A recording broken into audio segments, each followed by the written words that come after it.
This is Audible. Tantor Audio, a division of Recorded Books, presents Leave It All by April Kelley, narrated by Simon Dornay. Chapter 1. Lucas Speck lay on the floor of his parents' living room with the lights off and his eyes shut. Sometimes it lessened the pain to be still, and the nausea didn't threaten as much when he remained relaxed. Other things didn't happen either. Unexplainable, weird shit. Lucas was already weird enough without adding to it. If he didn't know better, he'd think he was cursed. But he really didn't have enemies, so there went that theory. If he thought back on his life, then he'd had to say the headaches had begun in high school. The pain through his head sharpened when he chuckled at himself. Man, had he needed help in high school. He'd been skinny and had worn big baggy jeans that were a couple of sizes too big to make himself less of a target. He was like that lizard that flared its ruff out and hissed whenever someone bullied him. The larger clothing had been the best he could do to make himself bigger. Why had his mother let him leave the house like that? He shook his head when he thought about that time in his life. His current state wasn't much better, with his superhero t-shirt that had made him look like a 12-year-old, and his white undies that did nothing to make him feel even 1 ounce of sexy. Not that he felt that anyway, with his brain threatening to pound right out of his big ol' noggin. His phone rang out the same tinny song that was supposed to remind him he was cool like a ninja, but really annoyed him. He seriously needed to change it. The phone sat on the coffee table a few feet away. Lucas sat up, moaning when the pain pounded through the top of his head. He was reaching for the phone when a white ball of energy left his chest, zinging through the entire room like a bullet until it found his mother's half-dead plant. Lucas watched as the brown, crinkled leaves turned green, and purple flowers popped up by the dozens above the green, all happy and proud. He lay back down and sighed in relief when his headache subsided almost instantly. God, why? Like, seriously. And also, what the hell came out of him all the time? A baby? A light baby shaped in perfect roundness? The phone stopped ringing. Lucas sighed in relief when the last little bits of pain fell from his head like drops of water. His phone started ringing insistently again. He grabbed it off the table and pressed the talk button. He barely got a hello out before his best friend Sean spoke. "Hey, you have to come out with me. I have a headache, again." Or rather, he'd had a headache. He was not ashamed to use the headache he no longer had to get out of leaving the house. Call him an extreme introvert. Whatever. He didn't care. It was underwear city in the house, but he'd have to pants up if he left. Yeah, no thanks. "Come on, you always say that. Or at least let me throw a party at your house." "I'm 26, not 17. I have responsibilities to my parents and their house while they're away for the winter, Sean. That doesn't include trashing the place." "You lecture so well, Lucas. It turns me on." Lucas chuckled. "Shut up." "Fine, no party, but at least come out with me." "Fine, but not that straight bar by the lake. I hate that place. Way too many homophobes." Lucas's last experience at that bar had almost gotten his ass kicked. A guy had thought Lucas was hitting on him, when all he'd done was look over in the man's general direction. The guy hadn't even been Lucas's type, and when he said that, it had pissed the asshole off even more. The dude had been friggin' huge, which had scared the crap out of Lucas. When the guy had raised his fist, Lucas had nearly shit his pants. Nothing came of it, though. The big guy had stopped as if nothing happened. His fists lowered, and he turned back to his friends. "Yeah, I agree completely. I want to get laid, not killed. And I'm driving. The last time you hooked up with some random guy and left me at the bar." "Whatever, dude. I don't care who drives. I can't believe I got you to agree so easily. Are you sick? Is something wrong with you?" Sean sounded genuinely concerned. "I'm fine," he lied. "You do act like a household old man. Dude, you need to live a little. Find some guy and let him fuck you. Get drunk. Something besides go to work and house sit for your parents. I go to college too, not just work. And that so didn't make things better. No, what he really needed was to get his shit together. His life had veered to the left enough to stunt his growth as a human being. He had 4 years to go until he was 30. It might have sucked ass to think about, but he needed some motivation. At the rate he was going, he'd be in college with a below-average GPA until he was 60. He should have been finished 3 years ago at the very latest. So, what time do you want to go out? They set a time and Lucas hung up the phone. He passed his dad's office and stopped when he saw the dead plant. Shit. His mom was going to kill him. The only thing he had to do was water 3 plants. Well, except for the one that he could magically revive. Why was it only the violet and not the others? Maybe he could do that with all of them. Then he really wouldn't be a failure at the watering thing. He walked into the room and stood for a second. He thought about the plant when it had been alive, expecting something to happen, but nothing did. In his mind, the thing came back to life. The leaves grew green and full, hanging over the pot the way it had looked before his parents had left. He balled up his fists and tried again. Still, nothing came. He sighed in frustration, blowing air out through his nose. He turned as the ball of light left him, along with the exhale. The light zinged, almost hitting him, but he ducked at the last minute. The light finally found the plant. The leaves turned green instantly. Lucas hesitated before running his finger down the pretty foliage. His heart beat a wild rhythm, and at the same time he was so tired he could barely stand. Lucas turned, going to his room, even as his eyelids slid shut. He fell onto the bed face down. "Sleep when you're dead. Come on, Lucas, get your lazy ass out of bed." Lucas groaned and rolled away from Sean's touch. Sean wasn't having any of that, though, and the shaking of Lucas's shoulder started again. "You sleep harder than anybody I know." "Not usually. Something weird happened," Lucas said before he could check himself. "What?" Sean's hand left his shoulder and Lucas rolled over to face him, opening his eyes as he did. He noted the time and realized only a few minutes had passed.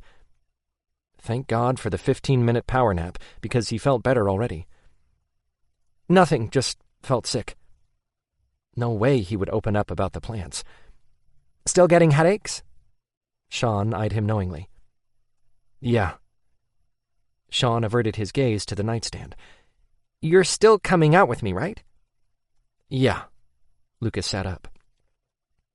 Something was off with Sean.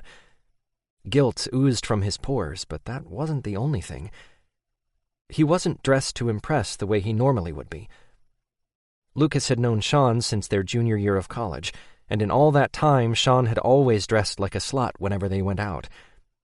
It was his thing. So for him not to was strange.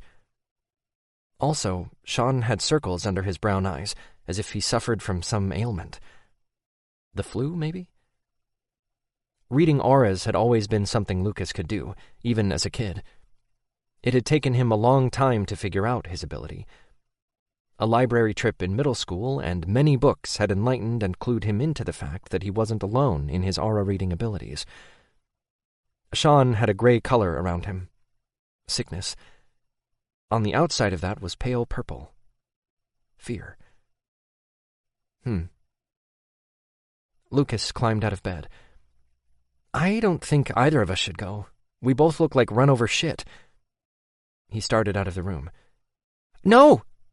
Sean shouted and grabbed his arm. The hysteria surprised Lucas and seemed out of place, given it was a trip to the club for dancing and not life and death.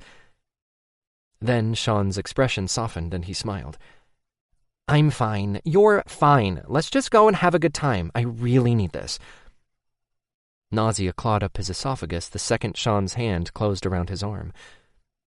He must have made a face because Sean let him go, holding up his hand as if in surrender. "I need to shower first."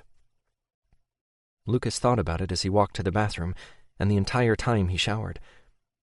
The oddness of the day clung to the recesses of his mind, refusing to let go. When he was finished, he wrapped a towel around his waist and headed back into his room. Sean sat in the center of Lucas's bed with his legs crossed and his phone in his hand, probably playing a game. Lucas turned his back on Sean and opened his closet door. "Hey, you should play something for me." Sean pointed to Lucas's guitar. Lucas turned to the instrument, which sat next to his closet in the corner of his room. "Sing me a song, Daddy." Sean batted his eyelashes. The Sean he knew was back. Not the closed-off, scared man who'd walked into his house a few minutes ago. Lucas chuckled and the tension eased a bit. "Can I get dressed first?" Lucas turned back around and grabbed a shirt off its hanger. "Not that one," Sean sighed. The bed springs groaned as he scooted to the edge. Sean touched the center of his back. Lucas sucked in a breath at the fear coursing through him. He instantly knew it all belonged to Sean. Sean took the shirt from him even as Lucas moved away. "What's wrong?" "Nothing, I'm fine, it's fine." Lucas's words came out in a rush. He bent over at the waist and breathed in slowly through his mouth, letting it out through his nose. Once, twice. Sean took a step toward him. "No, don't touch me." "Okay, man, sorry." Who had Sean running scared? Someone was hurting his friend. He could tell that much for sure. The thought pissed him off. His headache built at the top of his head as if his emotion was bringing the magical ball of light to the surface again. He really needed to experiment with it a little more. Somewhere safe. Maybe in a forest, away from people. After all, he had no idea what it would do to a person. Could he kill someone with it? Or would it heal them like it had the plants? He'd go to the park off M43 that hardly anyone ever went to and experiment tomorrow. Sean turned back to the closet, rummaging through Lucas's shirts without a word. A quiet Sean was never a good thing. Lucas straightened and decided to put as much distance between them as possible. He would have left the room if he could have, but he still needed to get dressed. Lucas opened his dresser drawer and grabbed underwear. He pulled them on under the towel before discarding it. The socks he chose had penguins on them. He loved their silliness, and maybe he needed to lighten up a bit. After shutting the drawer, he opened the next one down and randomly selected jeans. Maybe Sean finally had been dating someone and hadn't told Lucas about it.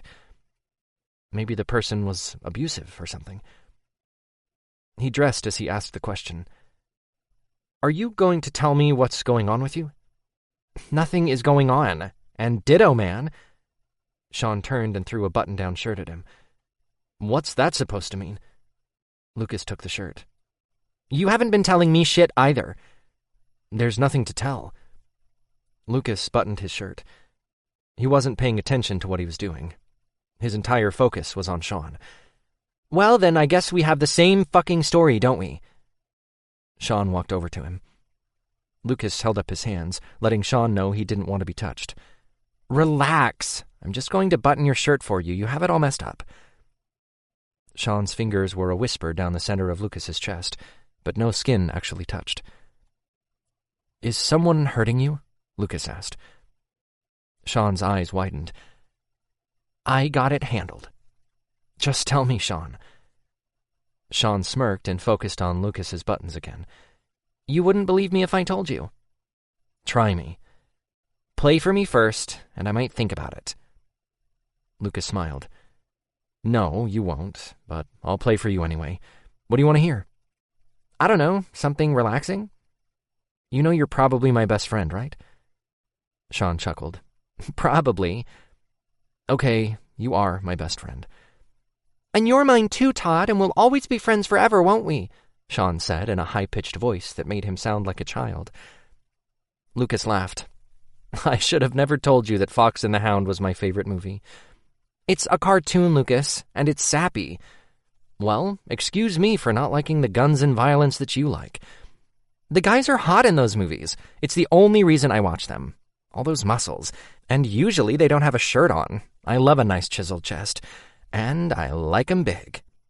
"Yes, Sean, I know that. I've seen the guys you've left the bar with." Sean stepped away from him and turned, taking the few steps to Lucas's guitar. He picked it up by the neck and handed it to Lucas. Lucas took it.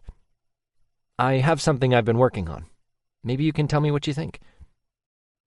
Lucas pulled out the chair in the corner and sat down.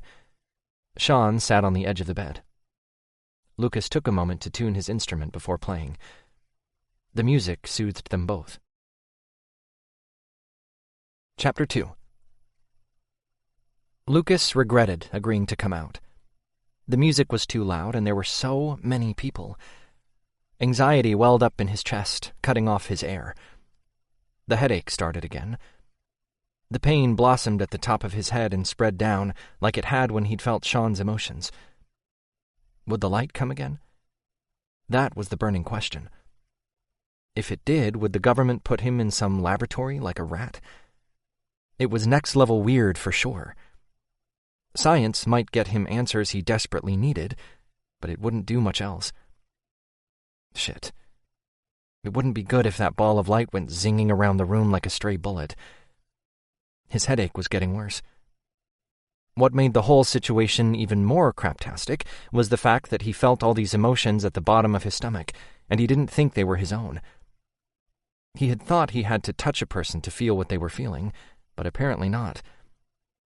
Although it had been hard to separate his own emotions from others around him when he'd first walked in an hour ago, he had figured it out after a few minutes. It was weird experiencing what other people were feeling. So much emotion. It had been as if his mind was a plugged-up sink drain, filling up and getting ready to overflow. Lucas stood against the wall in the corner and willed himself to calm down. Not long ago, he used to be able to come here and have a good time. Then the headaches had started, and now it seemed like all hell was breaking loose inside of his body. It was as if World War II was taking place in his brain, and he was losing a war against himself. He couldn't help but think maybe everything in his body was building up for something big. Stupid fucking magical curse, or whatever the fuck it really was. Some sort of real-life Merlin shit was what it felt like. He breathed in through his nose and let it out through his mouth. He willed his heart to stop its heavy pounding. He watched as people danced instead, attempting to stay calm by doing something normal. One man slid up and down another, back to front. His eyes closed and his mouth hung open as the other worked his way under his shirt, playing with his nipples.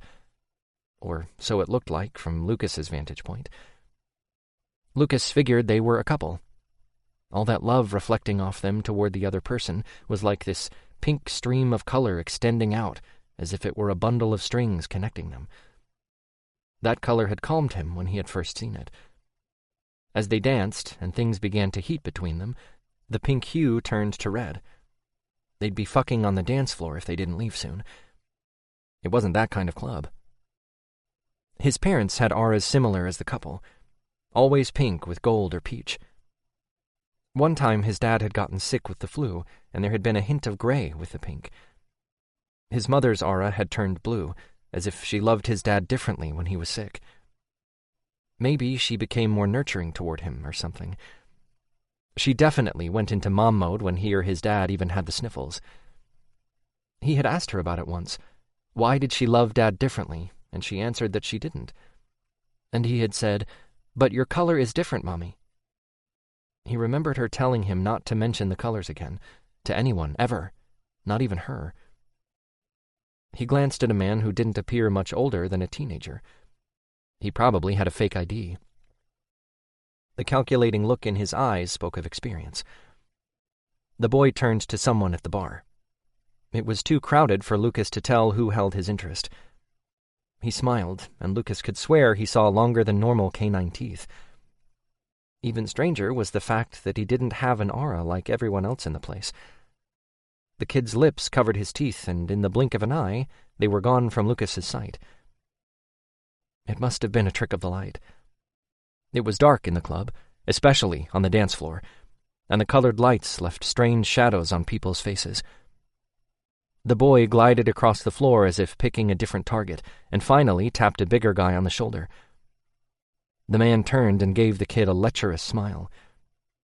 Lucas tried to find an aura that might connect the big guy and the kid, but one didn't exist. Lucas spotted Sean, who led a dark-haired guy across the dance floor. Lucas followed, trying to intercept them. He waded through dancing bodies, but finally managed to gain Sean's attention near the bathrooms. The panic must have been visible on his face, because Sean nodded. He turned to the man and said something Lucas couldn't hear, past the bump of the bass and the distance remaining between them. Despite the man's clear disappointment, Sean turned toward Lucas. The man watched Sean's ass with regret for a long second, and then moved to the bar. "I need to leave, now!" The shouted words weren't necessary, but sometimes Sean got whiny when he didn't get his way. Lucas wanted to head that off before it got started. Sean surprised him by taking his hand and heading for the front door. It took them a couple of minutes to make their way around all the people and to the parking lot. Once they were outside, Lucas was able to hear a bit better, although the sounds were muffled as his ears adjusted and the bass of the music played inside his head, thumping through his body as they walked across the overflowing parking lot. "Sorry about that. Just can't take a lot of people around me." "Yeah, I know." Sean shrugged. "That guy was kind of pushy anyway." "Right," Lucas smirked. "Thanks, Sean." "Yep, didn't need sex. It's only been like 4 months and 20 days. Not a big deal," Sean said, just as they made their way around the corner and down the sidewalk. "Of course," Lucas chuckled. Sean held out his hand. "I can drive if you want." "I can drive." "I can tell by the look on your face you're starting to get a headache. Just let me drive, Lucas." Lucas stopped walking long enough to dig his keys out of his pocket. He handed them to Sean, who had stopped as well. Sean took them. "See? That wasn't so hard, was it?" Sean pocketed the keys. "You were supposed to bring the witch to us," someone said from behind them. Lucas jumped about a foot in the air because the voice was so close. He saw Sean stiffen and instantly went on alert. They both turned to face the person talking. Sean stepped in front of Lucas. "This isn't the one you want." Had the guy called him a witch? Did they know about him and what he could do? How did they find out? He had never told anyone and had always been very careful to not freak out in front of people, including his parents. Lucas took a step back from the three men, standing a few feet away from them. None of them looked average, although one stood out amongst the other two. The one in the middle dressed like a biker. He even had a long beard and a red bandana around his head. The other two were straight out of a movie hired guns. Or maybe Lucas had watched too much television since house-sitting for his parents. "One of these things is not like the other," Lucas sang in his head. "I can smell him. Dumbass humans don't understand that we're far superior, in every way, including our senses. Then again, you would have some idea, wouldn't you, blood whore?" "Just stay away from him." It was brave but stupid of Sean. Lucas grabbed his arm, trying to pull him away. None of them seemed as if they spent time outdoors, which made the biker seem off somehow. Shouldn't his skin be weathered from riding in the elements? Instead, the parts of his face not covered by hair were smooth and pasty white. None of them had an aura either, just like that kid in the club.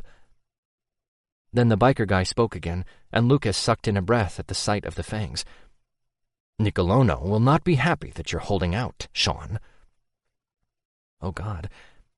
The teeth on that kid in the bar had been real, like the teeth of the man standing in front of him. Or maybe they were normal people playing at something, which didn't make Lucas feel any better. His pulse pounded in his ears until all he could hear was it and his own breathing. He tugged on Sean's arm when he saw those long teeth again. Sean didn't budge. Lucas felt the panic in Sean, and then the resignation that it wasn't going to end well. All at once, Lucas understood that Sean prepared to die right there on the sidewalk in front of an abandoned auto mechanics shop. Sean's shoulders came up to his ears and his back hunched. "Just leave my friend out of this, Gary." Gary? The big badass biker with some very realistic fake teeth was named Gary? Like the snail cat thing on that Sponge cartoon? Wow. Gary took a step closer and Lucas tugged harder. Sean wrenched his arm out of Lucas's hold, looking back over his shoulder. "We can't outrun them, Lucas. Not both of us. I'm sorry I got you into this." Sean turned back to Gary, taking a step toward him. "Sean!" Lucas shouted when Gary reached for Sean. He fumbled around in his pocket for his phone with shaky hands. It took him what seemed like forever to dig it out, but was probably only a few seconds. He held it like a lifeline, as if the phone could teleport him away from the guy with the funky teeth. "Run, Lucas!" Sean said, without turning away from the biker. Lucas wasn't about to leave Sean in the hands of these creatures. He had no idea what the hell they were, but they certainly weren't normal. Then again, he wasn't normal either. "I'm calling the cops, man," Lucas said, and started dialing. The operator answered immediately, but before he could get one word out, the two men in suits grabbed him. His phone fell to the ground, clanking as it hit the pavement. He struggled against the hold. He felt their emptiness, which scared him far more than Sean's fear had earlier. He couldn't tell if they truly were unfeeling assholes, or if they were blocking their emotions. How would they know Lucas could tell what they were feeling, though? Hell, Lucas didn't even understand how he could do it. "Stop struggling, witch, or I'll break your fucking arm," one of the suits said. His voice was so level, as if they were having a normal conversation. It was that lack of emotion more than anything that made Lucas go still and comply, because it told him that these men really would hurt him if he didn't do what they said. The energy in his brain moved to the center of his chest, and something about that calmed him. He had no time to think about being called a witch again, because Gary grabbed Sean's arm and pulled him flush with his body. Lucas struggled against the hold. "Let him go, you fucking asshole!" The way Gary held on to Sean was an intimate gesture that seemed out of place, given the current threat of violence swirling around all of them. "Get away from him!" The energy in his chest gave him a sense of strength he hadn't experienced before. Gary smiled, flashing those long, unnatural fangs. Gary turned back to Sean, stroking the side of Sean's face with one big hand as he spoke. "We don't need you, now that we have the witch. I'm getting tired of the way you taste. One last time as I kill you?" He said the last part, as if he was asking Sean's permission, instead of taking what he wanted. God, was the creature really going to do what Lucas thought he was going to do? Gary licked his lips as if Sean was a tasty treat. Gary's lips pulled back. His impossible fangs seemed to glow in the moonlight and got bigger. Gary looked at Lucas again. His brown eyes changed to red, and Lucas stopped breathing. His mind shut down as he watched Gary sink his teeth into Sean's flesh. Oh God, this couldn't be real. Those were fake teeth and he was getting pranked, right? Please let that be the case. The skin on Sean's neck ripped and Sean stiffened. A couple of minutes later, the life went out of his body. Lucas could tell because he felt it trickle out with each drop of blood Gary took, like rain rolling off a roof. Lucas stopped breathing when Sean did, and then their bodies went slack. Lucas knew the exact second the ball of light exited his chest. The force of it lifted him off his feet. The guys holding him let go and flew backward, landing on their ass on the pavement a few feet away. It was disorienting, as if someone had twirled him around in a circle for too many spins. Once he came back to himself, he scrambled to his feet, trying to find where the light went. Sean's back bowed before he fell to the ground like a sack of potatoes. He lay unmoving, and he didn't make a sound. The force of the light sent Gary tumbling to the ground, a heap of biker leather and long legs. His hands shook as he took a step in Sean's direction. He needed to check for a pulse because something stirred. Lucas felt Sean in the center of his chest again. It was an odd sensation, but it was there. The men who had been holding him moments ago lay on the ground. One of them had passed out, slumping against the brick building. The other stirred, shaking his head before he grew fangs right before Lucas's eyes. His eyes glowed an eerie red. And then the guy turned all that unnaturalness onto Lucas. He held his breath and his body stiffened. As much as he wanted to go to Sean, to check on him, he didn't take his eyes off the threat. He froze in place for what seemed like hours, but it had only been a few seconds before he willed himself to run. His feet pounding on the pavement and his own breath were the only things he heard. The car keys were an afterthought. The memory of handing them to Sean came even later. He hoped the police could trace his phone or something, like on television, so they would know where to find Sean's body. He should go back, but his feet kept moving forward as if they had a mind of their own. He couldn't go back and face those things. Sean was dead. Lucas knew for a fact Sean's heart had stopped beating. Lucas wasn't sure if the ball of light had saved him like it had his mother's plants. Oh God, what if he had left his friend behind? What kind of person did that make him? He saw a cab and stopped running long enough to flag it down. The cab stopped and he wrenched open the door, throwing himself inside as fast as humanly possible. He closed the door just as one of the creatures started around the corner. He gave the cab driver his address, still breathing hard from running. He shut his eyes, wanting the calmness of relief to settle his nerves, but nothing changed. "Can I borrow your cell phone?" Lucas asked the driver once he was able to get his breath back.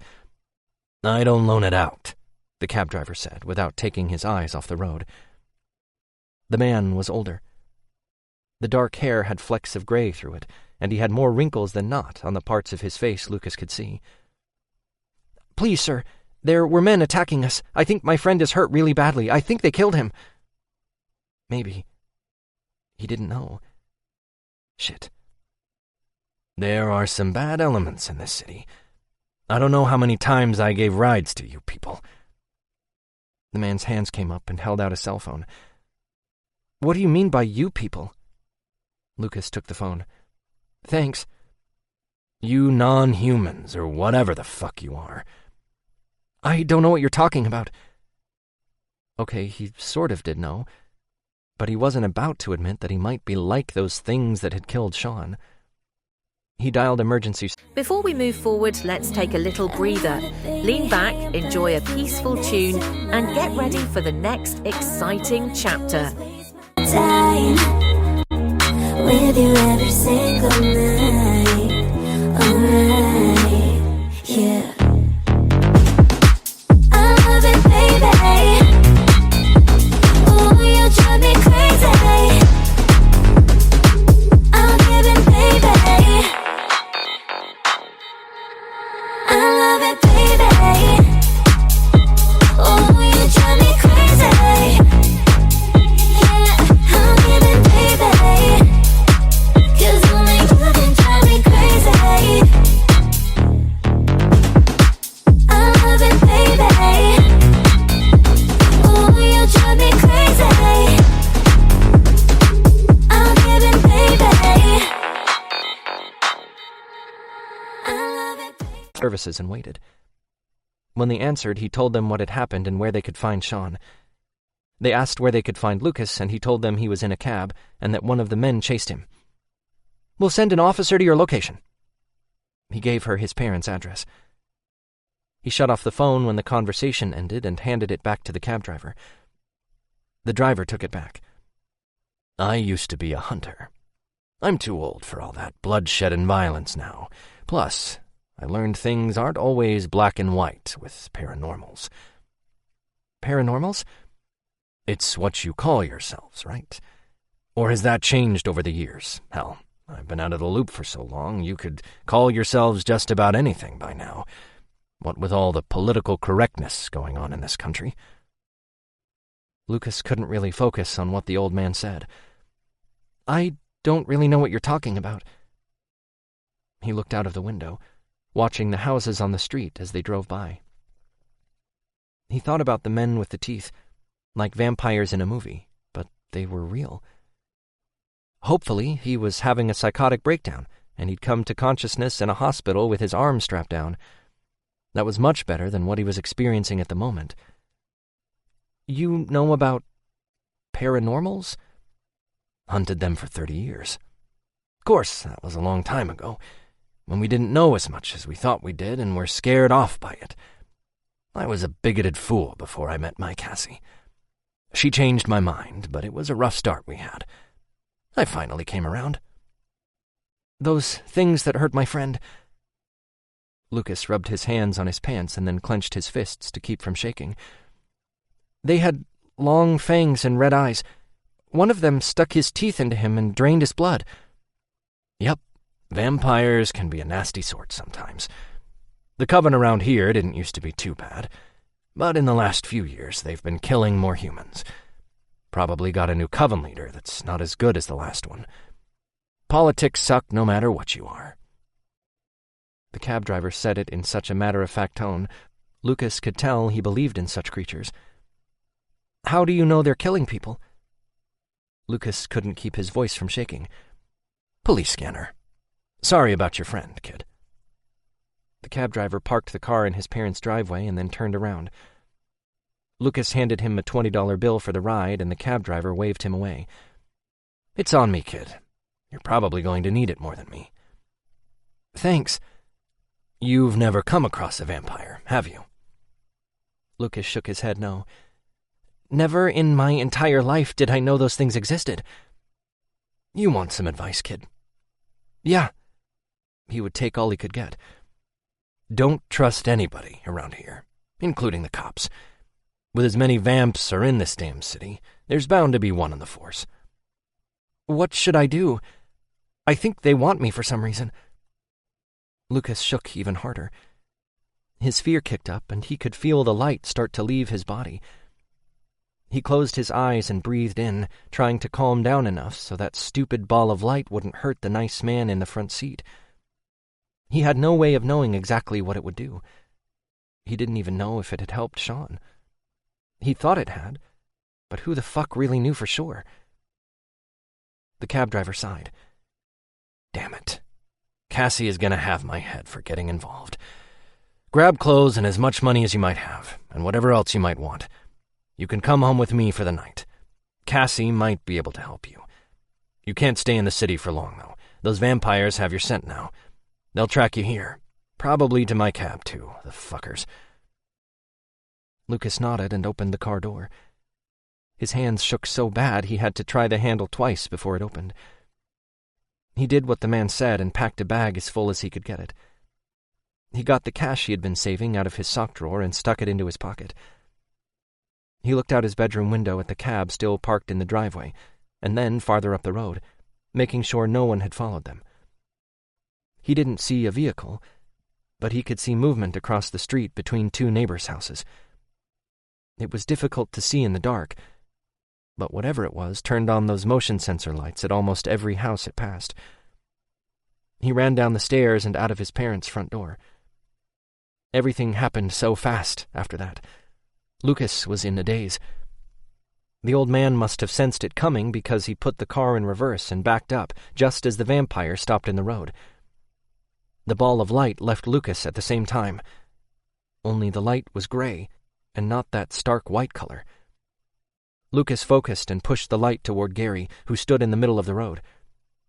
The light grew bigger, and when it hit Gary, he flew back, smashing against the side of the house across the street. Lucas clutched his bag to his chest as he ran to the cab. He pulled open the door and fell inside once again. The cab driver took off down the road even before he got the car door shut. Yep, I'd say you're right. You do have vampires after you. Chapter 3. Nicolono eyed Hasten with a look of false calm. Tell me, Hasten, how exactly does a vampire lose a witch? Especially one that doesn't even know he's a witch. Nicolono leaned back in his office chair. He wasn't a big man, not nearly as big as Gary had been. He was tall but thin, which was often deceptive to most people who didn't know they should fear him. Hasten should have known better than to make such a big mistake. It would have been Gary getting punished, but he was dead. He'd miss Gary's violent skills. Gary had certain talents in certain areas. Nicolono smiled pleasantly. There was a knock on the office door. "Come in." He watched as Angel led in a very naked, dark-haired man who had tears in his eyes and was trying to shield his private bits. "Bring him clothing. He is my mate, not some common blood whore. And let everyone know not to touch him. Death is what awaits if they do." Angel nodded and left the room. Nicolono had found his mate last week, and already his wife had wreaked havoc. He'd finally found someone who could counteract the language barrier she had created. He should have been getting an erection from seeing his mate, but he hadn't fixed that curse yet. Nicolono crooked his finger at the young man. He watched the human's lean body as he walked. Nicolono had always liked his meals young. His mate's beauty was particularly special. He had dark hair and a body made for fucking. He had met the man at a club. The beauty had been dancing with an abandon that appealed to Nicolono. He hadn't approached him immediately, but rather had waited for a more opportune time to take what was his. He was getting angry, though, at the curse his wife had put on his poor cock. His anger grew exponentially every time his mate stood in front of him. He patted his knee, and the naked man sat stiffly. Nicolono ran a hand down the man's chest and kept a firm grip on his waist. "What's your name, boy?" "Jules," his mate said, fear rolling off his tongue with each tiny bit of air he expelled. Nicolono smiled. He'd have to reward Thomas for lifting the language barrier curse from his mate, even if the warlock couldn't lift the erectile dysfunction curse. So many curses his wife had put on him. That woman was a menace. Warlocks did have their uses, after all. Not as useful as a male witch, apparently. There were far too many warlocks in existence for them to be of use for very long, especially one who was a scared little twit like Thomas. Now, a male witch was a very rare thing. There was only one in existence, and Hasten had let him slip through his fingers. "Just relax, Jules. I would never hurt you." Nicolono's hand slid farther down his chest and rested under his belly button. The boy's softened cock twitched a bit despite his fear, speaking more of his youth than his pretty face did. "How old are you, boy?" 19 years old, sir," Jules whispered. Nicolono was glad it was Angel and Frederick who had captured Jules for him. They were the best at being persuasive without getting rough with the blood whores. Of course, most of the humans who lived at the mansion came of their own free will. It was good money, after all, and they could come and go as they pleased, once Nicolono was sure they would keep their mouths shut. Nicolono had waited a couple of days before bringing him home where he belonged. "So young. I'm 187 years old." Nicolono gave the boy a smile when his big brown eyes rounded. "Vampires are very old creatures, Jules. To hear my wife tell it, we're also very hard to live with." Nicolono eyed Hasten. "Doesn't Sylvia say I'm impossible?" "Yes, sir." Hasten stood inside the door, with his hands clasped behind his back, like the soldier he used to be, before he'd become a part of the Stavros Coven. It was because of his fighting ability that Nicolono had taken him on in the first place. He had shown his worth over the past 10 years, and if he took a few liberties, then Nicolono had always overlooked it. Hasten eyed the boy in Nicolono's lap with hunger and a large serving of lust. Nicolono ran a finger down Jules' limp cock, caressing it. Hasten could watch as Nicolono got Jules hard. Nicolono would allow it, even though he wanted to rip the man's throat out. That would have to wait until Hasten was of no use to him. Nicolono had not gotten to be so old without learning patience. "Is Sean upstairs beside my wife?" "Yes, a cell over." "Do you think it was wise to let Gary drain him?" He strictly forbade draining a blood whore in his coven. It was the one rule Nicolono had kept after he'd killed the old coven leader. Blood whores were their lifeline, and killing one was counterproductive. "No, sir." "But you did anyway. Gary was careless, and now that reflects badly on you. I'm sorry, sir. Hasten's voice shook as he spoke. The one person that could lead us to the only male witch in existence, and you let him die. You should thank the witch for bringing him back from death. Yes, sir. Jules's cock twitched against his hand, and he wriggled around on Nicolono's lap. Nicolono smiled as Jules's face colored the prettiest shade of pink, and the young man started to cry. He trembled in Nicolono's arms. It's okay, boy. I won't hurt you. Jules's cock twitched again. To be so young as to get it up even when you're terrified. You're so very precious, young man. Would you like me to keep touching you? Jules bit his lip and wriggled around even more. Nicolono wrapped his hand around the semi-hard length. My wife is very angry I found my true mate. She wants to kill you, I'm sure. When Jules's cock started to soften and he shook in Nicolono's arms, he said, Don't worry, boy. She's locked away, and will soon be dead. She can't hurt you. She's just a witch, after all. Yes, his wife was a witch, like the male witch who'd slipped through Hasten's fingers. Nicolono kissed the place on Jules's neck where he would soon bite. As soon as he seized the male witch and had him lift the dreaded curse, just a quick peck so that he could smell the blood underneath the boy's skin. He pulled away before he bit down. It wouldn't do to use his mate as a blood whore. Nicolono met Hasten's gaze. When was the last time you had sex, Hasten? Several weeks ago, sir. I was in a bar and fucked a woman in the bath. Do you think I want to know more about your sexual escapades than what I asked? Nicolono's voice rose with each word he spoke. His hand stilled on Jules's cock as he stared Hasten down. No, sir. Sorry, sir. He patted Jules' backside with his free hand and said to him, Wait right here for me, and I'll finish what I started. He gave the cock in his hand one last squeeze before he stood, putting Jules on his feet. Jules immediately grabbed his cock and held on to it as if it was his toy, and he hated Nicolono touching it. Nicolono smiled his warmest smile. Jules started to tremble, and then the tears flowed like water.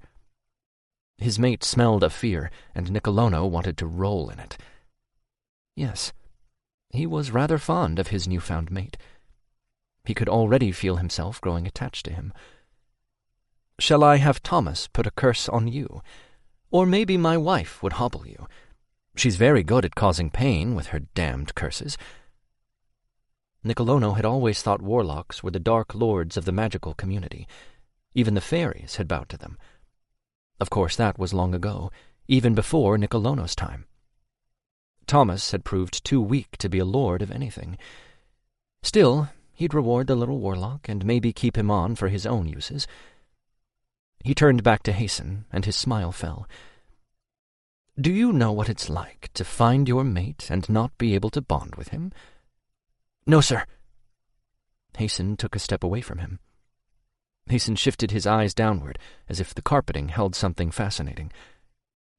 Nicolono smiled inwardly at the telltale sign of a lie. Nicolono leaned against the edge of the desk and folded his arms in front of his chest. I would suspect not. He eyed Hasten for the longest time without saying a word. Did you know I can smell it when people lie? Including you. Hasten shook his head, confusion clear in his expression. Yes, my mother said it was because my great-great-grandmother was a wolf-shifter. Nicolono chuckled. Can you imagine?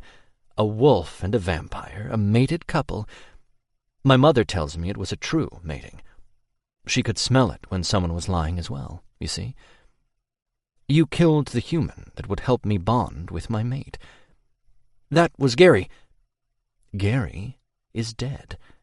Now his mistakes are yours. The witch brought him back, Hasten said, as if it excused the fact that he let another member of the coven break coven law. And now he doesn't trust me. He won't give my coven members his blood anymore. He's certainly not going to give me information, is he? Let me torture the information out of him. You know I don't like to get my hands dirty in that way. He might hold a man against his will for a day or two to have some fun, but he always wiped their memory after he was finished with them. How many humans have you drained dry the way Gary had? No one, sir. Lie. Nicolono took a swipe with his long nails across Hason's stomach. He cried out, and blood immediately started to saturate his shirt. How many? Hundreds.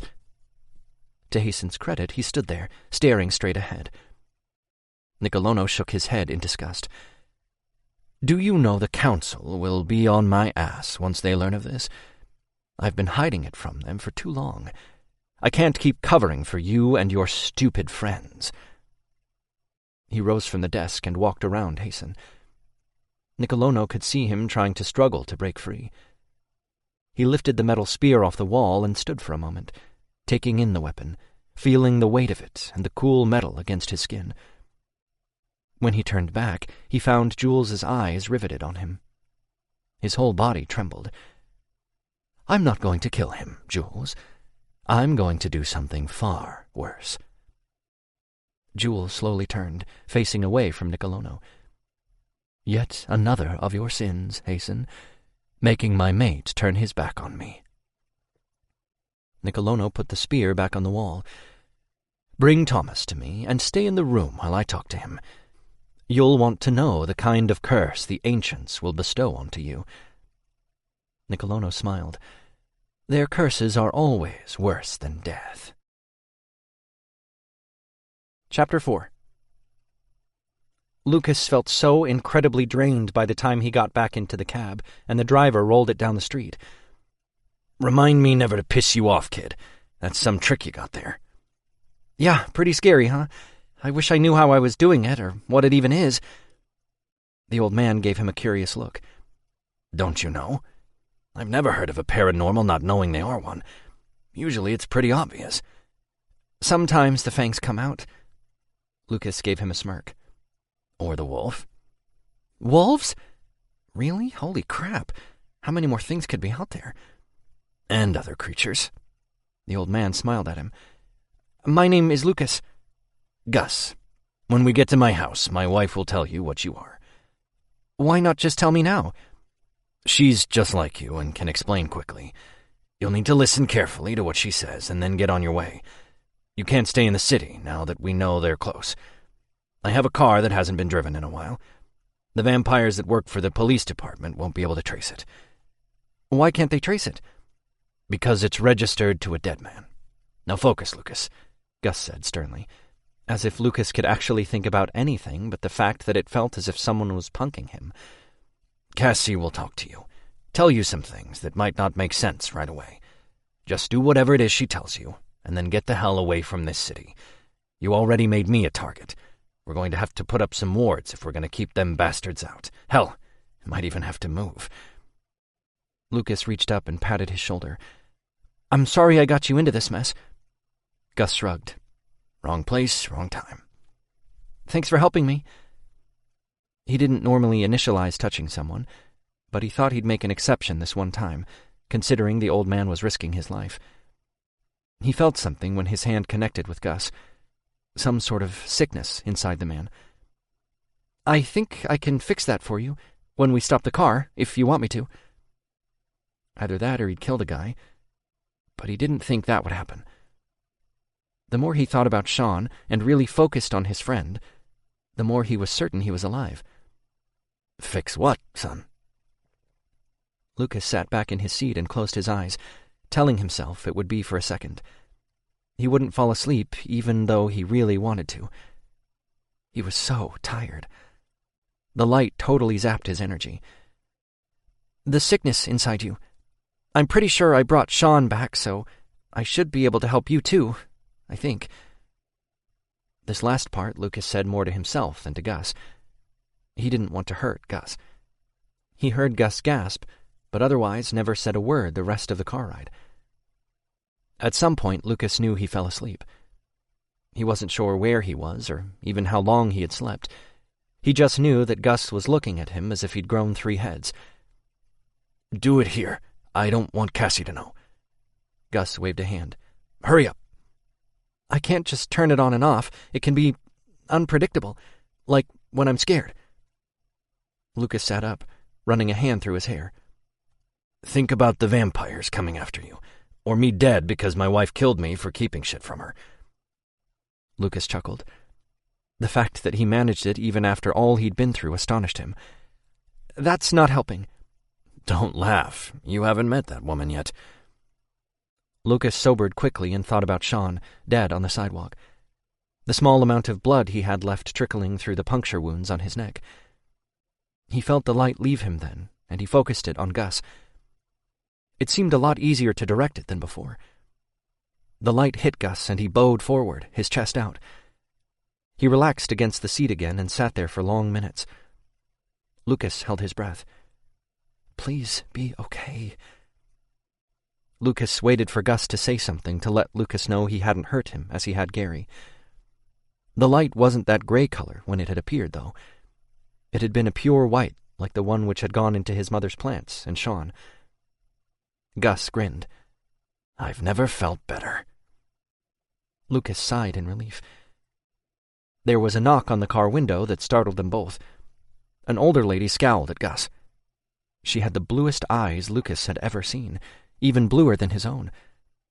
When she turned her gaze onto him, she smiled warmly. He immediately reached for the door handle, as if on autopilot. Something about her drew him in. He opened the car door and got out, standing in front of her as if waiting for instructions. She had on a blue dress made of denim, with a white turtleneck underneath. It was old-fashioned by today's standards, but gave her an earthiness which appealed to Lucas. Her clothing reminded him of the neighbor lady across the street from his parents' house. She had been a grandmotherly sort of person to him, and had passed away when he was 11 years old. Somehow the similarity made him feel even more comfortable around the woman. Gus was out of the car and coming around when the woman took Lucas's hand in hers. Her eyes widened and she sucked in a breath. "You're a witch. But how can that be? The last male witch died hundreds of years ago, and you've been living close by your whole life. How have I not found you until now?" She focused on something over his shoulder for several seconds before turning her gaze onto him again. "But that is the way fate works. She has her own agenda, I suppose." She spoke slowly and with purpose. "He can't stay, Cassie. The local coven is after him. You need to do your thing and send him on his way. And we need to ward the property better. They saw my cab." "Don't rush me, Gus. These things take time." "We haven't got time, woman." Cassie waved him away and focused on Lucas's face. "Everyone will be after you, now that you are known. They'll want to use you for their own gain." "Why?" "Because you can heal, give life back, and take it away with just a snap of your finger. I suspect you haven't learned all you can do yet." Lucas averted his gaze. "I did it to a vampire today. I don't know how, but I killed him." "You learn quickly, because you're a very smart young man." Lucas wanted to roll his eyes, but that would be rude, so he restrained himself. He didn't consider himself smart at anything. He had always been average in every way, and his grades had proven that much. The pupils of Cassie's eyes turned white. "You'll leave here tonight." Cassie nodded as if responding to someone only she could hear. Her eyes went back to normal, and her gaze focused on him once again. "Head east. You will find a place where you'll be protected." "How will I know when I get there?" "You'll know." She smiled. A secret lurked in her eyes. God, his life had gotten so fucking complicated. "Do you know the place I need to go?" "I have a picture of it in my mind, like someone is showing me a photograph. It's surrounded by water and forests for miles. There are many lakes and only one road leading in and out. You'll find someone like us there, another witch, and other paranormals. Don't be scared. They'll protect you." There was that smile again right before she said, "One in particular will see to your safety." Don't be scared because monsters like those chasing me will protect me. Right. That's not even close to doable. "Do you have a name for this person?" She reached into the pocket of her dress and pulled something out, instead of answering him. She let go of his hand and made a gesture for him to turn around. Lifting his shirt, she put her hand on the center of his back, chanting something in a language he didn't understand. He felt it burn his skin and wanted to pull away, but he held still, instinctively knowing he should trust her in that one thing, regardless of the pain it cost him. "Now you'll know when the vampires are close. Run when you feel them. We can't let what happened to the last male witch happen to you." "What happened?" "They used him up, and it killed him." Oh, dear God. When had his boring life suddenly gotten so crazy? Chapter 5. 2 months later. Bennett Somerset ran his hand over the riveted orange metal, admiring the boat his client had brought in.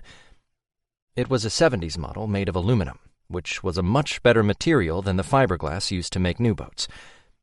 The fiberglass shit didn't last as long as aluminum.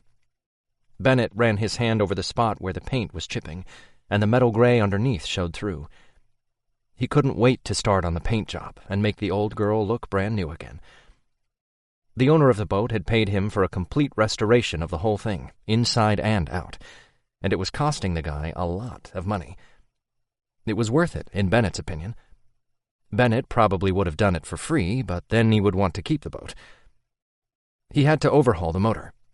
His portable toolbox already sat on the top ledge of the boat. It should do until he needed a tool that was more obscure. He climbed into the boat and moved the cover for the motor to the side. He was getting ready to take it apart when his phone rang. He dug his cell phone out of his pocket and pressed the button with his dirty finger. "Hey, Mom." "Bennett, I need you to pick up your brother from school." "I'm right in the middle of something. Make Ramsey or Owen do it." "He needs you, and you need him. He's defying me just like you did when you were his age." "It's probably just shifter hormones or something. Dragons have a hard time shifting for the first time. You know that." "Yes, which is why he needs his older brother." "He has 6, Mom. Why me?" "Because I said so. That's why." "Fine." The kid was clingy and had always been that way with Bennett. Most days Bennett didn't mind, but today he wanted to spend time with the boat. Damn it.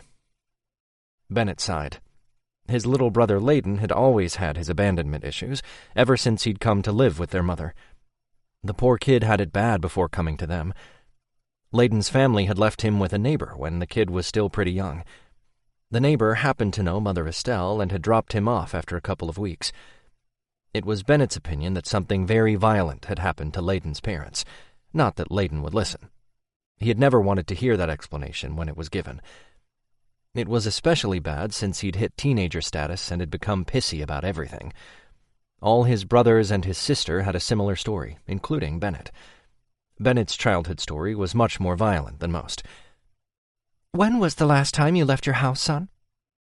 It had been several days. "I've had a lot of work, Mom," he said by way of explanation. "There's more to life than your work, dear." Yeah, she was probably right. He did need to get out more, even if it was to go get his little brother from the high school. That would be the longest trip he'd taken in a month. And thinking about that made him realize how reclusive he'd become lately. "Okay, Mother." "Okay, dear. Take him for ice cream or something and have a talk." "He's 18 years old. Isn't he over the whole ice cream phase?" "Everyone loves ice cream." "How about I just bring him back to my house and put him to work? I need someone to get me tools." "Bennett?" There was a warning in his mother's voice, telling him to listen. It wasn't a request. She wanted him to take a break from working and do something fun for a change. His boat repair business was in his garage, so he didn't ever have to leave his house. In fact, he was pretty sure he needed to go grocery shopping. He had a half case of soda and a loaf of bread. That was about it. "Okay, Mom." Bennett looked at the clock on the wall and realized he only had an hour to clean up before his brother got out of school. "Thank you, dear. And also, this Sunday we're all having dinner, so make sure you're here this time." "Yes, ma'am. Love you, Mom." "Love you too, dear." Bennett had to admit he had a smile on his face by the time he'd finished talking with her. She had always been like a train that just railroaded over him. It should have pissed him off, but he actually liked it. It made him feel loved when she called and nagged. He remembered giving her hell as a teenager. He had been pissed off at the whole damn world. Mostly he was mad at his parents for dying, and Garrison, his father's best friend, for leaving him so soon after losing his birth parents, although he hadn't understood he had turned his grief into anger until years later. He was fully grown and realized the people in his life hadn't left him, not of their own free will. Even Garrison was most likely dead. He wouldn't have left Bennett out of the blue. He had been lucky to land on Mother Estelle's doorstep all those years ago. She was a good mom. Bennett left his tools in the boat and swung over the side, wiping his hands on a rag after he was once again standing on the floor. He left the garage and walked across the driveway to the back door of his house. One of the reasons he'd bought the house was because of the large garage and the bathroom right inside the back porch. Obviously, whoever had built the house had intended to work out of the garage on some sort of greasy project. The previous owner may have had a boat repair business just as he did. Given the 3 lakes surrounding the small town, it wouldn't have surprised him. St. Lakes was more like a village made up of mostly shifters. He still went to his mother's house to shift, mostly out of habit. He could shift in his own backyard, though. Years ago, before he and Ramsey had come of age, the humans who lived in town hadn't known about shifters. Mother Estelle had instilled in them the need to be careful of shifting in front of humans, although the unknowing humans had moved out years ago. Of the few humans who still lived amongst them, all of them knew about shifters, mostly because they'd mated with one. Ramsey, Bennett's brother, made sure their town stayed safe for every paranormal who came to the area. St. Lakes was a quiet town, and had been for over 20 years. Bennett waited just outside the main doors of the high school for Layton. He was leaning against the tan bricks of the school. He knew most of the kids who came out of the door, having seen them all at a clan meeting at some point or another. Most knew to be respectful and address him as Beta when they talked to him. A couple of the girls looked at him as if he was a damn lollipop. Too young and wrong tree, ladies. When his brother came out of the front doors, Bennett nearly sighed in relief. He hated being around so many people. He eyed Layton as he drew closer. Layton looked bored, but otherwise seemed fine. Their mother really didn't have anything to worry about. But then Bennett strongly suspected she knew that. He realized all at once she sent him to get Layton from school more for Bennett's benefit rather than Layton's. Layton gave him a half-smile when he saw him. Bennett pushed himself off the wall and walked beside his little brother, grabbing him around the neck. "Hey, watch the hair, geez," Layton said, but never struggled against the hold. "Mom told me you were having trouble with your first shift," Bennett said, as they walked the short distance to Bennett's truck, which was at the very end of the lot, because the place was busy at the end of the day. It seemed like the whole damn town was in the fucking school parking lot. He almost forgot how busy the school was at that time. "Mom made that shit up, man." "Is it partly true?" Bennett asked, and let his brother go. Layton patted his hair down, as if a strand was out of place. Bennett rolled his eyes. Layton shrugged. "A little?" "Hi, Layton," the girl said as she walked by them. She met Layton's gaze through her lashes, and then she turned her eyes on Bennett.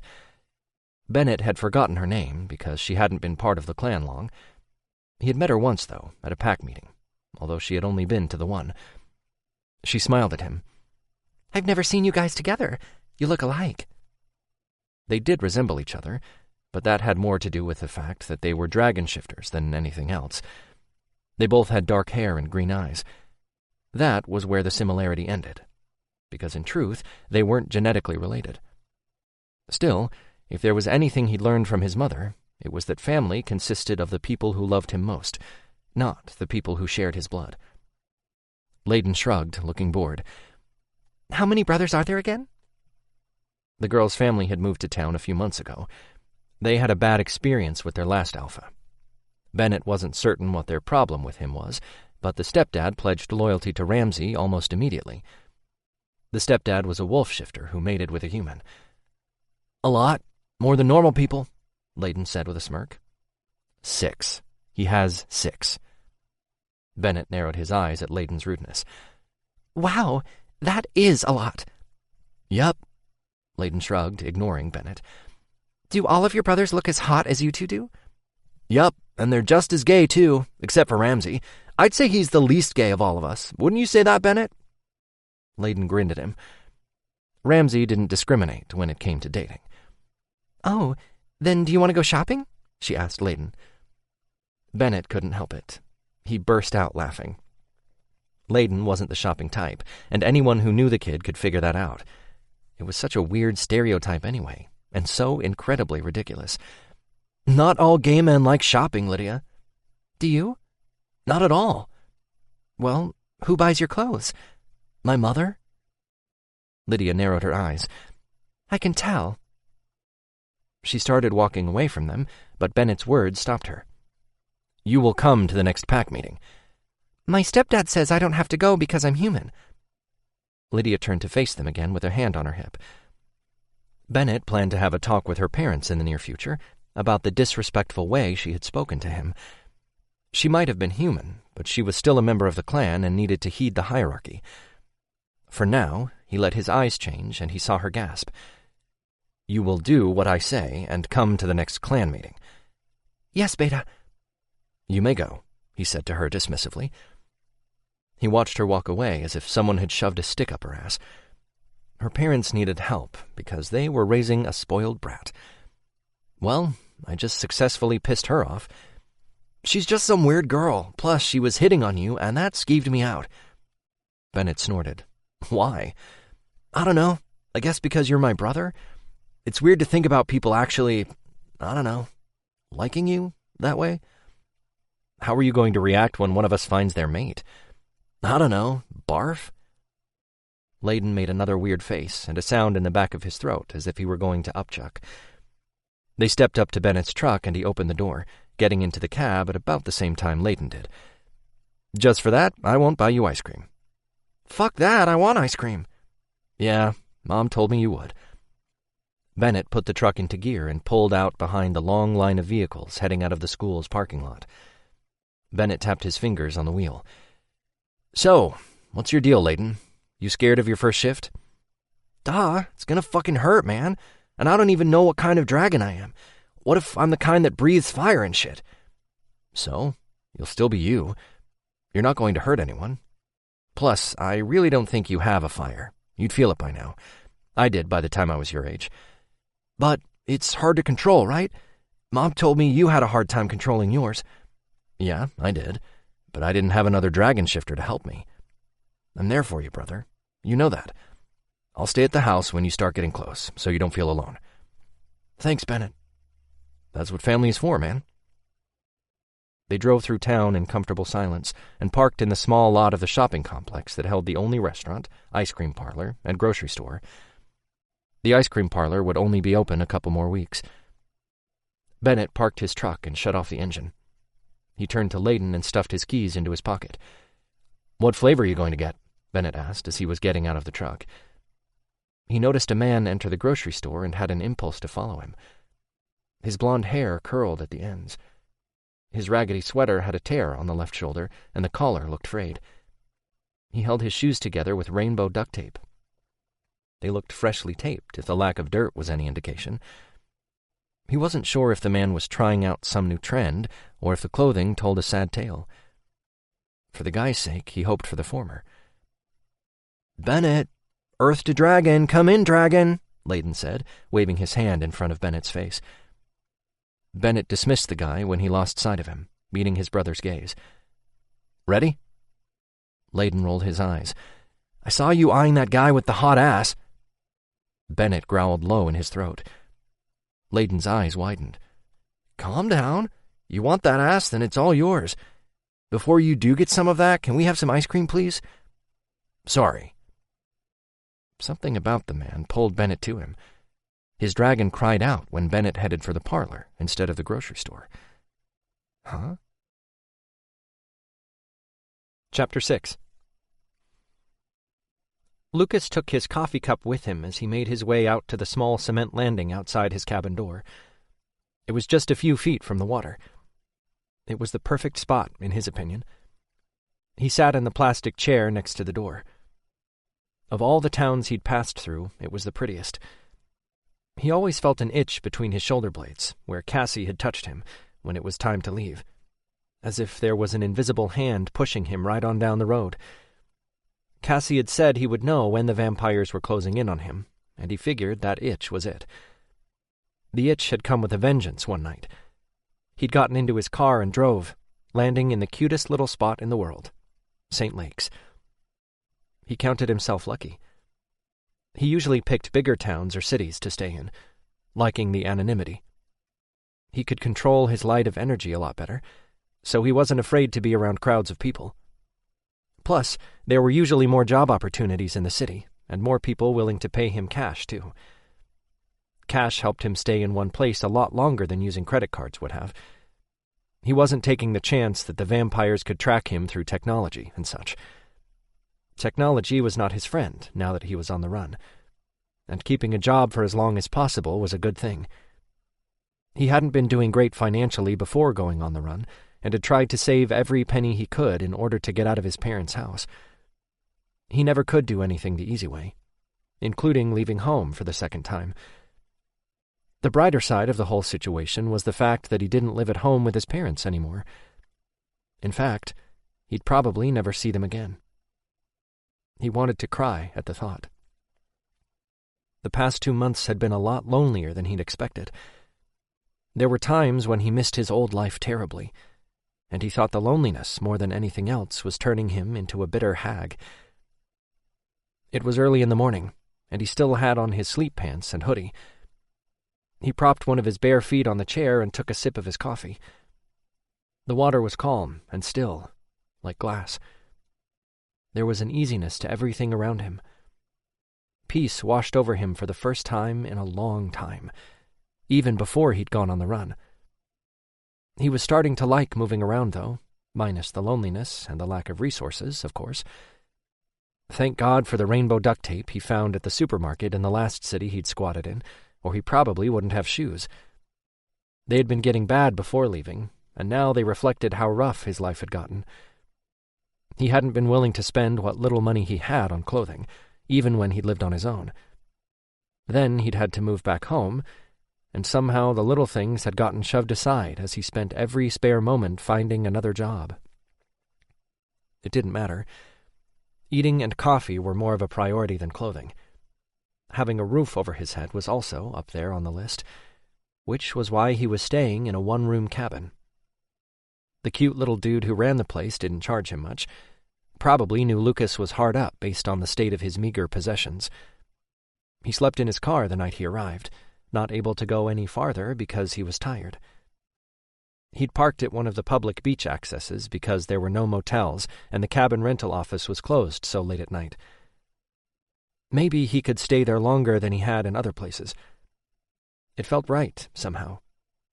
He felt a little less scared than he had everywhere else. He couldn't help but think about Cassie's words. She'd mentioned a place where he would be safe. If St. Lakes was the place Cassie had mentioned, then it was filled with monsters. That little detail bothered him to no end. Yeah, no thanks. He saw the little dude come out of the cabin next to the one he stayed in, with a bucket and a rag. He had a bandana wrapped around his head and a black tank top, even though it was getting cold out. "Morning, Forrest." "Hey, Lucas, how's it going this morning?" Lucas watched as Forrest put down his bucket and grabbed the chair from the cabin he had been cleaning.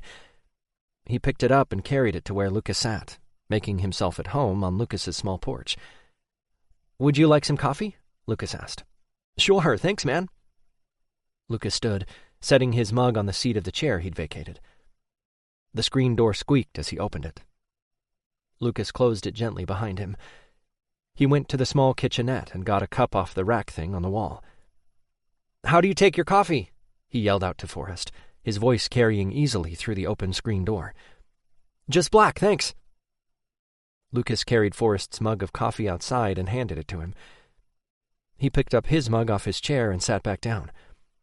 "So, what brings you into town?" Lucas knew he stiffened at the question, but couldn't help it. "This and that," he said, not knowing what else to say. "How long are you in town?" "I don't know. Not very many witches leave their circle for any lengthy period of time. Your magic is stronger when you're together, right?" Lucas's eyes widened. Circle? He guessed he didn't have one of those. Forrest looked at him as if confused. "Well, you should probably talk to Ramsey if you're going to stay any longer than you already have. It'll piss him off if you don't." "Wait, what are you talking about? Why would I have to talk to someone named Ramsey? Why would he care?" "Because this is our territory." Forrest sat back in his chair and frowned at him. "How did you go your whole life without knowing this custom?" "Custom? Okay, I'm so confused right now. Didn't your circle tell you this stuff?" Lucas had no idea what Forrest was talking about. He could guess what a circle was, but he wasn't sure what sort of customs Forrest referred to. No movies he had ever watched had prepared him for the finer details of knowing how to function as a paranormal. He bit his lip and set his coffee on the ground at his feet, grabbing Forrest's hand. Reading people was something he practiced whenever he could. Focusing on other people, finding out what was on their mind, was something he'd discovered he could do. He could learn quicker if he peeked into Forrest's mind and found what he needed to know. Forrest pulled his hand away abruptly. "Hey, man, that's something you need to ask to do. You don't just look into someone's head. Geez, you really don't know any of this, do you?" Forrest sighed and shook his head. "Okay, I'm going to make this easy for you and just have you talk to my mom. She's a witch just like you, so she can give you all the 411 on our ways." Lucas expected the itch to pop up in the center of his back, but it didn't happen. "How do you know I'm a witch?" "I can smell it on you. You smell a little like my mom and another witch that comes through the area from time to time." "So that means you have a superpower too, just like me?" Forrest chuckled. "Right, because I'm Batman. Dude, don't say to another paranormal that you have a superpower. Some might take that as an insult." "Sorry, I didn't grow up with this or anything. It just sort of happened to me." "You were born a witch, Lucas, just like I was born a shifter. It is what it is, man. But my mom will be able to tell you more about that. She's a great lady." Lucas nodded and didn't say anything. "Hey, can I ask you something without it offending you?" "Sure. Why didn't your mom tell you all the stuff you needed to know?" Lucas shrugged. He wasn't even sure if his parents were aware of what he was. Maybe the paranormal gene had skipped a generation. It wasn't as if he could call them up and ask them, not without drawing attention to his location. I guess she had her reasons. "You doing anything today?" "No, unfortunately." Lucas pictured himself with a loincloth smacking a fish against a rock. That would be his future in a couple of weeks if he didn't find a way to make money soon. Forrest smirked. "Need a job?" "God, yes. Know anybody who's hiring?" "No, but I know someone who needs help. What do you know about boats?" "I know they're supposed to float on water. I know about car motors, not boats." Forrest laughed. "My brother Bennett might bitch at you all day every day, but he's a good teacher. We can stop by his house this morning, and then I'll take you to see Mom.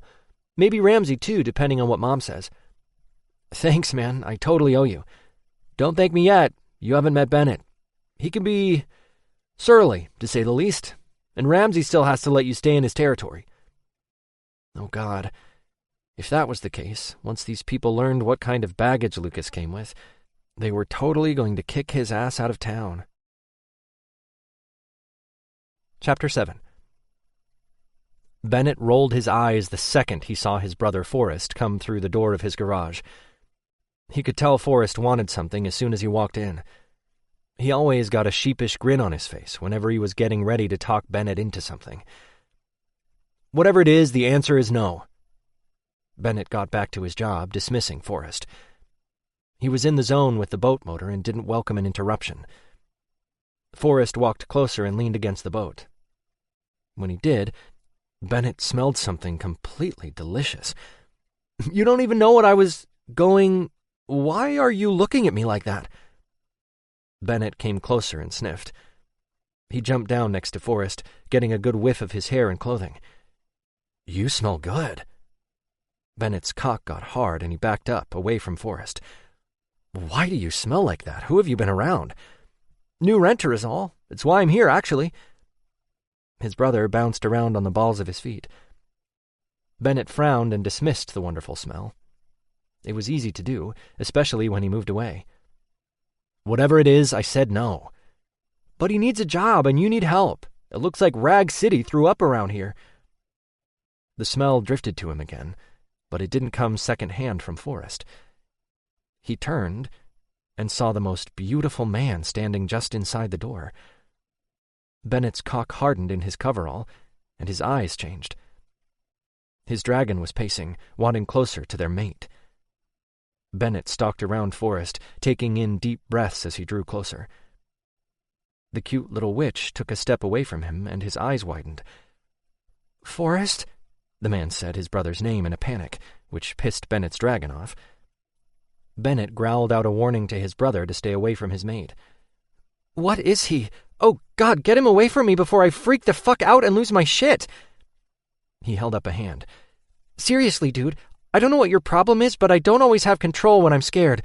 Kinda like now. I don't want to hurt you. I'm sure you're a perfectly nice guy who just so happens to be looking at me like I'm a cheeseburger." Forrest took a step closer to Bennett, grabbing his arm. Bennett turned and growled, making Forrest back up a step. Forrest tilted his head to the side, which placated Bennett's dragon enough to keep him from ripping Forrest's head off. He turned back to the guy, instinctively holding out both of his hands. He didn't even know why he did it. He just knew the man was a witch and would want to read him. All witches did. Reading a person provided comfort to most witches. His mother had said once that knowing who a person was made her feel safe. Giving himself over to the witch was the equivalence of submitting, the way Forrest had done. Something he would never do under normal circumstances. Hell, Bennett hadn't even let his mom read him since he had been a teenager. He didn't submit to anyone but his alpha. Bennett was Ramsay's beta, so nobody fucked with him. He was also the guy who enforced the clan rules, which meant most of the clan members looked at him with a fearful respect. Forrest sucked in a breath. "Holy crap! My brother never submits to anyone but Ramsay, Lucas. Take his hand and read him. He's letting you." Bennett turned and scowled at Forrest, not understanding why he felt the need to butt his nose into Bennett's mating. Forrest seemed to read his mind. He explained, "He doesn't know about paranormals, man. He didn't grow up knowing he was a witch. He needs you to tell him shit like this." Bennett nodded once and turned back around. Lucas's surprise was clear to see. Still, he hesitated before taking Bennett's hands. His skin was soft but cool against Bennett's. It made Bennett want to draw him to his body so that he could warm him, but he held back, letting Lucas do what he had to do to be at ease with him. "His name is Lucas," Forrest said from behind him. "You just called him by that name. I'm not stupid, Forrest," Bennett said, and rolled his eyes. He smiled at Lucas, but with his dragon eyes, Bennett worried about the weirdness. It's not as if he could help it, though. Lucas smiled back. He ran the name through his mind over and over again. Lucas was his mate. Lucas, with his blonde hair and his torn sweater, was the man who'd gone into the grocery store, he realized all at once. No wonder Bennett had had an urge to follow him around that day. Lucas watched him with fear and lust all swirling together in those blue eyes. Bennett couldn't do anything about Lucas's fear. Until he actually held him in his arms, his dragon was going to be close to the surface. He breathed out, trying to calm himself some, but it was no use. He knew the instant Lucas started reading him. He could feel him in his mind. Bennett could also hear everything Lucas was thinking as if he was saying it out loud. "Please don't eat me, please don't eat me." Bennett scowled. Lucas stared right at Bennett and said, "Cassie said I'd find protection. I didn't really believe her until just now, and you're supposed to be my lover?" Lucas's eyes widened, and Bennett knew in that moment he understood they were mates. I feel what you feel. It's never been like this with anyone before. Oh, fuck. Bennett drew Lucas to him. Lucas's eyes rolled to the back of his head and his hips canted forward. Bennett felt Lucas's hard cock against his thigh and he pushed into it. "Get out, Forrest," Bennett growled. What the fuck is happening? What did you do to him? Forrest tried to come around, but Bennett pulled Lucas to him, burying his face against Bennett's chest. "Mine," Bennett growled low in his throat and his teeth extended. He flashed them at Forrest. Oh, shit. Right, sorry, man. I didn't get it right away. Forrest walked out after that. "Shh, Lucas, I've got you," Bennett whispered. He bent forward and sniffed his neck. He smelled delicious. Bennett wanted to roll in that scent. Lucas grunted, his hard cock pressed into Bennett's thigh and stayed there. Lucas shuddered and clung to Bennett as he came. Bennett pulled back, wanting to watch his little mate. Lucas was beautiful with those full lips open and those blue eyes wide, taking up most of his face right before they closed. Then he went limp in Bennett's arms. Bennett lifted him off his feet, holding him close to his chest. Bennett could feel the panic rise in his chest, burning like fire in his throat. "Call Mom!" Bennett yelled, and walked out of the garage with Lucas. What the fuck just happened? Forrest asked, standing in the driveway. "Call Mom, Forrest, now." Fine, God. What am I supposed to tell her? You got weird and made Lucas pass out? Bennett entered his house through the back door. When he came to the living room, he sat on the couch with Lucas. He didn't even know Forrest followed him inside until he heard him on the phone. "I'm putting you on speaker, Mom," Forrest said, and held up the phone so Bennett could hear their mother. "Tell me what's going on, Bennett," his mother said through the phone. Her voice was calm, and hearing it made Bennett feel a little bit better. "He's my mate. I let him read me because I was scaring him. It was intense. My dragon was close. I think he felt my intensity." "Reading you, honey? Only witches read people." "Yeah, I know, Mom." "Your mate is male?" "Yeah." "That can't be, Bennett. You must be mistaken. Are you sure he's not a warlock?" "Yes, I'm positive. Warlocks smell like smoke and sulfur. Lucas smells earthy, like pine. And roses." His mother sucked in a breath. "That's amazing. He's the only one of his kind. The last one died a long time ago." Bennett held Lucas closer and growled. "I'll be there in a few minutes. I'd like to talk to him when he wakes up." "What's wrong with him? Is he going to be all right?" Forrest asked. "He shouldn't have read Bennett without mating with him first. It was too much attraction all at once." "Wait, you mean he got so horny he passed out?" Forrest asked. "Essentially. He'll be okay. Just give him time." Chapter 8. Nicolono narrowed his eyes when Hasten gave Jules a lustful look. Jules sat in his corner just like a good boy. Nicolono was starting to hate Jules's complacency. He wasn't used to it in a mate. Sylvia had never been so obedient, and he found out he rather liked the punishments he had given her throughout the years. She had liked it too. Hasten's misery had gotten to him in visible ways. The gauntness told a story of lack of blood more than the reports that had come to Nicolono. He looked like a poor, neglected plant. Nicolono wanted to giggle with glee at what was to come, but he restrained himself. He was nothing without control. He pressed a button on his desk and waited for someone to answer him. "Yes, sir, what can I do for you?" "Send Thomas in here." "Right away, sir." Nicolono smiled at Hasten as they waited. Hasten slumped in a chair. "How are you feeling, Hasten?" he finally asked after a few minutes. "Remember, I can smell your lies." "Just fucking kill me. It's less painful. I feel guilt for all those humans I've killed." Hasten eyed Jules again. Jules sat up straight and yelled, "No!" It was so shocking Nicolono was speechless for a full 2 minutes before a smile spread across his face. "Tell me why my mate cares about your well-being." He addressed Hasten, but didn't take his eyes off Jules. Hasten sat stoically silent, refusing to answer him, which was far more telling than his words could ever be. Thomas walked into the room then, standing just inside the door. "Stand next to Hasten," Nicolono said to him. Thomas walked into the room, and Hasten's eyes changed. Hasten's nostrils flared as Thomas grew closer, and he gripped the arms of the chair. Thomas stood next to his chair, not making eye contact. He saw the slight shake of his hands as he folded them together in front of him. "Tell me, Hasten, what is Thomas to you? And you will answer me, or I'll kill the little warlock while you watch." Hasten growled. "He's my mate." "What about Jules?" Nicolono thought he knew the answer to that, given the way their body language had changed around each other. He just wasn't sure how it was possible. Nicolono did feel a pull to Jules, or, rather, he had up until he'd ordered Thomas to curse Hasten. It seemed the ancestors, working through Thomas, had taken his mating pull away from Nicolono and had given it to Hasten. The ancestors did what they wanted, and sometimes warlocks had little control over such things. "Yes, him too." Jules had hope in his eyes, but Nicolono would dash it soon. "I don't know how it's possible.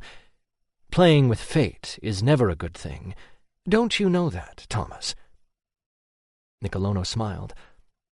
Months ago, when Sylvia had put the curse on him, he had used Thomas's little sister to get him to cooperate, and he wouldn't hesitate to use her again if needed.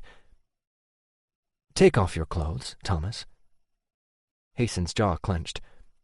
"I won't mate with him. It doesn't matter what you do to me or them. I won't do it." "Come here, Jules." Nicolono waited for Jules to get up off the floor and walk over to him. He could tell he was shaking. "Whose mate are you?" Jules looked from Hasten to Thomas. Nicolono noticed when Thomas nodded, as if giving Jules permission to say whatever would come out of his mouth. "Hasten and Thomas?" Nicolono slapped Jules across the face. Jules let out a cry as he fell. "That is the wrong answer, mate."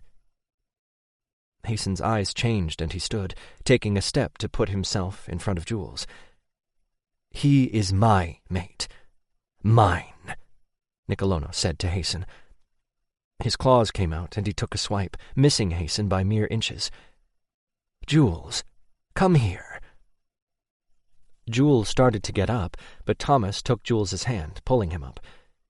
Thomas ran a finger down Jules's cheek and whispered something to him that Nicolono couldn't hear. Nicolono smiled at the sweet gesture. "Thomas will let you come to me, Jules, or I will kill his sister. Isn't that right, Thomas?" Hasten frowned, turning toward Thomas. "You will mate with Thomas in that chair, or I'll kill them both. Jules is mine. Mine. You can't have him." "Hasten mating with me won't break the pull he feels toward Jules. It won't break mine either. Fate has decided, just like the curse has decreed," Thomas said to him, guessing Nicolono's thoughts. "Mate with him, Hasten, and I'll let you both leave here without consequences," Nicolono said. Hasten stood for long minutes before he finally nodded. He sat back down again and held out his hand to Thomas, who took it, pulling Jules along with him. "Jules, go back to your corner," Nicolono said, and nearly smiled with glee when Thomas held on to him. "I'm not leaving him." Thomas pulled away from Hasten and Jules both, and came over to him. "Please don't do this. I've done everything you've asked." Nicolono watched them all, especially noticing the way Hasten held Jules. Thomas started chanting then, his eyes turning white as they had every other time Nicolono had seen him cast a spell. He was invoking his ancestors. Sylvia had explained to him once that warlocks had to rely on the magic of their ancestors, and their ancestors worked through them. Witches, on the other hand, had their own magic. Sylvia could only curse someone with a medical ailment, while Thomas was able to do all sorts of things. Nicolono smiled when Thomas finally opened his eyes, and he chanted something at him. "You can't curse me any more than I already have been, Warlock." Thomas's eyes turned a pale blue color. "You've manipulated our kind far too long, vampire. You will know what it's like to want something you can no longer have. You will want that which you have destroyed." Nicolono started laughing. "I already do." Jules nodded at something Hasten said right before he went back to his corner. He sat with his back to them all. "The warlocks will fight against you when this war starts. It's time the witches and the warlocks stood together once again." "Are you threatening me? I have connections. If it's war you want, then it is war you'll have, Warlock." Nicolono had a few calls to make when he was finished. Thomas started chanting again, and Nicolono could feel the wanting shift, building up so much that all he wanted to do was visit his crazy wife in that cell he had put her in. Instead, he pushed that wanting down and waited until Thomas was done. Thomas's eyes changed back to the pretty hazel color they had been, and he slumped forward, breathing deeply as if he had run a marathon. "Take off your clothes, Thomas." Chapter 9. Lucas felt so warm and comfortable he never wanted to move again. Since he'd been on the run, it had seemed like a fight just to stay warm. It was a constant thing, even on the warmest days. He was sure he'd have felt that way even if it were in the middle of summer. He knew it had something to do with his nerves and always being on edge. Always having to look over his shoulder did weird and unexplainable things to his body. He snuggled in, trying to get closer to the source of the warmth. When he realized the warmth came from a hard body, his muscles stiffened. He knew instinctively who was holding him. The man who'd kept calling him mate when Lucas had read him. Then, like snowfall, he remembered what had happened. How could he forget when he felt his cum drying against his skin? He tried to get up, but Bennett held him firmly. "Let me up, please," Lucas said against a hard chest. He knew he wasn't very convincing when he sniffed, taking in the delicious scent. He closed his eyes for a brief moment, lying back down again. It was both relaxing and enticing all at once. He smelled a little bit like cinnamon and the summer sun, underneath the motor oil and paint. Lucas negated his words even further when he pulled at the zipper that lay inches from his face, exposing a t-shirt-covered chest, pushing the fabric aside. Lucas placed his nose at the spot where bare skin teased him. Oh, God! His cock started getting hard again, which just made him remember what had happened. He had come in his jeans like some pubescent teenager. Not only that, but he had come so hard he'd passed out. God, how embarrassing was that? "My name's Bennett." Bennett rubbed his chin on the top of Lucas's head. Lucas already knew his name because Forrest had told him in the car on the way over. "And you're my mate." "I don't know what that means." Lucas lifted off Bennett, refusing to meet his gaze. "It means you're the other half of my soul. Fate only gives us one mate, and you're it for me." Lucas placed his hands over the wet spot on his jeans. He knew his face must be about 20 different shades of red. "I want to go home," he said. The man growled and pulled him to his chest. "I don't know if I can let you go right now." I need to clean up." His face heated with embarrassment even more. "Oh, right. You want the bathroom?" Well, that was actually preferable to walking around with a cum spot on his jeans. Lucas nodded and stared through his lashes. Bennett was a very handsome man. "You have pretty eyes." Lucas couldn't hold back that one thought. The man reached up and traced his finger across Lucas's lips. His eyes seemed to light up, sparkling in a way that mesmerized him. "Thank you. All dragon shifters have green eyes." "The same shade as yours?" Bennett smiled with a slight upturn of his lips.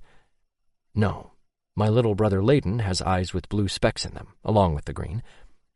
He's a dragon shifter too? Yes.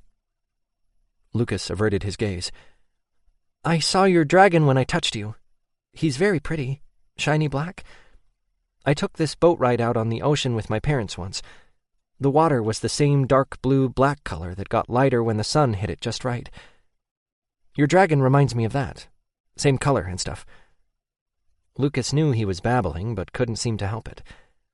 I don't have siblings. Probably a good thing, considering. Considering what, baby? Bennett didn't even seem fazed by the sudden turn of conversation. Considering I have an entire vampire coven after me? And there it was, the moment of truth.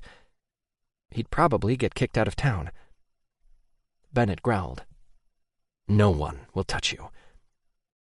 His eyes changed suddenly. They reminded Lucas of the reptile lurking just under the surface. Lucas sucked in a breath and tried to get away from Bennett. Shh, baby. My dragon would never hurt you. He can't help it, Lucas, Forrest said from somewhere to the right. Lucas jumped at the sound of his voice. Dragons are a little more primitive than other shifters. They concern themselves with the basics. Survival. That includes the protection of their mate. He'd never hurt you. Bennett narrowed his eyes. Stop helping. You're making me sound like an idiot who can't control my dragon. Forrest huffed out a breath. You can't. Your eyes changed like 4 times since we've been in here. Plus, you could just say thank you for helping. You're fucking it up by scaring him. And why are you getting so grouchy? God, take a nap, Bennett. Seriously, man. You need a fucking candy bar or something. Bennett rolled his eyes before meeting Lucas's gaze again. He is the reason why you should be grateful you don't have siblings. Lucas started laughing. Something about the banter between the two brothers struck him as extremely funny. He hadn't laughed in a long time, even before that night with the vampires. He always considered himself a happy person, but maybe not.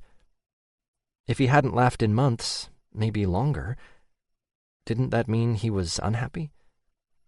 I'll have you know I am the one who brought Lucas to you. I practically delivered your mate to you like he was a fucking pizza. You should be thanking me, Forrest said and stood. Lucas watched him enter the kitchen. He heard the refrigerator door open and close again.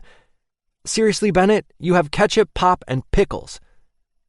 Forrest came back in the room and held out his hand to Bennett. Fork it over. I'll grocery shop for you so you don't look like a complete loser in front of your mate. There's money in the top drawer of my dresser. Now leave us alone for a minute. You got an hour to fuck each other blind. Then I'll be back, Forrest said, walking out of the room, heading down what Lucas thought was probably a hallway, but he couldn't really tell from where he sat. Lucas turned back to Bennett. His smile died when he saw the look in Bennett's eyes. Lucas licked his lips and couldn't keep himself from leaning forward. Bennett's hands came up to frame his face as he pulled Lucas to him. The kiss was a press of their lips, neither of them taking it any farther. It was as if Bennett feared scaring Lucas again. Lucas was far from scared. His cock grew hard and he tried to get closer to Bennett, wanting close to the source of his pleasure. Lucas slipped into Bennett's mind with no effort at all. He didn't even know he did it until he felt Bennett's passion rise to the surface, and then Lucas gasped and pulled back.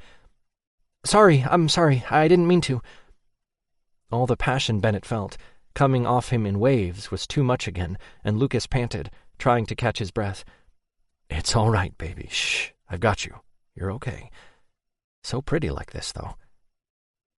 Lucas once again tried to climb out of Bennett's lap. About that shower? Bennett's hands left Lucas's face, and he lifted him into his arms as he stood, making him squeal at the unexpectedness of it. Bennett held on to him as if he weighed nothing. Lucas had been losing weight since being on the run. He wasn't a big eater when he stressed out, and that was catching up with him. Still, he had to be heavy. I can walk, Lucas said. I like this better, Bennett said. Yeah, Lucas kind of did too. Not that he was ready to admit that, though. Lucas didn't say anything but held on as Bennett walked down the hallway. He went into a bedroom that had the blankets and sheets all rumpled up on the bed, as if someone had just gotten out of it. The room had that cinnamon smell to it, and Lucas couldn't help but moan. The smell was so strong, so intoxicating. "Why do you smell so good?" Lucas asked, and pressed his face against the bare skin of Bennett's shoulder. "That's how you know I'm your mate. I don't smell like that to anyone else, just you. Your smell is stronger for me because I'm a shifter." "What do I smell like to you?" "You smell like the northern forest. Like pine, I guess." Bennett stopped inside a bathroom, continuing to hold Lucas close, and took a big long pull of air in through his nose. Bennett moaned against Lucas's hair. The air he expelled moved some of the strands aside. "And like the roses on the west side of my mother's house. I'll show you sometime soon." Lucas thought about Bennett already talking about meeting his mother. They hadn't even been on their first date yet. Lucas wasn't sure what to say to Bennett, who seemed so fierce and instinctual with everything he did. At least, he was around Lucas. "Can you put me down, please?" he asked, without looking at Bennett. He put him on his feet, but didn't release the hold he had around Lucas's waist. Lucas was eye level with the center of Bennett's chest, and that was right where he kept his gaze. Bennett lifted his chin with a finger until their gazes met. "What did I say that has that worried look on your face?" Lucas shrugged. "This is all happening so fast." "When a shifter finds his mate, that's it for him. You're it for me, for the rest of my life." "Just like that?" "Yep, just like that. Fate has chosen." "And you didn't have a say in it at all?" Bennett shrugged. "Why would I question fate? I trust that you're perfect for me." "I can't do that, trust like that, so blindly." Bennett frowned. "Are you rejecting me?" he asked in a gruff voice that scared Lucas a little. "No, I need to get to know you first. I wasn't raised as a paranormal like you were, with all your customs and traditions. I wasn't even raised knowing paranormals existed. I need to go slow. I'm not ready to meet your family." "So, you want to date me?" "Yes." "All right. It's a little unorthodox, but I think I can manage it." Lucas thought about that for several seconds. Unorthodox. The word made Lucas chuckle. "Are you serious right now? That's how normal human beings start a relationship."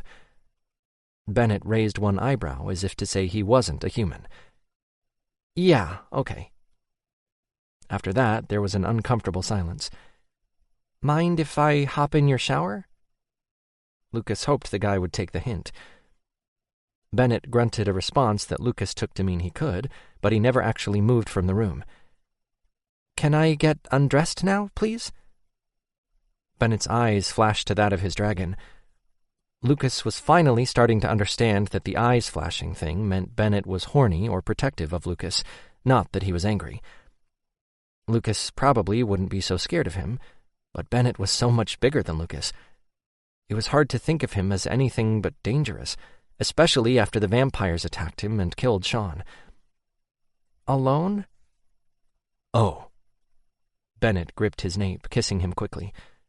When he pulled back, he said, "I can't be very far from you right now.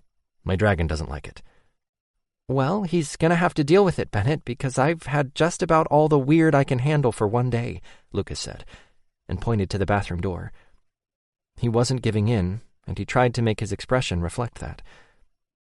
Bennett's eyes widened with surprise, and then he smiled. "Okay, baby. I'll give you your privacy." What about clothes?" "I'll lay them out on the bed for you." Bennett kissed him one last time before he turned and left the room. Lucas couldn't help the smile that played on his lips. Lucas got out of the shower with a towel wrapped around his waist. He tentatively opened the door and peeked around the corner. He breathed a sigh of relief when he didn't see anyone and pulled the door open all the way. Bennett had laid folded clothes on the bed. That small gesture melted Lucas's heart even more. Lucas shook his head at the underwear Bennett had given him, holding them up to his nose. He pulled them away in disgust. He didn't need to be a shifter to know those smelled like they'd never been worn by Bennett. Brand new pair, in fact. He wanted to smell like Bennett, damn it. They were very big, but Lucas thought they would fit him around the waist. He pulled them on under the towel and then unwrapped it. They hung off him. He smirked at himself. They looked completely ridiculous, but it wasn't as if anyone would see them. He pulled the sweatpants on next and had to draw the strings as tight as they would go to keep them from falling down around his hips. He held up the shirt Bennett had picked for him, giggling like a girl when he saw the image on it, and thanking whatever God was up there that no one was in the room to hear it. It was a white shirt with a black dragon, like the one he'd seen in Bennett's mind. Lucas held it to his nose and smelled that cinnamon scent all over it. The smell calmed him, relaxing him to a degree he hadn't experienced in a long time. He pulled the shirt over his head and sighed. There was a knock on the door, and Lucas said, "Come in."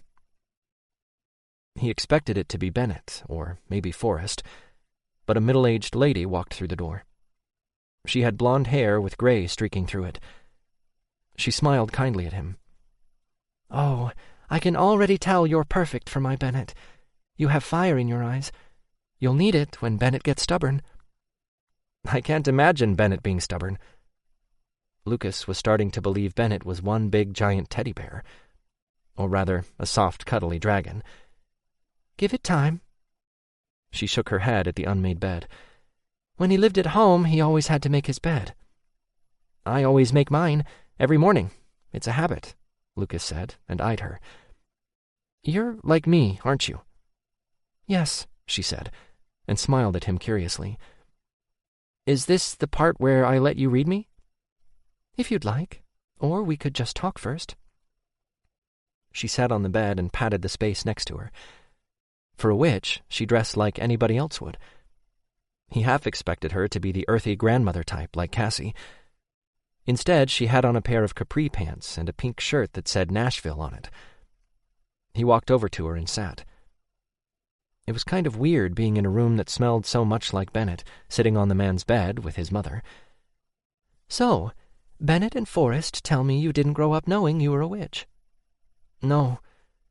"I imagine you're probably getting headaches then. If no one is teaching you how to let out your abilities, they'll collect," she said. "I was, but since I've been on the run, I've learned to balance it out," he explained to her. "Oh, that's a good word, balance. Tell me, what do you practice on?" "Practice? I don't know if I'd call it that. It's more like letting a plant die and giving the light to it so it will come back." "I've never met anyone that had an ability to heal. Only male witches can do that." "Wouldn't I be called a warlock, then? I thought they were male witches." "A warlock is witch-like in that he uses magic, but a warlock has to channel the dark ancestors in order to use it." She waved a hand at Lucas. His confusion must have come through on his face. "It's a complicated business. Just know that your magic comes directly to you and can be used whenever you want. You don't have to go through all those complicated channels like a warlock does." "So, warlocks are weaker?" "Not at all. They are just different. All of the magical beings are all relatively similar to each other, just like shifters and humans. All except for you. You're very unique, Lucas." "I'll show you how I can heal if you want to see it." "I'd love to watch." "I lose control of it sometimes." Lucas looked down at his hands. "I'll help you with that part, and Bennett will help you get control of all your other abilities once you mate properly."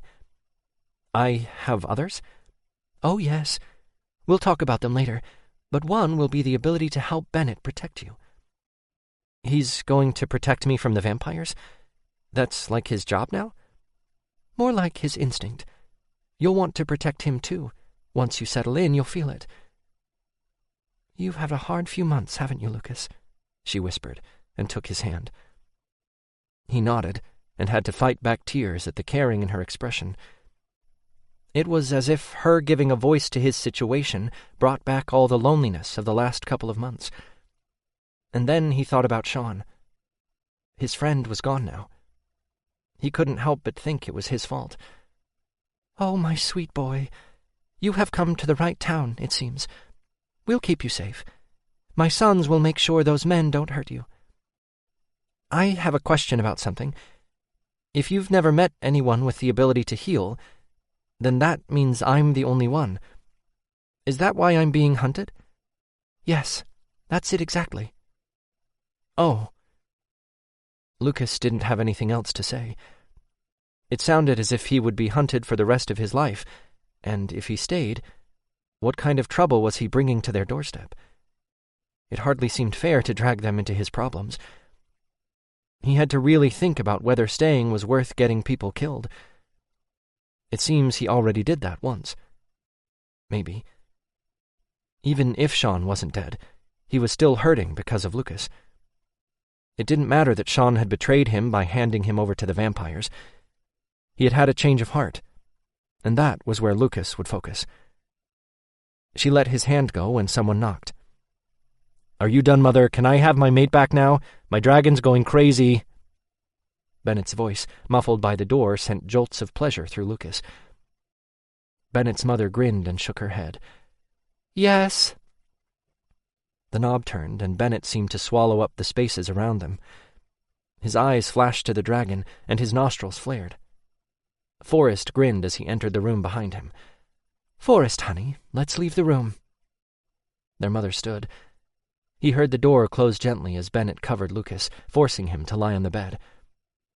Lucas wrapped his arms around Bennett's neck and met his lips halfway. It was as if they had been apart for days rather than a few minutes. It had been less than an hour. When Bennett's tongue licked across his lips, Lucas opened for him. That tongue invaded his mouth, and he got his first real taste of Bennett, even as his mind told him to stop it. It was too fast. And then Bennett did a biting thing to Lucas's lip that made all thoughts go right out of his head, and the blood ran straight to his dick. Lucas wrapped his legs around Bennett's waist and kissed him again. Bennett even tasted of cinnamon. He moaned, his fingers lacing through the dark hair on his head. Bennett broke the kiss suddenly and panted against Lucas's lips. "Why'd you stop?" Lucas asked. "You want to date, right? Like humans do?" Bennett said. "Oh, yeah." Lucas was starting to think dating was highly overrated. "Right. I lost myself." Bennett grinned. Chapter 10. Someone knocked on Bennett's back door as he was drying his hair. He smiled and pictured Lucas standing there waiting for him. He had jeans on today. Call him vain, but he wanted to look good for Lucas, and those coveralls, while practical, didn't do him any favors. He'd do anything to have Lucas in his arms again, including dressing up just a little bit. He walked to the front door and pulled it open. His smile died the second he saw Ramsay. "Oh, it's just you." Ramsay rolled his eyes and came into the house. "Nice to see you too, brother." "Sorry, I was hoping Lucas decided to come into work earlier than expected."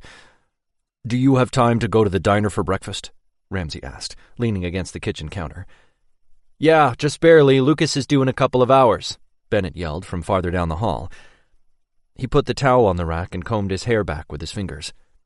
His hair looked better, artfully messy. He picked up the bottle of gel and squirted some onto the palm of his hand, working it into the strands. "Just let me put a shirt on and we can go." Bennett nodded to himself in the mirror and left the bathroom. He pulled a green shirt from his closet. His sister, Kristen, had given it to him for Christmas last year. She had said it would enhance his eyes. He was putting it on even as he walked down the hallway to the kitchen. Ramsay raised an eyebrow. "What?" Bennett asked, knowing he was probably about to get teased. "Nothing. I've just never seen you primp before. You never once cared about your hair enough to put gel in it," Ramsay said, smirking at him. His brown eyes suggested he wasn't done with his teasing. "You look pretty, little brother." Bennett chuckled. "Shut up." He grabbed his keys from the kitchen table and started out of the door. "My mate was raised as a human. He wants to go slow, which is going to kill me. Thought maybe looking good for him would help speed up the process." "Or give you blue balls," Ramsay said from behind him. "Yeah. My dragon isn't very happy right now. The second Lucas left yesterday, I got uneasy. I even slept in the chair outside his cabin." "That really sucks, man. Having a mate sounds agonizing, Ramsay said as the door closed behind him. Bennett watched as Ramsay flipped the lock. He's worth it. I can already tell. Bennett slid into the passenger seat of Ramsay's car. Tell me about him, Ramsay said as he sat behind the wheel. He put the key into the ignition and started up the car. Bennett smiled. He's smaller than me. Duh, Ramsay said, and backed out of Bennett's driveway. You're huge, bigger than me even. You could be Alpha if you wanted, you know.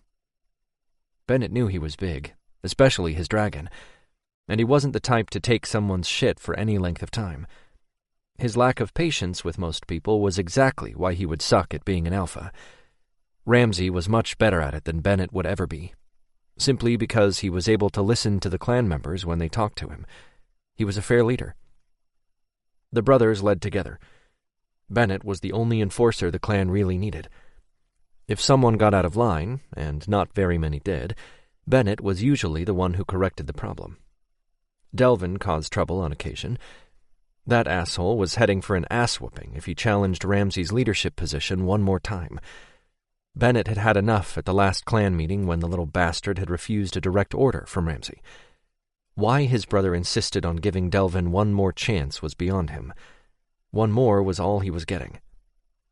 You know I don't have a problem following your lead. Yeah, I know. Ramsay started down the road toward the diner.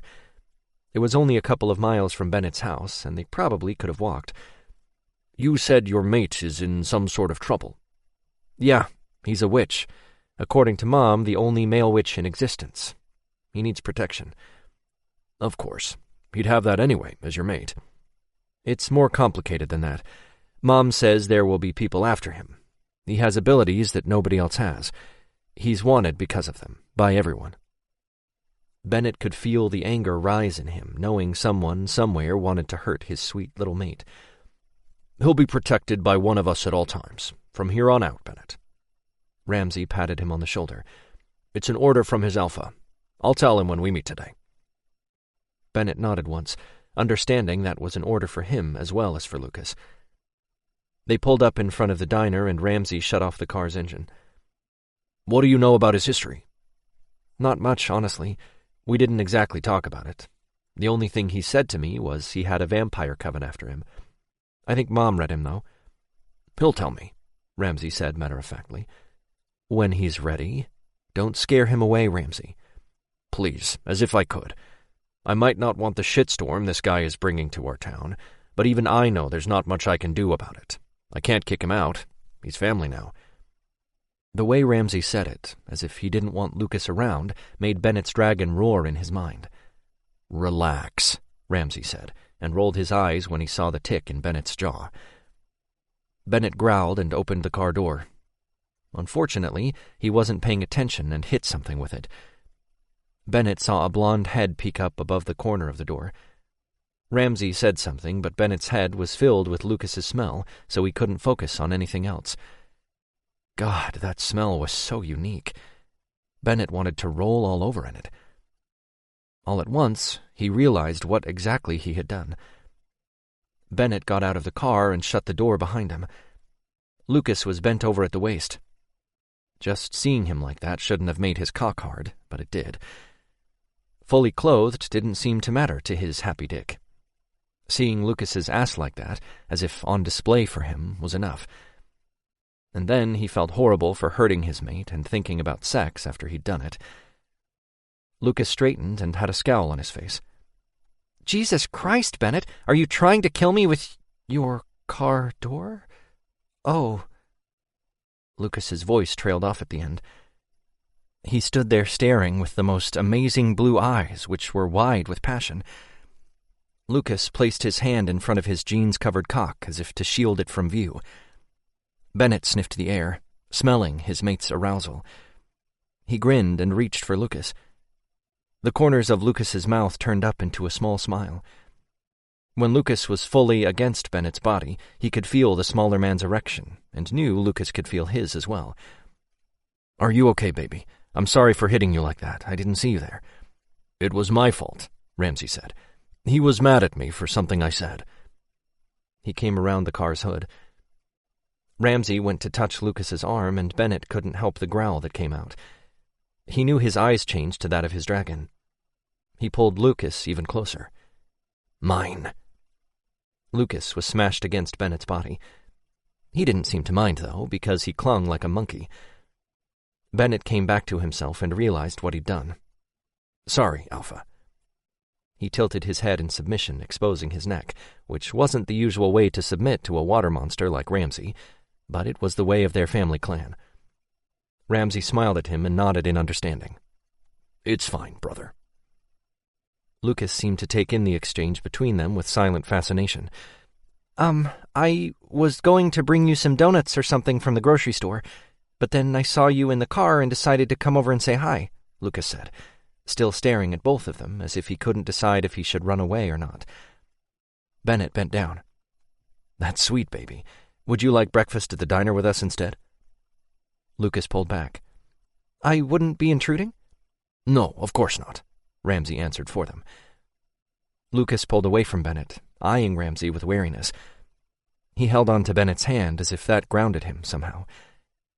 It took Lucas several seconds to stop studying Ramsay and say whatever it was he wanted to say. You must be Ramsay. I can tell you have a lot of power, like a leader. Lucas turned to Bennett. I don't know what to do now. Normally we would shake hands, but that's like me asking to read him, right? Ramsay chuckled. I'm not much on formality anyway. Not for family. Come on, let's get some breakfast. Ramsay turned toward the diner. Bennett and Lucas followed, still holding hands. Ramsay held the door open, and that was when Lucas finally released him. Bennett placed a hand on the middle of Lucas's back as they waited for someone to seat them. It wasn't long before a greeter seated them at a corner booth. Bennett purposefully had Lucas sit against the wall so no one would be able to come at him. Ramsay recognized Bennett's intent with the seating arrangement and nodded. Lucas noticed the nod and questioned it with one look. Bennett leaned over and kissed him on his temple instead of answering. So I'm just going to get right down to it, Lucas, Ramsay said. At the same time, he turned his coffee cup up so the waiter would know that was what he wanted to drink. Bennett did the same. What does that mean exactly? It means we want you safe. You'll have to follow my directions so I can keep you that way. What sort of directions? Lucas asked, with caution in his voice. Ramsay smiled. Things like not being alone, ever. The waiter, Sage, came over then, and the conversation died down. He poured coffee for Ramsay and Bennett. Hey, Bennett, I haven't seen you around in a while. Sage flirted with Bennett with his eyes. Bennett might have welcomed it even a couple of days ago, but he didn't now that he found his mate. Sage had a thing for Bennett and always had. They weren't mates, so for that reason Bennett never entertained the shifter's advances. He did find it flattering, though.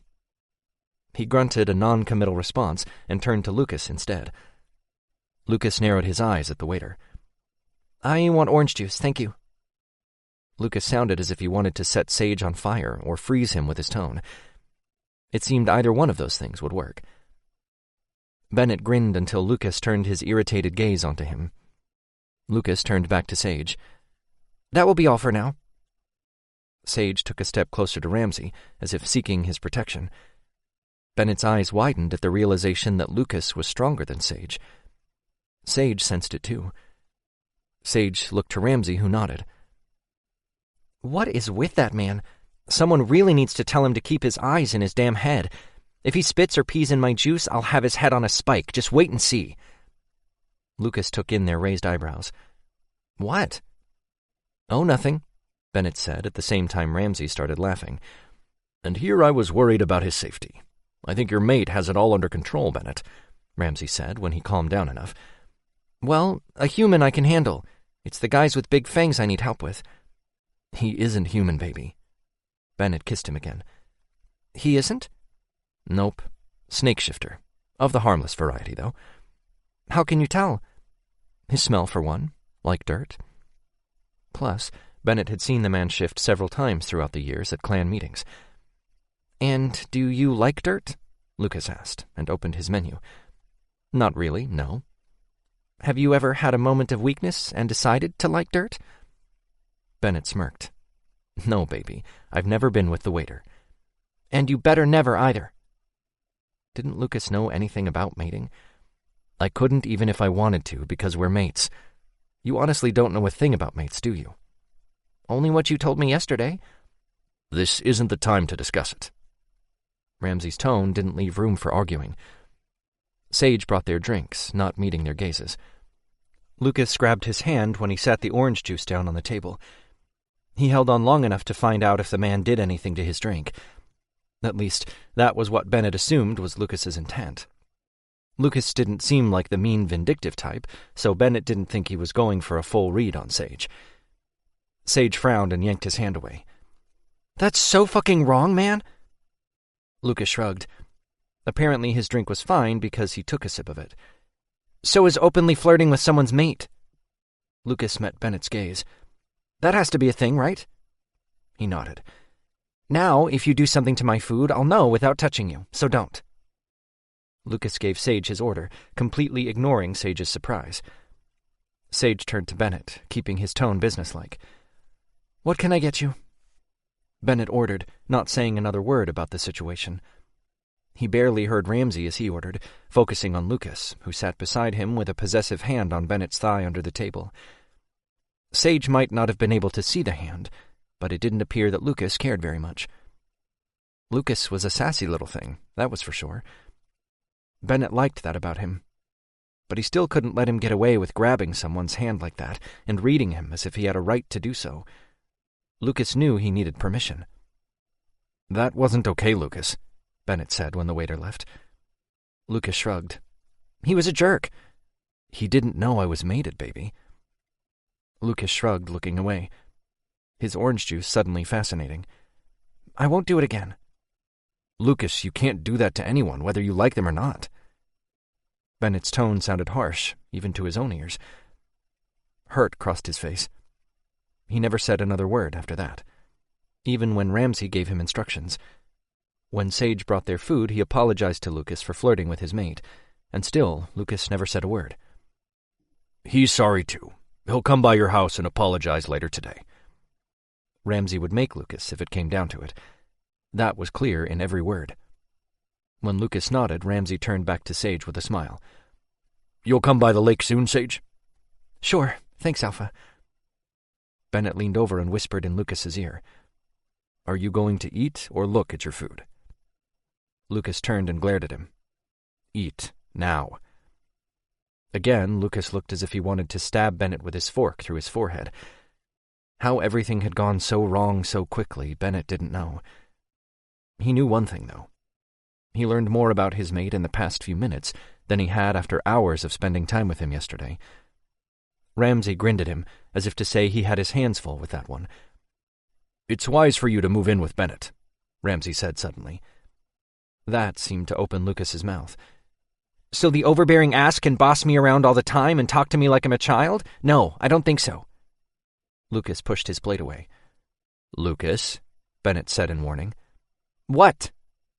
Lucas turned toward the window, looking out at the parking lot. Bennett closed his eyes and sighed. Please eat. Lucas turned and glared before drawing his plate to him once again. He ate without a word. Bennett sighed. Ramsey chuckled. Looks like you have your hands full, brother. Lucas met Ramsey's gaze, and that was all it took to make the two friends. Ramsey winked, and suddenly Bennett was the bad guy in the whole stupid thing. Lucas's smile died when he turned to Bennett. You will apologize to Sage later today. Ramsey clearly wanted to make sure his instructions were followed. I'll do it before I leave here. You also have 2 weeks to either move in with Bennett or our mother. Ramsey held up 2 fingers. The choice is yours, but you will not live by yourself for longer than that.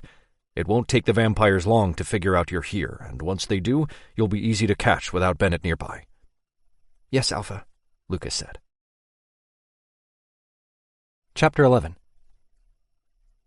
Bennett was pleased with Lucas's work. His little mate had taken the initiative, and after less than a week, he had rearranged the office in such a way that made it more efficient and accessible to customers. Customers bringing their boats in for repairs had to enter the office first. He had found a beat-up bar-type counter in a shed out back. Lucas had dragged it into the office and used it as a counter/divider, so that was the first thing the customers saw upon entering. He'd even cleaned the counter up, staining it and fixing all the little scars. Then he'd put a couple of signs on the garage doors, directing customers to the side entrance, which led them into the office. Already, Bennett was interrupted less by customers, either in person or on the phone. Lucas made sure he didn't, and it made a big difference in Bennett's daily production. By the end of the week, Lucas instinctively knew what was important and what was not in Bennett's world. Bennett was impressed that Lucas even knew how to do all of that. He knew better than to say as much, though. Most likely, Lucas would take offense. He longed for the small bits of interaction Lucas gave him, even if he did keep it all business. Every time Lucas looked at him, it was with a steely resolve. There were moments when Lucas didn't think Bennett was paying attention that the longing would appear. But that wasn't often enough. 4 days, and every second drove Bennett crazy, which put him in a bad mood. He almost snapped at Lucas yesterday, but restrained himself at the last minute. They moved around each other with a tense silence, which seemed to eat away at the small connection between them by slow degrees. Bennett's dragon roared in frustration, just a little bit louder with each passing day. He wasn't even sure if Lucas was really all that mad anymore, or if he'd grown comfortable with the avoidance tactics. Bennett was bound and determined to rectify the situation, even if it meant apologizing. Again. For the 7th time. Yes, 7 times. And all Lucas would say was, "We'll fight all the time, I can already tell." He'd roll his eyes and walk away. If saying the same words over and over again weren't working, he had to come up with something else. Problem was, words weren't really his forte, but he had a feeling Lucas liked them a lot when they were pretty and truthful at the same time. Bennett had had his work cut out for him, until about a half hour ago, when he'd finally figured out what he was going to say to Lucas that might help their situation. That morning, Bennett had noticed Lucas looking at him with heat in his eyes, as if the separation was getting to be too much. Bennett had even caught him fanning himself a couple of times, as if the lust he felt was making his body heat up. So it seemed like the right time to implement his plan. Bennett wiped his hands on a rag and walked out of his garage into his house, knowing Lucas was in there somewhere, since he wasn't in the garage with him. Lucas had a habit of cleaning up after Bennett when there was nothing else to do, as if it was part of his job description, which it wasn't. He found Lucas in the kitchen, making sandwiches for them both. Again, something else he didn't have to do. "Lucas," Bennett said quietly as he sat down. "What?" Lucas never even turned. Lucas's brow shone with sweat. "Can we talk? This is getting ridiculous." Lucas shrugged. "Turn around, Lucas." Lucas did, folding his arms in front of his chest. He stared at something over Bennett's head as he waited for him to speak. "I'm Beta of our clan, second in command behind Ramsey. I'm used to giving orders." "Well, you can't with me." "Yeah, I got that loud and clear." "Look, I get that I made a big mistake." Lucas looked at Bennett. "But you did treat me like a kid, and could have handled that differently." "I know, Lucas held up a hand. "Don't apologize again." Bennett smirked. "Wasn't going to. I was just going to ask if you wanted to see a movie after work today." Lucas sighed. He fanned his face with his hand. "Okay. I can't take the separation much longer anyway. Might as well give in to you." Bennett grinned and leaned forward, gently taking Lucas's hand. He pulled until Lucas walked awkwardly toward him, as if he was still holding back a little. "I blame the mating thing," Lucas said once he got all the way to Bennett. "Are you sure that's the only reason?" Bennett asked, wrapping his arms around Lucas's waist. Now that he finally let Bennett touch, he wasn't about to give Lucas up any time soon. "No, but that's part of it. The other part is because you're so fucking sexy." Lucas sighed and ran his fingers through Bennett's thick dark hair. "I've never really been the jealous type, but somehow you're different." "I'm the same way, baby. It'll get a little better once we're bonded." "What does that mean?" Lucas pulled away enough to straddle Bennett's lap. Lucas cupped the nape of Bennett's neck. The fingers of his other hand laced through Bennett's hair. "Your skin is hot, baby. Are you okay?" Bennett asked, with no small measure of concern. I'm fine. Just been hot lately. Feels a little better now that you're touching me, though. Lucas shrugged as if it wasn't a big deal. Tell me more about bonding. Lucas's complete focus was on Bennett's mouth as he spoke. Clearly, Lucas wanted to kiss him. "It means that I bite you, drink your blood, and then come inside you at the same time. Well, most of the time it's done together. Once we do that, there's no turning away from each other. We won't be able to leave each other physically or emotionally. We'll be tied together forever." During sex, Lucas whispered. Their lips pressed together for long seconds before Bennett took control of the kiss, which must have been why Lucas waited. Lucas arched his back, pressing his chest into Bennett. Bennett pulled Lucas closer as he made demands. The second Lucas let him in, Bennett got a taste. He wanted more. His dragon rose to the surface, and Bennett knew his eyes had changed at the same time his teeth had dropped down. Lucas pulled away instantly and looked at him in surprise. His body tensed. "Can't help it. My dragon wants to bond." Lucas relaxed again. Just surprised me when I felt your teeth against my lips is all. Lucas reached up and then hesitated. Can I touch them? Bennett smiled. "Of course, baby." Lucas put a finger at the end of one of his pointed teeth. It doesn't feel that different from a human's, just bigger and a little pointy. Lucas pulled his hand away and kissed Bennett on the lips once again, keeping his kiss brief and light. Can I see your dragon? It won't eat me, will it? Bennett chuckled. "No, baby, I won't eat you. At least, not in the way you mean." Bennett wriggled his eyebrows at Lucas, making him chuckle and blush. "I'm still me in my dragon form, completely cognizant." That's a relief. "I can show you after the movie, if you'd like." I have to meet your mother here later. She's going to show me how to control my magic. Will we have time for a movie? "We'll make time."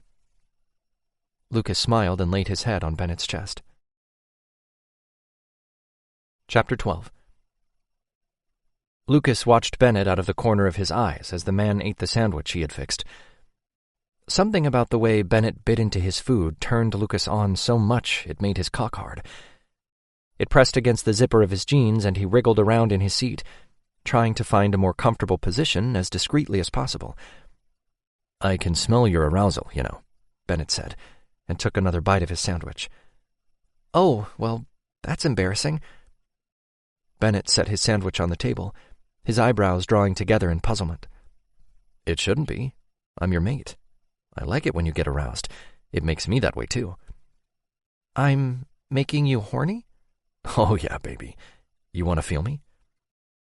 Bennett pushed his chair from the table and opened his legs. "If I feel you, we'll both end up coming, which I want more than anything. I'm just not ready for the bitey stuff. Is that okay?" "Of course, baby. Not until you're ready, I promise."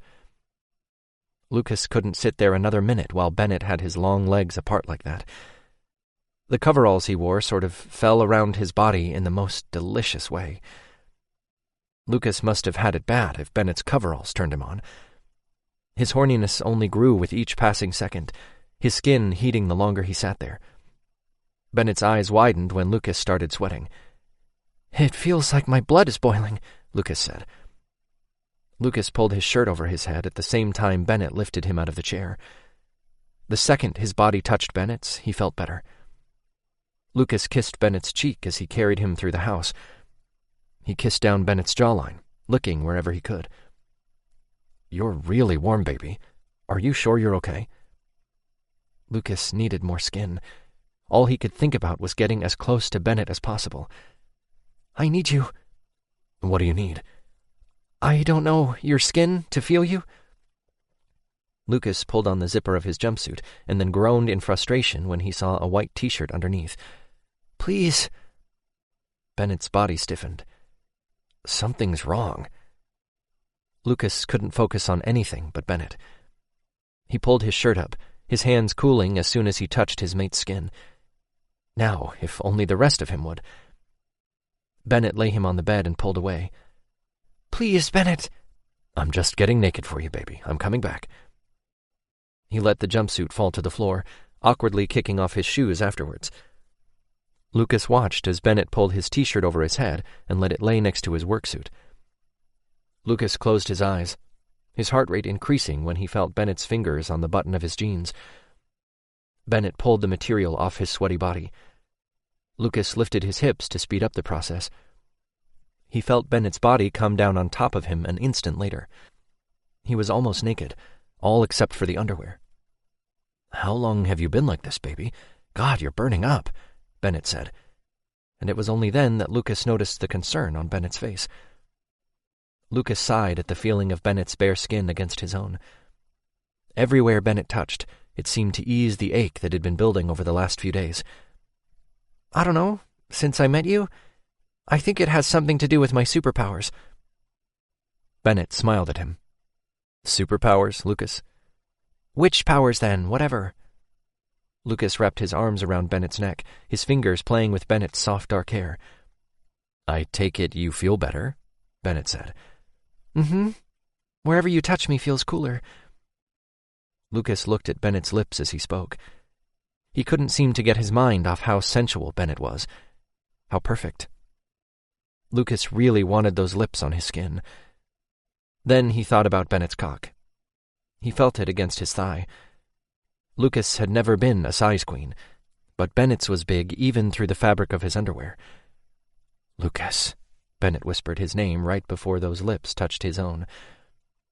Lucas trailed his hands down Bennett's shoulders and back, feeling his warm skin.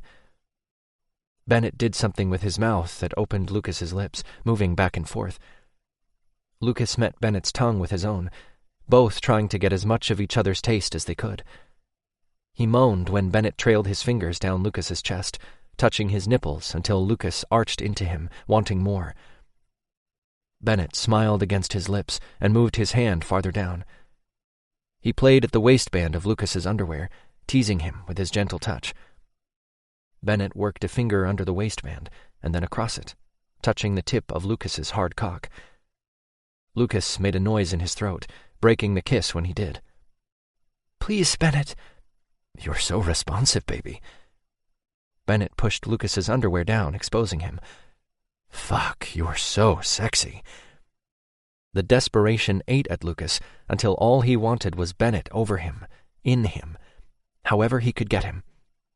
He hadn't ever felt so much all at once. It had never been like that for him.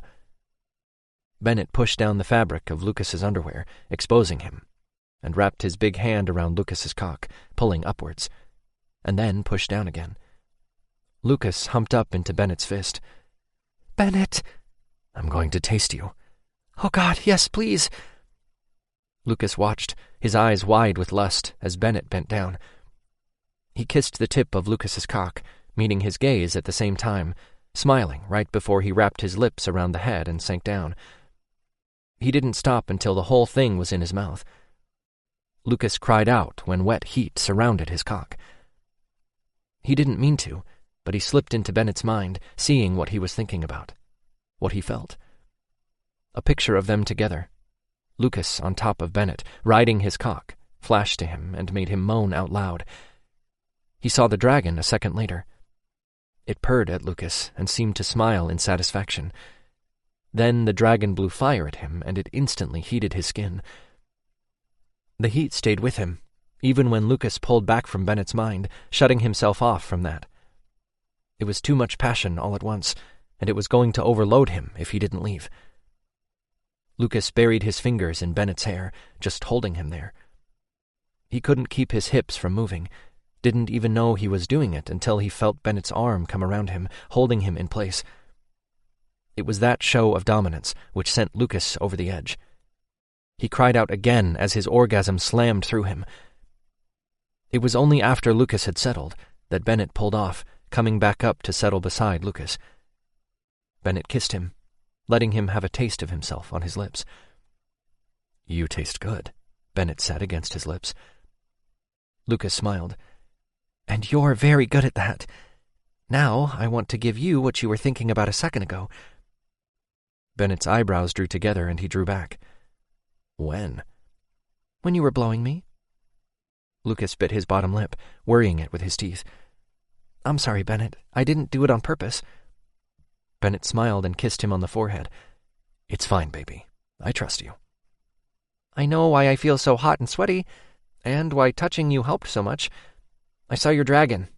He blew fire at me. Bennett's nostrils flared and his eyes changed. He growled and covered Lucas's body with his own. Mate, Bennett said. Shh, yes. Lucas cupped Bennett's cheek. I'm yours. All yours, dragon. Just give me time. He wasn't ready to make things official, which meant no penetration. He wasn't sure what was holding him back, but he knew he wouldn't bond until he was absolutely sure it was what he wanted. They could do other stuff, though. Lucas leaned up and kissed Bennett, trying to calm him. I get it. Your dragon is getting impatient. It's forcing my hand. Yes, I guess so. I didn't know, Lucas. I had no idea you could connect with me like that. No one has ever connected that deeply. Not even my mother.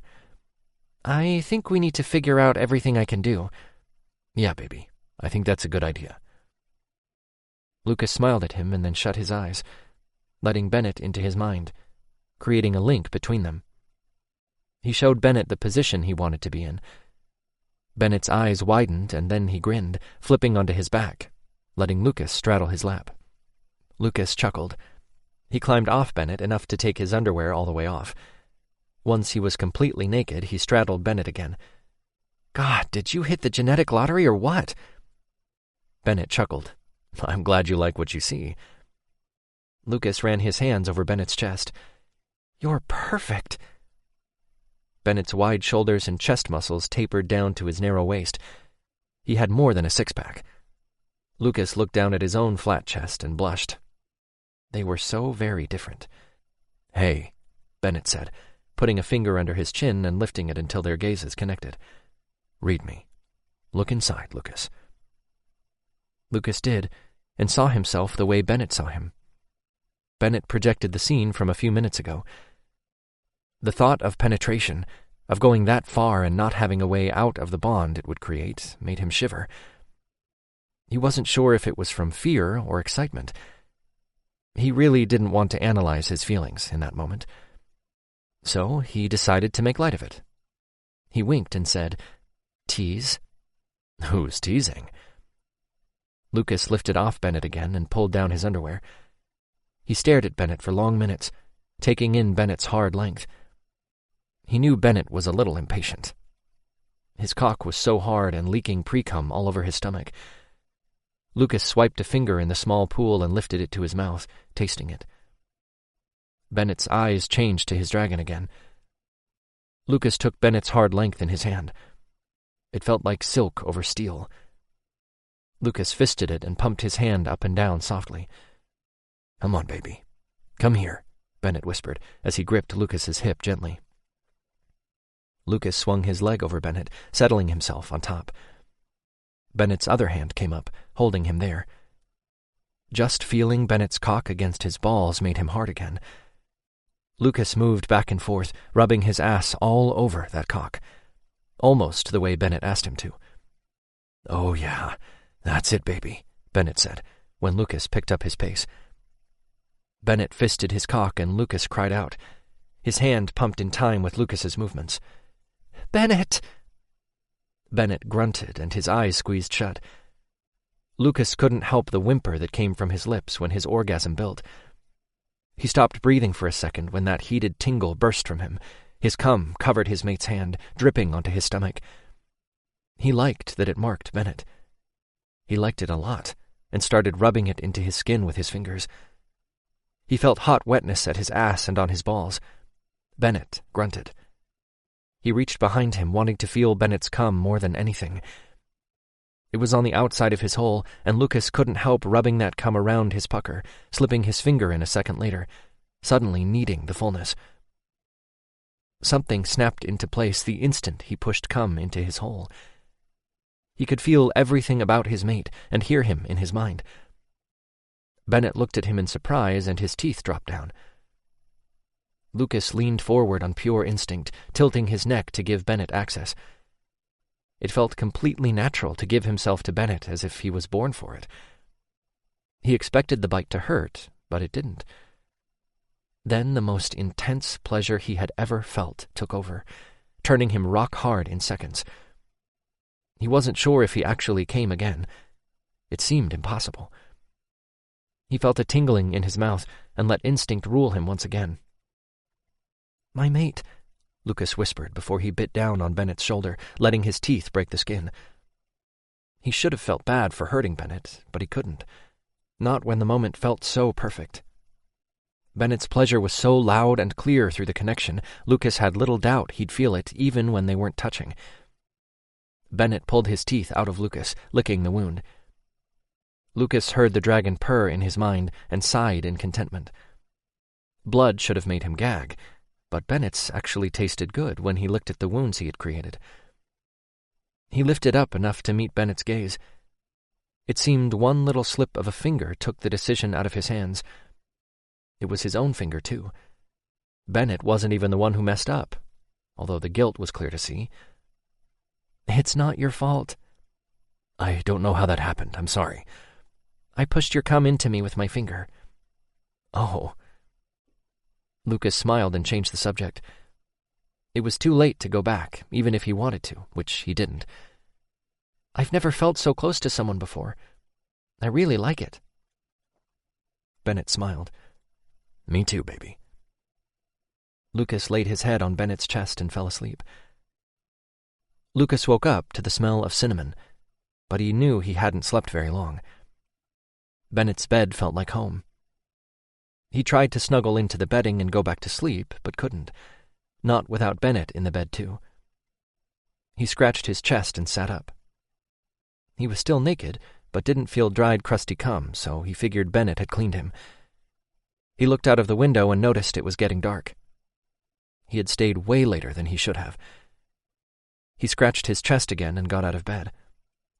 He saw his clothing folded up on a chair in the corner of the room. He smiled at Bennett's thoughtfulness. Getting dressed wasn't something he wanted to do, but he slipped his underwear on regardless. He cupped his balls, thinking about the way it felt to have Bennett's cock slide against them. His neck ached a little where the bite mark was, and he couldn't help but reach up with his other hand, feeling it. The wound had already scabbed over. Touching them sent a tingle through his body, making his cock take notice. He sighed and picked up his shirt, pulling it over his head. He couldn't believe he had bonded with Bennett. And he had bit him, too. He couldn't even begin to say where his fangs had come from. Everything had happened so fast and with such instinct, he found it difficult to process, even now after he had gotten some sleep. He really needed to get home, away from Bennett, to think about all bonding meant for his life. He had never really had a steady boyfriend, and hadn't dated all that much. In one day, he was virtually married. God, seriously? He ran a hand through his hair. He had been a fuck-up his entire life, and he was dragging someone else down with him. Yeah. He really needed time to process everything bonding with Bennett could mean for them both. He scratched his chest again, through his shirt, and winced at the stabbing pain. He lifted his shirt away from his skin at the collar and looked down. He had definitely scratched up a red mark. Lucas sighed. The witch thing was detrimental to his health. He was pretty sure he was starting to carry some of Bennett's dragon traits, if the fact that he could smell every little thing in the house, like he could tell a mouse was in the house somewhere, and that a shifter, other than Bennett, had been in the house in the last few minutes, though wasn't in the house anymore. The other shifter might have been Forrest. It was a scent he associated with his little one-room cabin, but still couldn't be completely sure. Lucas put on his jeans and walked out of the room. He could tell Bennett wasn't in the house either, and he started to panic. He projected out before he heard Bennett's voice in his head. "I'm in the garage, baby." "Well, this is really cool. I'll never have to say a single word to you ever again. This mate bonding thing really has its perks, huh?" "Just wait until bed tonight, and I'll show you how perky the mate bond can get." Lucas let out a sigh and walked through the house to the back door. He slipped on his shoes and made his way out of the door to the garage. The frogs were chirping all around him, sounding louder than normal. He heard Bennett say something and knew he was talking to the shifter who had been in earlier. He heard Forrest respond, but really didn't pay attention to the conversation. He was just happy he got the scent right on the first try. Go him. His whole focus was on Bennett as he walked into the garage. Bennett was in a boat that sat on its trailer, but he swung over the side when he saw Lucas. Lucas waved absently at Forrest. "How do you feel?" Bennett asked, even as he took Lucas in his arms. Good, great, terrified," Lucas said, and smiled up at his mate. "What about you?" Bennett frowned. "Why are you scared, baby?" "Really?" Because I just jumped into a relationship that I can't get out of?" Bennett stiffened. "There are ways around this." "Hey, I didn't say I wanted to get out. I'm just scared. I don't know you that well. I'm just worried I'm going to do something to screw it up. I seem to screw up everything. And then what if I have an ability that is completely awful? What if I do something to hurt you? I have issues controlling my witch magic stuff." Lucas scratched his chest, and that reminded him of his new problem. He moved back and pulled his shirt up, showing Bennett the rash that had started and the redness from itching so much. "Like this? What the hell? Headaches, hot sweats, now a rash? I'm a fucking mess, Bennett. And don't even get me started on the fact that somehow I have fangs and get all bitey around you whenever your cum gets in my ass." Lucas turned to look at Forrest. "Sorry, Forrest." Forrest waved him off. "I think you need to spend more time with Mom." Lucas nodded. "I already practice magic witch stuff once a week with her." He put his shirt down and Bennett rubbed the spot through the fabric. "Lucas, you're not going to hurt me, or screw anything up." "How do you know? How do you even know you like me as much as you think you do?" Bennett smiled at him. "Oh, I like you. A lot." Lucas couldn't help it. Bennett was really sexy when he was all flirty and smiling. Lucas ran his hand up Bennett's chest and around his neck. He pulled him down and kissed him. It was just a peck on the lips, and then a little lick across Bennett's lips, but it was enough to get his blood pumping. "I need a little time to myself. I need to think about all this." Bennett scowled again. "Why?" Lucas sighed and leaned his forehead on Bennett's chest. "I just do, Bennett." "You can't go by yourself. It's not safe. I'll go with you." "No." "Why?" "Because I can't think when you're around. All I think about is making love with you, and I really just need to clear my head, just for tonight. Okay, Bennett?" His mate scowled. "I don't understand you at all." Lucas smiled. "I know. I'm sorry. I don't really understand it either. I just know I need a little space." "You'll come back in the morning?" "Yes." "And you'll bring your stuff? Live here?"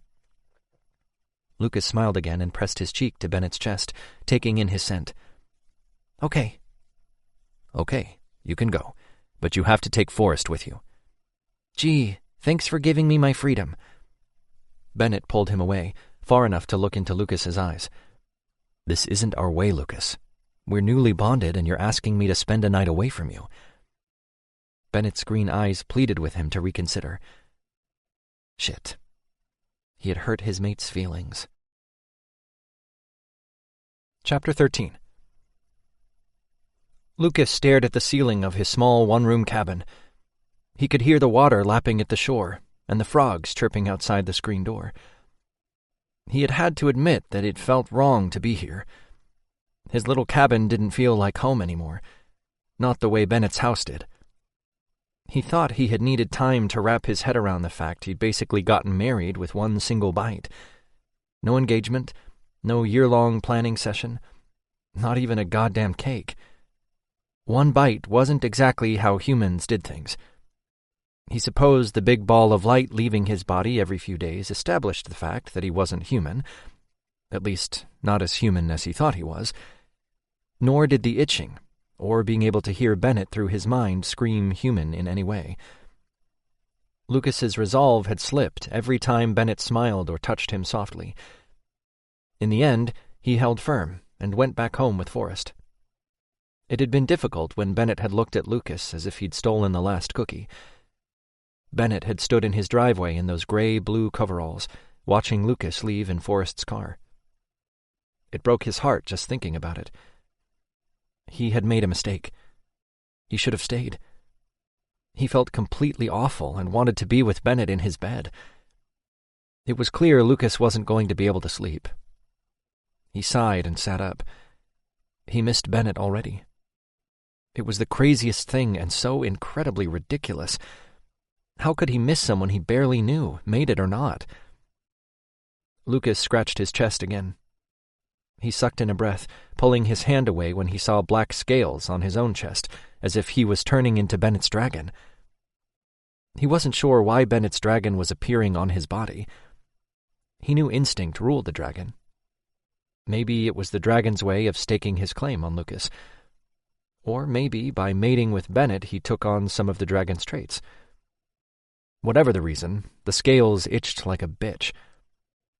He took a deep breath and willed himself to calm down, think through the problem.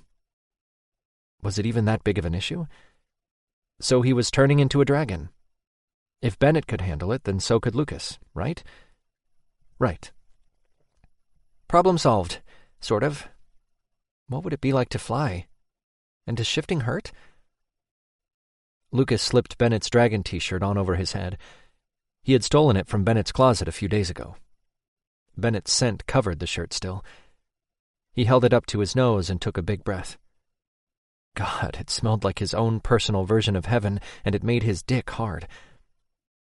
He put the shirt back into place and walked over to the door. He had remembered to lock it the second he got in, leaving the outer door open. Somehow that cinnamon smell was stronger the nearer he got to the screen, and he thought it might be the breeze blowing the scent around on the shirt that he wore. Or maybe Bennett had checked on him at some point. He smiled at the protective gesture. Lucas's attitude had changed since meeting Bennett. Knowing shifters made up more than half of the town, and Bennett was one of them, made him feel safe. He figured his comfort had a lot to do with Bennett being his mate. He might have wanted to take things slowly, for several different reasons, but even he couldn't deny the fact that he wanted the man with every single fiber of his being the very first moment he saw him. Lucas unlocked the door and started to open it, but movement to his left made him stop. He sucked in a breath and put a hand to his chest, as if he had to hold in his heart, which was pounding away at the scare Bennett had given him. "You scared the crap out of me, Bennett, God," Lucas said, and stepped out of his little house. He let the door close behind him. Bennett snaked an arm around his waist and drew him in, pulling him down into his lap. "Sorry. I thought you knew I was out here." "I thought you came to check on me and then left again." "I like that you prefer my shirt. It tells me you missed me, too. I'm not the only one," Bennett said, instead of answering. "Of course you're not," Lucas whispered, and rubbed his face against Bennett's chest, trying to soak up as much of the man as he could while he was here. "Hey, how did you know which cabin was mine?" "It smells like you," Bennett said. They were quiet for several minutes, comfortable being in each other's presence. "God, this is the most perfect spot in the entire world. Right here." Lucas turned into Bennett's chest, kissing him. "You're not mad that I'm here?" "No, you're right. It was stupid to leave you. All I really thought about was how much I missed you." Lucas pulled away enough to meet Bennett's gaze. "Want to come in?" "Okay." Lucas picked at an imaginary speck on Bennett's shirt as he contemplated how to say what he needed to without hurting Bennett's feelings. He decided to say it straight out. "I don't think I should work for you. It's kind of weird given the fact that I'm your mate." "You're a big help around there, though." "I don't know anything about boats." "Do you know the difference between a wrench and a screwdriver?" Lucas gave him his best incredulous look. "Yes, I can fix my own car and shit like that. I just don't know about boats." "You can fix a car?" Lucas narrowed his eyes. "That is incredibly insulting. Yes, smartass, I can fix a car." Lucas reached over and pinched one of Bennett's nipples through his t-shirt. Bennett laughed and covered his chest with his hands. "I didn't mean it like that. I meant that if you can fix a car engine, then you can help me with the boats more than you think. All engines are pretty similar." "Oh." Bennett smiled at him, and even in the dark it was the sexiest thing Lucas had ever seen. "You going to be my partner?" Aren't I already?" "In the business, baby." He leaned forward and kissed Bennett, unable to help himself.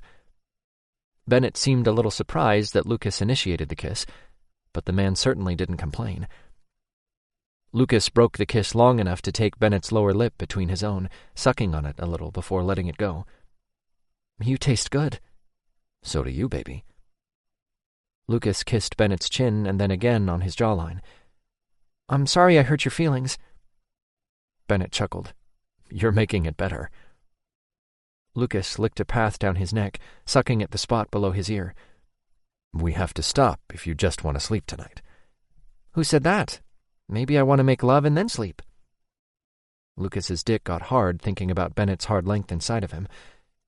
He reached around for Bennett's hand, picking it up and placing it on his cock, silently asking Bennett to touch him there. Bennett didn't disappoint. He wrapped his hand around Lucas's cock through his sleep pants and underwear and jacked him off. The fabric of his clothing moved against him deliciously. Lucas licked under Bennett's jaw, making him moan and tilt his head to the side to give Lucas more room. When Bennett spoke next, his voice was husky and slightly breathless. "If we make love, I'll want to bite you again, while I'm inside you. That's the proper way." "Yes, I want that." "Are you sure?" Lucas lifted, looking at Bennett. "I feel like I need to apologize to you again." Bennett ran a hand up his back and smiled at him. "That's not necessary. I just want you to be comfortable with me." Lucas grinned at him. "I'm very comfortable." Lucas reached up and tilted Bennett's head to the side. He licked a long path from his Adam's apple to the side of his neck. "When I'm with you, my mind is only on one thing." "It'll always be like that." "I know bonding is part of the heat, all that fate stuff, blah, blah. But I'd be attracted to you without all that." "Yeah, me too." Lucas kissed below his ear. "I want to get to know you. I want to know how you take your coffee." Lucas moved down to lick at his neck. "Black." "And what your favorite color is?" Lucas's hands came up, his fingers lacing through the man's soft dark hair. "Red." Lucas moaned and tried to get more of Bennett's touch. "God, I really love it when you touch me. Mine is yellow, by the way." Lucas bit him lightly and then soothed it with a lick. "I want to know what kind of movies you watch." "Action, and sometimes romance." Lucas heard Bennett's grin rather than saw it. "Liar! You so do not watch romance." Lucas bit him harder, soothing it with a kiss. Bennett chuckled. "Take a look at my collection, then." Lucas grinned. "I want to know what your favorite food is." "Grilled meat." "Any particular kind of grilled meat?" "Nope. What about you?" "Salad." Lucas pulled back, standing up long enough to straddle Bennett's lap. Bennett's hands gripped his waist lightly. "Liar.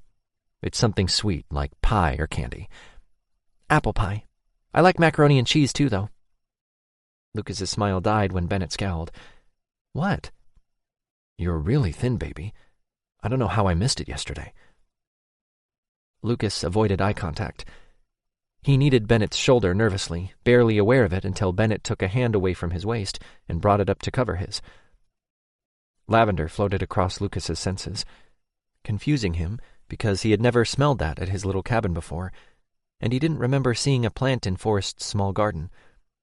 Not that he paid a whole lot of attention. Still, he remembered that smell the day Sean died. The memory made his stomach hurt, and talking about food, even if it was in a roundabout way, didn't help. Bennett cupped Lucas's cheek with his other and met his gaze. "I'm just worried about you." Lucas shrugged. "I can't eat when I'm stressed." He wasn't going to tell Bennett that sometimes he didn't see the benefit of spending money he didn't really have on food. What were a few less meals a day compared to none at all? Bennett tensed and sniffed the air. His eyes shifted and his teeth dropped down about the same time Lucas felt an itch in the center of his back. The itch was worse than the one on his chest. "Bennett?" He was about to tell Bennett that something was wrong when Bennett stood, setting Lucas on his feet. He pushed Lucas behind him, even as he pulled his shirt over his head. When he started to take off his jeans, Lucas said, "What are you doing?" "Stay behind me, baby," Bennett said, and then turned around. "I won't hurt you. Just remember that."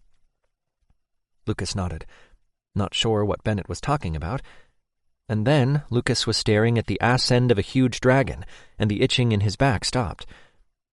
He wasn't sure how shifting actually worked, but it seemed incredibly fast the way Bennett did it.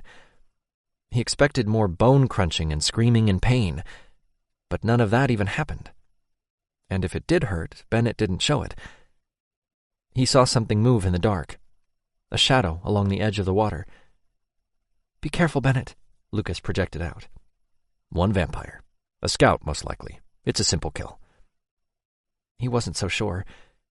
He remembered how the vampires had been much stronger than they seemed, and certainly much stronger than a human.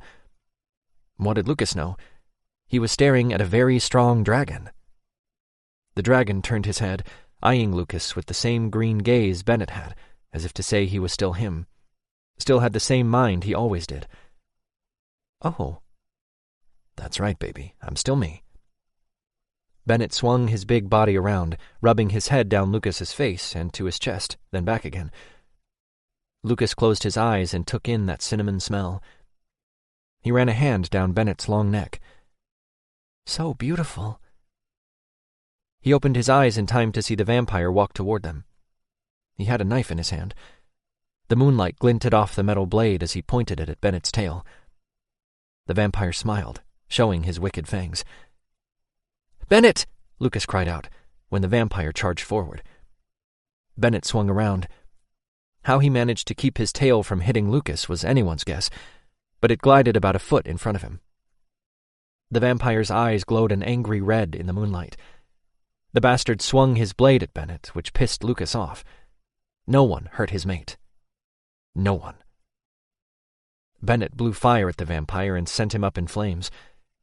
At the same time, Lucas held his hand out, and a light left his body in one great big whoosh. The light wasn't the healing white, but the dark gray that had killed Gary. It went right into the vampire, who crumpled to the ground instantly. The fire which had consumed the vampire's body burnt out when the light hit him. Lucas could smell the flesh as the vampire's body smoked. The smoke washed over him and his stomach rolled. He ran to the side of his cabin and heaved up his stomach contents. He felt a hand on his back as he wiped his mouth and straightened. He turned, burying his face in Bennett's bare chest. He shook as the realization hit him. He'd killed someone. And it didn't matter to his nerves that Bennett had burned the guy before Lucas had done his own thing, or that the guy had come to kidnap him and probably kill Bennett. He was definitely going to kill someone with that knife. Lucas doubted very much that the vampire was out to kill him. No, he wanted to take Lucas away from Bennett. Lucas clung tighter, needing to be as close to Bennett as he could. "Shh, he can't hurt you anymore." Lucas pulled away and started searching Bennett's body for injuries. Bennett hissed when Lucas touched a long gash that ran horizontally across his abdomen. "Let me see," Lucas said, and thought about his light, exactly the way he had practiced with Mother Estelle. The light was so much smaller as it hovered at his chest until he took it in his hand and used it as a light source first. It was white in color. He liked the white one so much better than the gray. That one scared him. A lot. And he never wanted to use it again after tonight. The white one would heal his mate, though. And he gently put the small amount of light into the bloody cut. Bennett sucked in a breath and held it as the light healed him. He let it work slowly, and the cut started closing. By the time the light was done, there was a single line of blood that dripped down Bennett's stomach. Bennett watched him silently as Lucas pulled the shirt he was wearing over his head and swiped at the blood staining Bennett's skin. Lucas held the shirt to Bennett's stomach for several minutes, trying to calm his nerves some. He concentrated on his breathing, taking long, even breaths to lower his heart rate. By the time he was calm and the adrenaline was wearing off, he was so tired he could barely stand. "Can we go home? I just really want to go home, Bennett." Lucas gripped Bennett's arm with his free hand as he stumbled a little. Bennett cursed and picked him up, carrying him to the truck that was parked at the back of the cabin. Lucas held the shirt, which had Bennett's blood on it, close to his chest. Mother Estelle told me that the gray light would take more energy. She was right. I hope I can save the shirt. Maybe if I put it in the washer as soon as we get home. Lucas knew he babbled, but couldn't help it. Don't worry about the shirt, baby. We'll buy another one. One with you on it? Bennett smiled and Lucas closed his eyes. Yeah, baby. We can get one with a black dragon on it. Chapter 14. Bennett watched Lucas wring his hands for the 100th time as they drove to his mother's house. What if they don't like me? I like you, Bennett said simply. Lucas smiled at him, which was his intended purpose. My family is your family now. Plus, the only one you should really worry about is Mom, and she loves you. Bennett pulled onto the dirt road leading to his mother's house. She lived a couple of miles from the main village.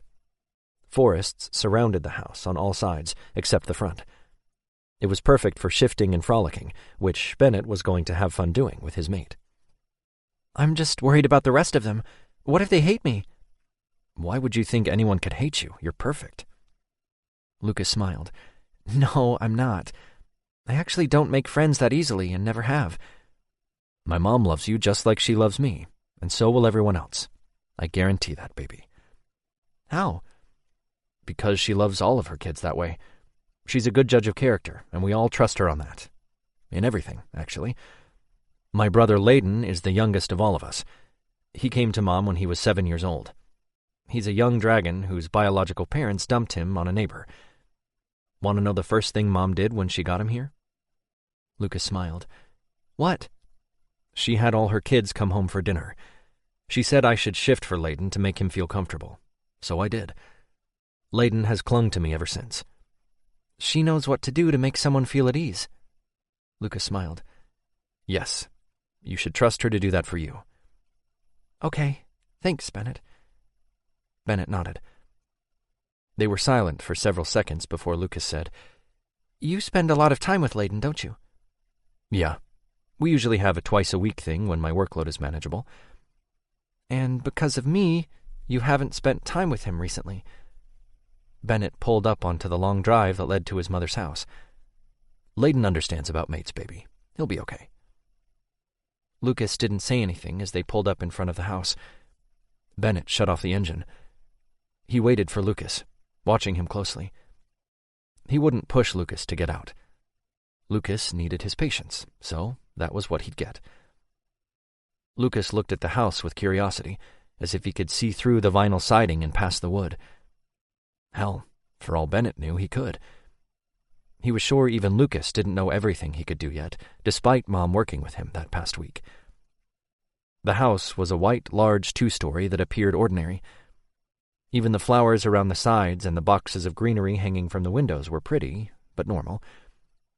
Maybe someone who knew about herbs and plants would pick up on the medicinal qualities for each plant, but anyone ignorant wouldn't have a clue.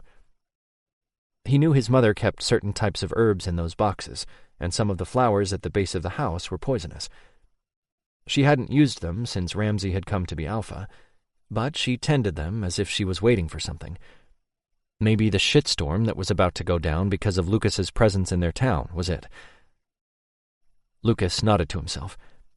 He opened the car door and stepped out. Bennett did the same, shutting the door behind him and pocketing his keys. He rounded the front of his car and held out his hand to Lucas, who smiled as he took it. They walked into the house together.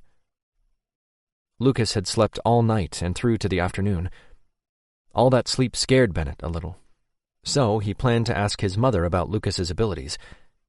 If he would always be drained when he worked with his magic, Bennett wasn't going to allow him to do it at all. Bennett and Lucas were the last to arrive. He could hear all his brothers and his sister in the back room. His family could be loud at times. It was even worse at clan meetings, especially if they were all going for a run after the meeting was over. Clan meetings only happened a few times a year. Ramsay wasn't the type of leader to demand the attention of the clan. He often stayed at his mother's house or on the deck after the meetings were over when the rest of the clan ran through the forest. Ramsay didn't partake in the clan run very often. which had more to do with him not liking to shift on land as much as he did in the water. There were only a few other water shifters. One was Sage, whose snake loved swimming. Bennett would have to be on high alert because of Lucas. Ramsay had called a meeting for after the family had dinner, thinking it would be a good idea for Lucas to get used to the clan. He had a feeling when the clan found out what Lucas could do, they would be all over him, asking him to fix their illnesses and such. Bennett wouldn't allow it. Lucas looked up at him, probably wondering why he had stiffened and started growling. Bennett calmed. He leaned down and kissed Lucas's brow. "Are you okay?" Lucas asked, concern still showing on his face. Bennett hated that he just made Lucas even more nervous than he already was. "I'm worried about you at the clan meeting tonight," Bennett said. After all, his mate could read him whenever he wanted. Bennett didn't shut Lucas out. He wouldn't ever do that to his mate. So Lucas would be able to tell if he was evading. "Why? Are any of them dangerous?" Lucas asked as they made their way to the back room. "We're shifters. We're all dangerous," Vaughn said from his chair. Layden sat on the arm of the plush recliner. Owen, who sat next to Gabriel on the love seat, rolled his eyes at Vaughn. Ramsay and Kristen sat on the couch. Kristen smiled at them and patted the seat beside her. Bennett sat, pulling Lucas down onto his lap. He winked at her in a silent thank you. "Don't scare my mate, Vaughn." Vaughn grinned and held out his hand to Lucas. Lucas hesitated to take it. "You know I'm a witch, right?" "Yeah, a very strong one. Mom even says you're stronger than her." Vaughn wiggled his fingers. Lucas looked at Bennett as if he wanted him to say it was okay. Bennett nodded to Lucas, and he turned back to Vaughn. "I don't know about that. Knowledge is power, and your mother has a lot of that." He knew Mom would put Lucas at ease, and having his siblings submit was her way of doing it. The fact that Lucas was very strong and getting stronger probably made it easier for his siblings to do just that. It seemed Lucas had really come into his power after they'd bonded. Lucas took Vaughn's hand. It was a few seconds before he muttered, "Wolf." Lucas smiled and said with a bit of wonder in his voice, "Oh, you fly a plane. That is so cool. Would you take me flying sometime?" Vaughn nodded and then addressed Bennett. "I like your mate, Bennett. He's really pretty." Bennett pulled Lucas closer and growled. He knew his brother teased, but he still couldn't help the possessiveness that overtook him. "Hi, I'm Kristen, the only sister of this bunch. Hopefully we'll get another girl soon. Too many boys around here." Kristen held out her hand to Lucas, and this time Lucas didn't hesitate.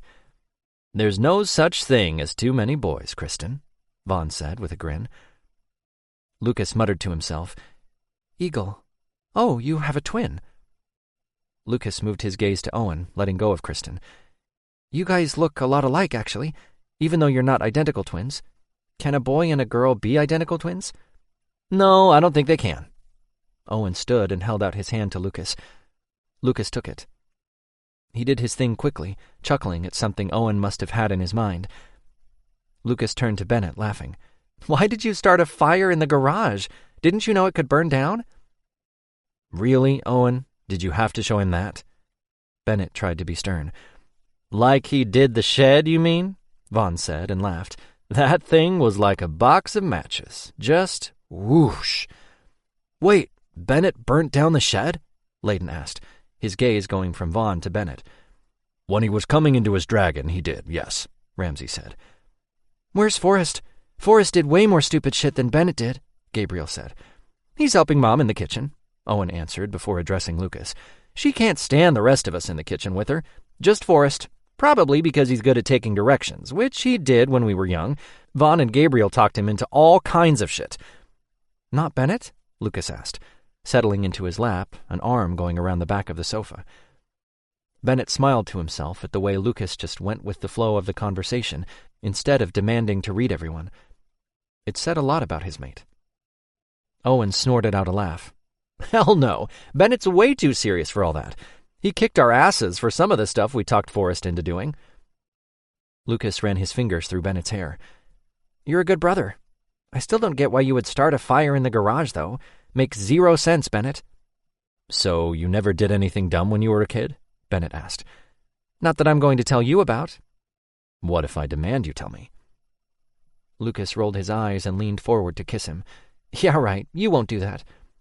Oh my God, the pretty little dude tamed Bennett, Vaughn said, and grinned his signature grin, one side of his mouth turning up slightly higher than the other.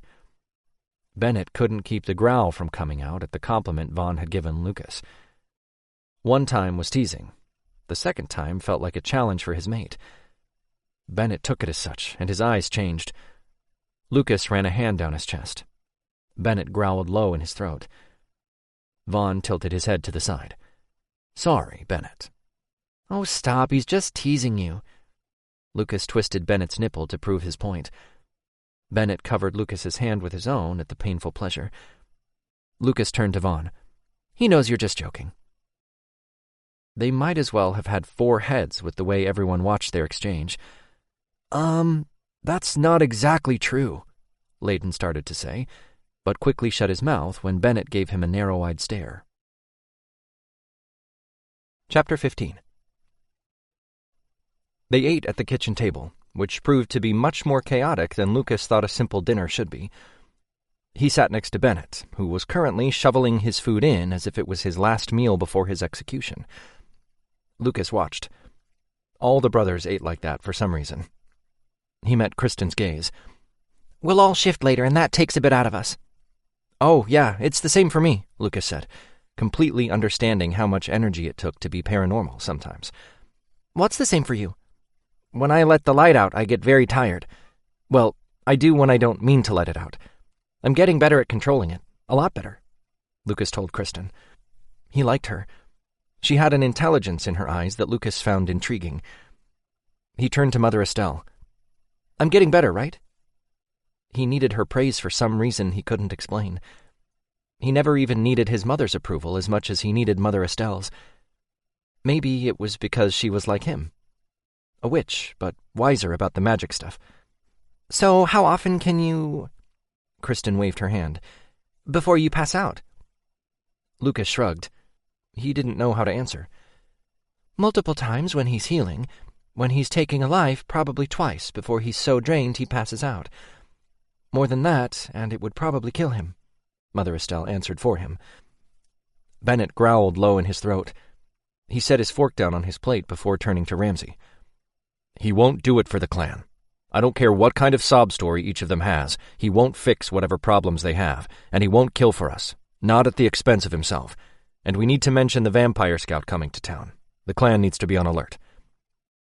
Ramsay nodded, completely agreeing on all counts, which was a relief. Lucas has tremendous control for his age. Most witches don't have nearly as much power, and it's hard for them to control until they're over 40. Why don't you show Ramsay what you can do? Mother Estelle, ignoring the vampire comment, put Lucas at ease. He'd rather not think about the vampire, Kevin. Let me get through dinner before I have to revisit that shitstorm. Sure. It'll go to whoever is ill or come back to me. Lucas put his fork down and pulled up a small ball of light. It appeared right in front of his chest, and he brought it to his hand. He moved it around on his fingers like a toy ball. After a full minute, the light went back into him, and he picked up his fork again. Thank God you're on our side. Holy shit, Ramsay, did you see that? Vaughn said. Don't curse at the table, Vaughn Patrick, Estelle said, making Lucas chuckle. Forrest, who sat on the other side of him, snorted out loud, bumping his shoulder. Stop it, you two, or you'll be on dish duty. Estelle pointed to them with her fork. The scolding shut them both up. Lucas got a warm feeling in his chest at the fact she had included him, as if he was one of her kids. Told you. Once she thinks of you as family, you always will be. Bennett smiled. Oh, please, can we stop making fun of Vaughn? It's mine and Bennett's turn at the dishes. Layden had his hands together, as if begging. Bennett winked, which made Lucas blush. Something about the shared secret hidden in that one small gesture had Lucas thinking all kinds of naughty thoughts. Bennett took a bite of his potatoes. Lucas watched his mouth as he chewed. Bennett had the sexiest mouth. He thought about that mouth, licking around his ass, his tongue in his hole. He projected that to Bennett, and Bennett choked a little. Lucas patted him on the back. "Are you okay?" Bennett lifted his eyebrows. Bennett's mouth turned up into a small smile right before an image popped into Lucas's mind. It was of them fucking in a meadow, Bennett's cock in his ass. Bennett grinned. Lucas adjusted his cock under the table. "That was so not fair." "You started it." "Okay, fine. You want to play like that?" Lucas projected an image of them from the other night. He was rubbing all over Bennett at first, just as he had before, only Bennett's cock slipped into his ass, and Lucas rode him. Bennett's eyes changed to his dragons. He scooted his chair back from the table. It scraped against the hardwood floor. "Lucas and I forgot something at home. We'll be back in time for the clan meeting." Bennett grabbed Lucas's hand and pulled him up. Lucas chuckled as they made their way through the house. "Bennett Alexander, you better be back in time to help Layden clean the dishes." "Don't worry, Mom. It'll be quick, like 2 minutes," Vaughn said and chuckled. "Fuck you, Vaughn," Bennett yelled, as they made their way out of the house. They were in the truck, and Bennett had it moving down the road even before Lucas had his seatbelt on. Lucas's back hit the hallway wall even as Bennett licked at his lips. Bennett demanded that Lucas open his mouth, and he was more than happy to oblige. Bennett held Lucas's hands above his head with his wrist trapped with one firm grip and worked his way under Lucas's shirt. His touch heated Lucas's skin, and Lucas couldn't stay still. He moaned when Bennett worked on the button of his jeans. Then the zipper went down, and Bennett rubbed his palm over Lucas's hard length. Lucas broke the kiss, crying out when Bennett gripped his cock through the fabric of his underwear. Bennett kissed Lucas's cheek, and then right in front of his ear. "Tell me what you want," Bennett whispered. "I want you to touch me." His voice sounded husky with lust, even to his own ears. Bennett cupped his balls and rolled them in his palm. "Where do you want me to touch you?" "God, Bennett, stop teasing me." He could feel Bennett's lips turn up into a smile. "Tell me." "My ass. Touch my ass." Bennett grinned and moved off the wall. "That's what I thought." He grabbed Lucas's hand, walking them both down the hall toward the bedroom. As soon as they were inside, he took off Lucas's shirt. Lucas unbuttoned his jeans, his hands shaking as he pushed them down. Once he was naked, he attacked Bennett's jeans. "It was rude of us to leave right in the middle of dinner." Lucas focused on exposing Bennett's body. "Mom understood why." "That so doesn't help at all. Now she knows we're having sex." Lucas took Bennett's cock in hand. "It's not just sex, baby. Not with you. Get on the bed and I'll show you." Lucas stepped back, letting go of Bennett's cock. He hooked a thumb under the waistband of his underwear and took them off right before he climbed onto the bed. He got on his hands and knees, waiting for Bennett to touch him again. Bennett ran his hand over Lucas's ass. "You're beautiful, baby." He looked at his mate over his shoulder, at that chiseled chest and lean waist. His eyes traveled down to the cock that jutted toward Lucas. Lucas moaned when Bennett ran a finger along the crack of his ass gently, not pushing in, but just feeling it. "You're so perfect, baby. So sexy with it offered up to me." "I'm yours." Bennett's eyes changed at Lucas's words, as if saying them out loud for the first time was enough to turn Bennett on. Lucas pushed into the touch, wanting more. He whimpered when Bennett took his fingers away, but his mate didn't go very far. Bennett spread his ass cheeks apart, and then Lucas had to shut his eyes at the delicious anticipation when he felt Bennett's breath ghost over his hole. It wasn't long before he felt wet heat press into him. Bennett moaned against him, and it was as if Lucas could feel the vibrations of it on his cock.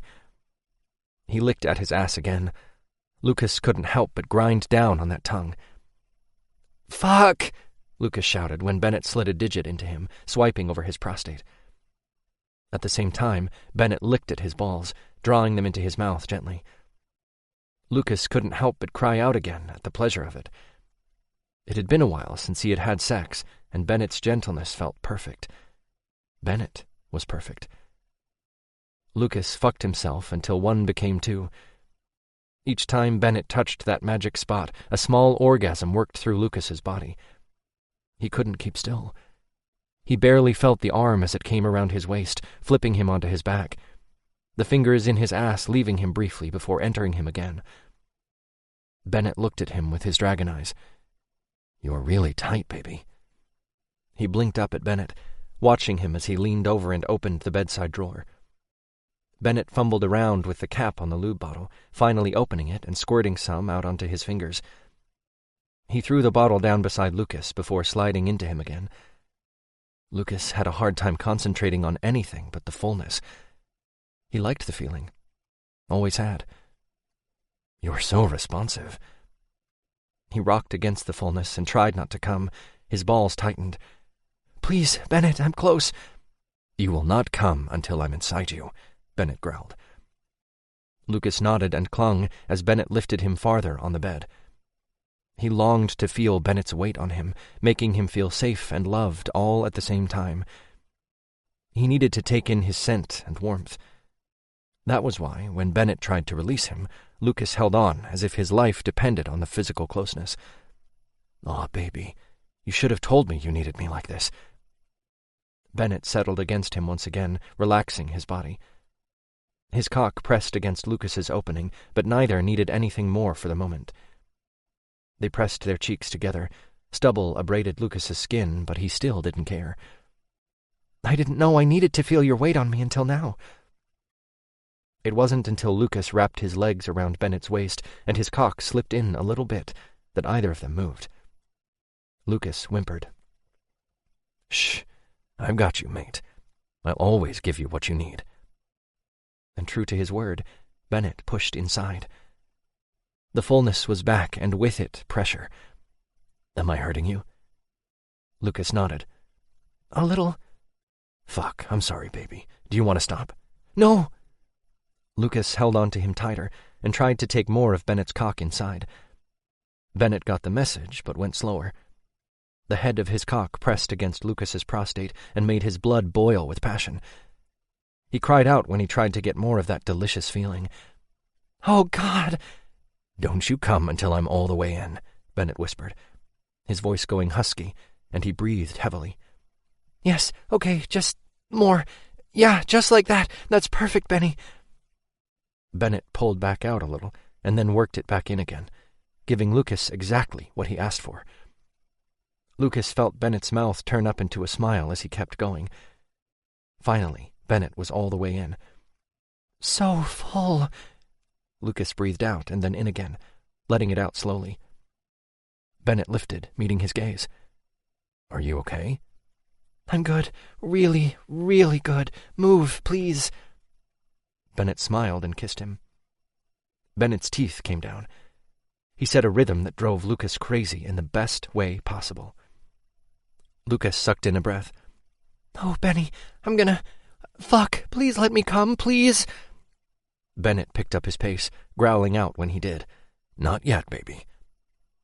Lucas moaned and shut his eyes at the build-up.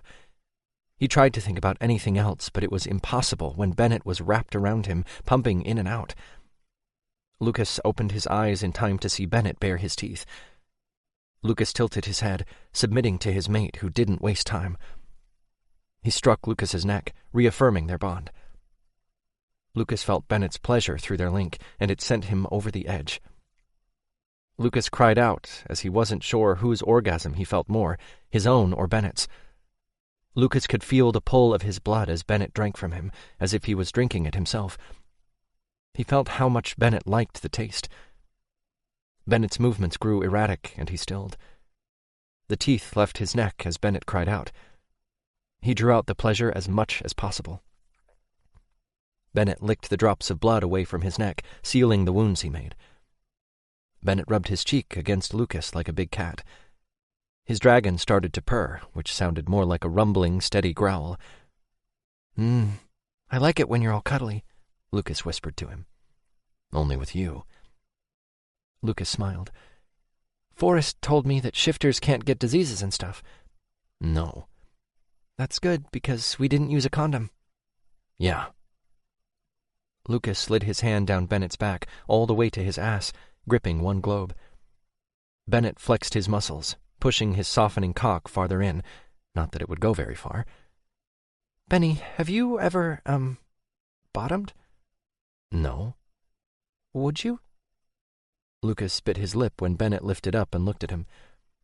Are you telling me that you still aren't satisfied after that? No, I don't mean right this second. Lucas rolled his eyes. Who could go another round after that? I just mean, like, would you ever? Bennett shrugged. I'd try it, sure. Bennett wriggled his eyebrows. Might be sexy to watch you top me. You have a pretty cock, baby. I don't know why I'm thinking about topping someone now. Lucas didn't realize he said that out loud until Bennett growled at him. What? What did I say?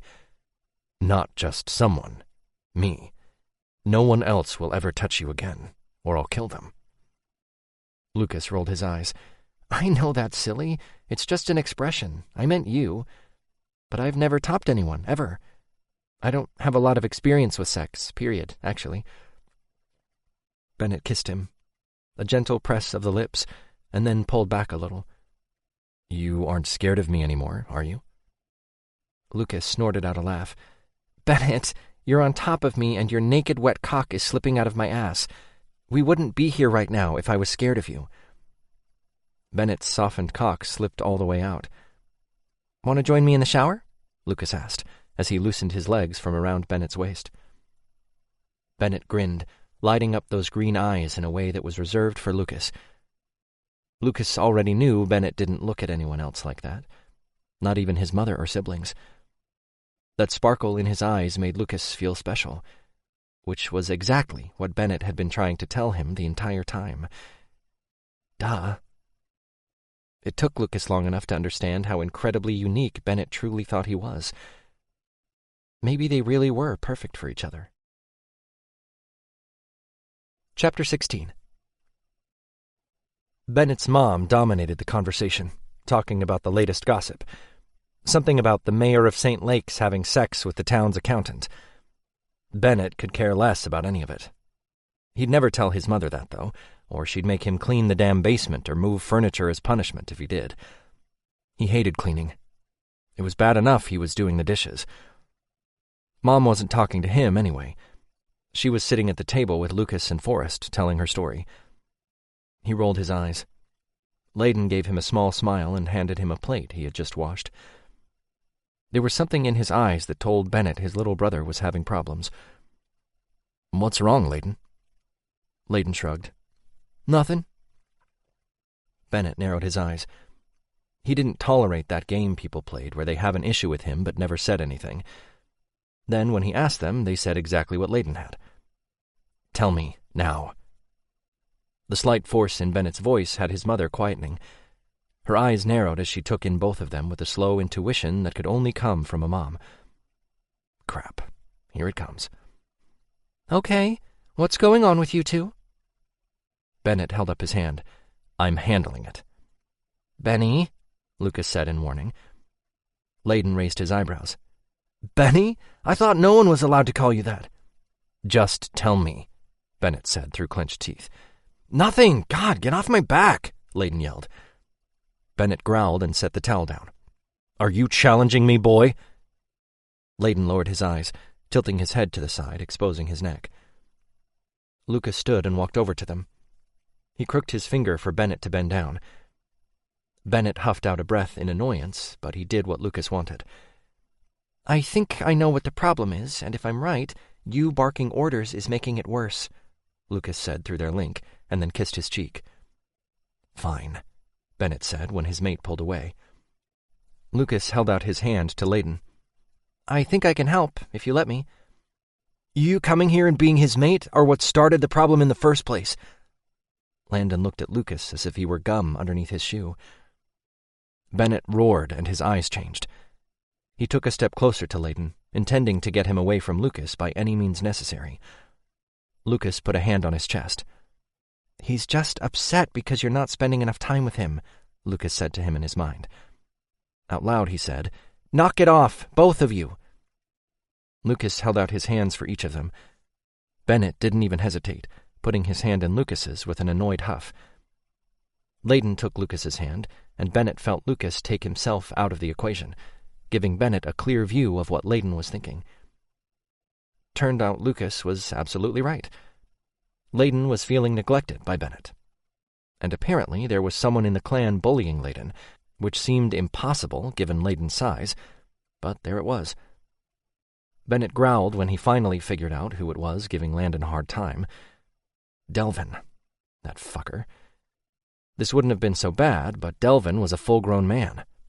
He was also stronger than Layden, and would be until he came into his dragon. The biggest problem was the man was using all of Layden's abandonment issues against him. Bennett's recent neglect certainly didn't help things. Bennett projected something to his little brother through the connection Lucas had created, asking if Layden wanted to go fishing. Layden smiled and nodded. Lucas released them and cut the connection off. "That's so cool, Lucas. Thanks for making me do that, and for keeping Bennett from kicking my butt." Layden corrected himself after meeting his mother's gaze. She shook her finger, but otherwise didn't say anything. He went in for a hug, but then stopped himself. "Is hugging you okay? It won't give you overload or whatever?" Lucas smiled and hugged Layden quickly. "Nah, I can shut it off and turn it on whenever I want. At least, I can now. Took a few days to figure it out."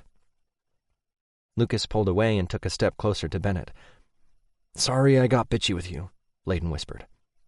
"It's fine, Layden." "A few days, Lucas?" Mom motioned for Lucas to come to her. He held out his hand when he drew closer.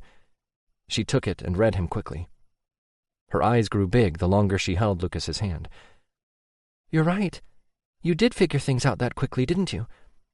Mating with Bennett has certainly helped." Mom let go of his hand and turned to Bennett. The smile she had for Lucas fell. "I need to see you and Ramsey in the study, please. Layden, go get Gabriel and tell him to stay with Lucas until Bennett comes back. Also, let Ramsey know we need him." Layden nodded once and headed out of the room. "Wait," Lucas said to Layden. His little brother stopped halfway out of the kitchen, and Lucas turned to him. "I'm going to this little meeting, too." Bennett shook his head, reaching for Lucas, pulling him closer. "I'll be right back, baby." "You're talking about me, so I should go." "It's just going to be about how we can keep you safe." "I can keep myself safe, and you too, if it comes to that. I did just fine with the vampire last night." "Baby, you passed out afterward." "That's just because I gave too much energy. I freaked out when he cut you," Lucas said. Mom stood and came over to Bennett. "You were injured?" Lucas waved her away. "I fixed it right after. He hardly lost any blood," Lucas said absently. "You're making a bigger deal out of the meeting than is necessary," Bennett said, trying to placate Lucas as best as he could. When Lucas narrowed his eyes, Bennett knew he was in trouble. He pulled out of Bennett's hold, huffing with annoyance. "Fine, Bennett. Have your little meeting about me, whatever." Lucas stormed out of the kitchen.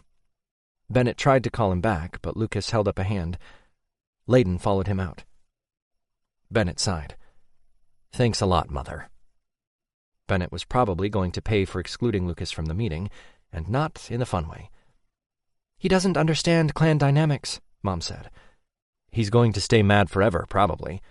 Couldn't you have been just a little bit subtle about the meeting?" "He's in love with you, Bennett. It'll be fine." Bennett smiled at the thought. He was in love with his sassy little mate, too. Maybe telling him that would help him get over his anger, and they could have makeup sex. "He's right about one thing. He's really strong and can protect me if he needs to." "That's not in question," his mother said. They both knew it wasn't. Lucas had helped him fight the vampire. They both knew he would do it again, if necessary. His mother and Bennett walked into the study. Ramsey was already there. Bennett sat on the couch, listening to his mother talk. She was talking mostly to Ramsey, as Bennett already knew all the things she was saying about Lucas. "Lucas has way more control over his abilities. He's very powerful, even though he doesn't seem to know all that he can do just yet. Completing the mating has awakened his magic." "So, what's the problem, Mother?" Ramsey said, a bit impatiently. "I'm afraid he won't protect himself when it's needed." And there it was, the thing that Bennett feared the most. "And I'm not just talking about him helping the clan members to the point of exhaustion. What I'm saying is, he won't take out someone who is openly threatening his life." Bennett sat up in his chair, frowning at his mother. "Why?" "I can't say for sure. but I think it's a fight-or-flight response. He'll run because that's what has worked so far. Bennett stood. Panic rose in his chest at the thought of Lucas leaving. We need enforcers for the clan. I've got a feeling Delvin will give us trouble when he learns about Lucas, Ramsay said. Yeah, Bennett had that same feeling. Delvin was a very smart shifter. He would figure out really quickly that Lucas was special and try to capitalize on that fact somehow. If that fucker touches him, he'll die, Ramsay. Sit down, Bennett, Mom said. Bennett growled, immediately regretting it. Sorry, Mom, I'm on edge. Just the thought of Lucas leaving makes me crazy. By the gods, Bennett, no one said he was going anywhere, Mom said. Sit down, Bennett, Ramsay said calmly. Despite the quiet, even tone, Bennett knew it was an order from his alpha. Needless to say, he sat down. Talk to him. He might listen to you. Bennett nodded. In the meantime, if he's away from me, then he's with the family. At least 2 of you at all times. Yes, I think that's wise. We'll all start round-the-clock patrols, 1 around the perimeter of St. Lakes and 1 through the town. Ramsay drew his eyebrows together, and he did that thing he always did when he was stressed. He grabbed an ink pen from the cup on the office's desk and began clicking it incessantly. Should have started one as soon as you arrived. Hindsight and all that. Also, Delvin is harassing Landon. I saw it when Lucas linked us. We need to do something about him once and for all. Bennett wouldn't let Ramsay dismiss Delvin's behavior any longer. Delvin received too many chances already. Ramsay sighed. Call him out at the meeting. Chapter 17. Lucas followed Layden through the house to the back patio. Layden immediately went over to a lounger that Vaughn was lying on. Move over, butthead. Layden kicked the lounger, just nudging it with his foot. Rub my shoulders and I might think about it, Vaughn said, not moving an inch. Get bent, man. Fine. Sit on the ground then, Vaughn said. I hate being the youngest, Layden said, and sat on the wood slats of the deck. We need another sister or brother. Make it a sister, please, Kristen said. Vaughn grinned and moved his legs over. Come here. Gods, you're so sensitive. Kristen patted the lounger she was sitting on. You can sit here, Lucas. Lucas smiled and walked over. For a second, he thought he'd have to plop his ass on the wooden deck too. Not that he had an aversion to it or anything. It was just that his ass sort of ached a little from Bennett's cock being in it. He wasn't complaining about that either. He rather liked the feeling. It was a reminder of his afternoon with the dragon, who was starting to become his whole entire world. Bennett was always so gentle and thoughtful, even when they had made love. For that reason, he decided to give in. He was probably giving in too early, but whatever. He didn't want to be mad at Bennett. Where's Bennett? Kristen asked. In a meeting, Landon answered. With Ramsay and Mom? Yes. Wonder what they're discussing. Something must be going on. Kristen gave Lucas the side-eye. They're talking about me. Lucas folded his hands in his lap. Why? Lucas shrugged. He really had no idea what they discussed besides the vampire coming for him. There would be more. And when they came, Bennett would have to fight again. But Lucas knew it most likely had something to do with what Mother Estelle saw when she read him. Something had concerned her. Kristen winked. When I was a kid, I used to make up stories about the stars. Before we moved here. You remember Tasha, Owen? Kristen murmured. Lucas smiled at her attempt to change the subject and put him at ease. It was just starting to get dark, and they all seemed to be waiting for the clan members to start showing up. Yeah, I remember her. She was human. Great at telling stories, though. Wonder whatever happened to her. Owen sat at the small patio table with Gabriel. She used to help me make up stuff about what kind of life people would be living on a star. Kristen chuckled. We even wrote them down. I think she ended up with a whole shelf of those stories in her bedroom. Are they still there? Lucas asked her. What? Kristen said. The stories. Does she still have them? I don't know. We had to move here and I lost touch with her. Maybe they're still on that shelf. Maybe he wasn't the only one with a sad story. Lucas thought about Sean, and the last time he had seen him. Sean always loved it when Lucas played some of his songs. He supposed that was a lot like Kristen listening to her friend tell stories about the stars. He regretted so much about that day. He should have demanded Sean stay at his house. Maybe he would have listened. Then again, if things hadn't happened the way they did, then he wouldn't have met Bennett. It might make him an asshole, but he wouldn't exchange meeting Bennett for anything, not even his friend. What about that star? Kristen pointed up at one of the stars. What do you think is happening there? I don't know. I'm not good at this game. I think it's like that movie where the adults in the town take away the music. My best friend used to love it when I played music, he blurted out, and immediately regretted mentioning Sean. Nothing good could come of talking about that night. What happened? Lucas sighed. He brought it up. He couldn't very well not talk about it now. The vampires killed him. I tried to save him, but I think it might have been too late. What was his name? Sean, Lucas whispered. Maybe he's on one of those stars. If he is, what would he be doing? Listening to me play the guitar? Lucas smiled. He was the best audience in the world. Wait, you can play the guitar? Layden asked. A bit. Layden, go get your guitar, Kristen demanded. You mean the one I got for Christmas but have no idea how to play, that guitar? Layden stood up and went back inside. You'll play for us, right? Lucas shrugged. Sure, I guess. We are a non-musical family, Kristen said. Hey, Layden can sing pretty well, Gabriel said, defending his little brother. That's true. When Layden came back, he handed the guitar to Lucas. Owen stood and put his chair at the front of the patio, as if it were a small stage. Lucas sat down. He sat on the edge of his seat and strummed the strings. He took the time to tune it. He smiled when he heard the sound he wanted. Okay, this is a song I was working on before I went on the run. Thinking of changing it up a bit, making it slower.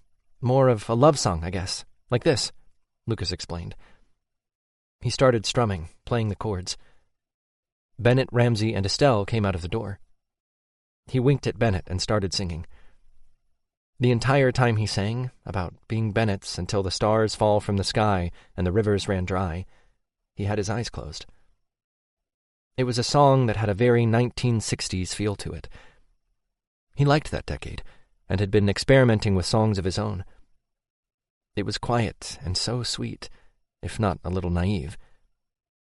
Lucas supposed the song showed more about himself than he really wanted to tell, about the way he wanted his relationship with Bennett to be. Considering he'd written the song even before he'd met Bennett, he supposed it was more about what he hoped for in a relationship. Lucas opened his eyes and smiled at Bennett.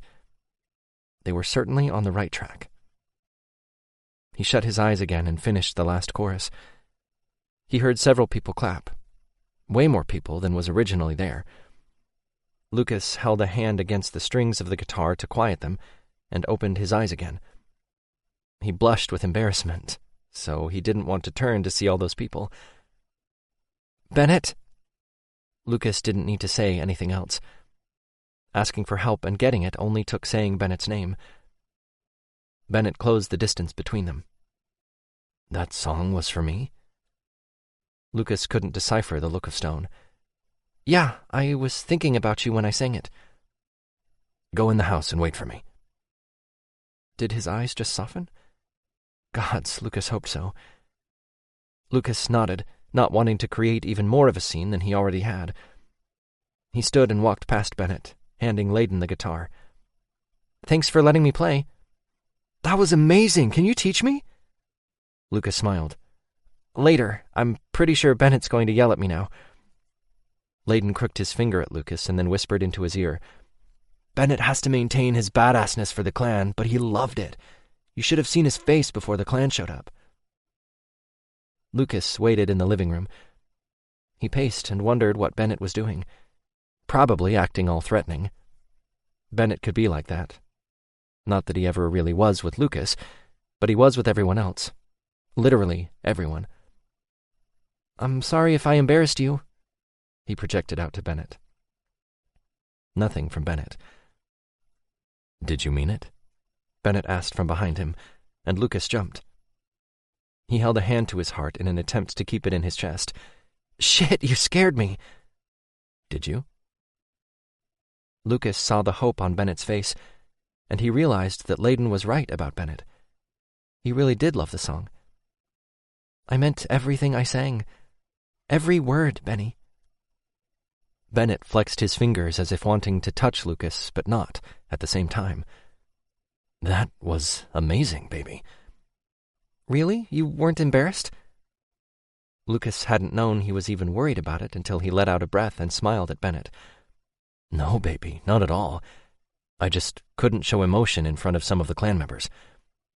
"Why don't you come over here and kiss me, then?" "If I do that, I'm not going to let you go, and I have a clan to see to. The meetings can sometimes get rough." "I'm good with you not letting me go. Really good with it, as a matter of fact." Lucas grinned and stepped closer. Bennett smiled and hooked an arm around Lucas's waist once he got close enough. Bennett was so perfect, so gentle, even though he was so big. That always came as a surprise to Lucas, and he wasn't completely sure why. He hadn't been scared of big men before meeting Bennett, and it wasn't fear that motivated his surprise. It was more about him stereotyping bigger men as big brutes who liked rough sex, which wasn't true at all. Not for Bennett. God, he was such an asshole for thinking that about his mate. Maybe Bennett's size was why he'd held back all along. He'd have to think about that. If that was the case, then he owed Bennett an apology. Lucas gripped the back of his neck and stood on his tiptoes as he came in for a kiss. He could feel Bennett's hard length against his stomach, and that alone made him want to climb his mate like a tree. Lucas had been about ready to give a little jump and wrap his legs around Bennett's waist when Bennett broke the kiss. "I have to get back out there. I'm sorry, baby." "Later, then," Lucas said, smiling. "I need you to promise me something, though," Bennett said with a seriousness Lucas had never seen. "What?" "Promise me you'll protect yourself. Keep yourself safe." Wait. Bennett thought Lucas wouldn't protect himself when the time came? Lucas started to say that he would, but then he thought about himself in certain scenarios. He thought about himself when the vampires had been chasing him and realized he hadn't really protected himself.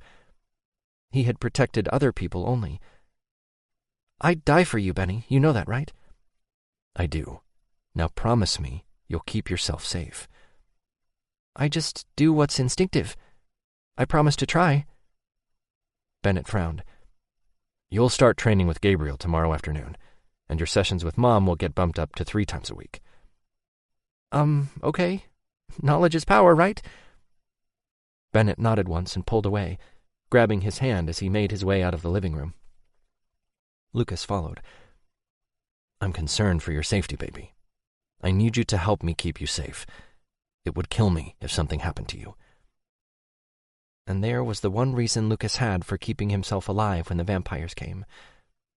"I see what you did there," Lucas said, and stopped Bennett's forward progression. Lucas was starting to understand what the meeting they had was about. "It's about the healing thing, isn't it? It's in my nature to protect others, even at the expense of myself." "That's what Mom said, yes. And we think that if you're threatened, you'll run." "Not without you, I won't. You know that, right?" Bennett let out a breath and smiled, pulling Lucas against him once again. "I wasn't sure until I heard the words to the song you sang." That's why Bennett had asked him if he had sung that song to him. He wanted to make sure he meant every word. In Bennett's mind, it confirmed Lucas wouldn't leave him behind. "I think we're finally figuring each other out." Lucas lifted onto his toes, placing a small kiss on the underside of Bennett's jaw.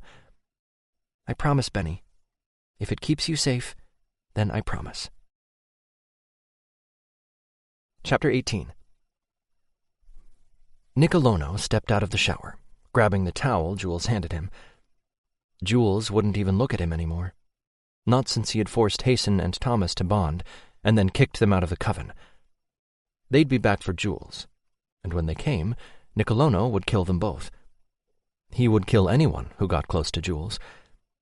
He may not have wanted him anymore, but he wasn't going to give him to anyone else. Jules was his. He'd show him exactly how much of a slave he was when he finally had the male witch in his grasp. Nicolono had killed 2 of his followers for failing to get what he needed. His coven knew he was serious about the witch. He would pay any price. Damn Sylvia and her fucking curse. He couldn't even get it up for her anymore, and she was the one he wanted since Thomas had meddled with his head. Wanting Sylvia was far worse than wanting Jules and not being able to have him. He could admit to himself that he had made a mistake when he'd forced Thomas to help him. Bringing such a powerful warlock, one who had such a strong influence on the ancestors, hadn't been a good idea.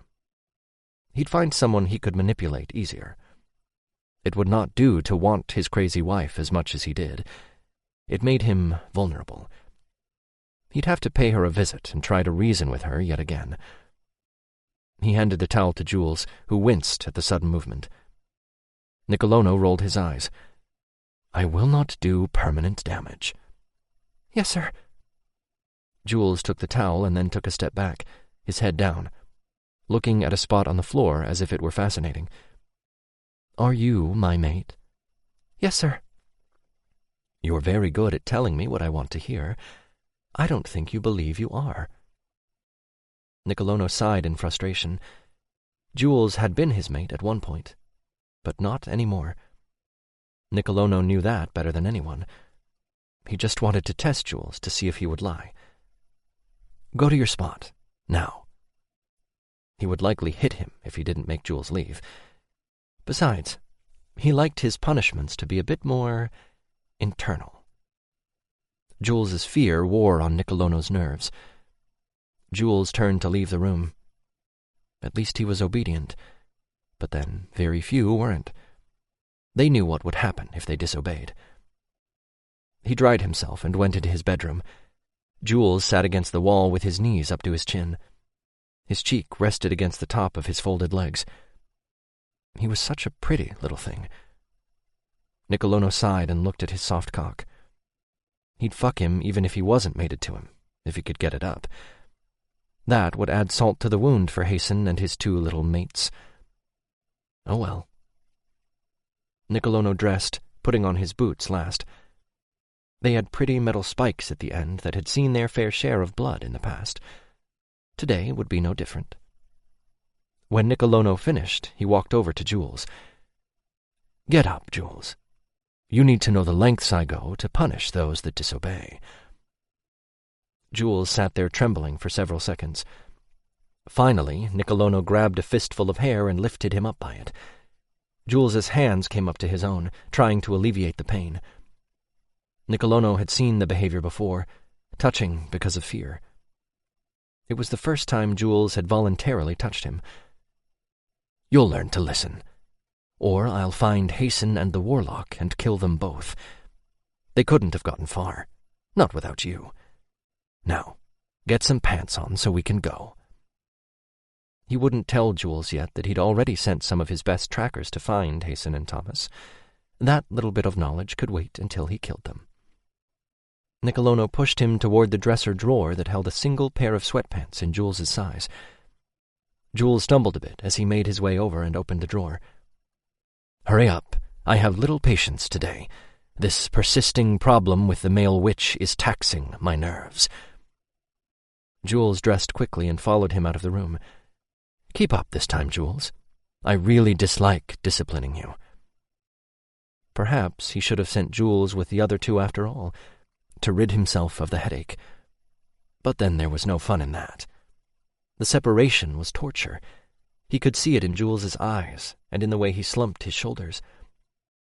Nicolono made his way to the cells. His heart pounded out a fast rhythm at the thought of seeing Sylvia again. Oh, how he missed her. The door into the small space hid a small prison. The heavy dark wood had cherubs carved around the frame, which fit into the overall decor in the hallway. Nicolono wanted to keep the ugliness of those cells firmly behind closed doors, where he didn't have to think about it. Angel already leaned against the wall directly across from the hall, playing a game on his cell phone, as was his habit. He pocketed his phone when he saw Nicolono. He heard Damien's footsteps behind them. Nicolono knew it was Damien because the man was light on his feet. It was an odd thing, considering his size. Nicolono opened the door and walked inside. There were 5 cells. 5 had been all they ever really needed, except for the dragon shifter. When he had come, they had needed a bigger space. Sylvia had made sure of that, cursing the dragon so he couldn't shift. They had a separate space built for the dragon. The cells were perfect for Sylvia, and now the little human Sean was here as well. Nicolono pointed to the corner, silently telling Jules to stay there. Jules complied. Nicolono turned to stand in front of Sylvia's cell.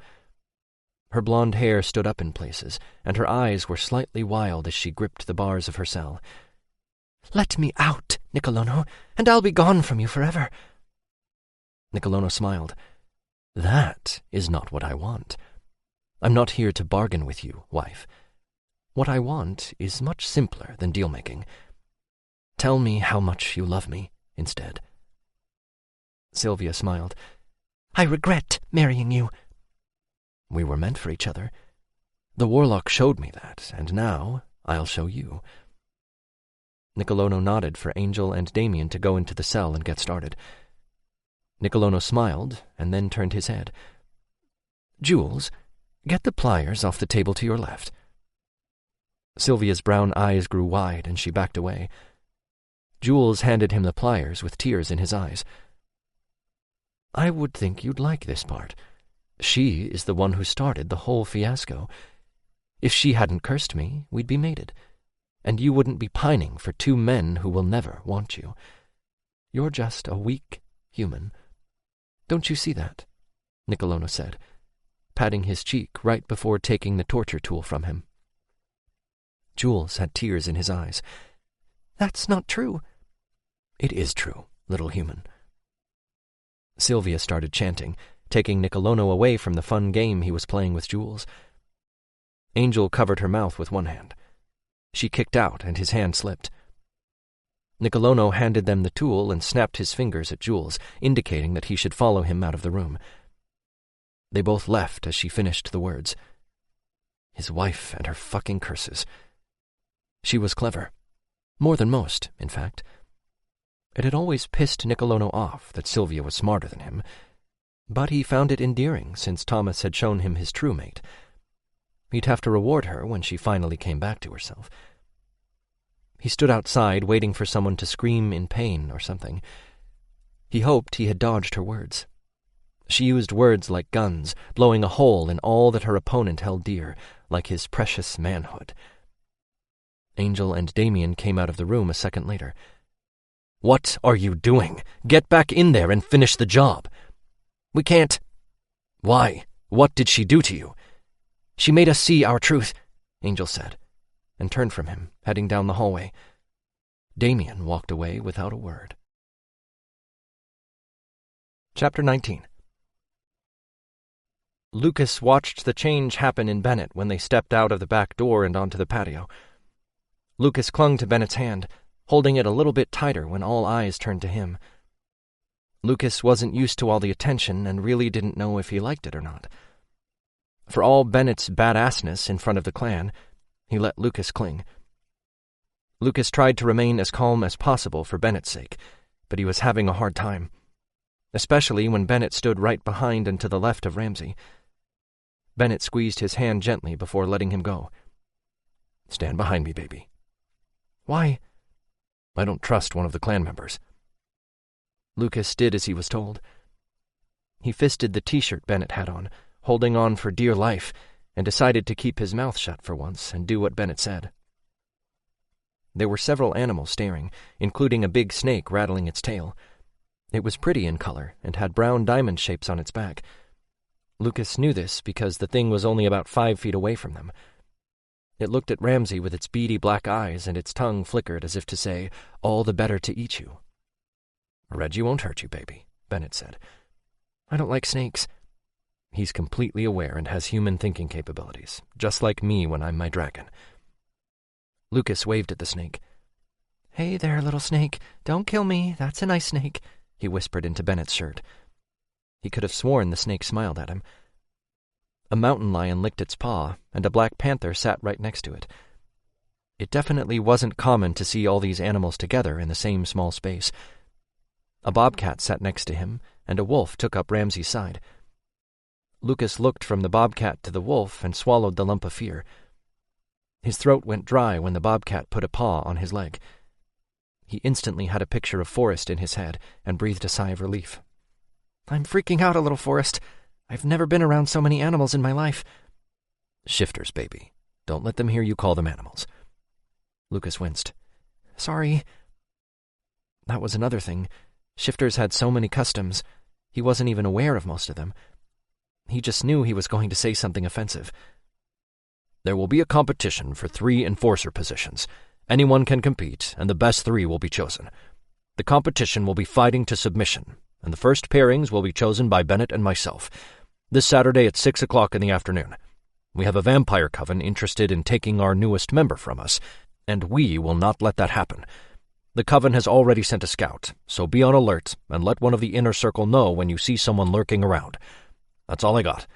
Anyone who needs to talk to me will be able to immediately following the meeting." Ramsey's deep voice boomed out amongst the crowd.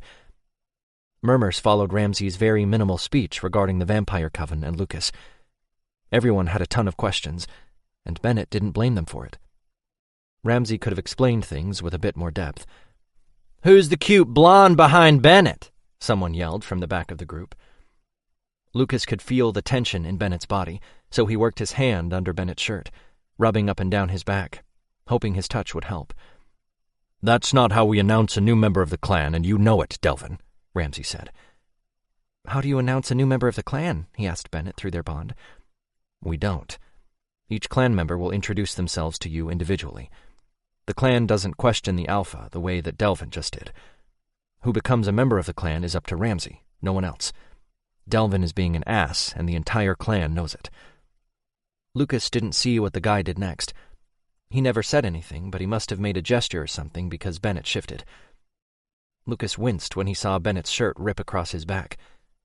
Bennett's skin turned to scales under Lucas's fingers, and then someone pulled him away with an arm around his waist.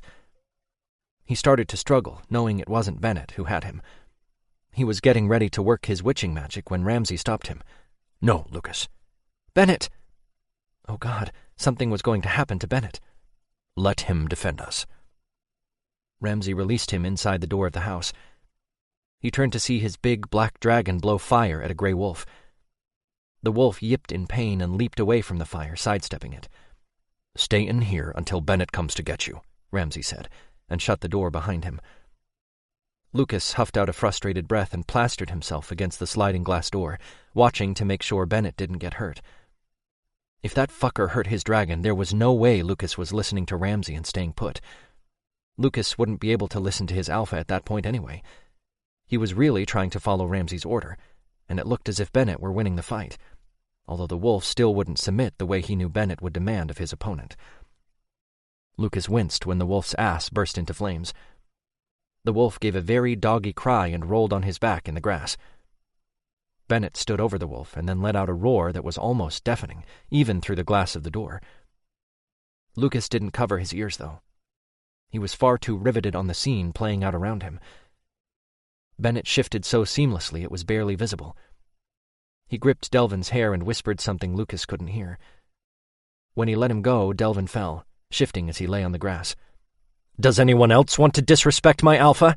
he yelled so loudly Lucas had no trouble hearing him. Bennett waited for someone to say something. His face grew even stonier, if that was possible. "Does anyone else want to disrespect my mate?" Bennett turned to Delvin, who glared at him. "Get up and go to Ramsey for punishment. Pray he doesn't request your death." No one said a word. Even the air held its breath. Most of the clan he had known for years, certainly longer than he had known Lucas. It further cemented their bond in Lucas's mind. "I love—" Lucas had started to project to Bennett, but his back itched. The vampires were already in the house by the time Cassie's spell took hold.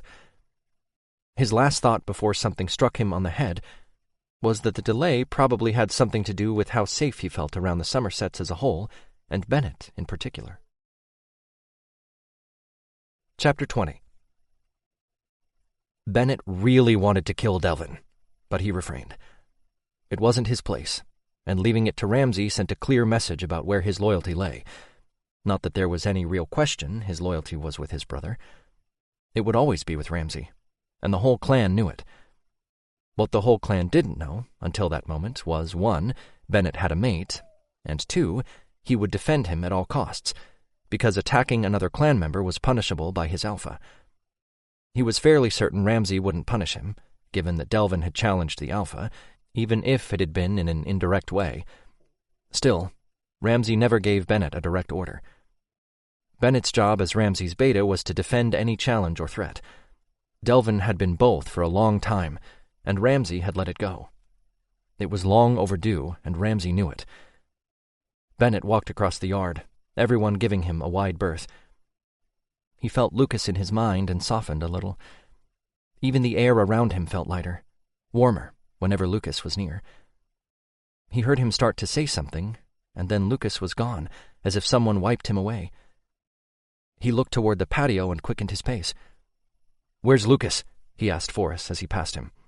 "Ramsay made him go inside when the fight started," Forrest said, and followed alongside him. "Something's wrong. Gabe," Bennett called his brother over when he got to the patio. "Keep all the clan members in the yard. Make sure everyone is here."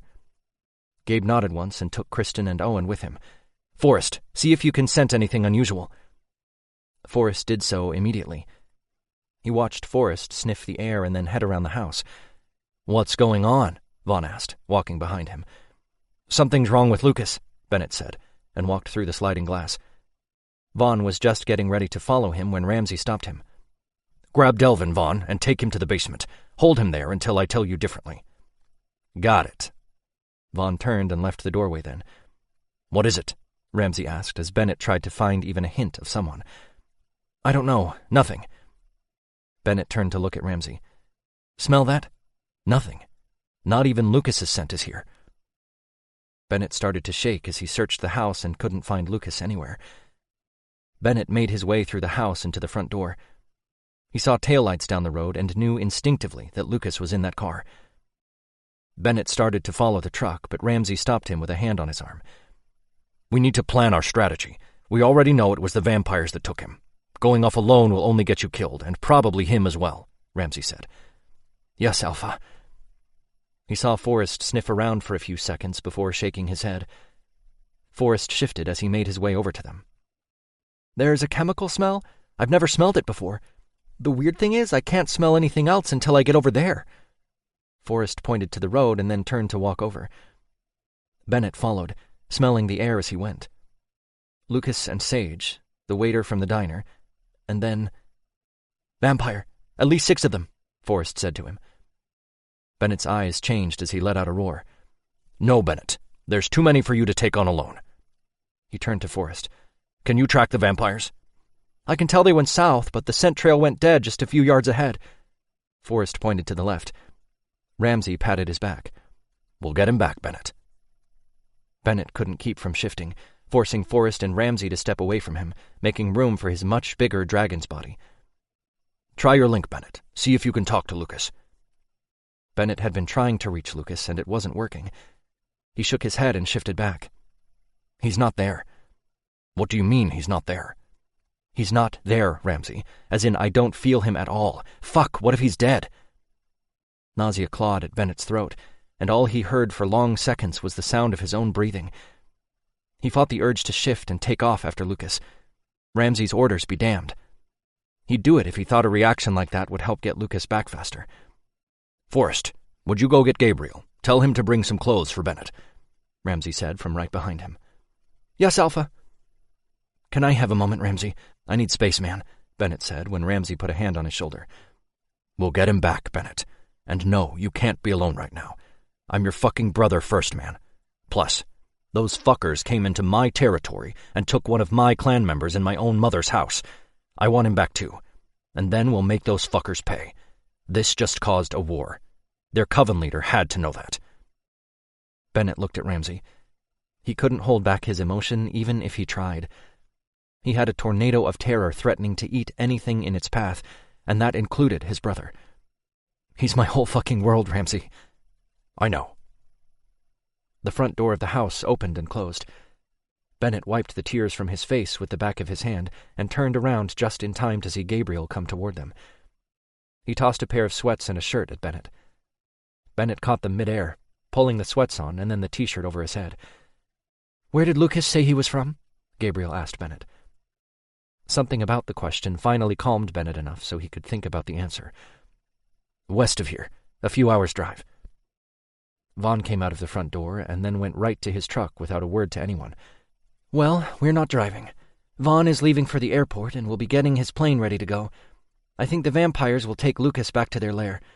We're checking personal flights scheduled to leave out of Southwest Airport soon. Apparently, Vaughn has a friend who works at the airport and can find out if any private planes left in the last few minutes. We want to know how far ahead they are. Fighting on their territory isn't ideal, simply because we don't know the area. We need a good plan." "We'll talk about it on the way there. Let's go," Ramsey said, and made his way to his truck. Bennett climbed into the back seat. Gabriel got into the passenger seat and turned around, handing Bennett socks and shoes. Bennett took them absently. He went to pull the shoes away, but Gabriel held them firm. "I got your back, brother." Bennett nodded and tried to smile. He just didn't have it in him, and Gabriel knew it. "Can't say that I know what it's like to have a mate. I'm kind of glad for that. Never really wanted one. But Lucas makes you happy, and that's good enough for me. Plus, I like the way he sings." Gabriel let go of the shoes. "Yeah, me too." "Lucas sings like an angel," Ramsey said, as he pulled out of the driveway and headed toward the airport. "So, let me get this straight. The only reason you're getting Lucas back is because you guys like the way he sings?" Bennett growled. "And because he's your mate," Gabriel said. He'd always been a tough shell to crack. Bennett thought it was probably because of all the shit his biological dad had done to him when he was a kid. He had a hard time attaching himself to people, trusting those around him. So Bennett wasn't surprised by his less-than-warm attitude. The normality of it actually calmed his nerves some. "Lucas has a kind heart. He fits into our family," Ramsey said. "Yeah," Gabriel whispered. Bennett didn't say a word, because that was true. Lucas did have a kind heart. That was the one thing Bennett worried about the most. Those bastards wouldn't kill him with a bullet or by draining his blood dry from his body. No, they'd make him heal until Lucas had no energy left. Chapter 21. Nicolono could not take one single second of inept behavior from his followers. Not one had come back with good news, and it was starting to wear on his nerves. Frank hadn't come back at all. He was either dead or he had deserted Nicolono. Either way, he wasn't surprised. There was dissension in the coven also. He could see it in the way some of them had stared at him the last few days with mistrust in their eyes. He blamed Sylvia. Her curse changed Angel, made him see Nicolono differently. He knew for a fact it was Angel who had created the rebellion. He hadn't thought of a proper punishment. After he did, he would make Angel wish he had never started questioning Nicolono's leadership. Nicolono absently patted Jules's hair, running a hand down him as if he was a dog. Jules was at his feet, kneeling the way Nicolono had taught him. Jules had become his pet, of sorts. He had always wanted one. He should kill his wife, but he couldn't live the rest of his life without her. The longing and loneliness were getting worse. She was the only one who could save him. He knew what Thomas's curse entailed. Longing for a woman who hated him, and was crazy with it, was the worst kind of torture. They had been together for 70 years. He had always thought they were kindred spirits. At the time they'd met, it was a custom for a man to take a woman as a wife, even in a coven. The war had ended, and all those fine boys were coming back. Women like Sylvia got married because they were shoved out of jobs. Sylvia hadn't escaped the same fate, and Nicolono had taken advantage of her situation. He had seen her walk into a dress shop, and decided she made an easy mark. He had been wrong. Very, very wrong. It had turned out okay. They'd fucked in one of the changing rooms and then had gone back to his place. She had never left his side. He had never had a connection like that with anyone else in his long life. He looked down at Jules, who wouldn't meet his eyes. The boy was far too timid for his liking. It was too bad he saw that after everything he went through to have Jules for himself. Now he didn't even want him. He would have liked to have fucked him. Just once would do, and then he would send him down with the blood horse to be used by his followers. No. What he really wanted was Sylvia. Why can't you be more like Sylvia? Curse me and yell like she does. Instead, you sit there like a scared, trembling child. Nicolono looked at him with disgust. Get away from me. As soon as the male witch is found, I'm sending you down with the other blood whores. You're pathetic and useless. Nicolono brought his hand up and backhanded Jules across the face. Jules cried out and fell back on his ass. I said, get away from me. Nicolono raised his hand again, intending to strike him a second time if he didn't obey. Jules scrambled away, running for his corner of the room. He curled up on himself. Nicolono could hear him sob. Sylvia had never been so timid. She'd learned when to push Nicolono and when to back off. He stood from his spot in front of the fireplace and went to the door. Someone knocked as he was reaching for the handle. Damien was on the other side. As of yet, Damien hadn't shown the same signs of rebellion that Angel had. Nicolono knew the man was cursed. He just didn't know how. Damien had always had a stony look on his face. He was one of those men who was hard for Nicolono to read, and he couldn't very well push his buttons if he didn't know what those buttons were. The witch has been captured. Damien walked away without a word. You just walk away from your leader? Nicolono asked, following him down the hall. You've been told. My job is done, Damien said, without turning around. So, he was affected by the curse, it seemed. Tell me, Damien, when my wife cursed you, what did it feel like? It didn't feel like anything. What did she have you do? She made me see the life I'm supposed to live, and I saw my mate. How is that possible? That isn't one of her abilities. How do you feel? Damien stopped at the end of the hall, right at the foot of the stairs, which was the direction Nicolono had to go. Incomplete, Damien said, and continued on his way as if Nicolono was any other vampire. Yes, that was it exactly. Nicolono felt incomplete, and his bitch of a wife was to blame. Nicolono walked up the stairs quickly and almost ran down the hall to the fancy door. He turned the knob and stood in front of the cell. There was a blonde human lying on the straw in the corner of the room, and a shifter sitting in front of him. Well, well, 2 for the price of 1. Fuck you! His eyes turned reptilian, and his tongue flicked out when he hissed. Ah, little snake, Nicolono smiled. You will make a nice snack for my coven. He hissed again and drew nearer to the witch, sleeping on his stomach. Nicolono laughed. Not to worry, Snake. I didn't come to visit with him just yet. He walked over to the next cell, where his wife sat in the middle of the floor. She had her legs crossed, and her eyes were closed as if she meditated. He knew she wasn't, because she had never practiced that before. What do you want, Nicolono? I'm busy. I want to know what kind of curse you put on Angel and Damien. She opened her eyes and laughed. It was no curse. Thomas helped me make you all see your very own truth. Is it hard to swallow, Nicolono? Witches working with warlocks? No. I have my connections.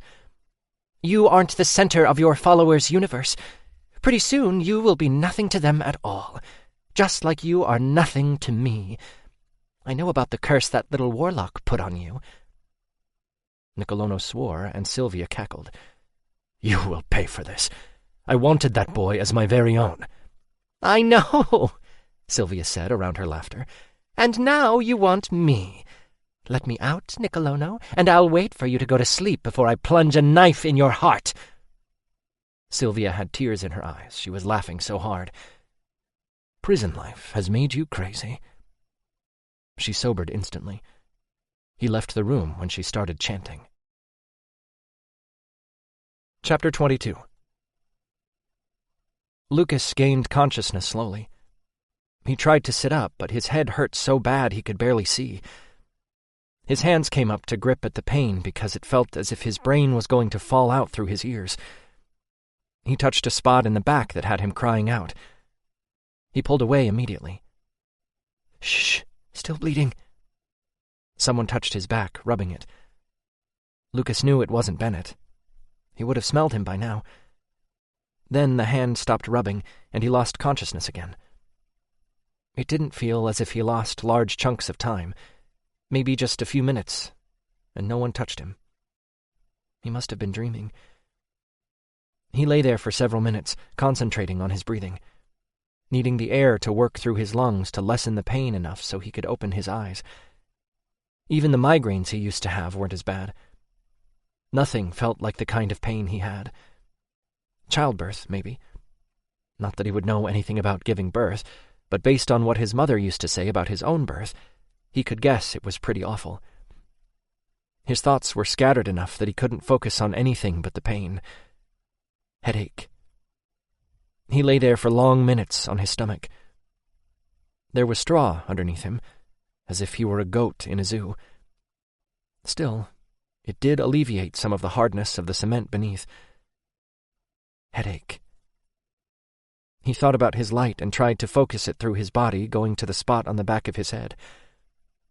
It was a gradual process, but the pain started to lessen little by little.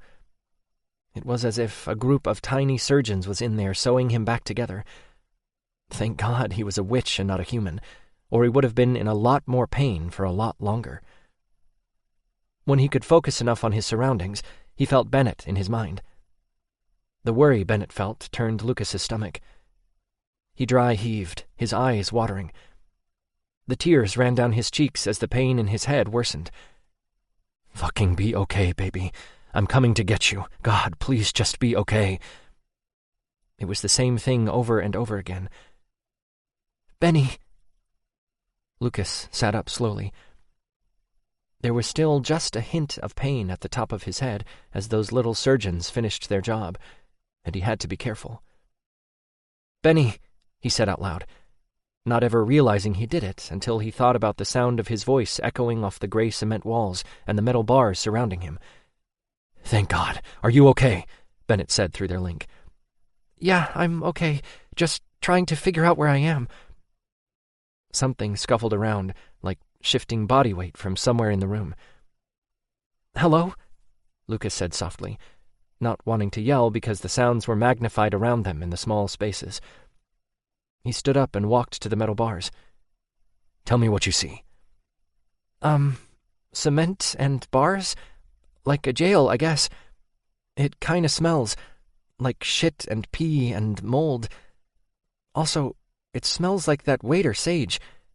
Someone else is in here with me, only in another cell." Someone made a noise, like a clearing of their throat. "Hello? Please talk to me. Who's there?" "I heard them bring you in last night," someone croaked out, almost whispered. "What's wrong with your voice?" "Don't fix anyone, Lucas," Bennett said, as if he was privy to his conversation with the croaking man. "I mean it. Stall them for as long as you can." "I'll try my best." "Please, baby. I wouldn't be able to make it without you." "Me too. So you be careful, too." "Ask the bitch. She cursed me." "Who?" "Is that you, Lucas?" the man asked, instead of answering his question. He paused. It threw him a bit to hear his name. Lucas tried to look through the bars as much as he could to try to figure out who was down there. "Yes? Oh my God, I thought Gary killed you." The man started crying. He finally realized who spoke. "Sean." "Yeah." An arm extended from one of the cells, reaching for him. "Well, isn't that sweet? A reunion with the witch and the big-mouthed boy," a woman said from the next cell over. He saw Sean's arm go back, and Lucas started crying. It was as if Sean died all over again in that moment. "What's going on?" "Sean is alive. He's in one of the cells, and I think there's another witch in the cell next to me." "Don't talk to her, Lucas. She's evil. She's the one that did this to my voice," Sean said. Lucas bit his lip. He tried to concentrate on the woman next to him, getting an idea of who she was. "Get out of my head, you little maggot! How the fuck are you doing that?" "You're not that strong," Lucas mumbled to himself. "Strong enough to hobble you," the lady said, not understanding that he really was just talking to himself. It helped him separate someone else's feelings from his own. Lucas rolled his eyes when he heard her chanting. He blocked himself from whatever spell she was about to do. He kept digging into her mind. "You have a lot of knowledge, though." She was smart. He'd give her that. Even if she only had a tiny bit of witch's blood in her, she made the most out of what she did have. A door opened and closed, and Lucas moved back when a vampire dragged Sage down the hall. Sage had marks all over his face, and one of his eyes had already started to bruise and puff up. The snake shifter looked anywhere but at him as the vampire opened his cell door and threw Sage through it. "Fucking snakes taste like shit," the vampire said as he walked out of the small room. The lady in the cell next to them laughed maniacally. "What are you doing here, Sage?" Lucas took Sage's elbow and tried to guide him to the straw in the corner. Sage shook his head. "I can't sit down." His chin started to wobble as his back hit the wall. Lucas rubbed his arm, trying to comfort him. He wanted to cry for Sage. No one deserved to be violated. Raping someone was like fucking with their mind, not just their body. Lucas could see it on Sage's face. "Those fuckers will pay for touching you." "Why do you care? I thought you hated me," Sage said. "No, just got a little protective of Bennett. It's a mate thing." Lucas gave him a small smile. "I would like to know why you're here and not in St. Lake's." Lucas knew what he promised Bennett, not to fix anyone. But Sage was in a lot of pain, and it would be easy to take his pain away. "I have to fix Sage." "No, baby." "It won't take a lot from me. I have to, Bennett. He's bleeding from his butt. It's horrible. He doesn't even know. The blood is all over the back of his pants." Lucas pulled up a ball of light and put it to Sage's hip. Better to just do it instead of arguing with Bennett. "Fuck."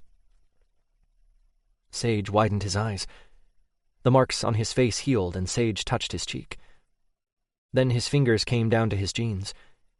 He felt the wetness, and his hands started to shake. Instead of commenting on it, he answered Lucas's question. It was probably easier than asking the silent one about the blood on his pants. Last night I had to close the diner, so I got to Estelle's late. When I pulled up into the driveway, I saw someone I didn't recognize enter the house through the front door, so I followed him. Didn't see the guy behind me. I'm sorry you got caught up in all this." Lucas leaned against the wall next to Sage. "My timing has always sucked." Sage tried to give him a half smile, but couldn't quite pull it off. "I'm fine. I fixed him, and it didn't take a lot of energy. I can't fix Sage's mental wounds, though." "Tell Sage to shift and see if he can find a key." "Bennett wants to know if you can shift and look for a key." "They take them with," Sean croaked. Lucas thought about it for a moment. He needed more information. He needed to know why he was here in the first place. Lucas pulled away from the wall and focused on Sean for a second.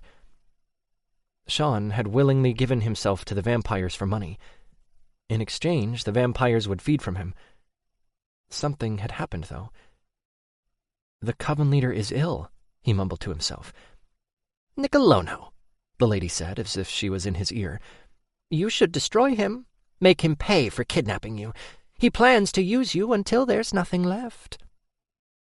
Lucas didn't respond. Instead, he probed her mind.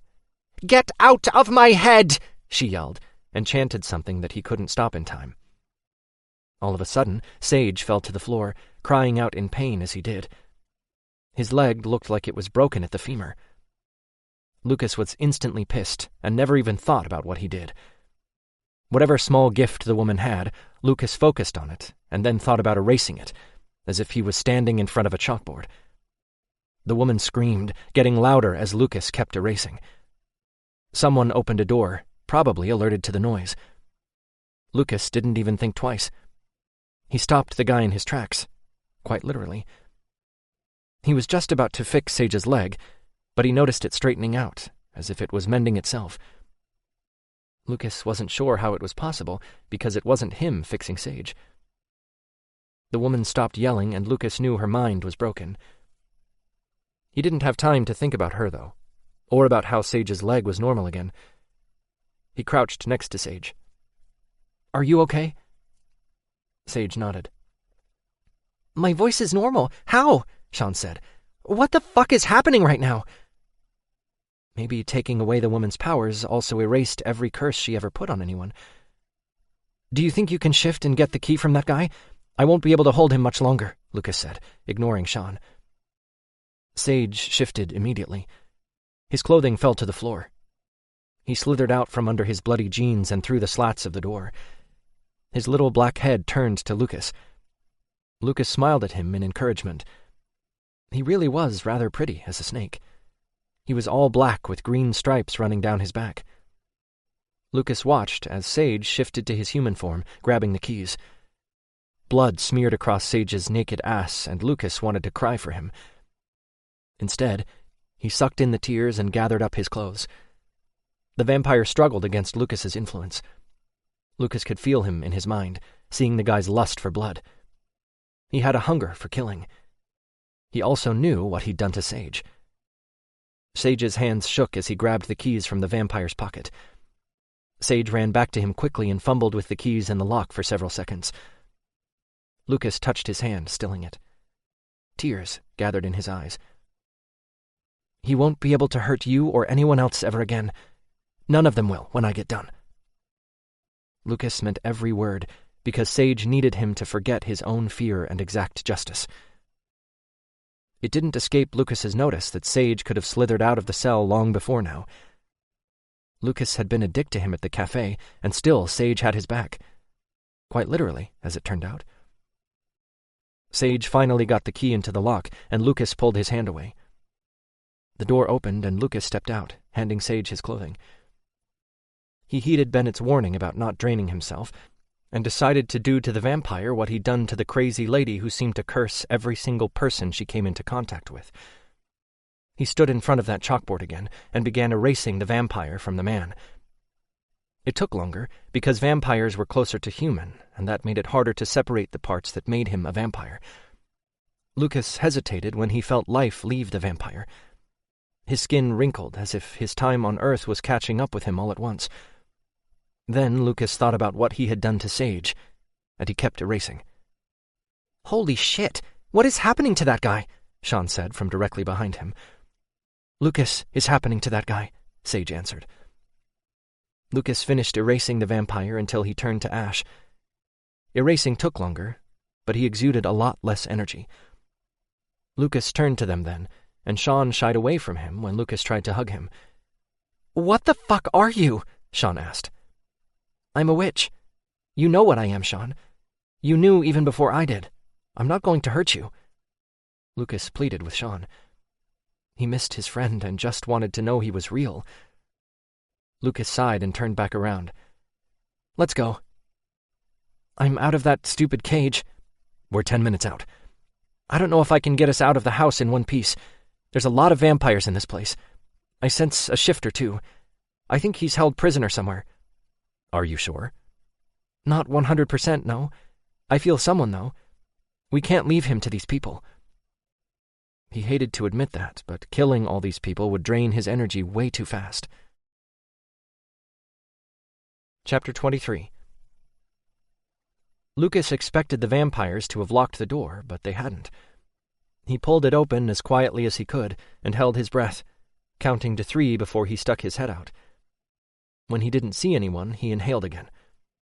Sean and Sage followed him into the hallway. "Which way do we go?" Lucas mumbled. "We're on the top floor. I remember that much from them bringing us up here," Sage said. "I know the way," Sean said, and stepped in front of Lucas, leading them to the left. Lucas shrugged. He had trusted Sean once before, and his life turned upside down because of it. Fuck it. Lucas searched Sean's mind. He quickly left again when he saw nothing but truth. Sean turned to him as if he detected something but wasn't sure what it was. As a human, he probably didn't fully comprehend Lucas's magic. 7 minutes, baby. Lucas breathed a sigh of relief as he turned to Sage. Bennett will be here in 7 minutes. Who's Bennett? Sean asked him as he led them down a flight of stairs. My mate, Lucas said, and stopped in the middle of the staircase. They're coming up. Shit. Is there another way? Not that I know of, Sean said, stopping a few steps down. Lucas turned to Sage. I won't be able to hold them all for long. We'll have to run fast then, Sage said. Lucas nodded. Go, Sean, quickly, and when I say run, you run your fucking ass off. Got it, Sean said, as he took 2 stairs down at a time whenever he could. Lucas and Sage went after him. Lucas took a deep breath and then let it out again when he saw 6 vampires come toward them. Sean hesitated, and Lucas got him moving again.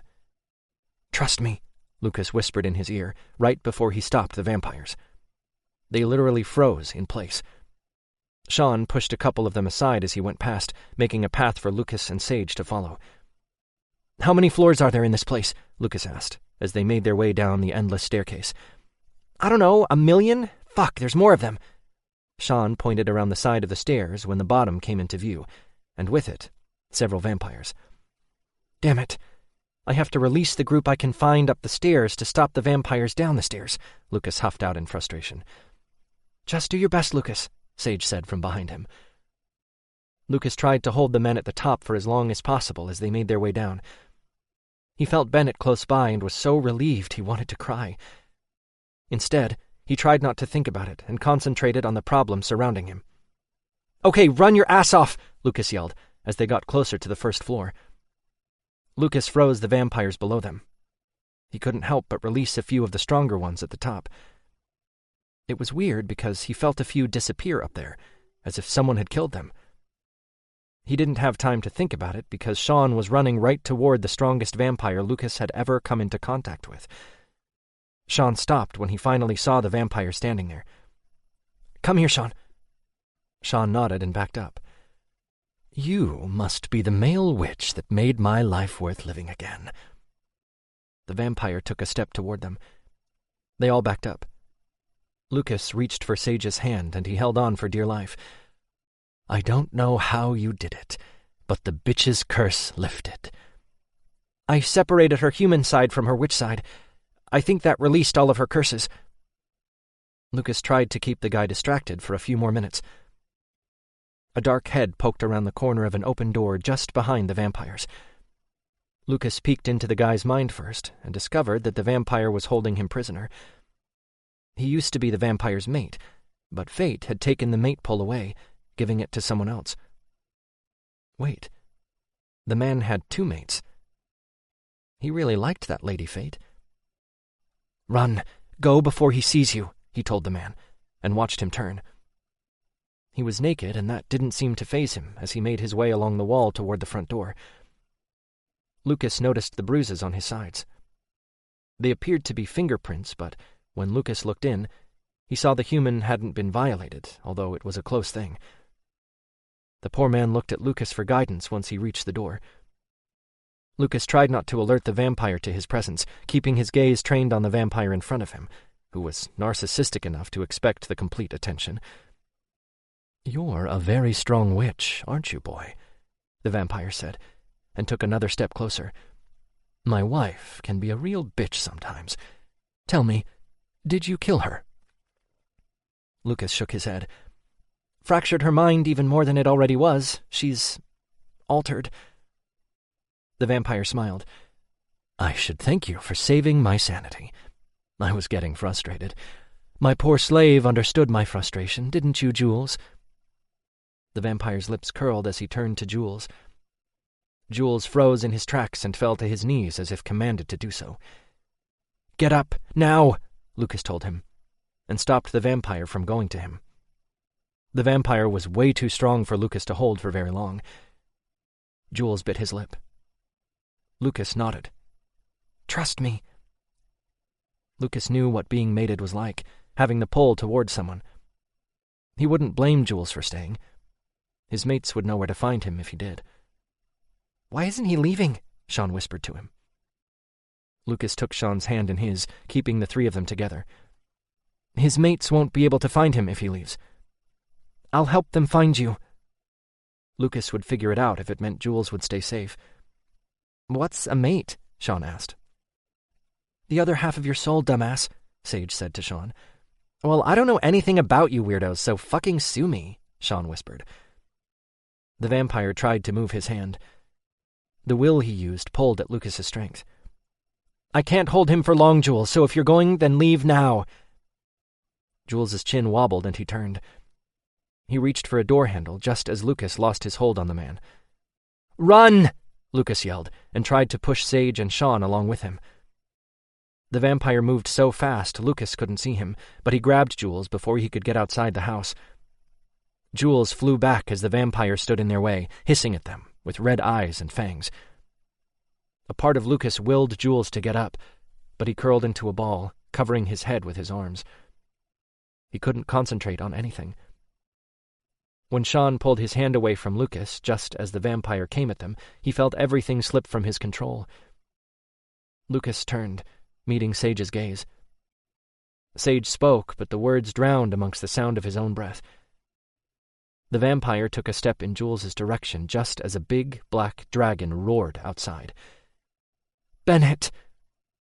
The relief came through in one big whoosh of breath and a hysterical laugh. "What the fuck is that thing?" Sean came up beside them with an arm around Jules's shoulder. Both looked pale and scared. The reason for Sean's leaving him made sense upon seeing them together. "Let's go." Lucas pulled Sage along, not wasting time. Sean didn't move, even when more vampires came down the stairs. "Come on, Sean!" Sean shook his head. "Come here now." Bennett was like balm for his soul. "Please, Sean!" Jules moved first, pushing Sean toward the door. Sean stumbled forward but finally got with the program. Lucas let out a sigh of relief, but it was short-lived because some of the vampires had closed the distance. They had guns and swords pointed straight at Bennett. Lucas let Sage's hand go and froze the head vampire before he could grab Jules. He let energy wash over him until he had a gray ball of light, throwing it into the horde of vampires coming toward Bennett. Sage ran past Lucas straight to Bennett, who moved aside even as he fought off a vampire who'd come too close. Lucas threw another gray ball, which ended up being a mistake because he couldn't hold the leader anymore. The leader pulled Jules back as soon as he was free. Lucas didn't even think when he launched another ball in that direction, forcing the leader to let Jules go in favor of protecting himself. The strongest vampire hit the floor, letting the light sail past him into one of his followers. Jules ran toward him, and he directed him to walk under Bennett's front legs to the side. "Bennett!" The attention Lucas took to protect Jules and Sean allowed too many vampires to ward Bennett until he was overrun. Lucas released ball after ball until Bennett could fight them off on his own.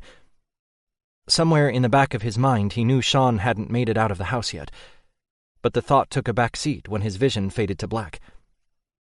His legs crumbled, but he never felt the hard floor. Instead, he floated on a cloud that smelled like cinnamon. "Bennett."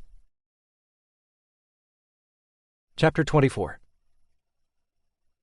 Bennett shifted in time to catch Lucas as he fell. He lifted Lucas's unconscious body to him and held him close. Lucas's head lolled around for a few seconds and then finally settled on Bennett's shoulder. "Let's go! There's too many of them," Ramsay said after he shifted. They all made their way to the tree line, disappearing into the thick forest. They were a few yards away when Ramsay stopped them. "Vaughn, take Sage and this other one to the plane."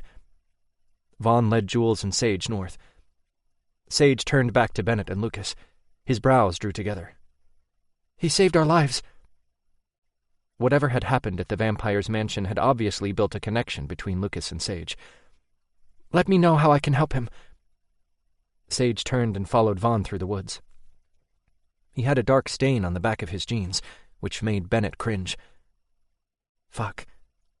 Lucas hadn't been kidding when he said Sage had needed help. As much as he hated the fact that Lucas had drained all of his energy, even Bennett saw why fixing Sage had been so important. The poor guy would have bled to death. Someone put a hand on his shoulder and he pulled away, growling at whomever wanted to take his mate from him. The threat to his mate brought the dragon to the surface. Bennett fully admitted that he had already been primitive in his thinking about most things, especially when it came to Lucas. "Hey now, brother, I'm just checking on how you're doing. How is he?" Gabriel said. "He's not doing well. I can feel him slipping away. I need to get him to Mom." "Ramsey, we have to go," Gabriel yelled over to Ramsey. He reached out to touch Lucas, moving in closer, as if to make sure Lucas was still alive. Bennett raised his eyebrows at Gabriel. "What?" "Oh, nothing. Hey, I like the little guy. He's feisty and I think he's good for you. I'm concerned too."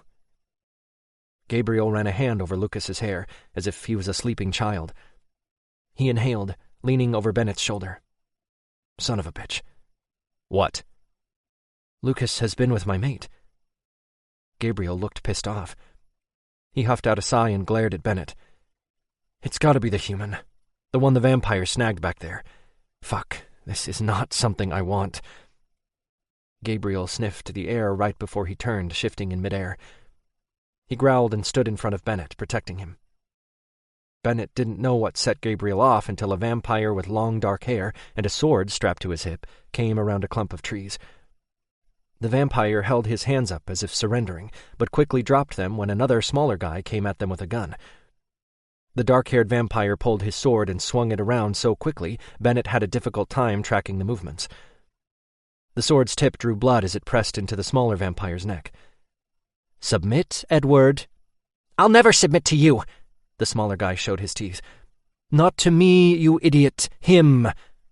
He pointed to Ramsey. "He's a shifter." The way he said it, with a sneer, said a lot about him. "Nicolono isn't a leader. He's strong but selfish, like a child. I'm taking my chances with the shifters, and you should too, if you want to live past next week." The dark-haired vampire was smart. Maybe too smart. But Bennett decided to let Ramsey handle him.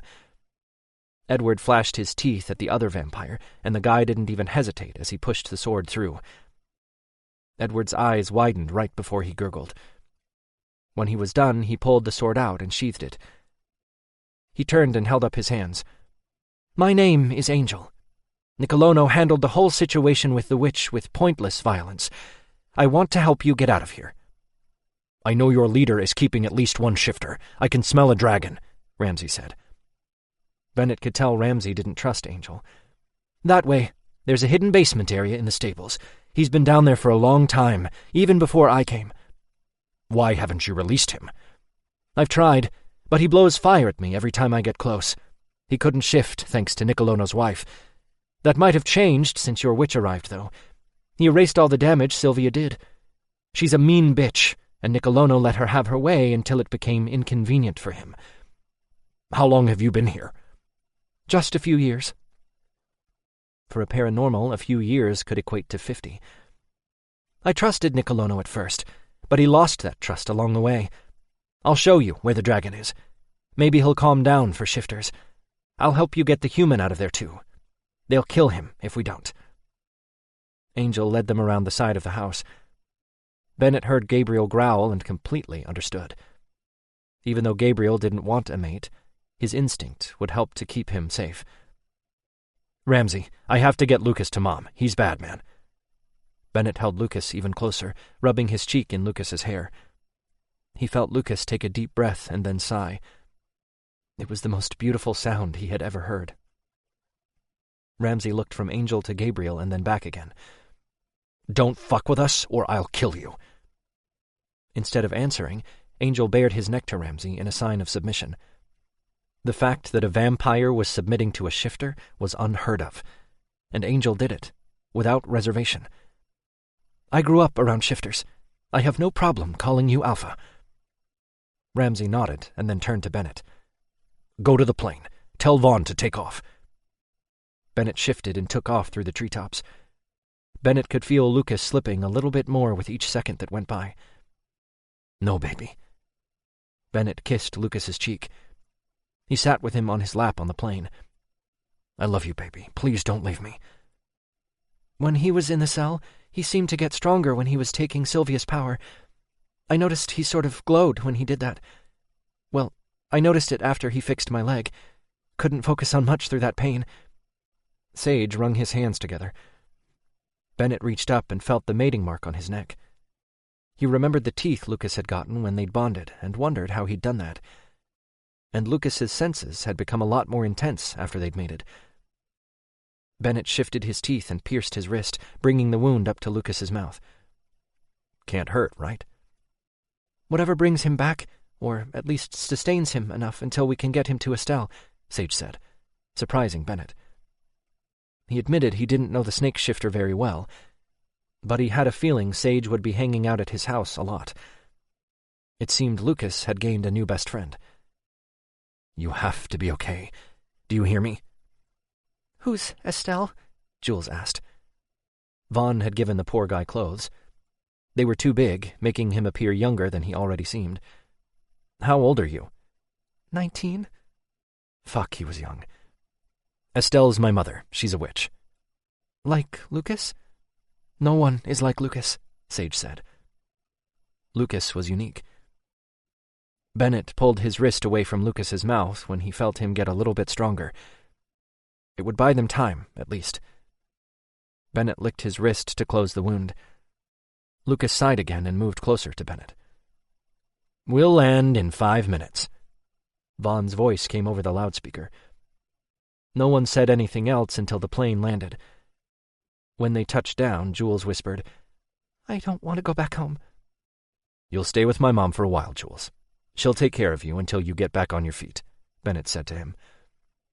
After the engines shut down, Vaughn came to the front of the plane. He wasn't even strapped in, Bennett. Good thing I didn't crash, jeez. Bennett would have flipped him off, but he was too concerned with getting out and to his mother. The worry ate at him until panic set in, making his chest tight. Bennett was the first out of the door when Vaughn opened it. Bennett shifted and took off immediately. He made it to his mother's house in 10 minutes. He landed on the lawn and shifted back just as Layden opened the door. Where's Mom? Waiting for you in the bedroom. Layden drew his brows together. Is he going to be okay? I hope so, little brother, Bennett said as he brought Lucas into the house. Me too. I hope when I find my mate, he loves me half as much as you love him, Layden said, following him. What's not to love? Bennett said. I know, right? He would have to be crazy not to. Bennett smiled at his brother's attitude. It seemed Lucas's intervening had restored his brother's confidence. Or maybe it was his little brother trying to make him smile. Either way, it made Bennett feel a little better about not contributing to Layden's abandonment issues. Next week sometime, come by the house. We'll take the boat out, just you and me, Bennett said. Awesome. Bennett carried Lucas through the house to the only bedroom on the main floor. He knew it was where his mom would want him to bring Lucas. When he got there, she had stuff on the dresser. Did you give him some of your blood? She asked, mixing something, not looking at him. Layden stood in the doorway, watching silently. Bennett nodded, indicating that Layden could come into the room. Yes. Good. That's the first step in the spell. Now, lay him on the bed. Layden took Lucas's hand when it was within reach. Bennett sat behind Lucas, holding him on his lap, still not able to let him go. Spell? Yes. I have to find a way to channel through him, steal his power in a sense, and use it to heal him. This spell will help me do that, along with your connection with him. She turned then and brought the worst-smelling stuff in the known universe over to the bed. By the gods, Mother, that's nasty, Layden said, and held a hand under his nose to try to block the smell. Shush, I need to concentrate. I'm not as strong as Lucas. I can't just do this on a whim, Mom said sternly. But Bennett saw the smile playing at her lips. He could struggle against this. He might not understand what's going on, and Bennett, this will be painful for him. He nodded, understanding immediately that she was telling him to keep his shit together. He just hoped he could. He honestly wasn't sure. Ready? Just do it, Mom. Here we go, then. She closed her eyes and started chanting something, holding the bad-smelling concoction up as if offering it to the gods. The stuff started turning colors as if her words alone were turning it from a liquid to a gas, and it swirled around and above the bowl. When she opened her eyes, the colorful gas arrowed right into Lucas's chest. Lucas lifted off the bed involuntarily and then fell back down against Bennett's chest, as if he'd never actually left. His mother started sweating at about the same time Lucas's eyes opened and he screamed. Bennett held him close and whispered, "I'm here, baby. Right here. I love you." He met his mother's gaze. "Make it stop." "It's up to him now. He's turned it around on me and is using my energy. By the gods, he's really strong." Lucas sat up. Bennett felt Lucas trying to get inside of his mind as if it was an involuntary response to all the pain, wanting to be close to Bennett through their link. His dragon purred when he saw Lucas, and Bennett felt like a passenger in his own head. Lucas seemed to want to get close to the dragon for some reason, and Bennett wasn't protesting even a little. Lucas let out a ball of light and gave it to Bennett's dragon. Bennett took it, not fully understanding what to do with it when he had it. Lucas pointed to himself, and the dragon pushed the light to Lucas's chest. Lucas smiled at him and left his mind. He fell against Bennett once more, his eyes closing immediately, as if he'd never woken to begin with. Bennett let out a sigh of relief when he felt Lucas there, alive but sleeping. His mother sighed in relief. "It's done. Very unsettling to have someone that strong use my energy like he did." "He wouldn't have hurt you." "I know that, son." "Thanks, Mom." "We all love him, Bennett. He's a good mate." She patted him on the leg and left the room. "Is he going to be okay?" Layden asked. "Yeah, I think so. He's a lot stronger now. I think he just needs to sleep." "So he just fixed himself?" Bennett shrugged, not sure what the hell happened. He was oblivious to everything but the silent conversation his dragon and Lucas had a second ago. "You're staying for a while?"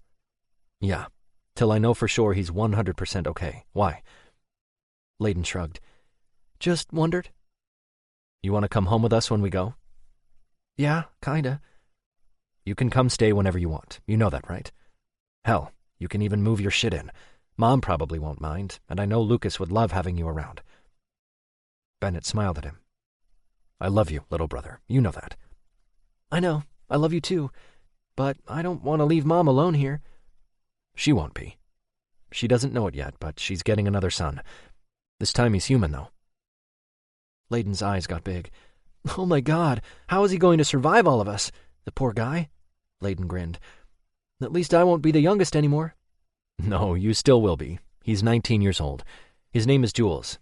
He's kind of broken right now. Needs a lot of support and people around him who care. I figured he stumbled into the right family." Layden smiled. "Yeah, he sure did. Maybe it would be better if I stayed here, just for now. Still think I'll come by more often, though." "You don't need an invitation, Layden. Ever." Layden nodded, much the same as was Bennett's habit. He stood. "I'll let you sleep.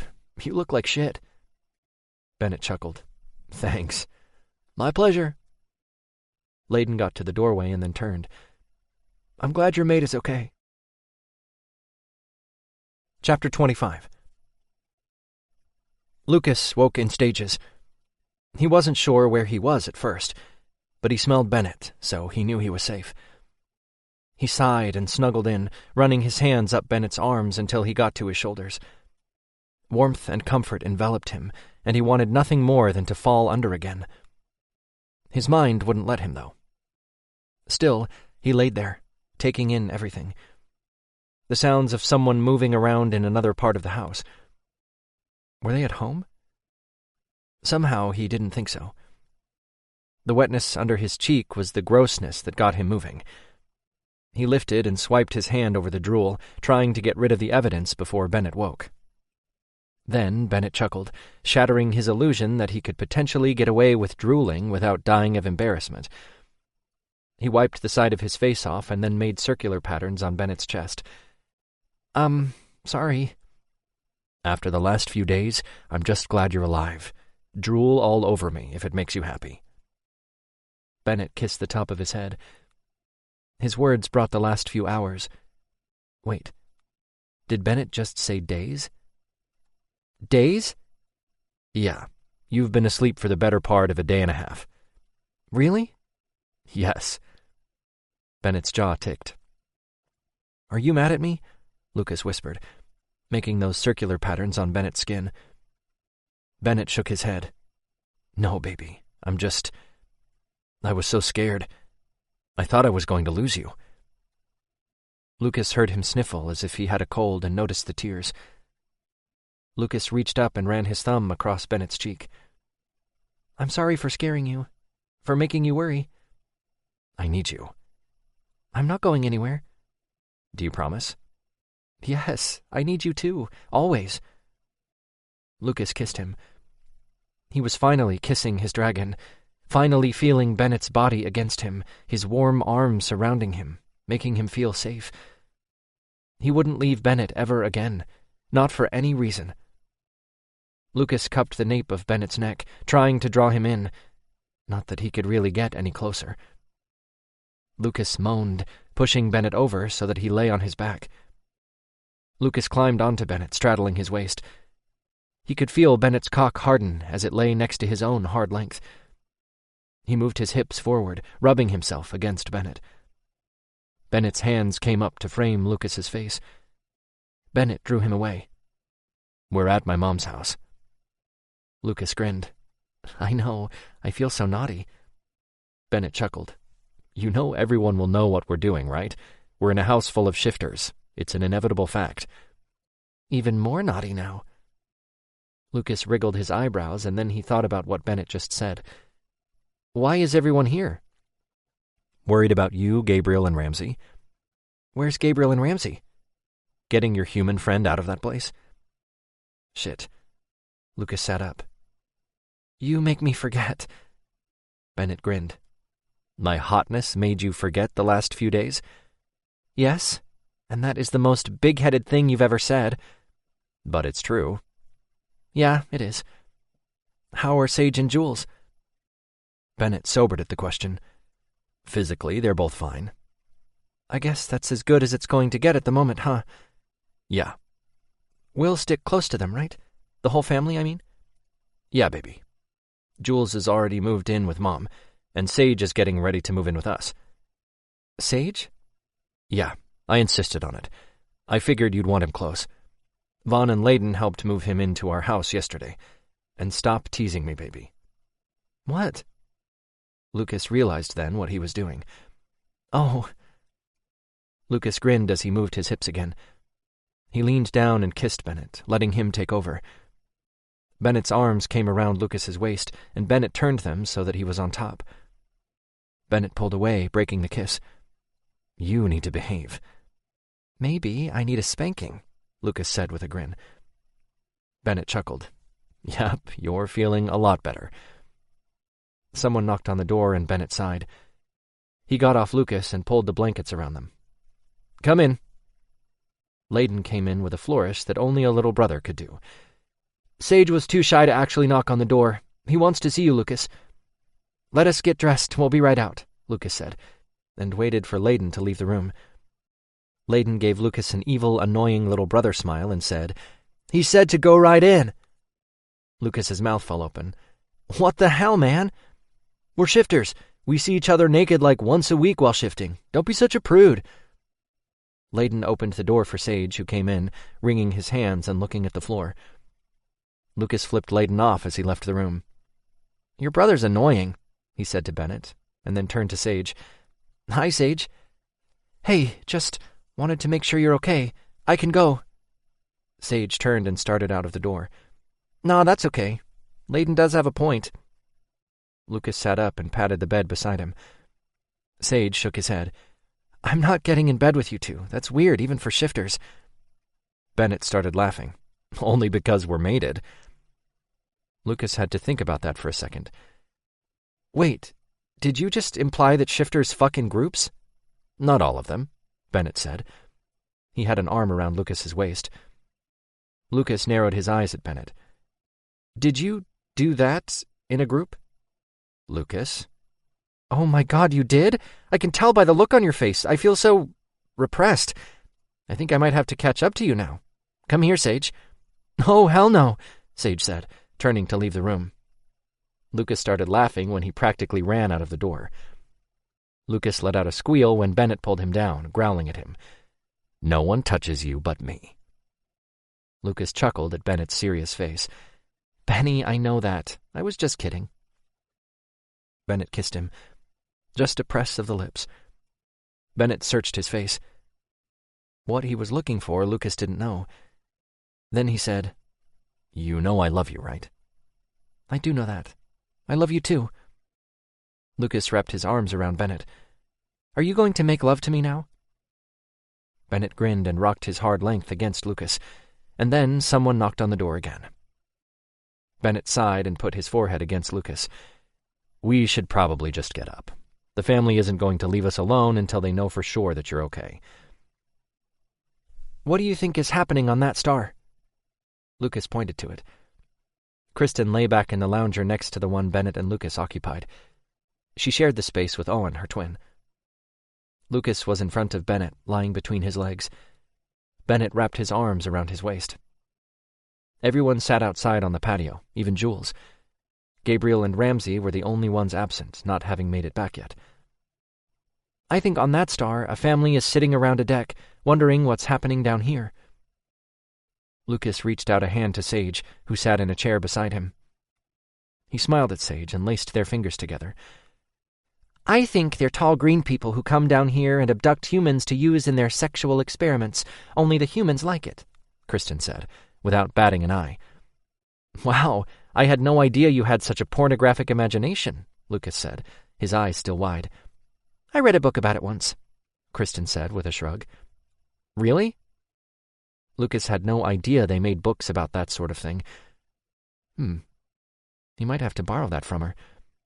"Don't get her started on her perverted mind, Lucas. She'll start asking you questions about your sex life if she does," Owen said. "I'm just curious. Sue me, sheesh." "Curious about what?" "By the gods, Lucas, why did you ask?" "Man, fuck," Kristen started to say, but Owen covered her mouth with his hand, stopping her. "Change the subject," Bennett said from behind him. His chest rumbled against Lucas's back. That just made him sigh with contentment. "Why don't you sing for us, Lucas?" Vaughn said, winking at him. Okay, I guess I could," Lucas said, looking at Layden. "Can I borrow your guitar again?" Layden nodded and stood. "You sing?" Sage asked. Sage hadn't been very far from him all day, and Lucas wondered if he wouldn't be far from now on. Lucas didn't mind. He and Sage had a connection that would last a lifetime, and he was glad he had made a friend out of such a shitty situation. He was concerned about Sage's mental health. His clinginess suggested there was a lot of emotional damage. Physical trauma Lucas could fix, but the emotional issue was another thing. He might be able to wipe Sage's memory. Maybe. But even if he tried that, Lucas didn't think it would be a long-term solution to Sage's problem. "A little bit, yeah." "Don't let him fool you, Sage. He's amazing," Kristen said. He felt completely helpless when it came to Sage. "Some wounds only heal over time, baby," Bennett said through their bond. Lucas looked at Bennett, tilting his head up at an odd angle. Bennett's hand came up to palm the front of his neck and they kissed. He really wanted to roll onto his stomach and kiss his mate until they forgot about everything and everybody around them. But he restrained himself. Bennett ended the kiss and winked at him. Lucas smiled. Layden brought out the guitar and Lucas sat up, taking it in his hand. He spent a few minutes tuning it and then started singing a song that had been on the radio for the last few months. They played it enough that Lucas didn't have too much of a problem memorizing the notes.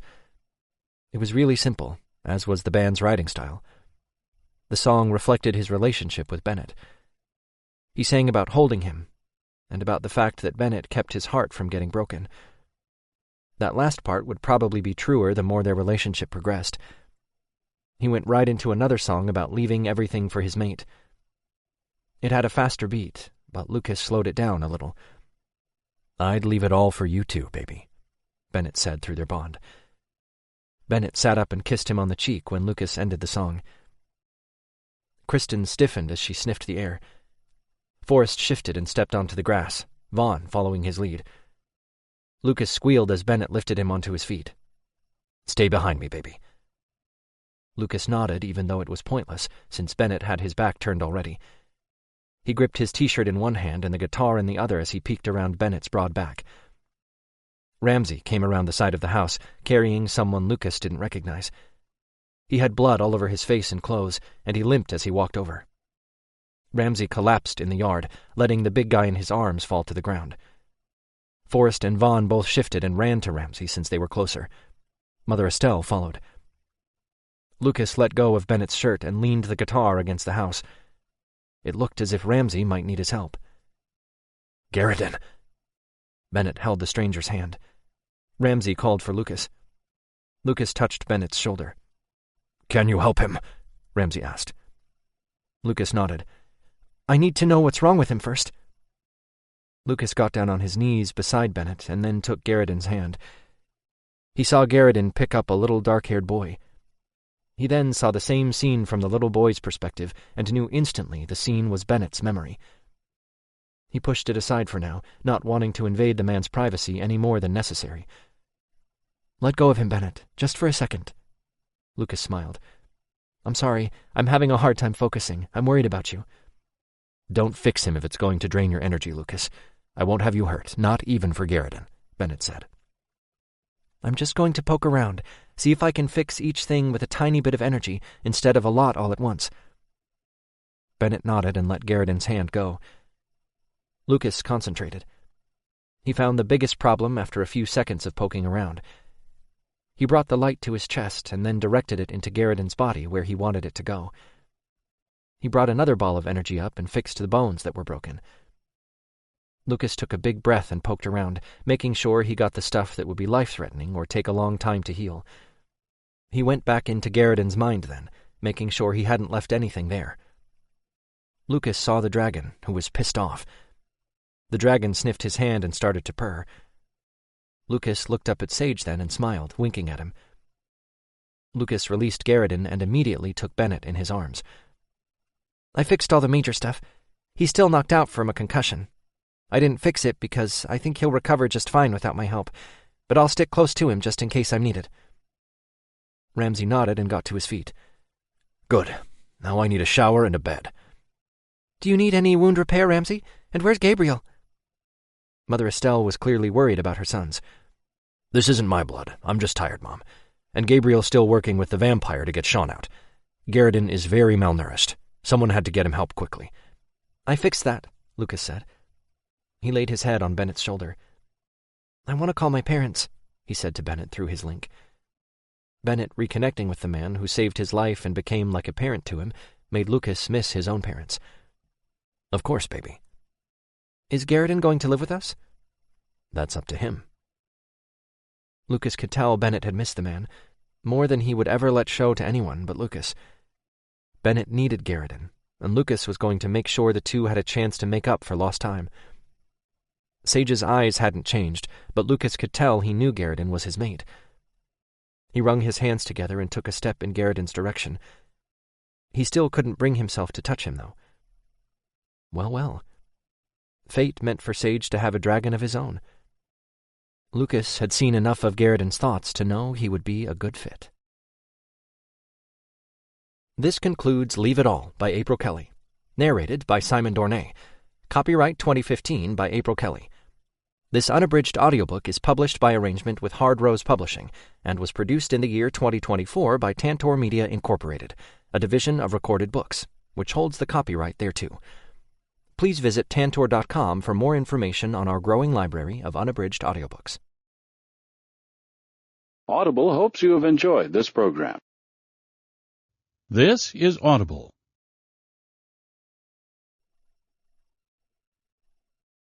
Tantor Audio, a division of Recorded Books, presents Running Out of Moonlight by April Kelley, narrated by Simon Dornay.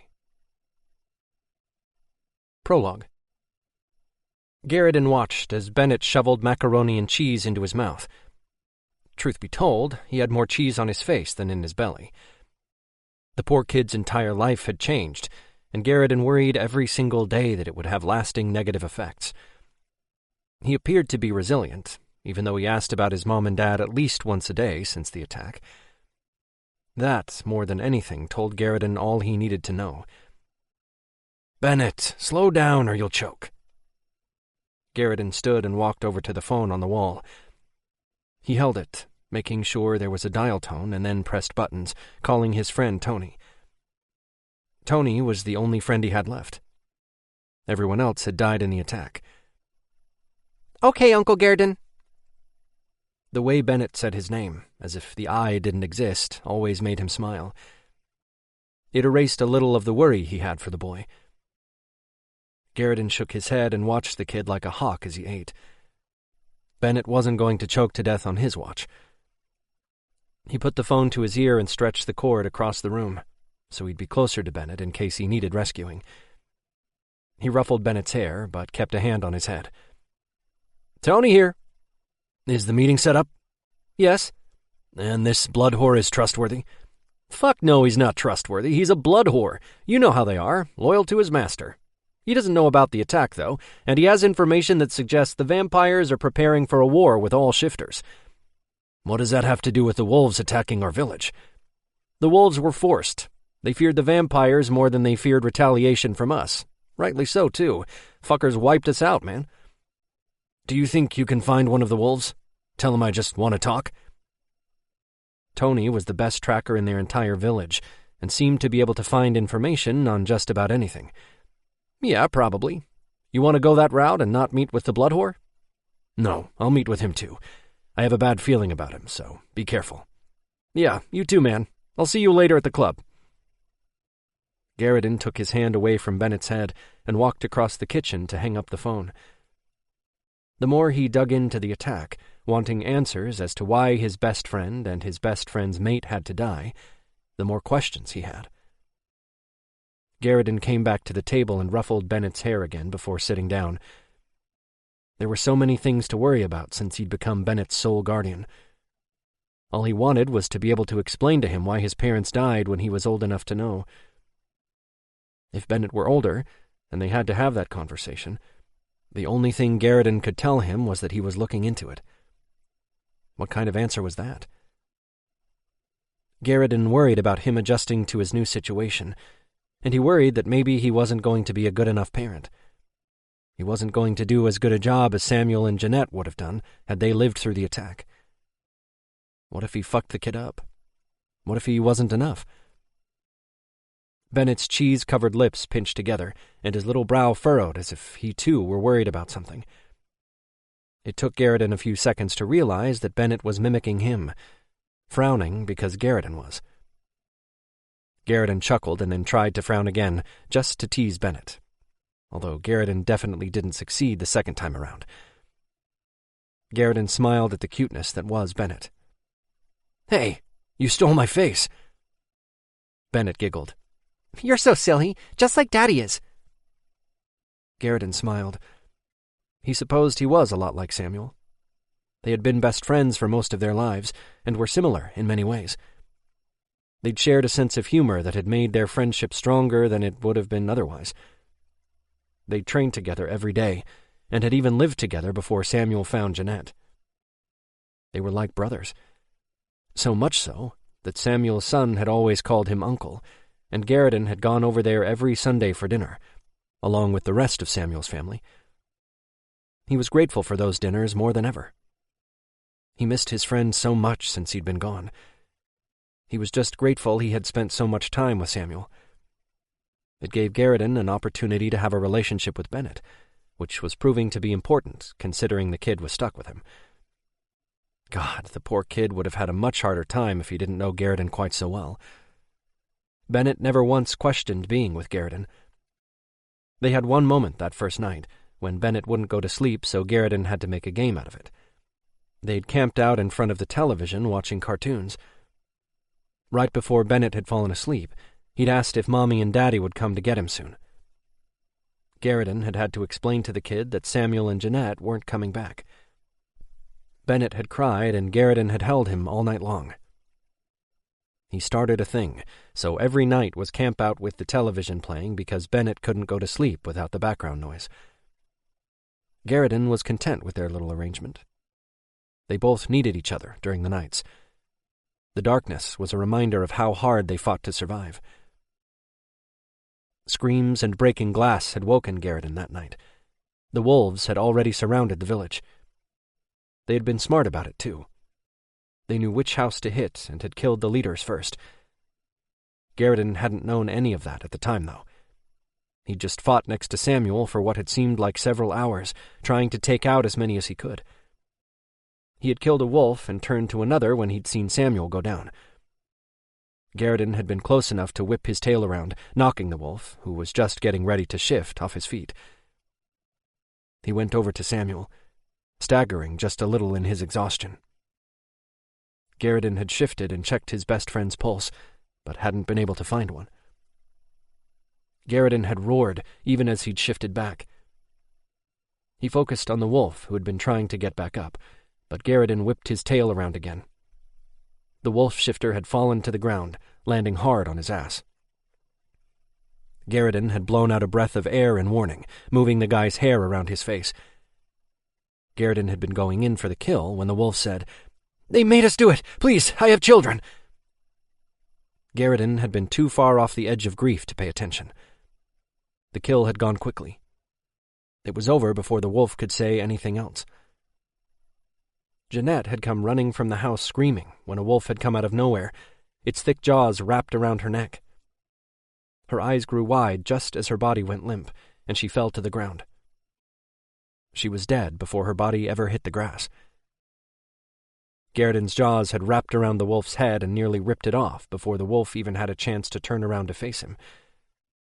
He'd shaken his head a couple of times and then dropped the wolf on the ground. Even after he'd shifted back into his human form, he'd tasted the wolf's blood in his mouth. He had gone into the house then and scooped Bennett up, racing out of the front door into his truck. Garrison had driven for hours, trying to get Bennett as far away as possible. They had stayed at a hotel that first night. He had thought about what that wolf had said to him every day since that night. If the wolves were forced, then all shifters were potential targets. Dragons were among the strongest of all shifters, so taking them out first made sense. It could be a world domination thing, but that didn't sit right with Garrison. What was the motivation? Bennett looked over at Garrison with that same mimicking frown. Garrison chuckled. "You're pretty cute, little man." Bennett was the perfect combination of both of his parents. He was probably going to have the height of his father, though. He was already big for his age. "I'm handsome, not cute." "Oh yeah, I forgot." "You're so silly." "Not as silly as you." Garrison wasn't sure he could leave Bennett for the little meeting tonight. He wasn't sure he should. If something happened, Bennett wouldn't come back from it as well the second time around. How could he do that to him all over again? He felt fear eat at his stomach just thinking about the meeting. His gut was practically yelling at him not to go. Garrison wished he could send someone else, but there really was no one besides himself and Tony. He had to find out why, for Bennett's sake.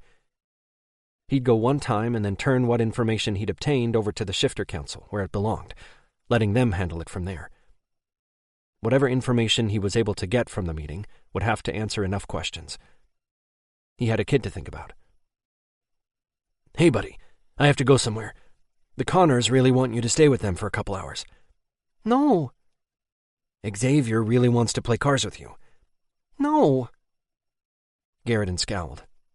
"Why not?" "Because you'll go away just like Mommy and Daddy." "I'll come back." "No." Garrison sighed. He couldn't bring the kid with him, not to some seedy bar on the other side of town. "I will always find a way back to you, Bennett." "You won't go away forever and ever like Mommy and Daddy did?" "I promise I'll come back." Chapter 1. Sage Rickman sat at Estelle's dining room table, staring at the closed bedroom door, wringing his hands.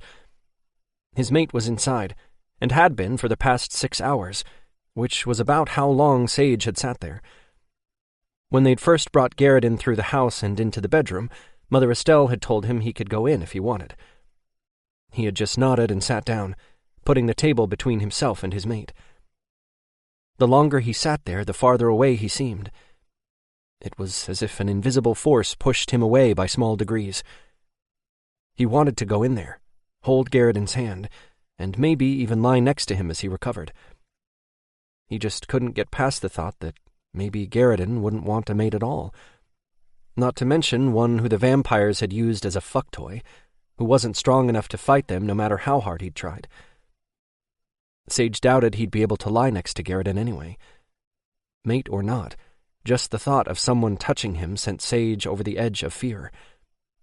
Wanting to be near his mate warred against the fear inside him, making it impossible to move. Sage was damaged goods, and everyone in the house knew it. He was reminded every time someone touched him, even if it was a hand on his shoulder or if they brushed by him and he shied away. He fought the urge to fall to the floor in the fetal position when they tried. His wounds went far deeper than he cared to think about. What the vampires had done played in an endless loop, never giving him a break. It blocked everything else, taking up residence there, as if it had a right to do so. Sage had no power over that wound. It festered and infected every single moment of his life, and it would infect his mate, too. He knew it. Everyone in the house knew it. Although, in the hours that he had sat staring at the door, each and every single one of the Somerset family had come up to him and urged him to go inside, to be with his mate. Sage couldn't hide the fact that Garriden was his mate, because they all knew, based solely on the look Sage had on his face. Although Sage's eyes weren't changing and his teeth weren't dropping down, they still knew. Hell, Sage's cock wasn't even getting hard. Of course, he could contribute his lack of a boner to the fact that his mate was in there unconscious and he'd been beaten. It worried him that he hadn't reacted to Garriden the way a shifter should. Still, he had no doubt Garriden was his mate. His smell alone told Sage the truth. He smelled delicious, like chocolate chip cookies. Even from out there, that smell surrounded him like a blanket.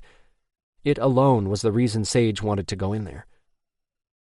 Sage had shitty coping skills. They consisted of long hours wanting everyone to leave him alone, and most of the time that included Lucas. It was everything he could do some days just to avoid the vampires his mind conjured up. It was a weird feeling, knowing he was hallucinating.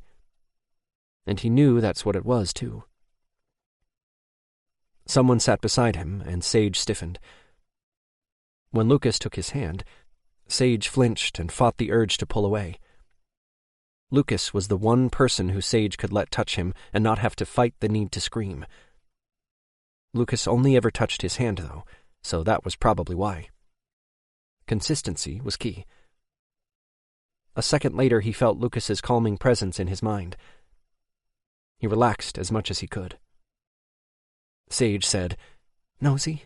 under his breath, when he felt Lucas poke around in his thoughts. Lucas could have just asked him. It wasn't as if Sage would hold anything back. "Rude? Sorry, I just knew you wouldn't tell me what you were thinking." "It's okay. I won't tell Ramsey. Just ask me next time." Lucas smiled. "I can't promise anything." "Might as well finish." That was about the only invitation Lucas needed to continue invading Sage's private thoughts. It was a few seconds later when Lucas rolled his eyes. "You're not damaged, Sage, so just stop thinking that." Sage pulled his hand away. "Yes, I am," he sighed. "What if he wants to bond and I freak out? I won't be able to give him what he needs." What if he's feral and attacks me? That was the big question running through Sage's mind. Garriden had been stuck in his dragon form for so many years, there was bound to be a fracture between both forms. His father had told him never to stay in one form too long. All shifters' parents told their kids to keep a balance. There were horror stories some parents told their kids to drive the point home, and those stories were told to them when they were young, before they even had their first shift. His father had told him about a place where feral shifters went. The place was a kind of mental ward/prison. The stories his father told had scared him, and to that day, Sage shifted on a regular basis because of them. The last time Sage had heard a story about being feral, he'd been on a middle school camping trip. Some stupid kid had held a flashlight up to his face and told a story of how a feral shifter had killed all of the kids in his village. After that, the feral shifter had gone into the woods and killed the children who camped out every year. The fact that the children were his only victims had seemed off, and he had said as much. Sage remembered thinking about the poor shifter who couldn't think past his survival instincts. He couldn't imagine what that must have been like, and he honestly felt sorrier for the shifter than he did the children. The other kids had kicked him out of the tent for asking too many questions and siding with the feral shifter. Sage had always loved a good story, and was an avid reader. He still felt that one little detail needed some explanation for the story to work. Plus, the ending was pure crap. Sage hadn't died on that camping trip, so that proved the ending sucked. He's not going to be like the story you heard as a kid. Besides, I fixed some of it already. I think he'll be disoriented and maybe a little bit primal, but he'll heal up just fine. You just need to give him time, Lucas said, reading Sage's thoughts again. Stupid witch tricks. Read that, Lucas. Lucas stuck out his tongue. Normally, when a shifter was in his animal form, their brain function changed only slightly. His animal instincts were more prominent, and that side did take over a bit more, which made sense. His senses were different the second he shifted, which changed his perception of the environment around him. His human side didn't disappear, though. He still had the capacity for rational thought. What Lucas said made sense. Garriden's survival instincts would be more prominent and take center stage, even when he was in his human form. The longer he stayed in that form, the more cognizant he would become too. At least, that was the most reasonable thing to assume. He'll scare me. I know he will. Everyone scares me, so why wouldn't he? Bennett tells me Garriden was a very nice, loving shifter before he was captured. I bet he'll understand that you need time to heal before you truly bond, Lucas said. If Garriden had been kind before going feral, he probably wouldn't kill all of St. Lake's, which was definitely a plus as far as Sage was concerned. Sage shook his head. I won't ever get better. I'll always have issues. Sage stood, separating himself from Lucas. He started pacing, unable to keep still. I really want to see him. My heart physically aches even being this far away. And at the same time, I'm terrified of him touching me. Okay, first of all, will you please stand still? You're making me dizzy. Sorry. Sage stopped moving. He wrung his hands instead, needing to move some part of his body. He wanted to go to Garriden so much. His instincts were warring with his fear, and he wasn't sure which was winning. Secondly, the bond will make it necessary for you to be near Garriden. You really won't have much of a choice. Just follow your instincts, not your fear, Lucas said, and stood. Lucas? Sage waited for Lucas to meet his gaze. Thanks. I can see your thoughts, remember? Lucas smiled before he turned to leave the room. Sage took a step closer to the door. Someone in the house laughed loudly, and Sage practically ran back to the table. His heart beat out of his chest, and he had to take several calming breaths before stepping toward the room again. He put his hand on the knob and turned it. The instant he had the door open a crack, he smelled Garriden's delicious scent. He let go of the handle when he entered. Garriden lay unmoving in the center of the bed. He had a blanket pulled halfway up his body, exposing his wide chest. He was so much bigger than Sage. Garriden took up most of the bed. His feet reached the end of the mattress. Sage did the math and came up with the conclusion that his mate was frickin' huge, and this was the version of Garriden that was malnourished and starving. Sage took a step closer, wanting to touch him, to feel his skin. All that smooth, creamy, rich brown skin. Sage's pale complexion was in complete contrast. Sage's legs were against the side of the mattress. He reached out and ran a finger across Garriden's shoulder, poking him, trying to make sure he wouldn't wake. Sage could handle a sleeping Garriden. It was an awake one who wanted to bond and fuck who frightened him. Sage felt panic rise in his throat just thinking about someone touching him the way those vampires had. He couldn't go through that again. He wouldn't be sane at the end of it. How was he supposed to live with himself the way he was and have a mate? Even as that question rolled around in his mind, he couldn't help but sit on the side of the bed. It was instinct that drove him.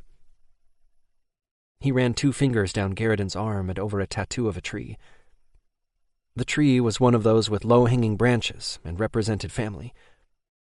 The trunk had a name interwoven in the bark, but the way the lettering scrolled around on Garriden's arm, Sage had a difficult time reading it. He took Garriden's hand and lifted the arm, tracing the letters with the tip of his finger. Sage laced his fingers with Garriden's, holding on to him for long minutes. He heard someone enter the room a few minutes later and turned to see Bennett leaning against the doorframe, Lucas at his side. "He has your name tattooed on his arm." Sage smiled. "Yeah, I saw that when I carried him in. I didn't realize he did that. Never saw it before now. He must have gotten it done right before he went missing." "He loved you." "Yes. He was my father's best friend. Wolf shifters attacked our town when I was a small boy, and my parents died. He saved my life that day, took me in and treated me like his son." "How did you get separated?" "He left me with a neighbor and never came back. He could have been getting the tattoo done that day for all I know. I always thought that maybe I was too much for him to handle. I mean, this single shifter gets saddled with a kid and becomes a parent overnight. Who wouldn't find that overwhelming? If I had known he was held prisoner all this time, I would have fought for him." Bennett hit the wall with his fist, making Sage jump. He moved closer to Garriden instinctively, clutching his hand tighter. Sage's shoulders came up to his ears and tried to make himself smaller than he already was. Bennett didn't seem to notice Sage's duress. "I fucking left him to die in a cage for years. How could I do that to him?" "How could you have helped him, Benny? You were a young child, and even when you got older, you had no clue where he was," Lucas said. They had the rest of the conversation through their mate bond, so Sage wasn't privy to it. Sage stared at Garriden's chest rising and falling. He seemed healthy, just asleep. But how fractured was his brain? How broken? He couldn't possibly be as broken as Sage, could he? If he was, they were in for a bumpy mating. Chapter 2. Sage felt Garriden squeeze his hand and his heart jumped. Garriden opened his eyes, blinking a few times, getting used to the light that shone down on them from the ceiling. Their eyes met, and some of the fear left his body. He relaxed just a little. They weren't his dragon's eyes, so that helped ease some of the fear. It told Sage that Garriden wasn't thinking about mating. Garriden's eyes were a piercing green so mesmerizing that Sage couldn't avert his gaze. "Mate," Garriden whispered. His voice was deep and had just enough gravel in it to indicate just how unused it had been in recent years. "Are you thirsty? Hungry? Can I get you anything?" Sage stood. Garriden held his hand, not letting go. "Mate." Sage smiled. "That's right. Although my name is Sage." Garriden scowled as if he didn't understand. Sage sat back down. It had to be tough on Garriden, waking in a strange place and then finding out he had a mate the second he did. Garriden would need some help shuffling through all the confusion. Sage tried to pull his hand away again, but Garriden held firm. Garriden pulled Sage forward and he lost his balance. The next thing he knew, he was lying underneath him. Sage had been in a position similar to the one before, and that memory came flashing back. "Mate, mate," Garriden growled, his eyes changing to his dragon's. When they did, Sage panicked. Sage tried to buck Garriden off. He started to scream when Garriden's face turned into one of the vampires who had hurt him. "No!" He struggled against the vampire's hold, just as he had then, trying to get away, but the vampire was stronger than him. "Don't touch me!"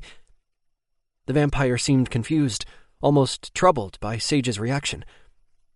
His face turned into Garriden's again, and his mate's green eyes changed back to his humans and back again, as if he were trying to control them but couldn't.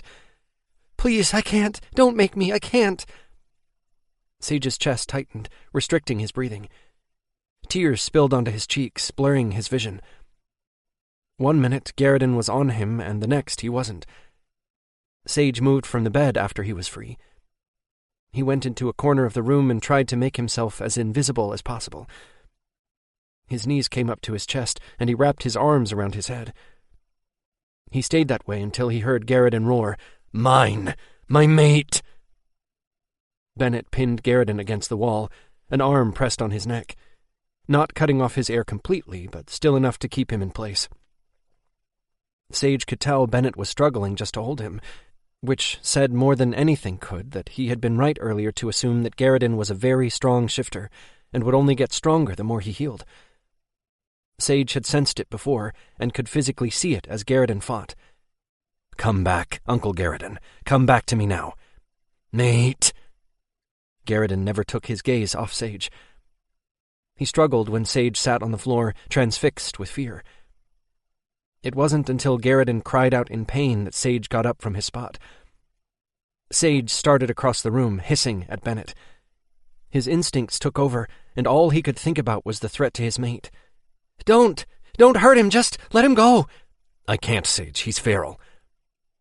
Garriden growled at Bennett. Lucas was the one who diffused the situation by putting a hand on Bennett's arm. "Let him go." Bennett focused his gaze on Lucas. "No, I will not put you at risk. He's too far gone." "Don't say that." Sage came closer as he did. He could see Garriden's muscles relax one by one. His body sagged against Bennett's hold. "Let him go, Benny. I got this if he starts getting too aggressive," Lucas said, and put a hand on Bennett's forearm. Bennett eased his hold on Garriden, who blew out at him through his nostrils, as if he were still in his dragon form and wanted to send a warning. Garriden's eyes changed the closer Sage came to him. "Mate." "Yes, I know. I feel it too. I have problems. I've been hurt really bad. I have flashbacks all the time." Sage had no idea if Garriden could even comprehend what he was saying.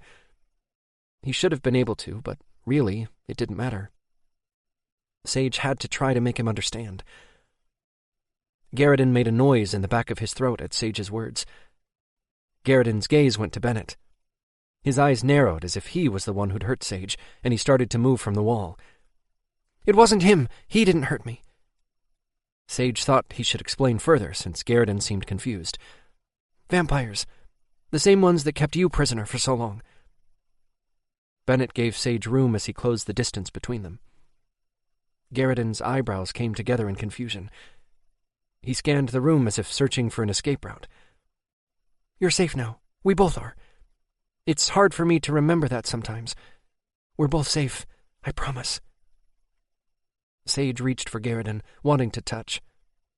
Garriden took that as a sign he had permission to do the same. Garriden moved so quickly Sage didn't even know what had hit him until he was against the wall, and Garriden was sniffing his neck. Sage held up a hand for Lucas and Bennett to stay back. Sage tried to get his breathing under control and not picture the vampires who'd hurt him. Sage took a deep breath and smelled Garriden, that chocolate chip cookie scent. He did it repeatedly until he felt the panic ease just a bit. Garriden sniffed his hair, rubbing his face all over Sage. "Don't hurt me, don't hurt me," Sage said, as if he were talking to a dangerous animal. He didn't realize he was even saying it at first. Not until Garriden brought a finger up to his mouth, covering his lips. "You are my mate," Garriden said to him, as if that explained the reason why he wouldn't hurt Sage. Sage felt Garriden move down and then kiss the place where his neck and shoulders met. "Don't bite me!" Sage yelled. Garriden pulled away from him, scowling at him. "You are my mate." "I know." Sage should have wanted the bite. Garriden was right about that. He was so fucking messed up. It was an instinct all shifters had. He was supposed to want to tilt his head and let his mate bite him. What scared him the most was that he would never want it. He might always be stuck between needing to be near his mate and never wanting to bond. He was broken. The vampires had broken him, and there was nothing left to give. Sage felt teeth on his neck. "No! You won't want me after you find out how fucked up I am. Please, Garrison." There it was. The reason he didn't want those teeth to sink in. He didn't even know that was the problem until the words were out of his mouth. "Mate." Sage knew Garrison wasn't listening. Nothing he said registered. "Lucas!" Sage yelled. All of a sudden, Garriton's muscles tensed and he stopped moving. Sage knew that Lucas had frozen Garriton, successfully stopping him from biting Sage. Sage shifted and moved along the bedroom floor, stopping when he was under the dresser. Lucas was the one who spoke. "Garriton, you'll come live with us, just until you and Sage work things out. Sage, you'll stay here with Mother Estelle." He heard some shuffling around the room and more people came in. Sage moved from his spot when he heard Garrison roar again. Sage shifted and ran out of the room. He saw Bennett and Ramsay carrying a very angry Garrison. Their eyes met and Garrison started struggling. "Don't hurt him!" Sage yelled after them. He reached out and started toward Garrison. Garriton's green eyes changed to his dragon and his teeth dropped. He roared, "Mine!" Sage didn't understand why Garrison was acting like that until Lucas scowled at him. Only then did he realize he was standing there naked and Garrison reacted to his body. Sage turned and ran into the bedroom, dressing before racing from the room. He was just in time to see Bennett, Ramsay, and Lucas drive away with his very pissed-off mate. Sage's arms came around his middle, and he bent at the waist, falling to his knees. The sobbing made his stomach hurt. He felt a hand on his back and flinched. "I know what it's like to long for someone," Jules said, removing his hand. Sage knew Jules understood. Jules knew his mates were a vampire and a warlock who had left him behind at the Stavros mansion. Before fate had given him those two mates, she had given him Stavros himself, one of the meanest, most vicious vampires around. Poor Jules couldn't win in the mate department no matter what he did. Then again, neither could Garrison. "He'll get well again. You'll see," Jules said. "It's not just him that's unwell," Sage said, when he calmed down enough to speak. "I talk to Dr. Tucker once a week. He's helping me through all the shit Nicolono did," Jules said. Sage rolled onto his side, hugging his legs until he lay in the fetal position. "Do you want me to get a pillow for your head?" "No, I don't deserve one after I let Garrison down like that." "I'm going to touch your head." "Okay." Jules gently lifted Sage's head off the floor as he scooted closer, lending Sage some comfort when he found his cheek pressing against Jules's leg. "Is this okay?" "Yeah, telling me you were going to beforehand helps a lot." For some reason, being near Jules didn't creep him out the way that most everyone else did.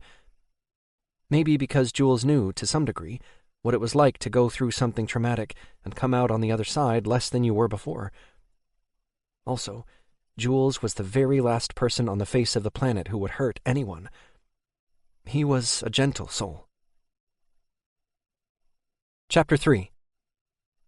Sage didn't know who he was anymore. He had 3 versions of himself rattling around in his mind. The Sage before the kidnapping, the Sage after it, and the Sage he should be. Ironically enough, the before Sage and the should-be Sage weren't the same. The before Sage didn't have a mate.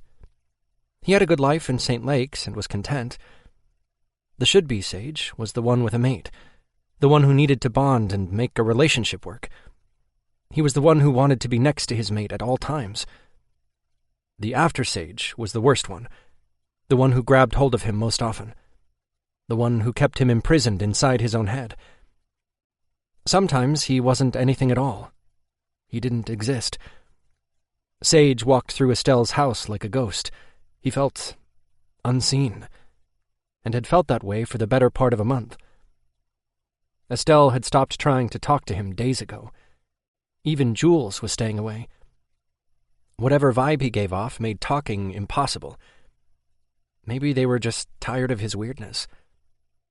Whatever the reason, it just further perpetuated that invisible feeling. Up until he had met his mate, Sage had been able to fake it enough to believe he was a relevant person. Garrison leaving with Bennett and Lucas that night, all those weeks ago, seemed to zap whatever energy he'd had left. It seemed whatever battle he had been fighting within himself he had lost. He was spiraling down, falling farther into that hole of depression. Sage went into the living room and sat on the couch. He brought his legs up to his chest, perching like a bird for several minutes before Layden sat next to him. Sage got up, moving away. Layden rolled his eyes. "Dude, really?" "Sorry," Sage mumbled as he started out of the room. He'd just go to his room so he wouldn't offend anyone. He wanted to be alone anyway. "Sage!" Sage stopped walking and turned, meeting Layden's gaze. "What?" "You're not as alone as you think." Sage walked to the couch again, sitting down. He perched on the end of the couch cushion as if he were getting ready to bolt. "I feel like it sometimes." "Yeah, I kinda got that. Look, I don't know how you feel." "Thank the gods for that," Sage said under his breath. "But I'm still here for you if you want to talk, even if you just want to hang out and watch television." Layden picked up the remote and held it up, as if Sage needed a visual aid to help him decipher Layden's words. Sage nodded and didn't say anything. "I'm just saying, I'm your friend. Don't forget that you have them." "Thanks." "So, television?" "Sure." He sat there for a few minutes, watching some show about bears in Alaska. The commentator's voice relaxed him to the point he settled into the couch cushions. "Have you been sleeping lately?" Layden asked, startling him. "Not really." "Go take a nap. I'll wake you for dinner." "I doubt I'll be able to sleep." "Just try. You might feel better if you do." Sage doubted it. It would get worse when the nightmares came. It always did. Still, he stood and walked to his room. It was the one Garrison had been put in, and Sage had commandeered it for himself. It had smelled like Garrison for days afterward, which had comforted Sage. The smell had faded, though. Sage picked up a book off the shelf and went to the nightstand for his eyeglasses. He loved poetry. Something about it opened his mind just enough that he was able to focus on the words, made him think about himself differently while he was reading it. He sat in the center of the bed and put on his glasses. He only needed them for reading. Most snake shifters didn't have great eyesight and needed eyeglasses all the time. It was a genetic issue all snake shifters had for some reason. He hadn't seen his mother in over a year. She had left town one day and had never come back. Sage was an adult, out on his own, so it wasn't as if he needed her to survive. She had been a good mom, but she had always said she wanted to see the world, so her leaving wasn't out of the realm of conceivability. Shifters lived longer than humans, so going years without contact wasn't that odd, at least not for his family. His dad had been the same way. In fact, his father had been on a trip to Wyoming, visiting a shifter friend from college when he'd met Sage's mom. He had been at the friend's house when he saw Sage's mother come out of the house next door. They were mates, so they had made a life together. That was until his parents had rented an RV. He had been a teenager at the time, so they had practically forced him to go on the stupid camping trip. His parents had had a fight, and his father had called her a bitch. Sage still remembered how his father had looked as if someone had hit him in the face with a shovel. His mother had started crying, and his dad had left the camp. All night his mother had cried, and Dad had stayed away. Some neighboring campers had found his father on the side of the road a few miles from the grounds. Sage was positive he had been trying to walk to town. Probably needed some liquid courage just to come back and face his mother again. The authorities figured a car hit Sage's father sometime in the night, and instead of calling the accident in, as they should have, they drove away. He was in his human form when he died, so they had involved the local police department. As far as Sage knew, his dad's murder was still open. His mother had been a wreck afterwards, but some of Mother Estelle's witch magic had helped her out. Sage remembered staying with Mother Estelle for months after the accident, while his mother got her shit together. It took her a while, but she got through the grieving process. He missed her. He had taken for granted that she was just fine, celebrating life on some beach somewhere. It wasn't unheard of for snake shifters to separate from their family units, go off on their own. After hearing Bennett's story about Garrison just disappearing, he wondered if maybe he should try to find her. Just make sure she was okay. The only problem was that Sage had no idea how to find her. She hadn't taken a cell phone with her, had refused when he suggested it. She told him she was going to see the Caribbean, and that was it. He put the book down, laying it on the bed, and left his bedroom, heading into the kitchen, and dialed Ramsey's number. If anyone would help, it was his alpha. The phone went to voicemail, and Sage left a message. He was just going back into his room when Ramsey came around the corner. Sage tilted his head to the side in a show of respect. "I didn't know you were here. I just tried to call you." "I know." Ramsey held up his phone, much the same way Layden had held up the television remote earlier. The need for visual aids must run in the family. "Mom needs you in the living room. Before we go in, I want to talk to you." "Yes, Alpha." "First, what can I help you with?" "Help me find out if my mom is okay." "Why would you think she wasn't?" "I don't know. Bennett said Garrison just disappeared one day, and I was thinking that my mom might be in danger. She hasn't called in over a month. Of course, I've been here and she doesn't know that, so I may have missed her call." "I'll try to find her." Ramsey placed a hand on his arm, and Sage stiffened, stepping away from him. "Sorry, Alpha." "That's part of the reason why I'm here, actually. Dr. Tucker is in the living room. He's here to counsel you, get you in a healthier state of mind." Sage gripped the chair he was standing next to and took a deep breath, trying to calm his panic. Sage didn't say a word, though. He was sure whatever came out of his mouth would be harsh and sound angry. He couldn't talk that way to the Alpha. His body language must have said enough, because Ramsey said, "I know you feel alone, but you're not." "Thank you, Alpha. Layden said the same thing to me." "Sage, I'm not here as your Alpha. I'm here as your friend." Sage nodded. "I need to know how comfortable you are around Dr. Tucker." "I'm not even comfortable around my own mate, Alpha, so not at all." "Would you feel more comfortable with me or Mom in the room with you? I'm only asking because I'm sure Dr. Tucker will ask hard questions. It may be harder for you to talk about stuff in front of us rather than being in a room alone with the doctor." What Sage really wanted to do was go back to his book of poetry, and for everyone to leave him alone. But he couldn't very well tell his Alpha that. Sage just shrugged. "I don't know." Ramsey smirked. "Well, Layden and Jules just left the house. I made them go help Forrest at the cabins for the next few hours, so you'll have privacy, whatever you're comfortable with." "I don't really want to talk about it at all, Alpha." "It'll help." How could it possibly help him to talk about it? Ramsey turned and started back to the living room. Sage stood by the chair, unmoving. "Follow me, Sage. Now." Sage clenched his hands into fists and did what his Alpha demanded. Sage sat on the edge of the couch, ready to bolt if needed. Every time the doctor said something, it felt like an attack, even when he was giving his credentials. He knew Dr. Tucker pretty well. He came into the restaurant all the time. Sage could tell the entire room what Dr. Tucker usually ordered, even though he hadn't been to work since the kidnapping. There were only a few hundred people living in St. Lakes, so he didn't understand why the doctor was telling him his damn resume. And while he was on the topic, he already knew that nothing he said while in the doctor's presence could be repeated, so he didn't need to hear that either. "Now, would you like Ramsey or Estelle to leave the room while we talk?" Dr. Tucker asked. Sage shook his head. "I don't want to talk about it with you, at all. It really doesn't matter if they're here or not." Estelle moved from her chair to him. She sat beside him and held out her hand.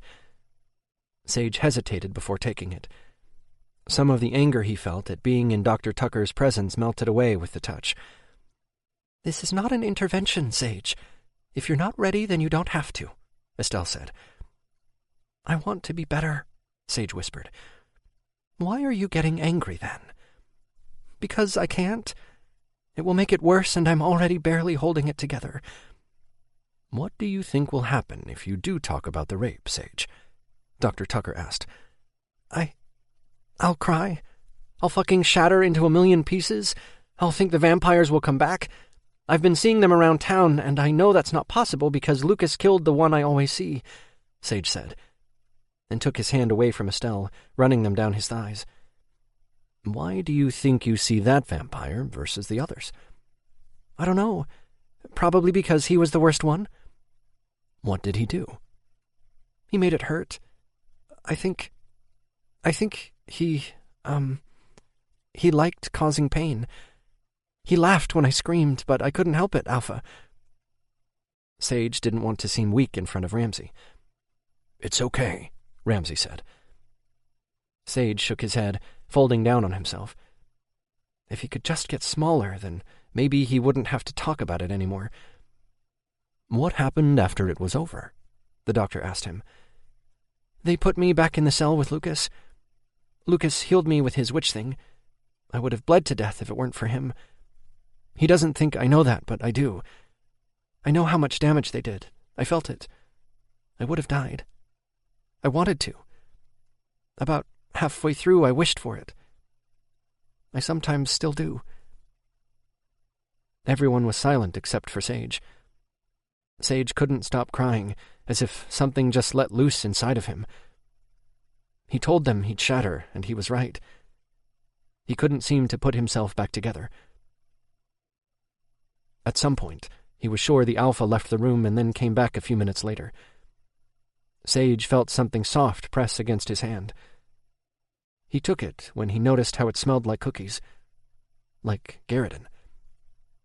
What about now? Dr. Tucker asked. Sage didn't understand what he was asking, and some of that confusion must have shown because the doctor said, How do you feel right now? Tired, and I want to be near my mate. That last part was something he hadn't ever admitted before, and I just want it all to go away. What do you want to go away? The nightmares, the pain, everything. I just want to be normal. Sage straightened, wiping his eyes with the back of his hand. He clutched the shirt and wondered where Ramsey had gotten it. What's normal for you, Sage? I can't answer that. I don't know anymore. Maybe this is normal. Sage shook at the thought. Why does that scare you?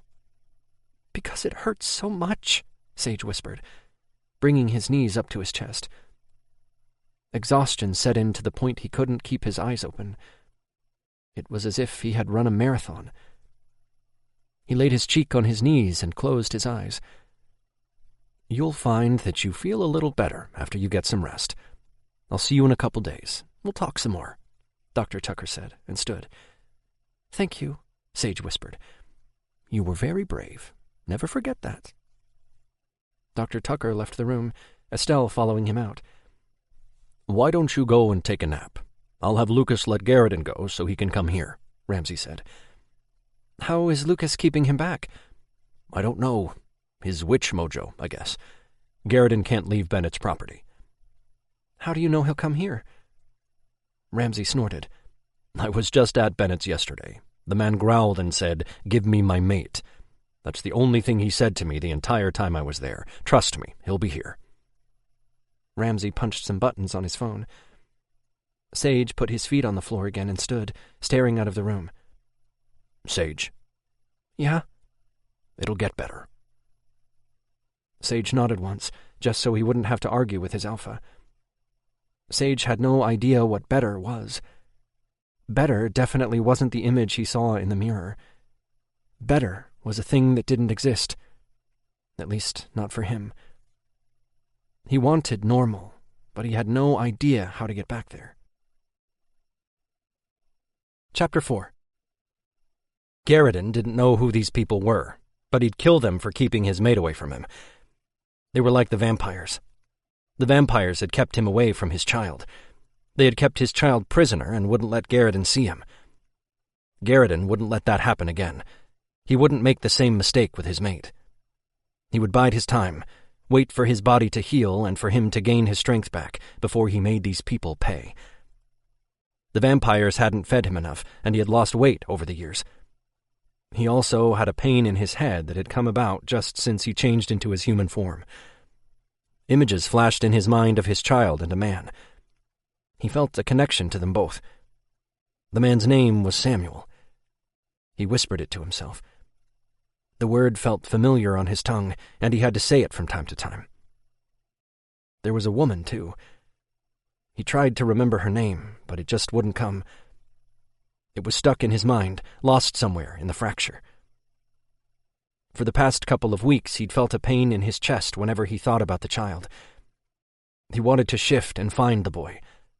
That boy belonged to him. Garrison had to protect him. He had to find him and make sure he never left his sight. Garrison stood from the chair he had placed in front of the window. That was the direction his mate was in. The direction he needed to go when he finally escaped. He'd get his mate first, since he knew where he was. He walked into the attached bathroom and closed the door behind him. He used the toilet, then moved over to the sink to wash his hands.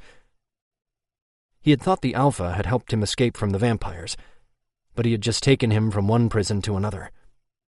At least he could shift, and he had running water and food. He looked at himself in the mirror and saw his human face.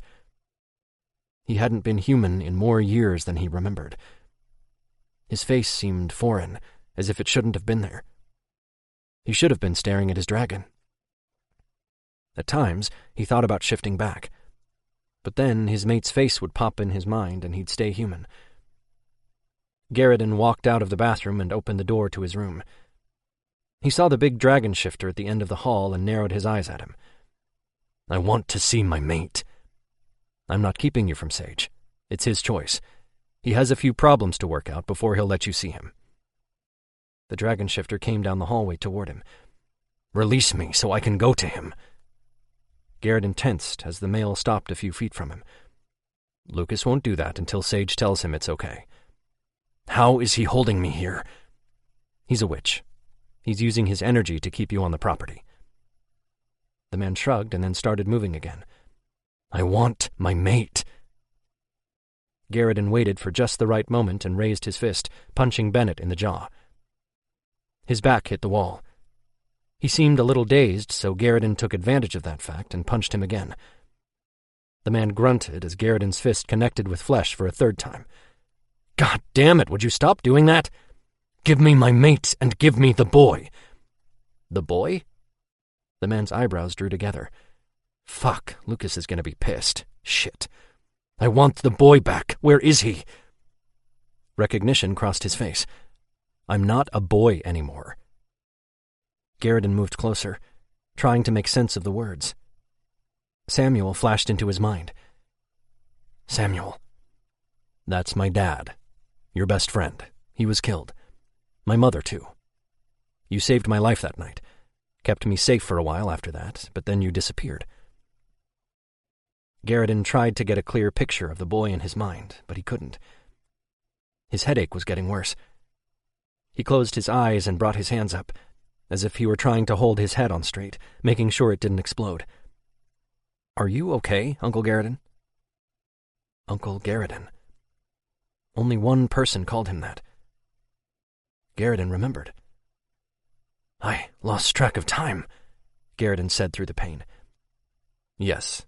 If you let me by, I'll show you a picture of my parents." Garrison took a step away from him, giving him enough room to pass. "I won't hurt you anymore." "Good, because I'm not letting you get another shot at it." Bennett passed. Garrison followed him into the living room. A tree with lights and ornaments hanging from it sat in the corner. Boxes wrapped in different colored paper lay underneath the tree branches. Garrison remembered that part of his past, although it was in small pictures.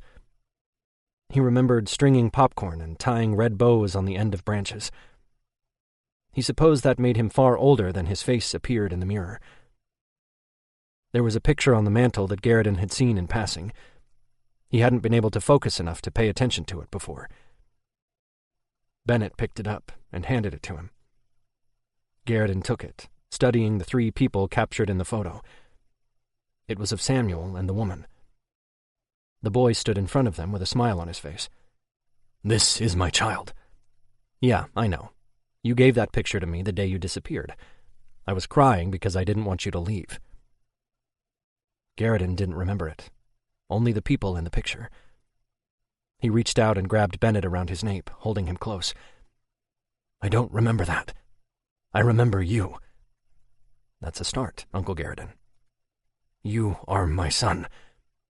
"Yeah. After my parents died, that's how it was." He felt Bennett's arms come around his back as if he was scared Garrison would lash out again. "I won't hit you again. The vampires lied to me. They told me they held you prisoner." "No. I came here to St. Lake's, and Mother Estelle took care of me." Garrison nodded once. "I won't kill you. Just all the rest who keep my mate from me." "No, Uncle Garrison. You don't understand Sage's situation," Bennett said, pulling back, letting him go. "Situation?"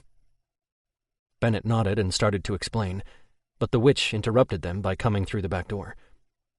Lucas pulled his shoes off and hung his coat up on the hook. He had a smile on his face that died the second he saw Bennett's bruise. "What the fuck happened to your face?" Garrison growled and stepped in front of Bennett, protecting him from the threat. The little witch's mouth hung open, and he stopped advancing. "He won't hurt me." Bennett put a hand on his shoulder and stepped around him. "Lucas, come here." Lucas started across the room to Bennett immediately, and Garrison relaxed. "You have control of him." Lucas stopped again. "Oh, I don't think so. Nobody has control of me, as you so eloquently put it. That includes my mate, so you better check yourself." "Check myself for what?" Garrison asked. Bennett chuckled. "It's just an expression. It means thinking about what you say before you say it." "I'm not capable," Garrison said. "Yeah, I sort of figured that out." Lucas started toward Bennett once again. Garrison thought about killing him when he got close enough, but he could see the witch was important to Bennett, so he didn't. Garrison understood how important a mate was to a shifter. Bennett wanted the man as much as Garrison wanted his own mate. Lucas wrapped his arms around Bennett's waist and kissed him. The way Bennett acted told Garrison he was right not to harm Lucas. He would have to live then. Garrison watched as a small ball of light appeared in Lucas's hand. He pushed the thing to Bennett, and the wounds on his face disappeared. Lucas met his gaze, ending the kiss. "Sage wants to see you." "Is this a trick?" Garrison asked. Lucas frowned. "I would never do that to you. I know how much you need Sage." "The vampires lied, said they had Bennett locked up, and promised me that I could see him if I did what they said. You're keeping me here too," Garrison said. "I was never with the vampires. I was brought here and lived a good life with Mother Estelle. I already told you that," Bennett said. "I'm not like those bastards," Lucas said, and let go of Bennett. He held out his hand, wanting Garrison to take it. "I want to show you what happened to Sage, why he needs you to not jump his bones when you go to him." Garrison growled at Lucas. No way would he submit. "Please, you'll understand more if you give me your hand. I just want to show you what I saw Sage go through, and I can help you with your headaches," Lucas said. Garrison exhaled through his nostrils, but lifted his hand anyway. The second he connected with Lucas, his dragon faded slightly, connecting with his human just a little bit more than they had before. He immediately remembered the wolf attack on his village. He saw Samuel die all over again. He remembered lifting the boy in his arms and carrying him out of the house. He remembered talking to his friend Tony about the wolf shifters attacking and feeling a sense of panic. Then things shifted. This next memory wasn't his own, because he could hear Lucas's voice in his mind telling him that it was something Lucas had experienced. He saw Sage and blood on his pants. A lot of blood all over him. His face looked beaten, and Garrison wanted to rip the heads off the people who'd done that to him. Garrison's dragon roared in his mind, and he pulled away from Lucas. "I need air. I need to shift." Garrison started out of the room. "You shouldn't go alone," Bennett said, and Garrison could feel him at his back, following him out of the house. "You're free to leave the property. Sage said he wanted to see you, so," Lucas said from behind him. Garrison stopped and turned. "I didn't want to remember Samuel dying, and I didn't want to know about Sage." He eyed Bennett, who looked so much like Samuel it almost hurt. Garrison didn't understand what he was feeling right away. He had to think about it for a few seconds. "I miss your dad." After that, he walked out of the door.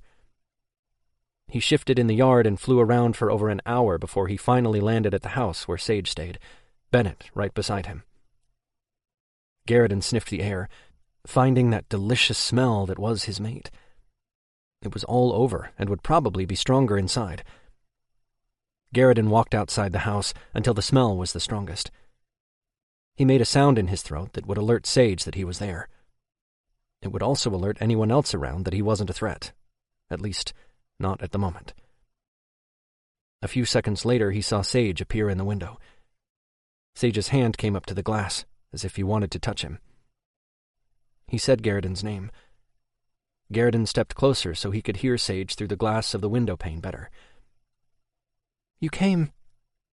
Sage melted a little. Garrison made another purring sound. He would always come to his mate. Garrison wanted to lift the window up and pluck him from it, fly him off so no one would ever be able to take Sage away again. Garrison could see, by the red rims around Sage's eyes, that wasn't what he needed. Instead, he just stood there, waiting to see what his mate did need. "Your dragon's pretty. A dark red color," Sage said. "Pretty." Garrison made a sound that indicated he didn't like the use of the word.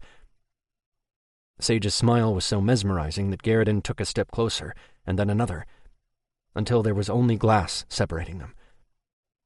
Garrison rubbed his face against the glass and made a purring sound, letting Sage know how much he wanted to be near him.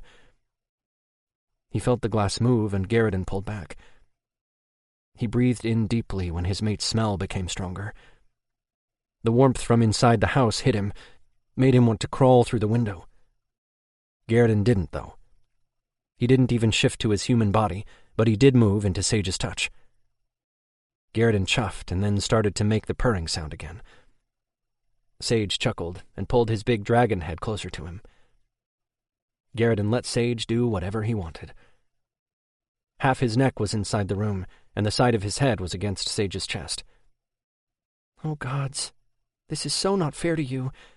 I'm a fucking disaster on legs, and you don't need that right now." Sage ran a hand down his neck and then back up again. Garrison didn't think Sage was even aware he was petting him. "I'm sorry I'm so fucked up that I have to keep us apart. I know you don't understand. I'll try to get better for you. I don't feel like I can, you know?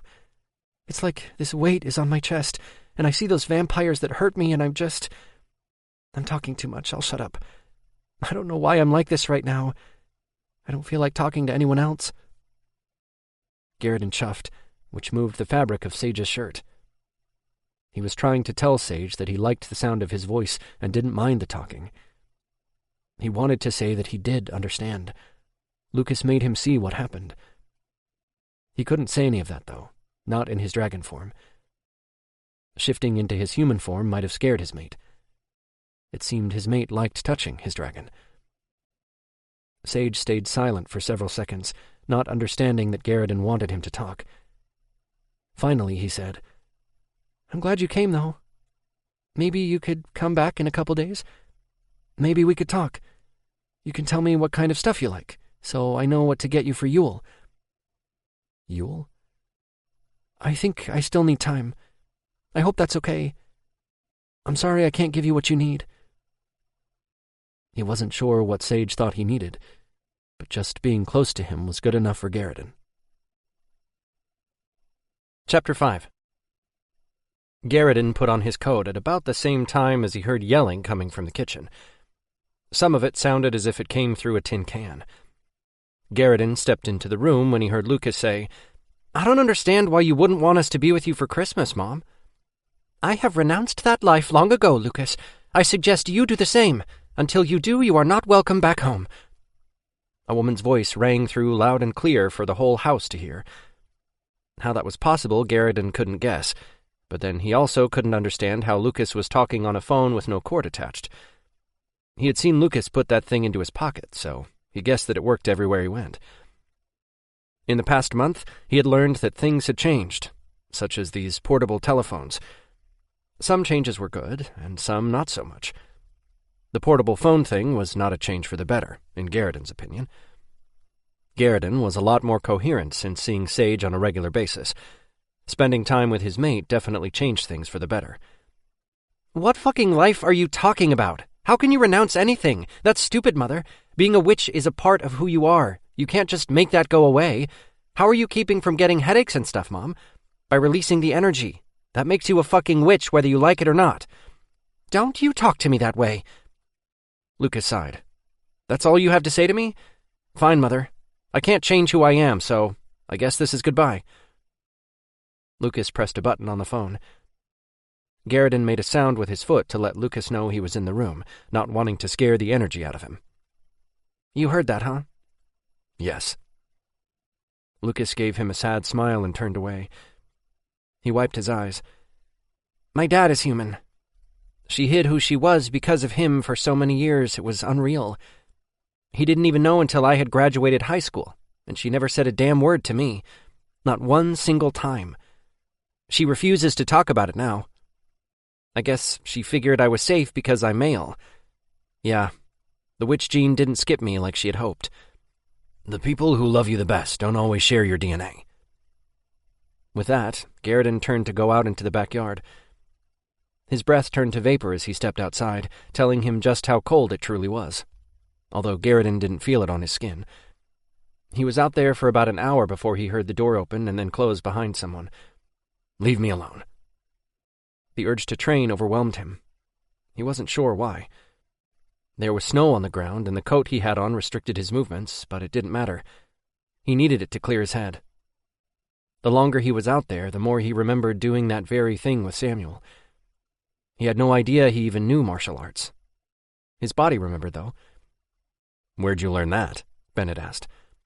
"Your dad taught me," Garriden said, and moved fluidly at his waist. "I didn't know my dad knew this stuff." Bennett came into the yard. Garriden brought his arm up, as if to block some imaginary enemy. He turned at the waist. "Are you going to stay?" "Yeah." "Then come here," Garriden said. Bennett chuckled and walked across the yard. Garriden stopped and straightened, waiting for Bennett. Bennett stood a few feet away. "Do what I do." "Thanks for what you said to Lucas. It really helped him." "The truth is easy to say." Garriden's back was to Bennett as he began the routine. He moved slower than he had before, making it easier for Bennett to pick up the pattern of his movements. Garriden felt a sense of peace come over him as he trained with someone else. It was familiar and comfortable. It was like a meditation, a graceful dance he did to clear his head, and it worked the longer he moved. "Do you train for war?" "Yeah.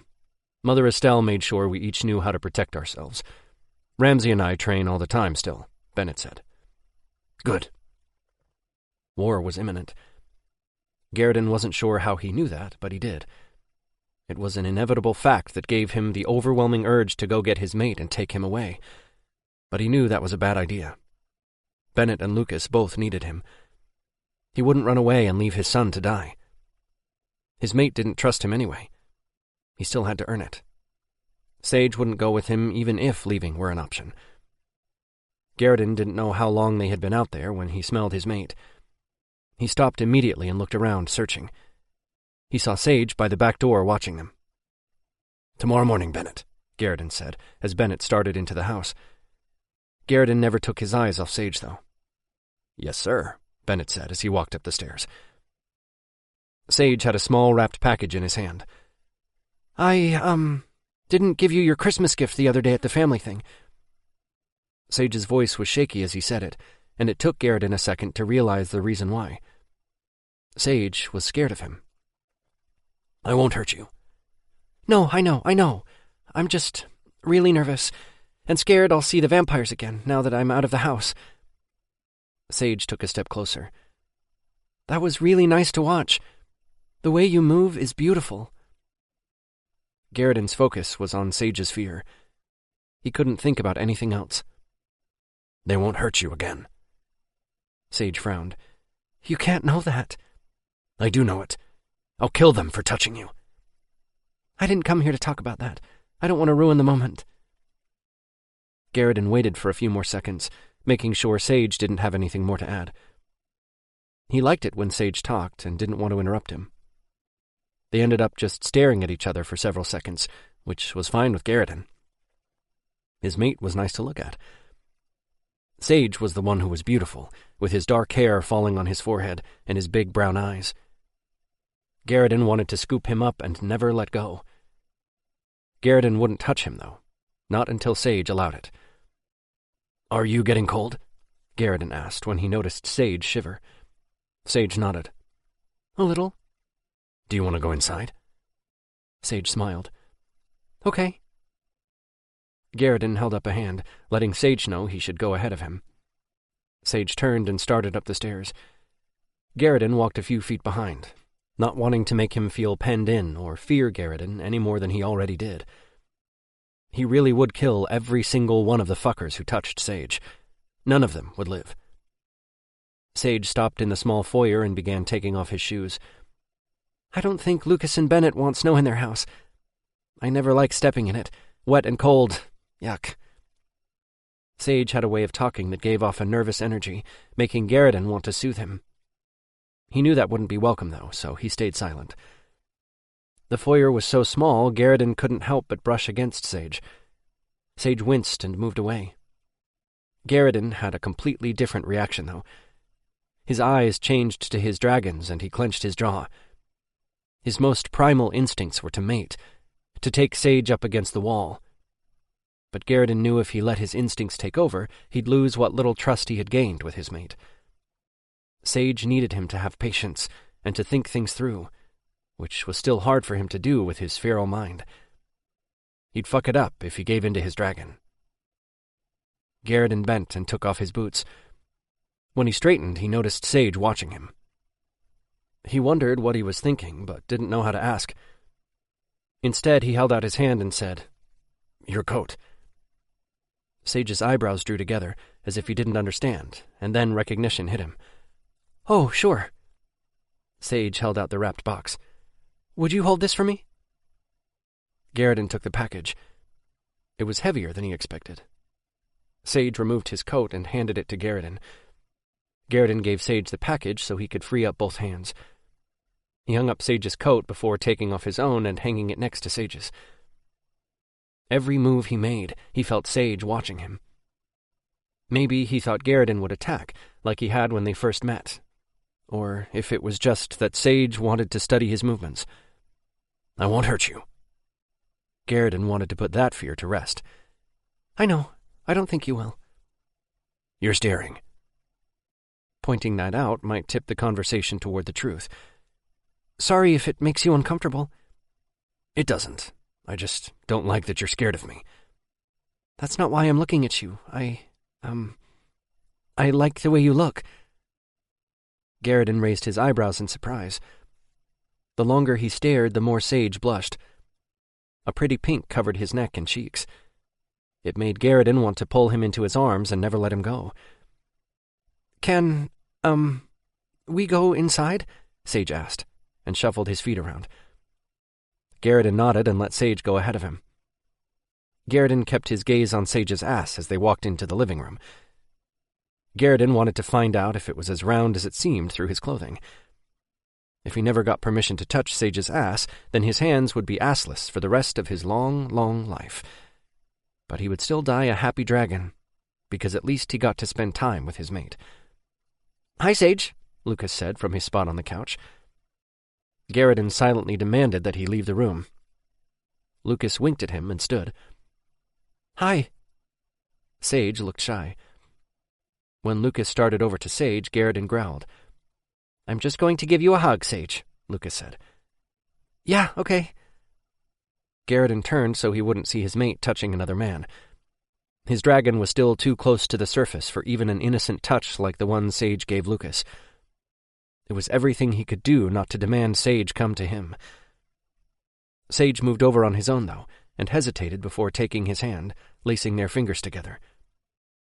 Garrison stiffened, surprised by the touch, but he relaxed a second later. "I'm just going to help Bennett in the bedroom," Lucas said, and walked out. Sage pulled him to the couch, and they both sat. Sage released his hand and gave him the package. Garrison wasn't sure what he was supposed to do with it. "Open it," Sage said, and smiled, as if reading his mind. Garrison tore the paper at the edge and then stopped to meet Sage's gaze, making sure he was supposed to tear it. Sage chuckled. "Haven't you ever received a gift before?" "I don't remember." Garrison pulled the paper off the package, wadding it up in his hand. "A book." It was red and had a simple title about grass on it. The author's name was small and toward the bottom. Garrison opened it to a random page and stared at the words there. "It's by my favorite poet. I like him because he wrote about being loving and kind to everyone. I thought that maybe we could read it together, if you want," Sage said. "Yes."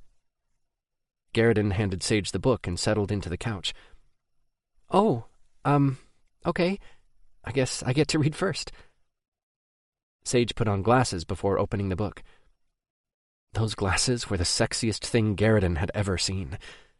The frames were black and made Sage's dark eyes appear even bigger. Garrison saw the hurt and pain. How he missed it before, he wasn't sure, but he would do anything to take it away. Sage settled back against the couch beside him, turning slightly so that his back was to Garrison. Garrison frowned until Sage scooted back, leaning against him. "You can put your arm around me," Sage said. Garrison wrapped his arm around Sage's middle. Sage stiffened, making a little squealing sound. "I won't hurt you." Garrison felt the need to say it again. He'd say it 100 more times if it meant Sage would start to believe it. "Okay. I'm sorry. I'm trying, I swear." "Do you want me to remove my arm?" "No. I need to get used to it," Sage said. Garrison started to move, but Sage held onto his arm. "You don't trust me," Garrison said. "This is a start, Garrison." "Fine." Garrison leaned forward and kissed the top of Sage's head. He felt Sage relax a little, leaning against him even more. Sage opened the book to the first page and began to read about singing each individual person's praises. The author strung words together in an old way, a way that people didn't talk anymore. The man who wrote the words seemed to talk about equality and non-judgment. The message was before the poet's time, and made Garrison like his words even more. Garrison tightened his hold around Sage when he began reading about war. The words were dark, and the man fighting had little choice in the matter. Still, he found camaraderie with the other soldiers and the land he traveled. Garrison rubbed his cheek against Sage's soft hair, reassuring himself that his mate was there, safe next to him. He had a mate to keep safe. He had failed Bennett. Bennett had gotten lucky and managed to stay safe without him. He would not fail Sage when the war came knocking on their door. And it would come. Garrison was certain of that. "Do you want me to stop?" Sage asked, his voice breaking into his thoughts. "No, I like it." Sage began again. Sage's fingers moved up and down Garrison's arm as he read, as if he were petting him. Garrison was certain Sage had no idea he was doing it. Sage's body relaxed even more the longer he continued. Bennett and Lucas came into the room. Bennett sat in one of the plush chairs across from them, pulling Lucas down on his lap. Sage kept reading as if he hadn't even noticed them. The longer he read, the more the words dug deep, calming him, making it easier to focus. Of course, it probably had more to do with Sage's soothing voice and less about the words themselves. Garrison lost track of how long they all sat there, listening to Sage read. It was the most comforting thing he ever remembered experiencing, which was the true gift. Chapter 6. Sage had talked to Dr. Tucker a lot in the last couple of months, and so far didn't think he was getting better. Not that he expected an overnight cure. Okay, well, maybe he did expect that. Some would have considered sitting with his mate for hours while he read from their book getting better, and he supposed it was. But he still felt as if the panic would well up at any given time. There was no sense of peace in his life because of it, and peace was what he longed for most of all. He was on antidepressants that some shifter scientist had designed so they actually worked on shifters. Sage's DNA was different from a human's, so that had to be taken into account. Since shifters didn't get most of the diseases humans got, he figured that was something the drug's manufacturer had to consider when they made it. Sage didn't understand, nor did he care about the science behind it. They seemed to work, which was the only thing that mattered. He also was supposed to take some anti-anxiety medication whenever he started to become a sniveling mess, which was more often than he cared to admit. Again, it was shifter certified, according to Dr. Tucker. He looked the medications up online and found out that the anxiety medication was addictive. At least, for humans, it was. And he figured with the amount Sage was taking, it would be for him as well. Sage avoided the medication like the plague. No way he was letting those bastard vampires make him into a drug addict. He'd already given them enough control, or so Dr. Tucker kept telling him. He didn't need to give them that, too. He pulled open the refrigerator door and got a soda. When he popped the top, it made a fizzy sound. Mother Estelle had a green drinking glass that was Sage's favorite because he liked the color, so he got that from the cabinet. He poured the liquid into the glass at about the same time he heard voices coming from the office area just off the kitchen. He thought he heard the Alpha say Garridan's name, so he took a giant step in their direction. He really missed his mate, even though he had just seen him a couple of days ago. Sage craved any news he could get. The mate pull was getting stronger. Sage wished he could bond with him, but that first day had stayed in the back of his mind and wouldn't let him take the next step. His eyes still hadn't changed in all the times they had spent together, and there was still no desire for the mating bite. Dr. Tucker said he was waiting for Garridan to lose control of himself, and once Sage knew he wouldn't, then he'd get the physical response all the other shifters got with their mate. Sage wasn't so sure he would ever feel like he wanted the bite, though. He has moments of clarity where I think maybe he's coming back to himself, but I just don't know. He's getting better, but it's slow progress, he heard Bennett say. Sage knew he shouldn't have been spying, but he couldn't stop, knowing they were talking about Garridan. He does seem to be protective of me, though. He's remembering a little bit more all the time and sees me as the child I was instead of the man I am. He doesn't see me as the enemy anymore. He doesn't see Lucas as the enemy anymore either, actually. Still, I think he needs Sage. Sage is the one he's focusing on, Bennett said. What does Lucas say? Ramsey said. That it's not going to get better overnight. That he wished Sage would get his shit together so that Garridan could focus on his own problems a bit more. Sage hung his head and set the can down on the counter. God, he was fucking things up royally. That's not what I mean, brother. Did Lucas read Garridan? Can he help him? He read him. He doesn't remember that much, but he is able to make sense out of what he does remember when he gets enough to piece it together. He'll talk to me about it sometimes. It's mostly stuff about my dad. He's a strong shifter. My dragon wants to obey him. We need him to help us get the townspeople prepared. He knows how to fight, trains for it every day. I've never seen anyone do what he can do, and he makes me train with him. I'm learning things from him no one has ever taught me. We have time. You can't rush him. Let him heal on his own, and pushing Sage at him isn't going to help anything. I don't know if you've noticed, but Sage's eyes don't even change around Garridan. He's not well, Bennett.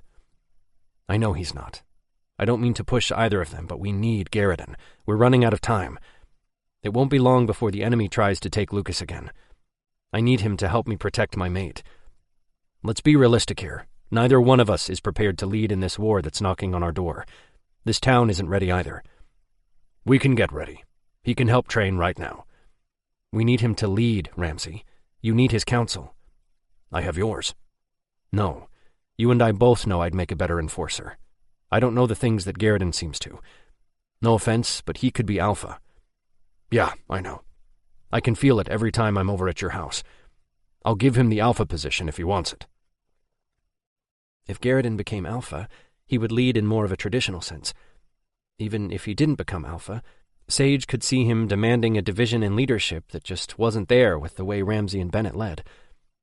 Ramsey and Bennett were equal, and everyone in the clan knew it, even if no one was brave enough to say anything.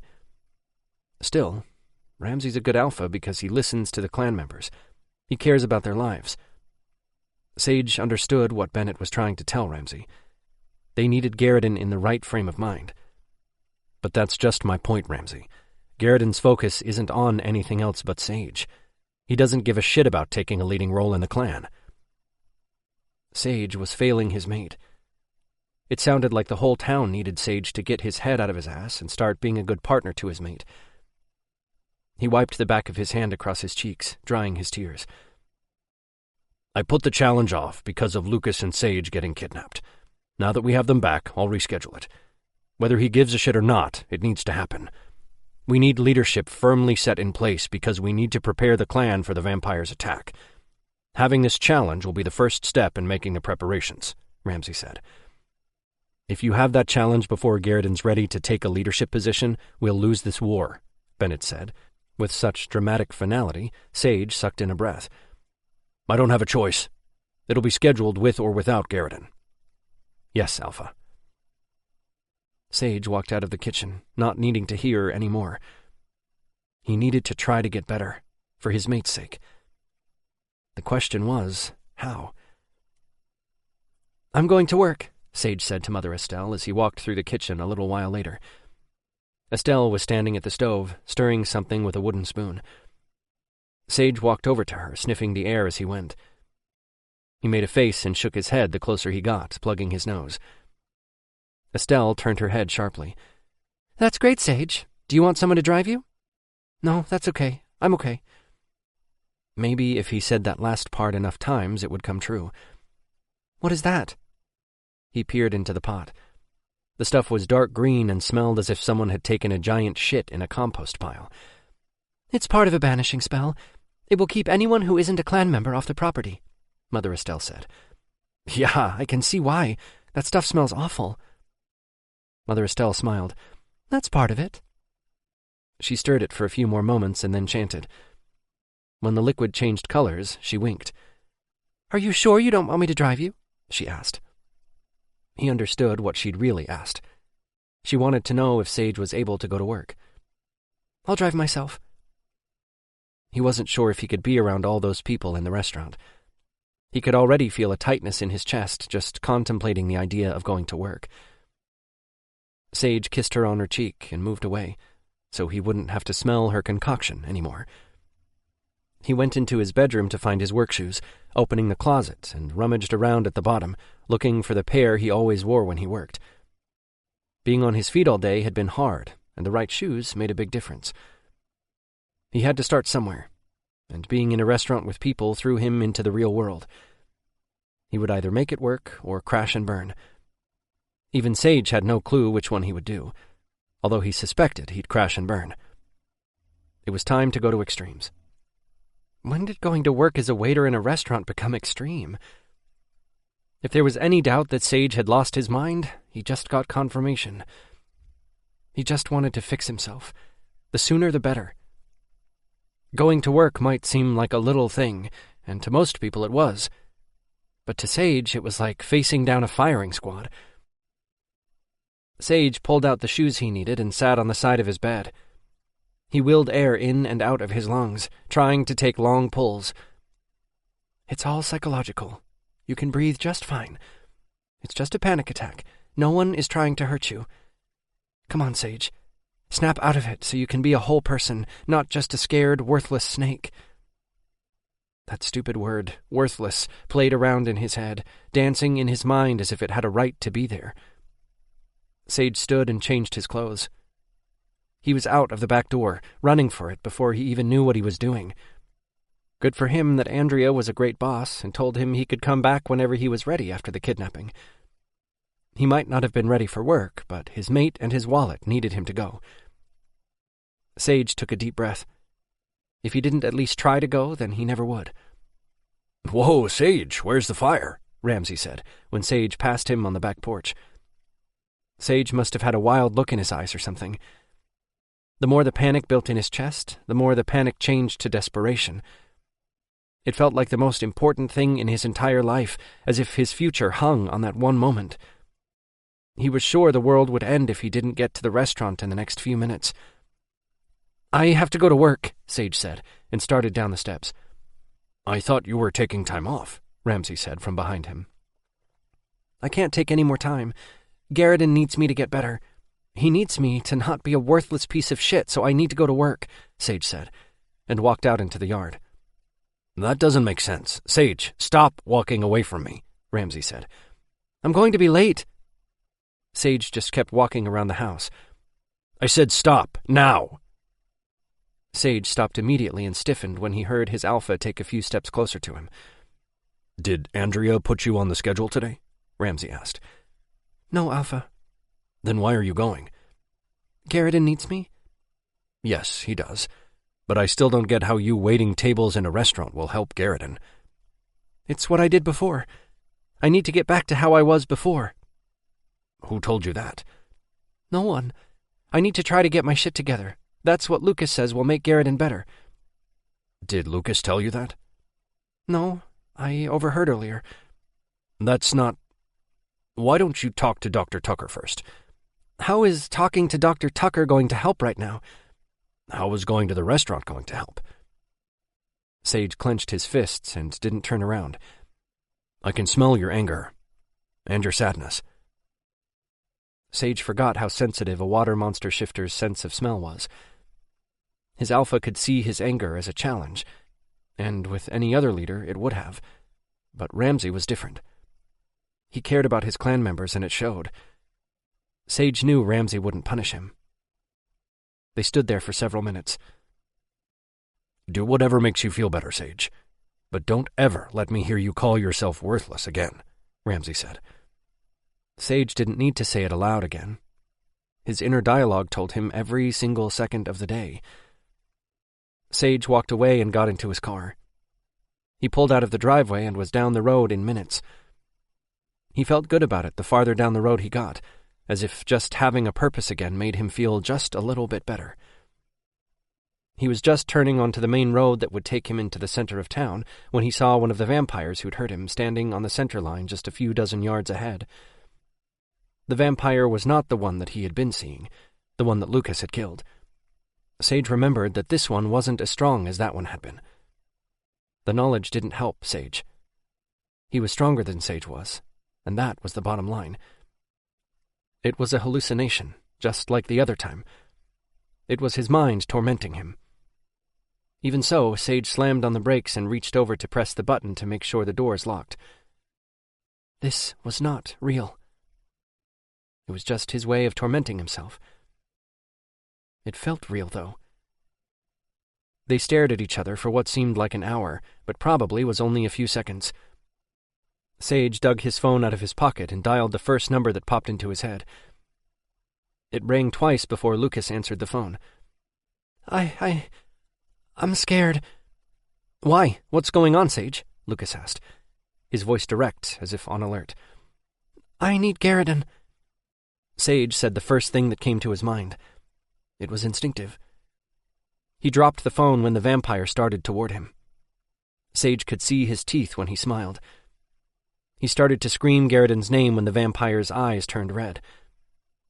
He remembered the last words the vampire had said to him.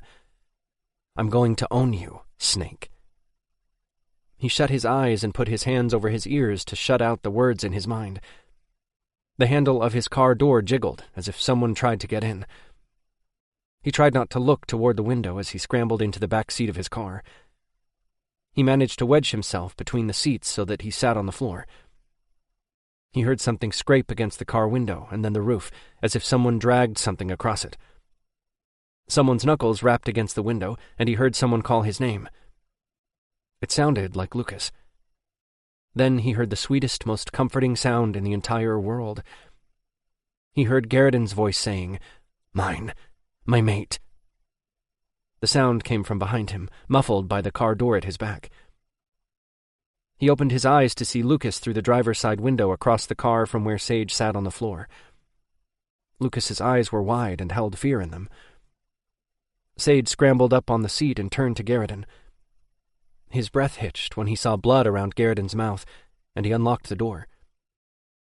Garridan stood there bare-chested, and Sage was sure he had flown over to him in his dragon form, so the rest of him was bare too, although the car obscured his lower half from Sage's view. Sage reached for the door handle at the same time Garridan did. He ripped the door open. Garridan bent and lifted Sage out of the car. Sage let him do it, even held his arms up like a child, wanting to go to his mate. He clung, shaking, and let his tears fall onto Garridan's bare skin. Just the smell of Garridan's skin, that chocolate chip cookie scent, calmed Sage quicker than it would have otherwise. "You're safe, mate," Garridan said. He was real? If the vampire wasn't a hallucination, then that made Sage feel better. That meant he wasn't insane, and he was experiencing reality for the first time in a long time. "Yes." Garridan held him tighter and growled low in his throat. "I'm not going to hurt him," he heard Lucas say. "I'm okay now," Sage said to himself, and clung just a bit tighter, not wanting Garridan to take that as a sign to let him go. He didn't think he'd ever want to be away from Garridan again. "Yes, you're safe. I killed him." Garridan growled at Lucas again. "Mine. Get away." "Oh my God. I hope I didn't act like this when Bennett and I first got together," Lucas said. "He did. He was even mean to me once because he thought I was flirting with Bennett," Sage whispered. "You are mine."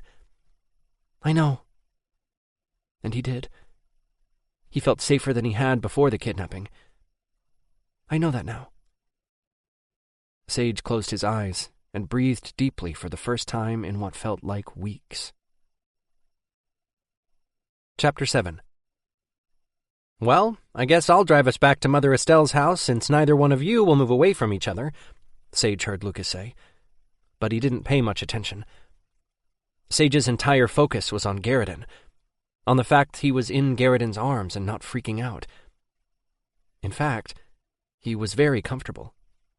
Although he still shook with fear and didn't want to let go of Garridan, he felt an overwhelming need for closeness. Garridan climbed into the back seat. Sage adjusted himself on Garridan's lap, meeting his gaze. Garridan's nakedness stole Sage's focus. Garridan's jaw clenched as Sage moved again, and his fingers tightened on Sage's waist, but he never made a move to take more.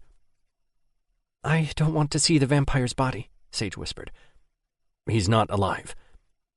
"Okay, but I still don't want to see it." "Keep looking at me then," Garridan said. The muscles in his jaw bunched, and his eyes changed to his dragon's. "You're hard," Sage said. "I know. I can't help it." "You're not making a move on me." Sage didn't know why that fact surprised him. He understood from their little reading dates that Garridan wouldn't force him into anything he didn't want. Of course, Garridan hadn't been hard during that date. Or if he'd been, Sage didn't know it. The driver's side door opened and Lucas got into the car. He had the car in gear and still Sage didn't look away from Garridan. Lucas turned in the street and started back to Mother Estelle's house. "Thank you for coming to get me," Sage whispered. "I'll always protect you." "I'm starting to realize that." Blood covered Garridan's face. Sage twisted just enough to get into the center console for a napkin. Sage was anal about not throwing extras away whenever he ate at the restaurant. It was awkward to reach around the lid thing to get his hand inside, though, but he managed it. Lucas smiled. "What?" Sage asked. Lucas shrugged. "Nothing. It's just cute that you're all clingy." "I'm not better, Lucas." Sage shut down Lucas's train of thought right away. "I know. I just think this might be a start, though," Lucas said. "Yeah, maybe." Sage grabbed a napkin and then turned back to Garridan. "You, have blood on your face." "I bit the vampire in half," Garridan said matter-of-factly. Sage wrinkled his nose. "I so don't need that visual." "Why?" "Because it's gross." Sage began wiping around Garridan's mouth. "It will happen again if someone tries to hurt you," Garridan said. He felt the car stop, and then the engine shut off. A car door opened and closed, and then they were alone. "You know that's the most words you've ever strung together at one time, at least that I've heard." I like your voice. It's deep and has this gravelly quality to it. It makes me think about your mouth. Maybe you can read our book to me next time? You do know how to read, right? Sage asked, and kept wiping around Garriden's lips. That last part might have offended a younger shifter, but some of the older ones had lived a long time and had never learned to read. Some of them were so old they weren't allowed to read, especially the shifters of African descent who had lived during slavery times. Most slaves hadn't been allowed to learn how to read. If Garriden had been a slave, then it would make sense that he didn't know how, and since he had been held captive by the vampires for so long that he hadn't had an opportunity to learn. He knew Bennett was in his 40s, so Garriden was at least 20 years older than that. But Sage was guessing he was even older. He could be hundreds of years old, for all Sage knew. I know how to read. I remember how, Garriden said. Sorry, I wasn't sure how old you were. Hard to tell sometimes. I'm only 32 years old. I know I look like I'm in my early 20s. My father looked the same way, while my mother's age slowed around the 40-year mark. Weird how genetics work, isn't it? You look like you're around 30 years old, by the way. You talk a lot. Sage looked away from him. Sorry, I only seem to be like this around you. I don't know why. I like it. Oh, good, because I can't seem to stop. I swear I'm not like this normally. I hate talking. I'm in therapy and I like Dr. Tucker. I just don't like talking about the rape. But Dr. Tucker said that if I talk about it, then it'll get easier to process. Sage thought about that for a minute. Oh, hey, I bet he's right. I can talk about it with you. Sage hadn't noticed right away, not until he stopped jabbering long enough to pay attention. But Garriden growled low in his throat, pulling him closer. Garriden started that about the same time he mentioned the rape. I'll stop talking. I'm sorry, Sage said. Talk if you need to. Tell me their names so I can kill every single one of them, Garriden said. I don't know their names. I wouldn't tell you even if I did. I don't want you to get hurt. Sage took one last swipe across Garriden's lips. There, I think it's all off. You'll have to take a shower when we go inside. I don't want to leave you again, Sage. I can't protect you if I'm away from you, Garriden said. Sage looked at him for the longest time, trying to decide if he could do that. Finally, he smiled and nodded. Sage laid his head on Garriden's chest. He could feel Garriden's heartbeat against his cheek, and Garriden's big hand rubbed up and down his back. I've got you, mate, Garriden whispered. I'll protect you. Always. Get out, Sage heard Garriden say from behind him. He wasn't sure how he'd gotten into his bed or when. Garriden might have carried him. Sage lay on his side. He could feel the weight of Garriden's arm on his waist. He could smell his own soap on Garriden's skin. Underneath that was the cookie scent, which was unique to his mate. Sage turned, wanting to be closer to Garriden, but the blankets were around Sage and not Garriden, restricting him. I'm just telling you we're leaving for home. Are you ready?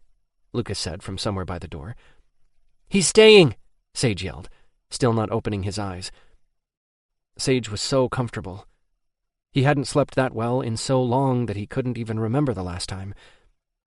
It had been some time before the kidnapping, before the nightmare started. Garriden kissed him on top of the head and then started to get up off the bed. No! Sage opened his eyes and grabbed Garriden's arm, pulling him closer. I'm not leaving you. I told you I won't. I don't lie. Garriden averted his gaze to something over Sage's head, toward the door. I want you and Bennett to stay here. Go tell him. Probably, Lucas. You really need to work on your manners, Garriden. Tell him yourself. Garriden growled and climbed off the bed. He had on sweatpants and a shirt. When Garriden started out of the room, Sage felt a tightness in his chest, making breathing difficult. Garriden!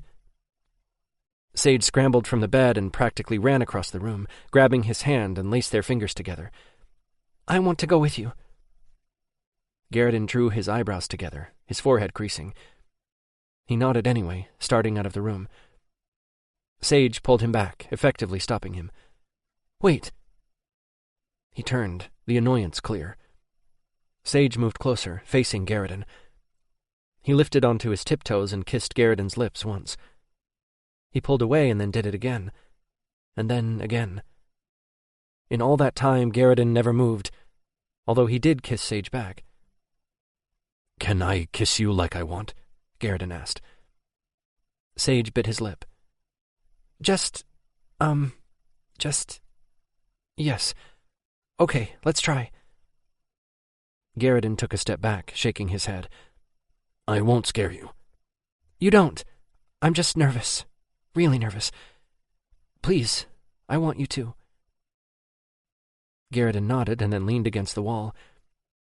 He tugged on Sage's hand, silently asking him to come closer.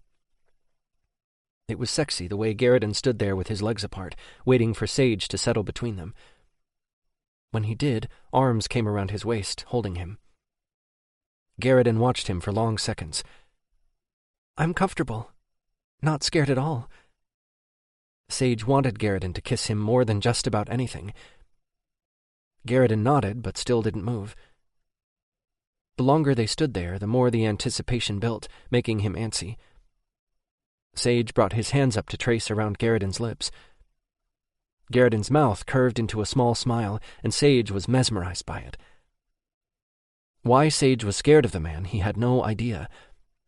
The last thing Garridan would ever do was hurt him, and he wasn't going to force him into anything, including bonding. Garridan cupped the nape of Sage's neck and leaned forward. The slow way Garridan's lips settled over Sage's made him melt. Sage also got hard. That whole time he thought the vampires had broken him, made mating impossible. His boner told the truth, though. Sage kissed Garridan back. He felt Garridan's hard length against his own. Even through the fabric of their clothes, it turned him on in a way that he thought he'd never experience again. Garridan licked at the seam of his lips, and Sage opened his mouth, letting him in.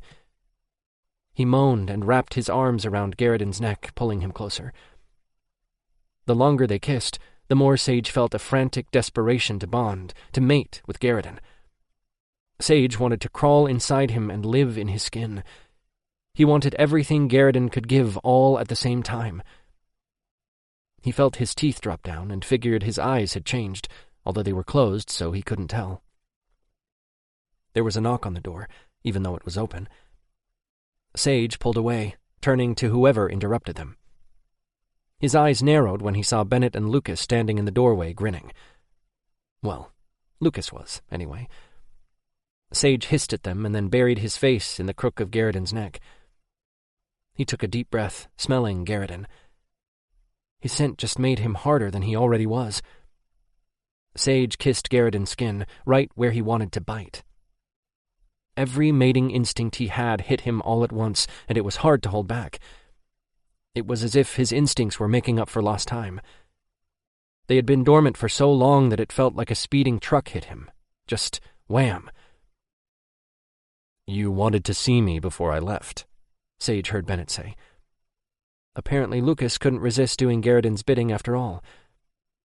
"You need to stay here, where I can protect you. Your alpha needs to stay here too." Garridan rubbed a hand up and down Sage's back. "I'm capable of taking care of myself, Uncle Garridan," Bennett said. It was weird to hear Bennett call him uncle. Not because of the fact that Garridan looked about the same age as Bennett. Sage had lived with that sort of thing his whole life. It was how shifters were. They didn't base someone's age on their physical appearance.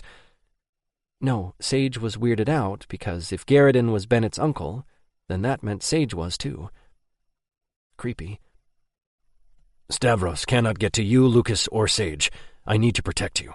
The Alpha too." "I agree," Ramsey said from somewhere nearby. "Lucas, call Forrest, Kristen, Vaughn, and Owen. Tell them to pack a bag and come back home. Tell them I'll explain when they get here. Bennett, go home and pack a bag. I'm going to call Gabriel. Tell him what's going on around here. This is where the entire family will come every evening." "How's Sean?" Lucas asked. The vampires had held Sean prisoner. Gabriel had held back to rescue him. Sage had heard Ramsey talking about it with Mother Estelle, so he knew Gabriel had rescued Sean. Gabriel was still lurking around the vampire coven, trying to gather specific information. What type of information, Sage wasn't sure. but he knew it had to be something helpful if Ramsay was keeping him away from home. The family was close and didn't like to be away from each other for very long. "He's mated to my insensitive brother, so probably frustrated. Physically, he's fine. He'll be here soon," Ramsay said. The door clicked shut a second later. "They're all gone now, mate," Garrison whispered. Sage lifted his head and noticed that he was still looking at Garrison through his snake's eyes, although his teeth had receded. Chapter 8. Sage sat in the living room on the couch next to Garrison. His eyes had yet to change back. By the gods, they wouldn't go back to his human eyes no matter what he did or thought about. He was having a hard time sitting still, too. His horniness was not receding at all, and it was making him squirm. His teeth would drop down at weird times and then go back up again. Talk about embarrassing. They were waiting for Vaughn and Forrest to get to the house before the family meeting started. The only other people in the room besides Garrison and himself were Lucas, Jules, Layden, and Ramsay. Sage thanked all that was holy that Mother Estelle or Vaughn wasn't in the room watching him hornball out. Mother Estelle had been a second mother his whole life, so getting horny in front of her would have made him feel dirty. And Vaughn would have teased him to death. The problem was Ramsay said for the whole family to be there, so Sage couldn't go back to his room, even if he wanted to. "I can't change my eyes back." Garrison turned and their eyes met. "It's okay." "Vaughn will make fun of me," Sage whispered to him. Garrison growled. "No one will say a word, or I'll rip their heads off." Sage would have smiled, but Garrison was serious. That was not an empty threat. Layden brushed up against Sage's arm as he moved to the couch, and Sage yelled, "Don't touch me!" He practically jumped on Garrison, who tightened his hold and held him close. "Okay, gods, it was just an accident, sorry. Even if I was a disgusting pervert, which I'm not, your mate scares the shit out of me." Layden rolled his eyes and then turned to Jules, which was what he was doing to begin with. Layden patted his legs and Jules stood, waiting for Layden to scoot over a bit before sitting on his lap. "See? More room." Apparently, Layden had been trying to give them space right from the start. Sage turned to Garrison. "Maybe instead of killing someone, I can sit on your lap. Hide my face so no one will see me."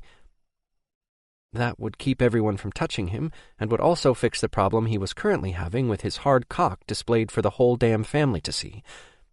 He already had a hand over it, trying to hide the thing. Everyone in the room knew what he was doing, but at least they were kind enough to pretend they didn't.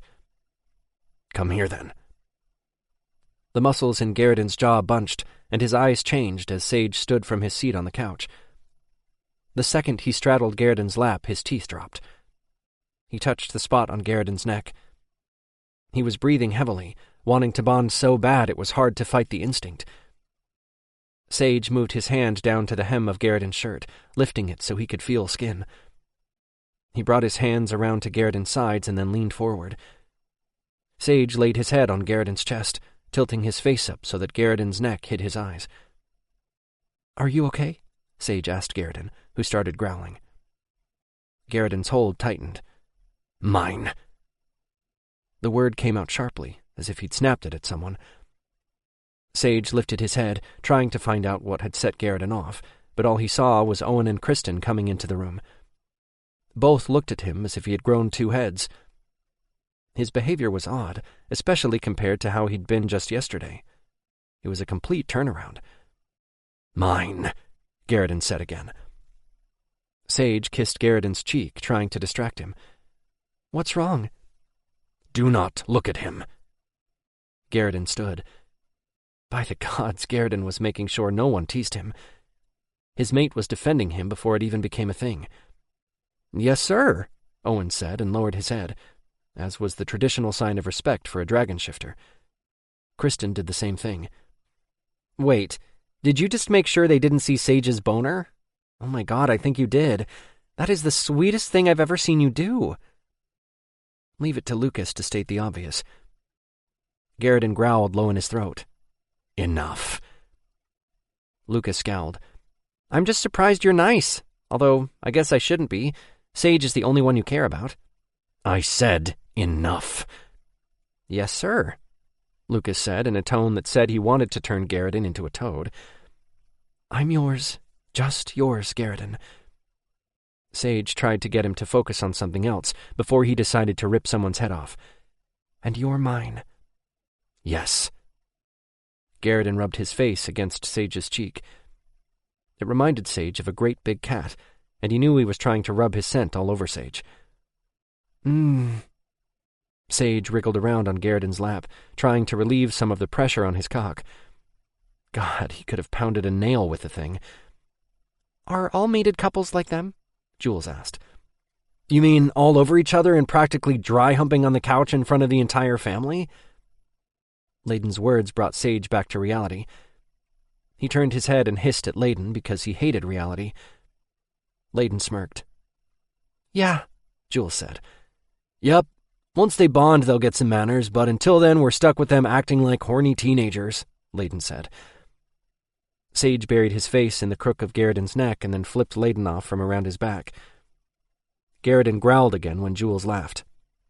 "You two can leave. We'll fill you in later," Ramsay said. Garrison didn't even wait a second before he lifted Sage. He was at the entrance to the living room when he turned. "Sage isn't the only one I care about, Lucas. Bennett is my child, and you are his mate, which makes you my child too."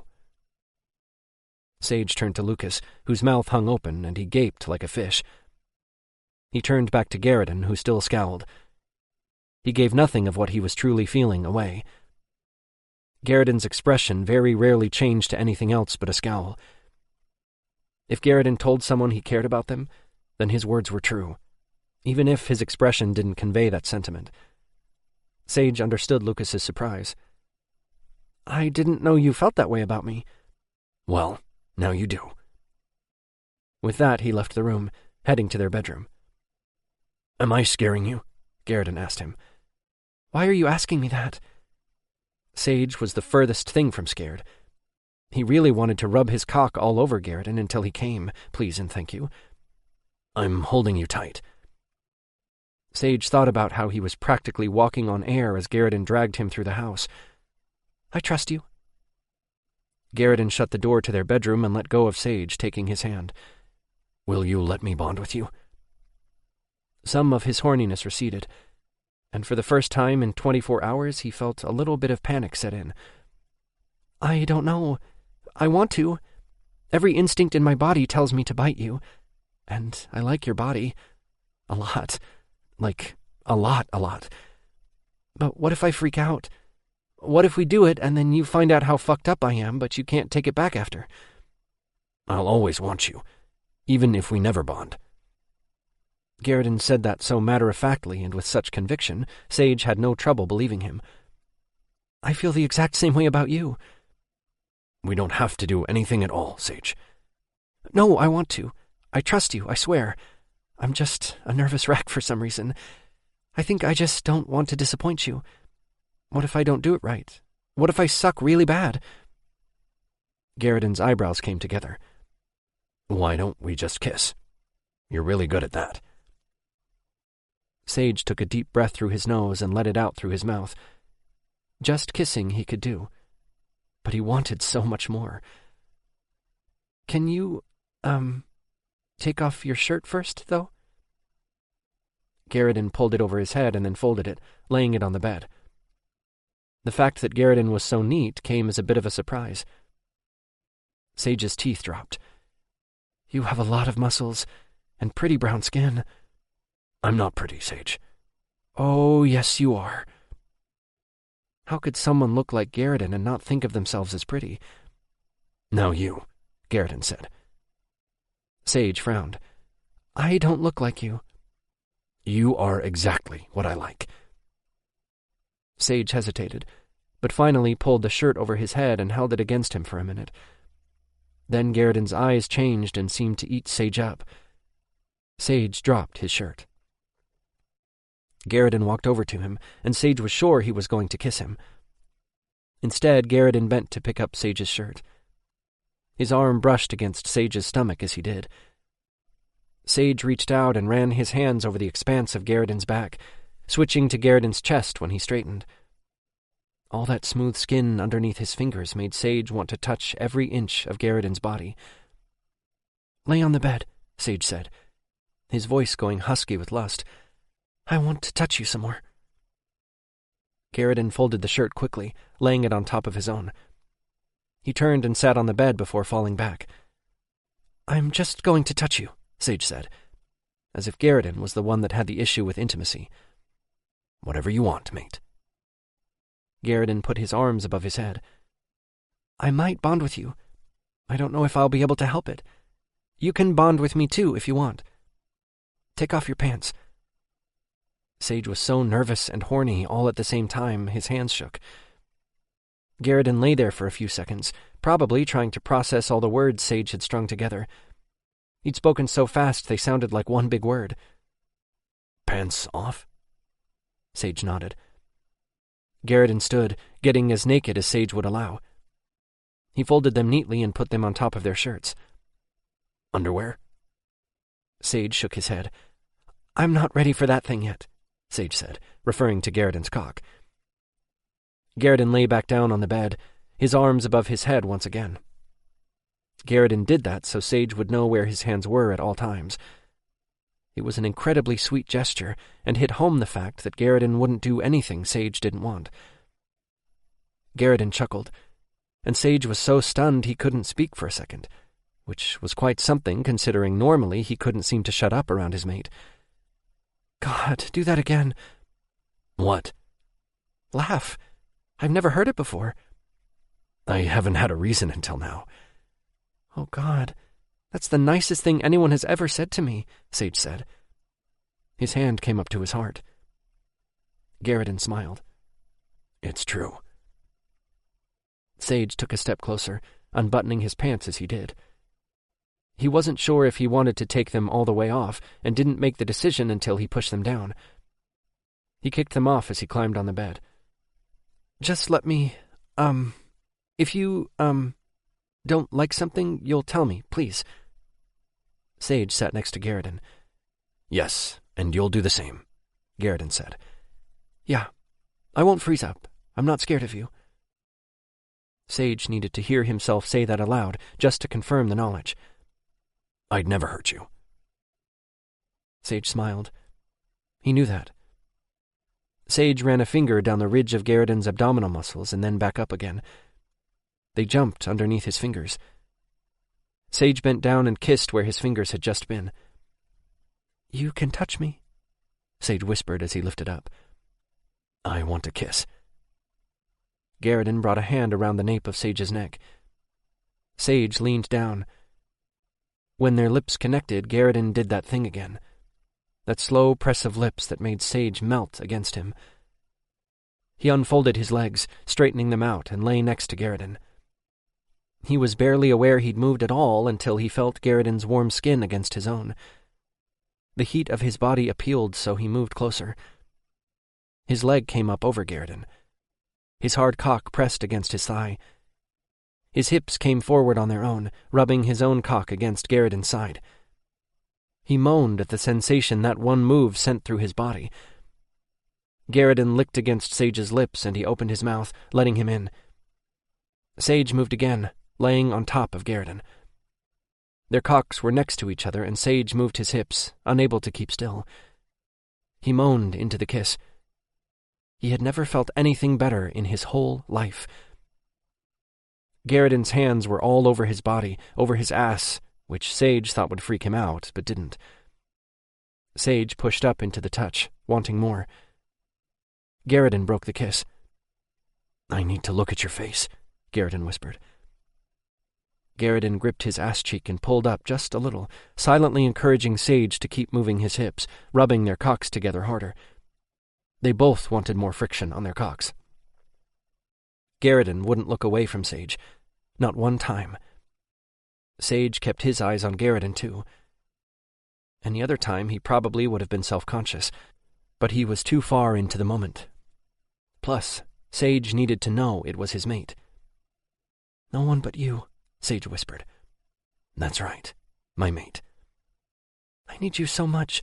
You don't even know how much," Sage said. "I've got you." Garrison reached between their bodies. Sage lifted up, giving him room. He watched as Garrison pushed his underwear down under his balls, exposing his cock. "Pretty," Sage whispered. "Not pretty, Sage," Garrison growled. Sage grinned. "Pretty." Garrison took off Sage's underwear, exposing his cock. "Now that is pretty." Sage gripped their cocks, bringing them together. He pulled up and moaned. "Yeah, just like that, baby."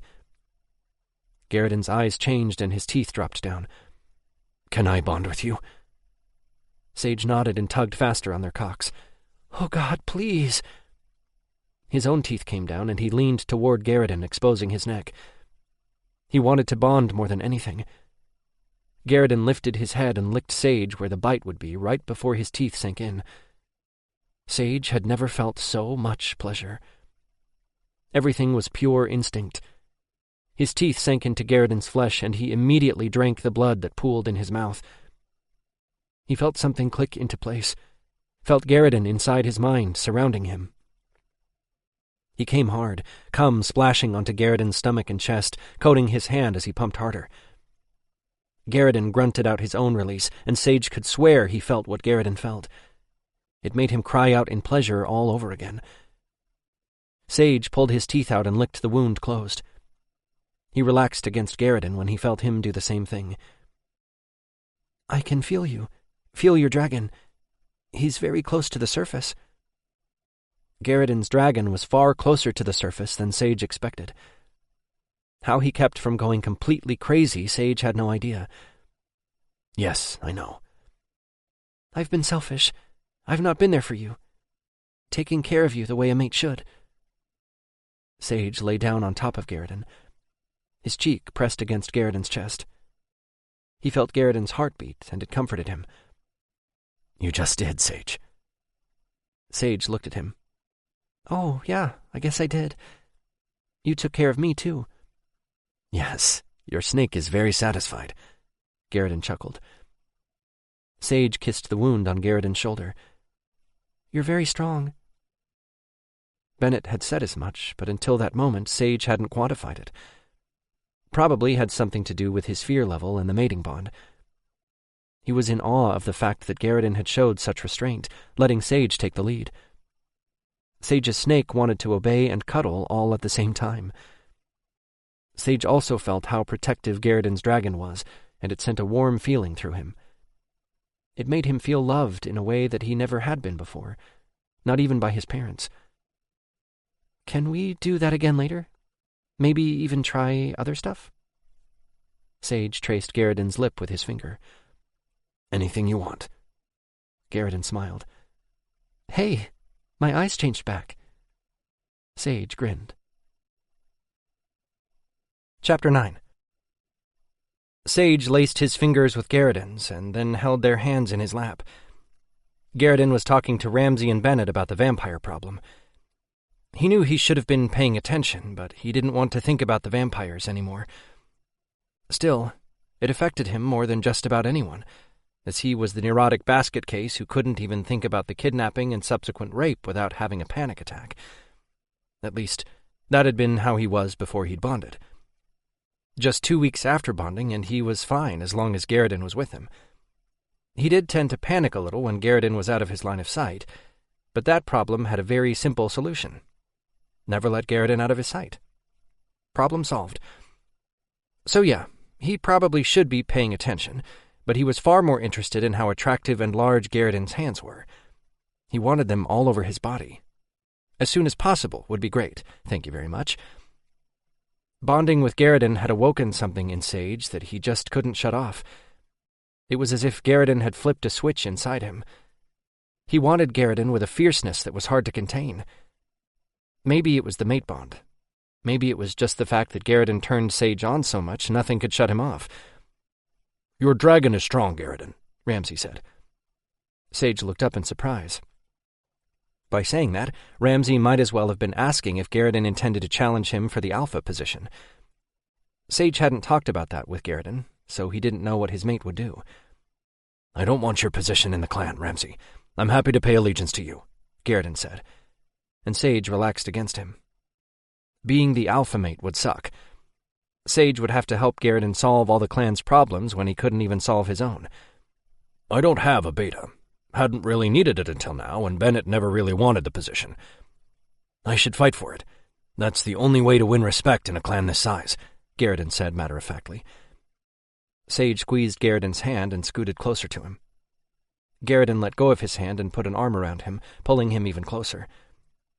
The thought of Garrison getting hurt over something as stupid as a top position in the clan was asinine. We can always ask if someone wants to challenge you for the position. I doubt anyone will, especially after figuring out exactly how strong you are, unless they're stupid. Tyron and Delvin's friends are stupid enough. Delvin was kicked out of the clan, but Tyron will challenge you, and he'll fight dirty, Bennett said, and scowled at Garrison. I smell vampire all over them whenever they're near. I think they're feeding the vampires information. Nothing I couldn't handle before, but now that we know the vampires are in town, it'll be a little more than I can handle by myself. Garrison nodded once, but was silent for several minutes. Is Delvin a shifter? Yes, a wolf, Bennett answered him. And you're sure he's out of town? Garrison asked. Relatively sure, yes. Garrison met Bennett's gaze. It's reasonable to assume Delvin is with the vampires now. You should have killed him. He knows things about St. Lakes the vampires can use against you. We'll need to kill this problem and not be soft. I agree with you. This is exactly the reason I need you to lead with me, Garrison. I need your advice. We should move up the Enforcer Challenge, Garrison said. Are you ready, Garrison? Ramsay asked. Are you asking me if I'm still feral? Yes. My dragon is still close. Can you fight without ripping someone's head off? Ramsay asked. I don't want you to fight. Sage worried his bottom lip. Garrison moved so that he could whisper in his ear. I'll keep myself safe. You're too important to me to be foolish. Sage knew he was blushing. He could feel the heat of it on his face. His heart swelled and he kissed whatever part of Garrison he could reach, which was his shoulder. You're important to me too. That's why I don't want you to do it. I have to, baby. Bennett and Lucas need me too. Garrison straightened. Sage lay his head on Garrison's shoulder and shut his eyes, hoping the whole talk about fighting would just go away. He wasn't going to win the argument, and he probably shouldn't. Garrison was right. He needed to do what was best for the whole clan. He couldn't just give Sage what he wanted, as if he were a spoiled child. Sage had to remember that he wasn't the only one in Garrison's life. When is the challenge? Garrison asked. 2 weeks from now, Ramsay said. I'll try not to kill anyone, Garrison said to Ramsay. It would have been funny, but Garrison was serious. You're getting better, Garrison. Sage turned to Ramsay. He's getting better. He really is, I can tell. Ramsay smiled. We'll see how it goes when the challenge comes, Sage. Sage knew what that meant. Ramsay might not announce Garrison as his beta.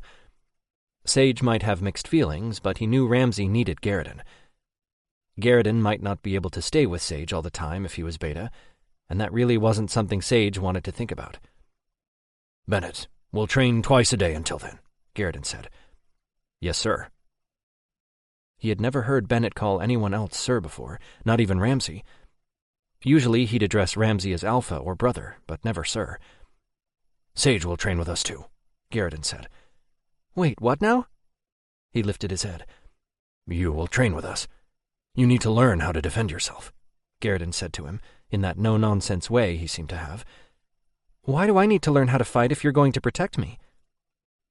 The alternative suggested that Garrison wasn't always going to be with him, and that was completely unacceptable. Sage narrowed his eyes. You're going to take the beta position, and that means you'll be away from me a lot. I'm not stupid, Garrison. Sage stood. I never said or thought that about you. That calm tone made Sage want to smack him. He put his hands on his hips and stood there staring Garrison down. Neither one of them wanted to lose the stupid contest they started. It's important to know how to defend yourself. You will not leave me. It's not practical for me to always be around you. Sage's mouth fell open. Practical? Have you met me? I am the craziest person in St. Lakes. I don't give a shit how practical something is. Ramsay snorted out a laugh. You are much braver than you give yourself credit for, Sage Arak. My last name is Rickman. Aren't you taking Garriden's last name? Or is Garriden taking yours? It's not something we've discussed, Garriden said calmly. Sage hissed at Garriden and started out of the room. He wrung his hands and tried to calm himself down. He felt a hand on the center of his back, and he turned to hiss at Garriden again. Why does that scare you? It just does. Stop moving, Sage. Sage stopped walking and let Garriden put a hand around his waist. He felt lips on his neck and made room for Garriden, tilting his head to the side. I'm really mad at you right now. I can tell. Garriden kissed Sage's neck again. Sage wrapped his arms around Garriden's neck. Shut up. Sage smiled. Just a couple weeks ago, you couldn't stand to be around me. Garriden's breath fanned out over his skin. Sage turned into Garriden's arms, his hand cupping Garriden's cheek. I know I'm not being rational. I can't seem to get my shit together. I probably never will. I'm high maintenance. I'm sorry. Garriden met his gaze for long minutes. You're going to learn to fight. That's not in question. Well, okay. I'll train with you, but you have to promise not to leave me. At least until the vampires go away. Garriden grinned. Are you negotiating with me? Sage shrugged. I guess. That's a better strategy than using anger, although you are very sexy when you're mad. Noted. Oh, and I'm taking your last name. Garriden grinned. Noted. Garriden kissed his lips quickly and then straightened. Bennett! Yeah? Bennett yelled from the living room. Will you teach Sage? Garriden asked. No, Sage said automatically. Garriden's forehead creased. What do you mean, no? I'll freak out if he touches me. Bennett will train you. Garriden brooked no argument. And me too, Lucas yelled from somewhere in the house. Fine. The first lesson starts in 5 minutes in the yard. That means you too, Lucas. Bennett started out of the living room. Sage huffed. Damn it. How the fuck was he supposed to get through a session where someone was putting their hands on him in violence? God, just the thought made him want to vomit. He stood in front of Bennett, shaking like a leaf in a still breeze. Oh God, how was he supposed to get through this? Bennett was ready to attack. Sage was just about ready to bolt, go back inside and read instead. Lucas was beside him. Sage could feel Lucas digging around in his thoughts. Stop it, Lucas. That's rude. Sorry, it's just that you look like you're about to shit yourself. Yeah, that was because he was. Lucas held up a finger to Bennett, who nodded and relaxed. Lucas turned to Sage and said, Where's Garriden? Sage pointed behind him. Turn around and look at him, Lucas demanded. Sage did, and he took a deep breath. Garriden smiled. I'm not going anywhere. Do you think he's going to let anyone hurt you? Sage shook his head. No, never. He will not let Bennett hurt you. Not that I would anyway, Bennett said in an exacerbated tone. You won't leave? Sage needed the assurance. No. Sage let out the breath he'd been holding and smiled at Garriden. He nodded and turned around again, facing Bennett. Ready? Bennett asked both him and Lucas. Sage turned his head, just to make sure Garriden was still there. Garriden nodded to him. Pay attention, mate. Right. Okay, let's do this. The first thing you'll learn is blocking your vulnerable spots, head and stomach mostly. And balls, Lucas whispered to him. Bennett got that stance again, and Sage stiffened. Bennett sighed. For God's sake, Sage, I'm not going to hurt you. You've known me your whole life. Have I ever hurt you? Sage shook his head. Just stop standing there like you're going to attack me and I'll be fine. Is that what you're going to say to the vampires? Come on, Sage, I'm trying to teach you, Bennett said. Shut up and let's do this. The vampire comment wasn't necessary, and it pissed Sage off. He shouldn't have yelled at someone who could kick his ass, but Garriden was right behind him, so Sage figured he could get away with it. Bennett smiled. All right, then. After about a half hour of learning how to block, Sage was so sick of falling. All he had learned was that blocking equaled him landing on his ass in the snow. He would have much rather just sat there so he didn't have to get back up again. Lucas landed on his ass beside him. Sage stood and held out a hand for Lucas, who took it. He pulled Lucas up, and they both faced Bennett again. "He's really cute, isn't he?" Sage rolled his eyes. "Whatever." "Arms up like I showed you," Bennett yelled at them. "Well, technically you showed me 2 ways of holding my arms." Lucas held his arms out in the block Bennett had showed them. "Like this," then adjusted himself, looking as if someone had tied him to a pole. If he were lying down, it would seem as if Bennett tied Lucas's hands to the headboard of the bed. "And like this." Sage's eyes got wide, and he held a hand over his mouth to keep from laughing. Bennett's eyes flashed with lust for about a second before he tried to become serious again. "The block, Lucas, now." "Oh, fine." Lucas moved his arms back to the position Bennett wanted. Bennett charged Sage first, and, just like every other time, Bennett had knocked him on his ass. Lucas landed beside him a second later. "I think I like the other way I hold my arms better," Lucas said after getting his breath back. Sage started laughing. The longer they sat, the funnier the whole thing seemed to be. "We're pathetic," Sage managed to get out. "I know, right?" Lucas said, and fell back against him, rolling on the ground. Then Garrison roared, startling him enough that he nearly jumped out of his skin. His laughter died, and he tilted his head back, looking at Garrison upside down. Oh, God, Sage's snake wanted to curl up and do exactly what Garrison told him. It was not happy that his mate was upset with them. "I will not have one of those bastards kill you because you did not take this seriously, Sage." Garrison started across the lawn to them. "Get up, both of you." Bennett reached out a hand to both him and Lucas. He never said a word, but he did step back, giving Garrison room. Garrison raised an eyebrow at Sage. Garrison misinterpreted Sage's expression. "I won't hurt you, ever." "I know.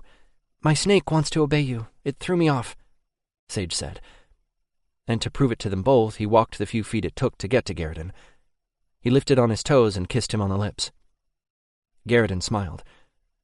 Sage turned and stood next to Lucas. "Now, what you both are doing wrong is anticipating Bennett's move," Garrison began. He motioned for Bennett to come closer. "You're stiffening up, Sage. And Lucas, you're reacting too late, like you don't care if he comes at you." "I don't. I like it when he does that, actually. Preferably with his cock out. Thank you, and you're welcome," Lucas whispered. Sage snickered, but stopped when Garrison narrowed his eyes. Garrison nodded once at Bennett and took a step to the side. Bennett swept Sage's feet out from under him once again. He would have fallen, but Garrison moved quickly to catch him. He was behind him, and Sage sank against him. "See, you stiffen." "That's because it feels like an attack and I can't help it." "You can attack me, Benny. I like it when you do," Lucas said, and winked at Bennett. Bennett grinned and then stalked toward Lucas. Lucas giggled and started backing up. Bennett gave a playful growl and Lucas turned, running from Bennett. Bennett gave chase. Sage chuckled. "Be serious," Garrison growled in his ear. "Then tell Lucas to stop being funny." Sage reached behind him to the nape of Garrison's neck. Sage could feel Garrison's cock in the small of his back, and it started to make him hard. Sage pushed against it and felt it start to harden. Garrison growled. He let him go and came around so that he stood in front of Sage. He stood there for a full 5 minutes just watching Sage, and then he came at him with a fist raised. Sage immediately brought his arm up and deflected it. Garrison stopped and grinned. "That was perfect." "My dad taught me basic self-defense before he died. I know a little bit, Garrison. I just freeze up and panic." "Not with me." "That's because you're not dangerous at all." Garrison's eyebrows raised, but he didn't say anything. "Can we do something else now?" Sage asked. "No, you need practice." "Well, I was thinking that we could practice bonding instead," Sage said through his lashes. Garrison's nostrils flared and he growled. He grabbed Sage's hand and pulled him along behind him. Well, that little trick worked like a charm. Chapter 10. Garrison sat in the chair in the corner of their bedroom, watching Sage move around like a little hyperactive bird. Something was going on with him. He was acting weird. Sage had nothing else on but a t-shirt and underwear. He searched through one of their dresser drawers, probably for pants. In Garriden's opinion, he didn't need any. He looked better without them, especially his ass. That particular part of Sage was so fucking perfect, it was hard not to constantly stare. He liked the way Sage moved, even when he was nervous and anxious. He had a way of standing that was both defeated and spoke of his resiliency at the same time. It amazed Garriden how tough Sage was. Damn it! I have no clean pants. I really need to go back to my house and pick up some more clothes, especially if we're going to stay here for a while. Or we could do laundry, Garriden said. Sage turned and narrowed his eyes. I'll do laundry after we get back from my house. Garriden made a noise that indicated he would do whatever Sage wanted. He wasn't making a judgment about the laundry. Why don't you stop for a few minutes? I need to find pants so I can leave the room, Garriden. The washer and dryer are in the basement. Sage rummaged around in the drawer, his frustration growing with each passing moment. He slammed the dresser drawer closed and moved over to the closet. Garriden heard Hanger sliding around on the metal bar, and then Sage sighed in frustration, going down on his hands and knees. His ass was just about the only thing Garriden could see sticking out of the closet. Not one single pair of pants at all. This is just fucking perfect. Garriden gritted his teeth at the picture Sage made, his eyes changing to his dragons. Garriden's cock got hard when Sage wriggled his ass. I'll start the laundry and ask Lucas if he has something you can borrow. Sage's head popped out of the closet, looking a little flushed. Can we go to my house to get more of my things? Whatever you want, baby. Sage smiled at him. Finally. Come here. Sage stood, closing the closet door, and started across the room to him. When he got close enough, Garriden brought his hands up to Sage's waist. He pulled him gently, urging him to sit on his lap. Sage balked. I have things to do today, Garriden. I really need those pants. I want to cuddle you. Maybe get a kiss. Think you can work that into your busy schedule? Sage's dark eyes sparkled with mischief. I don't know. It might cost you. What's the price? Well, I haven't thought of that. Sit down, and we'll negotiate. Sage chuckled as he straddled Garriden's lap. Sage touched his chest and leaned forward, placing a kiss on his lips. Garriden pulled Sage closer and ran his hands up under his shirt, touching his warm skin. He felt Sage's body relax against him, which had been the intention all along. Something had Sage wound too tight. He had woken up that way, and as of yet, Garriden hadn't figured out why. It was nice to see him finally relax. By the gods, his mate tasted good. He wouldn't ever be able to get enough. He licked at the seam of Sage's lips, urging him to give in, to let him get more of a taste. Sage opened his mouth, and Garriden deepened the kiss. Fingers worked the buttons of Garriden's shirt. Was Sage even aware he did it? Sage touched his bare chest, his fingers flitting over his nipple, making Garriden moan. Garriden moved his hands down Sage's back, settling right above his ass. God, he wanted inside Sage more than he wanted his next breath, but he wouldn't ever say that. He had to let Sage take the next step. Still, he ached just thinking about it. Sage pulled back, ending the kiss, and looked at him. Garriden brought a hand to Sage's face, cupping his cheek. Sage moved into the touch, turning his face just enough to kiss the palm of Garriden's hand. When Sage turned back again, Garriden saw the uncertainty. Those big brown eyes held so much. What's wrong, baby? Garriden asked. I can tell you want to make love to me. I want to, but I'm afraid I'll freak out, Sage said. Am I making you feel like you have to? The last thing he wanted to do was make Sage feel pressured. That wasn't going to help Sage come to terms with the kidnapping and rape. That was something he had to do on his own. Just like it wasn't going to help Garriden if he went off half crazy and killed every single one of the vampires that held him captive for so long. Some things needed a more delicate touch. Sage was teaching Garriden all about how to be a bit more sensitive to both of their needs, and he didn't even realize it. No, I know you'd never force me or make me feel bad for not wanting to. Then what has that look on your pretty face? Sage averted his gaze, breaking eye contact. I'm worried about disappointing you. What if I never can? Then we'll do other things, Garrett said. Yeah, but... No, baby. It doesn't matter. We'll do other stuff. Yeah, but you're even scared to touch my ass. My fear is affecting both of us, not just me. Do you want me to touch your ass? Yes. Garrett slid his hand down to his ass cheek. Perfect. I like it. I'm not scared at all. Garrett pressed one finger against the crack of Sage's ass. He watched for any signs of distress, but didn't see any at all. He was confused when Sage stood, but Garrett let him. If he changed his mind, then Garrett would accept that. He wouldn't push, no matter how hard his dick got. Garrett watched him go over to the nightstand and open the drawer. Sage bent, and that perfect ass stole his attention. I can feel you looking at me. You're always watching me. Yes. Does it bother you? No, I'm just curious why. Sage rummaged through the drawer. 2 reasons. Sage smiled. Stop being evasive and tell me what they are. Garrett grinned. 1, you're beautiful. Even the way you speak is beautiful. 2, I want to make sure you're okay. That's the nicest thing anyone has ever said to me. Sage started rummaging through the drawer even more. Garrett smiled. Baby, what are you looking for? The lube. There was a tube in here somewhere, Sage said. Garrett stiffened in the chair and sat up straighter.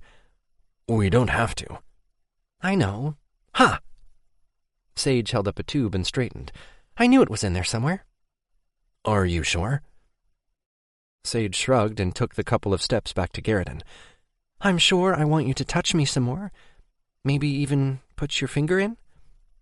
Oh, gods, Garrett said, when Sage put the lube on the table and took off his t-shirt. Garrett had to adjust his erection through his pants when Sage's underwear came off. Will you take off your sweats? Sage asked, as he stood there staring down at Garrett. We should move to the bed, baby. No, I want to be able to look into your eyes. I need to know it's you who's touching me. It will only be me touching you. No one else. Ever again, Sage. Garrett's eyes changed, and he growled at the thought. You're mine. Yes, that's right. That's what I want, to be yours, and for you to be mine. We already belong to each other. Garrett lifted his hips to strip his pants off. His underwear came with them. When he was naked, except for the shirt that fell open at his sides, he took hold of Sage's waist again and leaned forward, kissing his stomach. The muscles beneath Sage's skin bunched.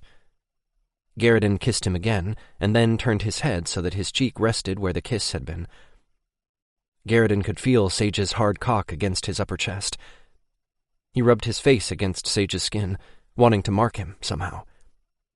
He wasn't sure why he felt the need, especially after they had already bonded, but his dragon needed it. Sage's hands came up to hold the back of his head, rubbing over his coarse hair. He had just gotten it cut last week, and it was so short it was practically non-existent.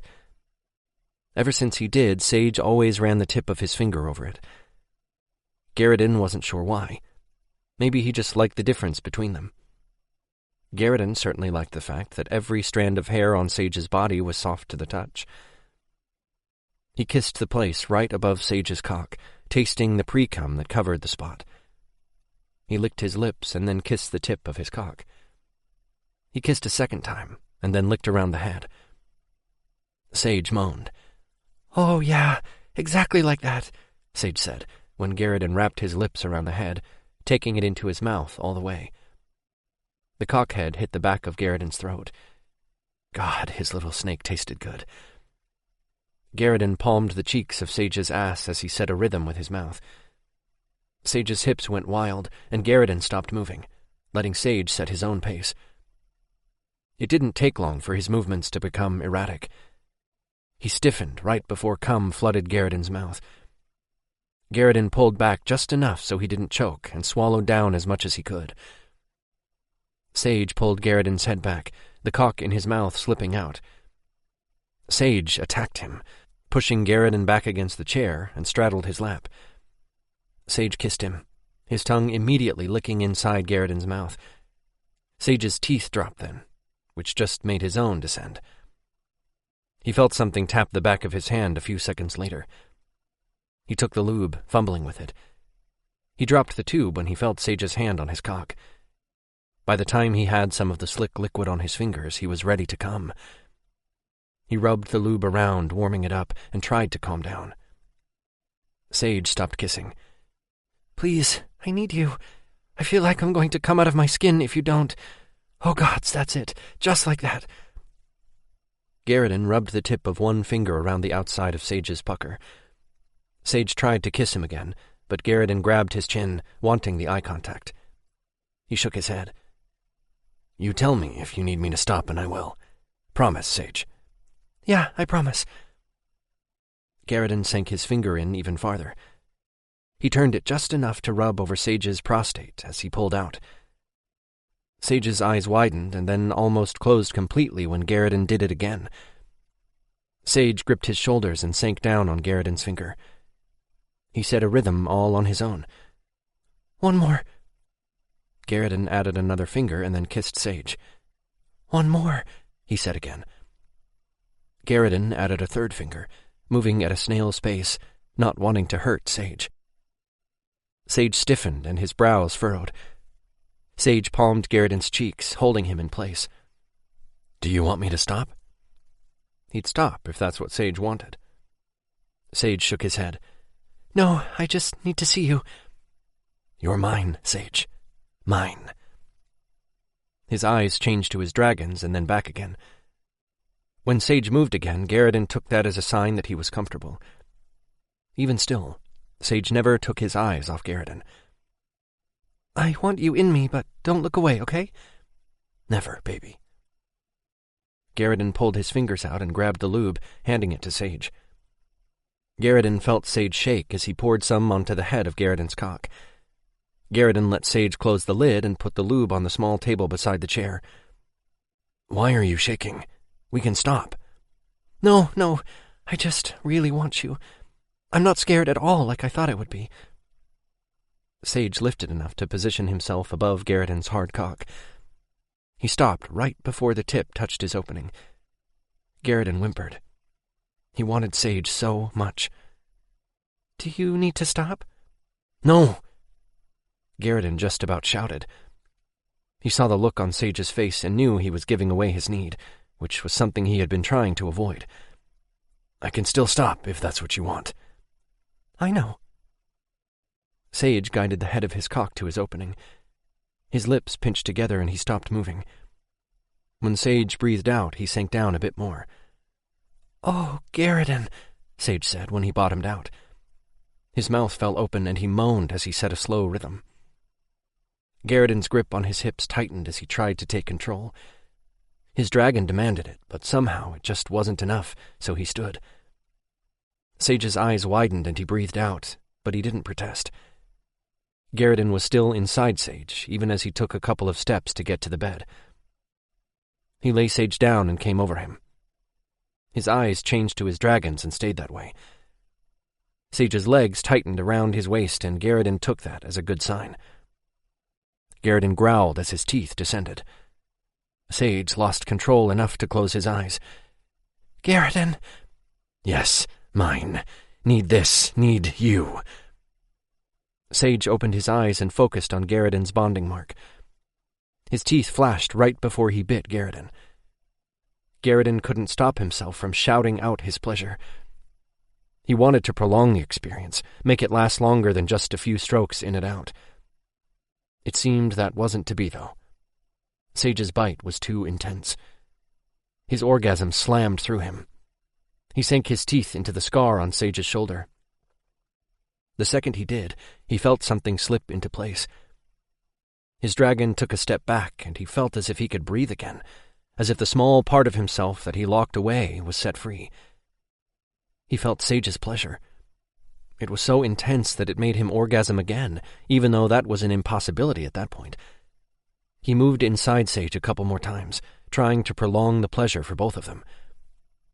Garridan let his teeth recede, licking at the wound. Garridan kissed it before moving up his neck, breathing in Sage's scent. Sage. My Sage.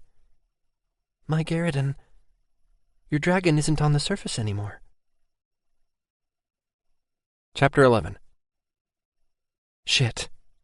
Sage was going to cry, and he really didn't want Garridan to know, so he latched on, burying his face in the crook of Garridan's neck.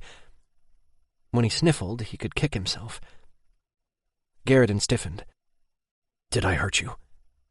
No, Sage whispered, the question making the tears flow even more. Garridan tried to pull away again, but Sage held him firmly, tightening his legs around Garridan's waist so he wouldn't leave. He wasn't ready. I'm sorry, Garridan whispered. Please don't let go of me, Sage said when he could. Garridan tightened his hold.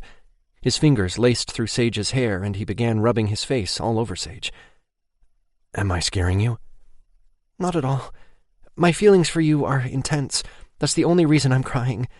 I'm just happy, Garridan, I promise, Sage said, when he stopped sobbing long enough to actually get the words out. I think I just got my man card revoked. Man card? That means I'm crying like a girl, for a girly reason. If you're crying because our lovemaking just made you happy, then I'd say that's a very good thing. I don't think gender has anything to do with it, Sage. Sage smiled. You're right. I feel you in my mind. Garridan pulled back just enough to meet his gaze. He wiped the tears away. I like you there. Me too. Sorry about getting weird. Garridan studied his expression. It tells me you love me. Yes. I feel it too. Garridan said it so matter-of-factly that it took a second for Sage to comprehend Garridan's words.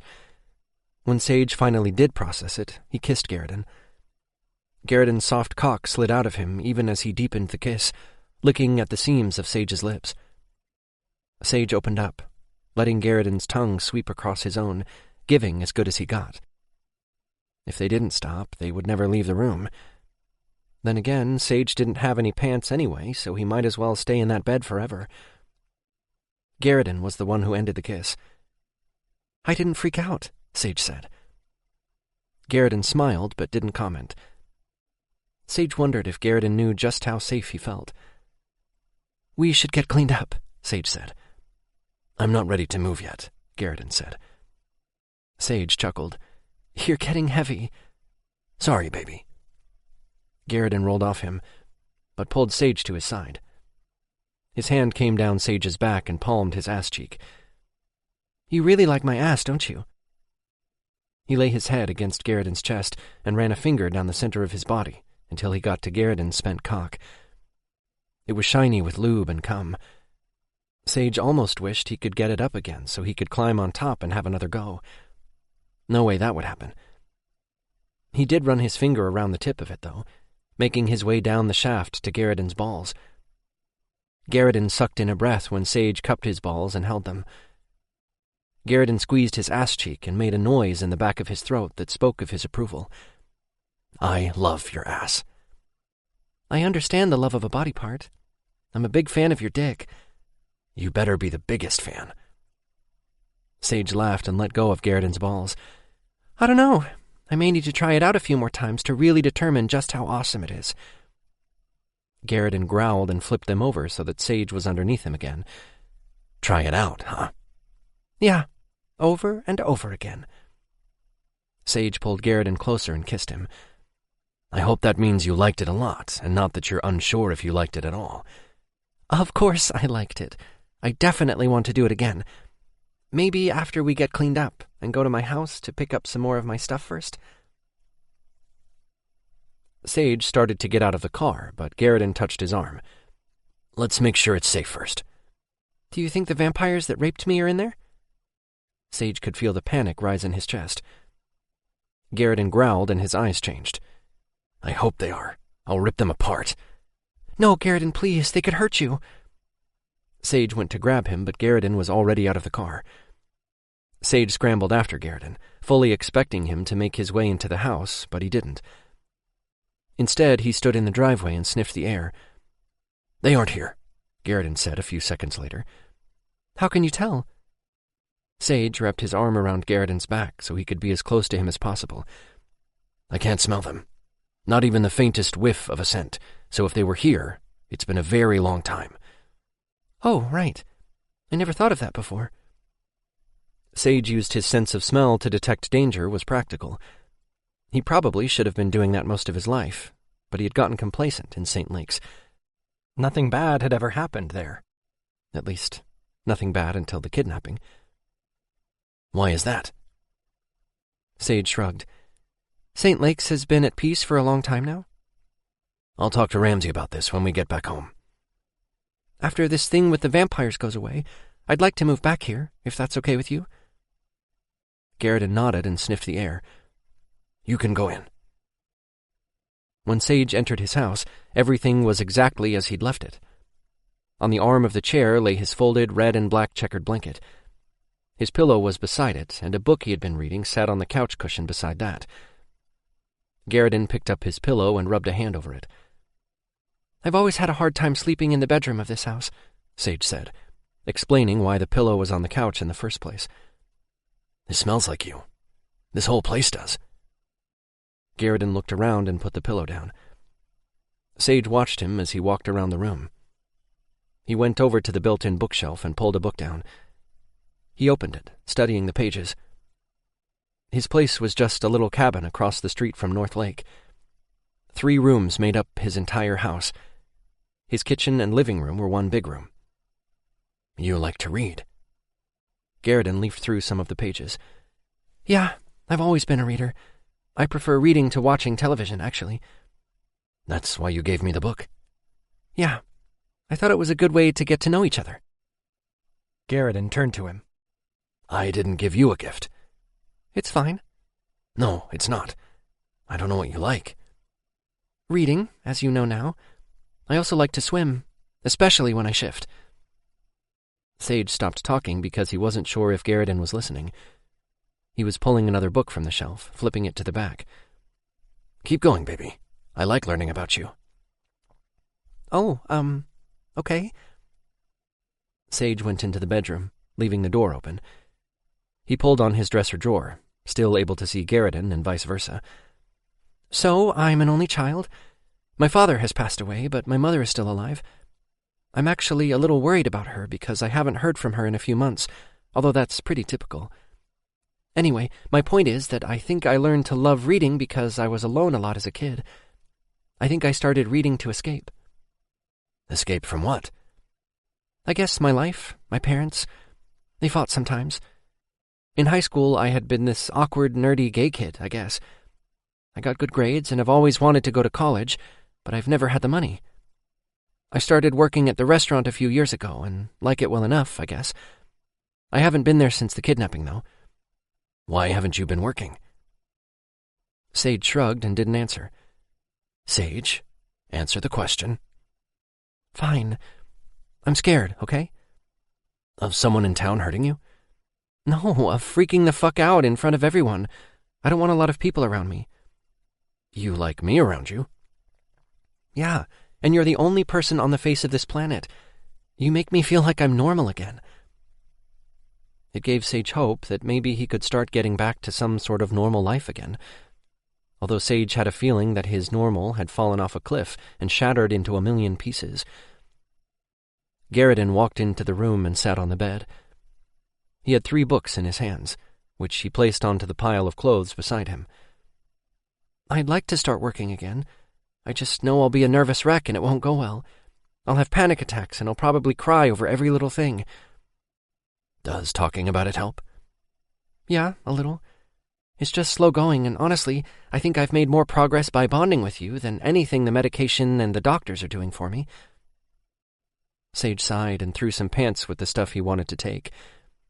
Whatever, I guess it is what it is. I'll probably always be a mess now. I'll have to live in a van down by the public access. Sage turned to smirk at Garriden, trying to make the discussion a little bit lighter. I can work too, Sage. I'm not helpless. I used to own a business before the vampires helped me, and I have quite a bit in savings. Really? What kind of business? I was a carpenter. I had a little store in my town, but I did a lot of custom work. I'd like to get back to that, Garrett said. The storefront or the custom work? Both. Well, Andrea, my boss at the restaurant, owns the building she's in. There's a storefront just next to the restaurant. Sage held up his hands and made an L shape. On the little bar, he ran a finger over it and said, grocery store. At the angle, he said, restaurant. Next to that is the empty store, then the ice cream parlor, and then Mark Fresson has an accounting business thing. Mark is a wolf shifter. He and Kristen had a brief thing, but they aren't mates or anything. He's a nice person. You'd have good neighbors if you took the space. Plus, I'm sure Andrea would let us have it for practically nothing, considering it's been empty for so long. I can probably ask her to take the rent out of my check. At least, I could if I started working again. I already told you I have money saved. I saved for Bennett, too. A lot of money. Even before Samuel and Jeanette died. It was that last part that had Sage realizing that Garrett had just remembered that. Garrett smiled. Would you make me a bookshelf in our room? Up until then, Garrett had a cold calculation that made it seem as if he assessed every weakness someone had and wouldn't hesitate to use them at the smallest provocation of entrapment. For the first time since Sage had known him, there was a light in his eyes. Some little spark entered them, and it gave Sage hope that maybe they both could heal some of the scars around their hearts. It seemed as if the light that led Sage's path had gone out, and that spark lit his way again. For a price. Sage turned and came over to him with a smile on his face. And what would you charge? I want to kiss you. Sage dropped the shirt he held and wrapped his arms around Garrett. That I can do. On your ass. Sage's eyes widened. Well, Garrett growled low in his throat. Have you ever done that before? Garrett growled again. He was getting better. Sage could tell just by the way he talked, but apparently his possessiveness wasn't going anywhere. No, not ever. Good. What will it cost me if I wanted a desk, too? For you to look at me exactly like you are right now. Sage smiled. Oh, yeah? How am I looking at you? Like I'm the only person you see. Well, you're my favorite person. Garrett smiled and rubbed his cheek against Sage's chest. You're like a great big cat, Sage chuckled. Dragon, not cat. And I like it when my scent is on you. Chapter 12. Sage sat in a chair in the corner of the garage, reading a book. Well, he was rereading it. He needed new material, but didn't have the money. Being out of work for so long had made him broke. The fact that he was mooching off Mother Estelle certainly didn't help his self-esteem. He felt guilty about not contributing financially. He needed to get his shit together so he could help out. Garrett took a board over to the table saw in the corner and started to cut it. He had a tool belt around his waist. Those glasses are sexy, Garrett said, when the saw stopped buzzing. So is the tool belt. Sage smiled. How about you wear those in bed later? I will if you will. Deal. Sage chuckled. He focused on his book after that for a good hour, trying to read and catch the moments when Garrett bent over the table. Sage had to adjust his cock to a more comfortable position on more than one occasion. I can smell your arousal, Garrett said. Sage smiled. Yeah, well, you have a nice ass. Ramsay chose that moment to enter the garage, which, of course, made heat rise into his face. Glad things are working out so well for you two. Ramsay smiled. Thanks, Alpha. Do you mind if I borrow Garrett for a second? Sage instantly stiffened. Do you need me to leave? Sage rubbed at his chest, right where his heart was, when it started aching at the thought of being without Garrett. Ramsay looked at him for several seconds before answering. He's going to have to be out of your sight every once in a while. I know. He was well aware of that fact. You can stay, this time. Sage nodded and sat back in the chair again. It wasn't healthy to be so clingy. He was just dragging Garrett into his web of crazy like a goddamn Black Widow spider wrapping up her prey. And that wasn't fair to Garrett at all. Give me a second. My mate is distressed, Garrett said to Ramsay. Garrett walked over and crouched in front of him, taking the book and placing it in his lap. He lifted Sage's chin so their gazes met. No one heals from what you've been through in just a few months. It'll take time. Will you give yourself a break? I just feel like I'm not good enough for you. Like I'm letting you down by being a crazy, neurotic weirdo. Sage leaned forward, wrapping his arms around Garrison. You are what I need. We need each other. This is not one-sided. Remember that. Sage kissed him before letting go. Thanks. Garrison smiled and winked at him as he stood. He bent slightly and lifted Sage's hand to his lips, kissing his palm before returning to his task. Sage sucked in a breath and rubbed his chest again. That time it was for a completely different reason. Sage loved Garrison, but before that moment he wasn't in love. Something clicked into place like turning on a light switch. Sage fell hard for his mate, and there was no going back. Not that he could anyway. And he was never more grateful for that fact. He didn't want to be anywhere else. Bennett walked into the garage with Lucas hot on his heels. How come Sage gets to be in the meeting and I don't? That's so fucking unfair, Bennett, Lucas said. Fine. Bennett rolled his eyes. Lucas stopped right in front of Sage's chair. He guessed the view of Lucas's ass was what he got for sitting next to the door. Oh shit, really? That immature temper tantrum actually worked? Bennett smirked. Just let me have my meeting. Bennett kissed him and then put a finger over Lucas's lips. He was probably talking to Lucas in his mind. As of yet, Sage had only tried that with Garrison the one time after sex. He had heard Garrison a time or two, though. Will you tell them to move so I don't have to stare at them making out? Bennett will listen to you better than he will me. Move, Bennett. My mate is uncomfortable, Garrison said. Bennett looked down at him. Sorry, Sage. We didn't realize we were so close. He let go of Lucas and walked over to where Ramsey and Garrison stood. Move over. Lucas nudged his leg. Sage rolled his eyes and straightened so Lucas could sit on the edge.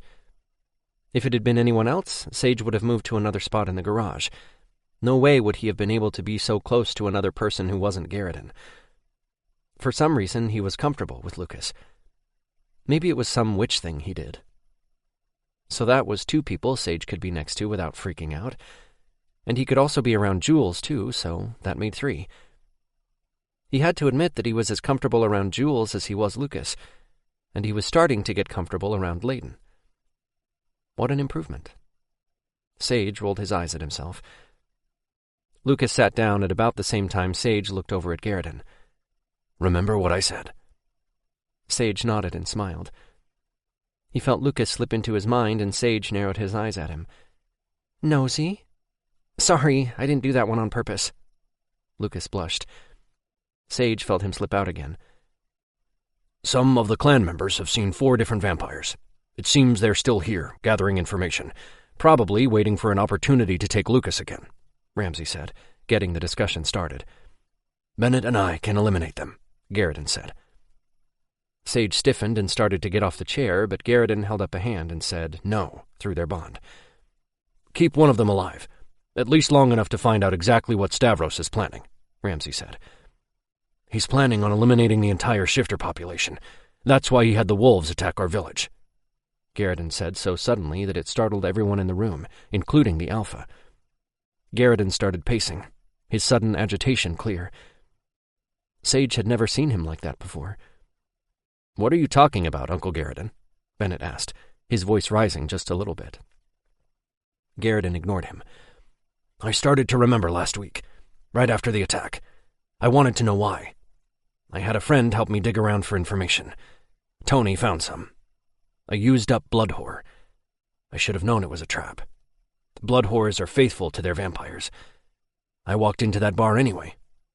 Tony was dead before I got there. After they captured me, Stavros told me himself that the vampires wanted to kill all shifters. They've been pitting us against each other for years. When the fuck were you going to share this information? Bennett took a step toward Garrison. Sage did come out of his seat then, ignoring Lucas, who grabbed his arm in an attempt to hold him back. He pulled his arm free and ran the distance to Garrison. When I could piece together what I remembered. Garrison wrapped an arm around Sage. Sage turned to Bennett and hissed at him. His eyes changed. Get away from my mate, Sage said. He was about ready to shift and bite the fuck out of Bennett. Bennett looked at Sage in surprise. "Sorry, Uncle." "I understand how you feel. You have a right to know what happened all those years ago. I just wished I could have remembered before now," Garrison said. "It's not your fault." Garrison gave Bennett a sad smile that said more than words could about the regret he felt. "You can't go back and change things, Garrison." "I know. Bennett is my son, and I let him down." "No, you did not. Stop telling yourself that." Ramsey, who was oblivious to their internal conversation, said, "I have someone I trust coming to consult with us. We need allies. The Wingspan clan will make a good one. A member of the Shifter Council is also a clan member. I'll ask their alpha about bringing him here. If we get the Shifter Council's backing, we could stand a chance against the vampires." "We need help training the clan," Garrison said, in the no-nonsense way he had. It was as if Garrison had no feelings at all. Garrison could shut off his emotions with just one switch of the conversation. How he did it, Sage didn't know. But he talked to Dr. Tucker about it. He'd get his advice and see what he could do to help Garrison make sure he was dealing with his problems and not just brushing them aside. Sage lay his head on Garrison's shoulder. "You're right. I'll ask the Wingspan Alpha if he can spare anyone," Ramsey said. "Stavros wants something more from Lucas than just his healing abilities. I would bet on that. I just don't know what," Garrison said. "I doubt Stavros is working alone." Bennett frowned and then turned, holding out his hand to Lucas, who went to him without hesitation. He took Bennett's hand and held it tight. "His coven is big, but not that big. If his goal is to wipe out the entire shifter population, then he's going to need backing." Ramsey patted Bennett on the back. "Okay, I have phone calls to make. We'll make an announcement at the challenge about self-defense training. It'll be mandatory for all able-bodied adult members, especially those that win the challenge. Garrison, take Bennett and one of my other brothers and catch those vampires. Owen is a good choice for that task." Garrison nodded. Sage agreed that Owen was a better choice. He was an eagle shifter and would be able to see better than Garrison and Bennett combined when they were flying. "We'll go at night when it's dark." Garrison kissed the top of Sage's head when he stiffened against him. Bennett nodded and started out of the garage. Lucas stopped walking and turned to Garrison. "No one blames you for getting captured but you. Bennett doesn't." "Wait, what?" Bennett let go of Lucas's hand and closed the distance between them. "You blame yourself for that? I failed you." Sage had never seen Garrison like that. He had a look in his eyes that Sage wanted to soothe away, but he wasn't sure if he even could. That look had nothing to do with him, so all he could do was what he was already doing. Hold on to his mate and let him know he wasn't alone anymore. Sage had never thought about it, but it must have been lonely locked in a cell for years. Garrison didn't talk to very many people, and he hadn't had anyone there to hold his hand and tell him he was loved. Sage was going to tell him, every day, that he wasn't alone anymore if that was what it took. "That's bullshit, and not something I need from you." "Then what do you need?" "I don't know." Bennett went to say something else, but Sage held up a hand. "He needs you to know that you're loved, that you're not alone anymore." "Yeah, that about covers it, Uncle Garrison." Bennett reached out. Garrison pulled Bennett into a hug. "I'll try to remember that." Chapter 13. Sage held on to Garrison's hand as if he were going to disappear forever. He just might. He had once before, although that was before Sage knew him. Still, there was nothing to say things would be any different. Everything in Sage told him to shift and wrap himself around Garrison as if he were a second skin. Sage played with Garrison's fingers absently and tried not to think about the fact that he'd be gone in a few minutes. They sat in the dining room, waiting for Bennett and Owen. Sage was secretly glad they weren't there. The longer they took, the more time he would have with his mate before he went away forever. The longer they sat there waiting, the more Sage was convinced that he wouldn't ever see Garrison again after he left. The thought welled up in his chest just a little with each passing moment, and it burned like fire as it pumped through his heart. Garrison let Sage's hands go and wrapped an arm around his waist. "Come here." Sage stood and let Garrison guide him to his lap. Sage's arm came around him, and he laid his head on Garrison's shoulder. What if you never come back? Sage whispered. I'll have Bennett with me. Someone reminded me that I'm not alone anymore. I plan on taking advantage of that. Garrison pulled him closer. His hand worked up under Sage's shirt and moved across the span of his back. I can't be without you, Garrison. Good. Sage scowled at Garrison. Good? That's what you have to say about it?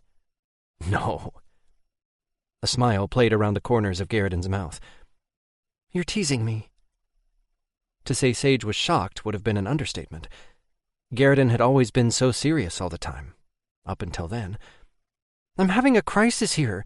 You could go away from me forever and you're just joking around about it. I promise to come back. I can't be without you either. You can't make a promise like that. I can, and I did. Sage started to open his mouth to say something, but Garrison put a hand over it. Stop it. I told you I'd come back, and you have to trust me on that. Garrison had never said anything like that to him before. Sage always thought he understood him, but he was wrong. I can't just stop, Garrison. Feelings don't work that way. You might be made of stone and can just shut off an emotion whenever you want, but I can't. Let me go. Sage stood, missing Garrison's touch the second it left him. If I tell you I'm coming back, then I'm coming back. What if they have a weapon? I'm anticipating that. What if there's more of them than you think, and they take you again? There. He'd said it. That was his biggest fear. I made a mistake the last time. I won't this time. You're making a mistake this time, too. I have to go and take care of this problem before it gets bigger. Well, you also have a problem here, and if you go, then it will get bigger. Sage crossed his arms over his chest, as if that alone proved his point. Garrison didn't even flinch, which was maddening. Sage's anger built with each minute that passed in silence. Garrison wouldn't break eye contact, and Sage couldn't, or he'd lose the damn argument. Garrison was going to go anyway, no matter what Sage said. He saw it in his eyes. The clan needs me to protect it. It's a mistake not to go, baby. I think you know that. Fuck. Will you just acknowledge that I love you and I worry about your safety? That's all I want. Sage was the first to break. I know. Garrison stood and took a couple of steps to get to him. Garrison took Sage's face in his hands and stared into his eyes for long minutes. You are more important to me than anything or anyone. I love you too. Then Garrison projected to Sage. I will never be more than a thought away from you. Oh, gods, Sage hadn't thought of that. Yeah, I forgot. I'm sorry for being weird. Garrison grinned. I expected you to be weird. Sage spluttered, choking on the surprise. When Sage recovered, he scowled and reached out, pinching Garrison's nipple. Garrison let out a surprised laugh and covered his nipple with his hand. Sage pulled away. Well, I was going to suck your dick before you left, but you just ruined that for yourself, buddy. Sage lied. He was too distraught with Garrison's leaving to think about anything else.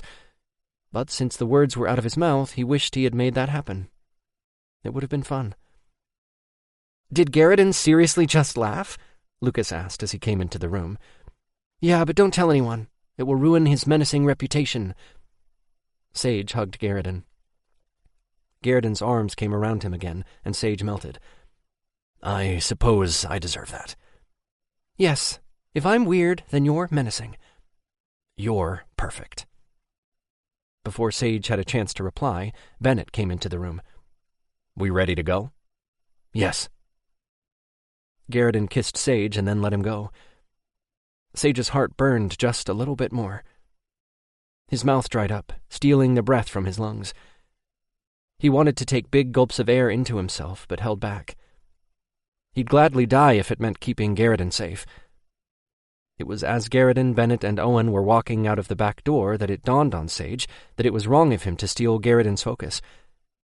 Garrison needed his complete attention on staying safe so he could come back to Sage in one piece.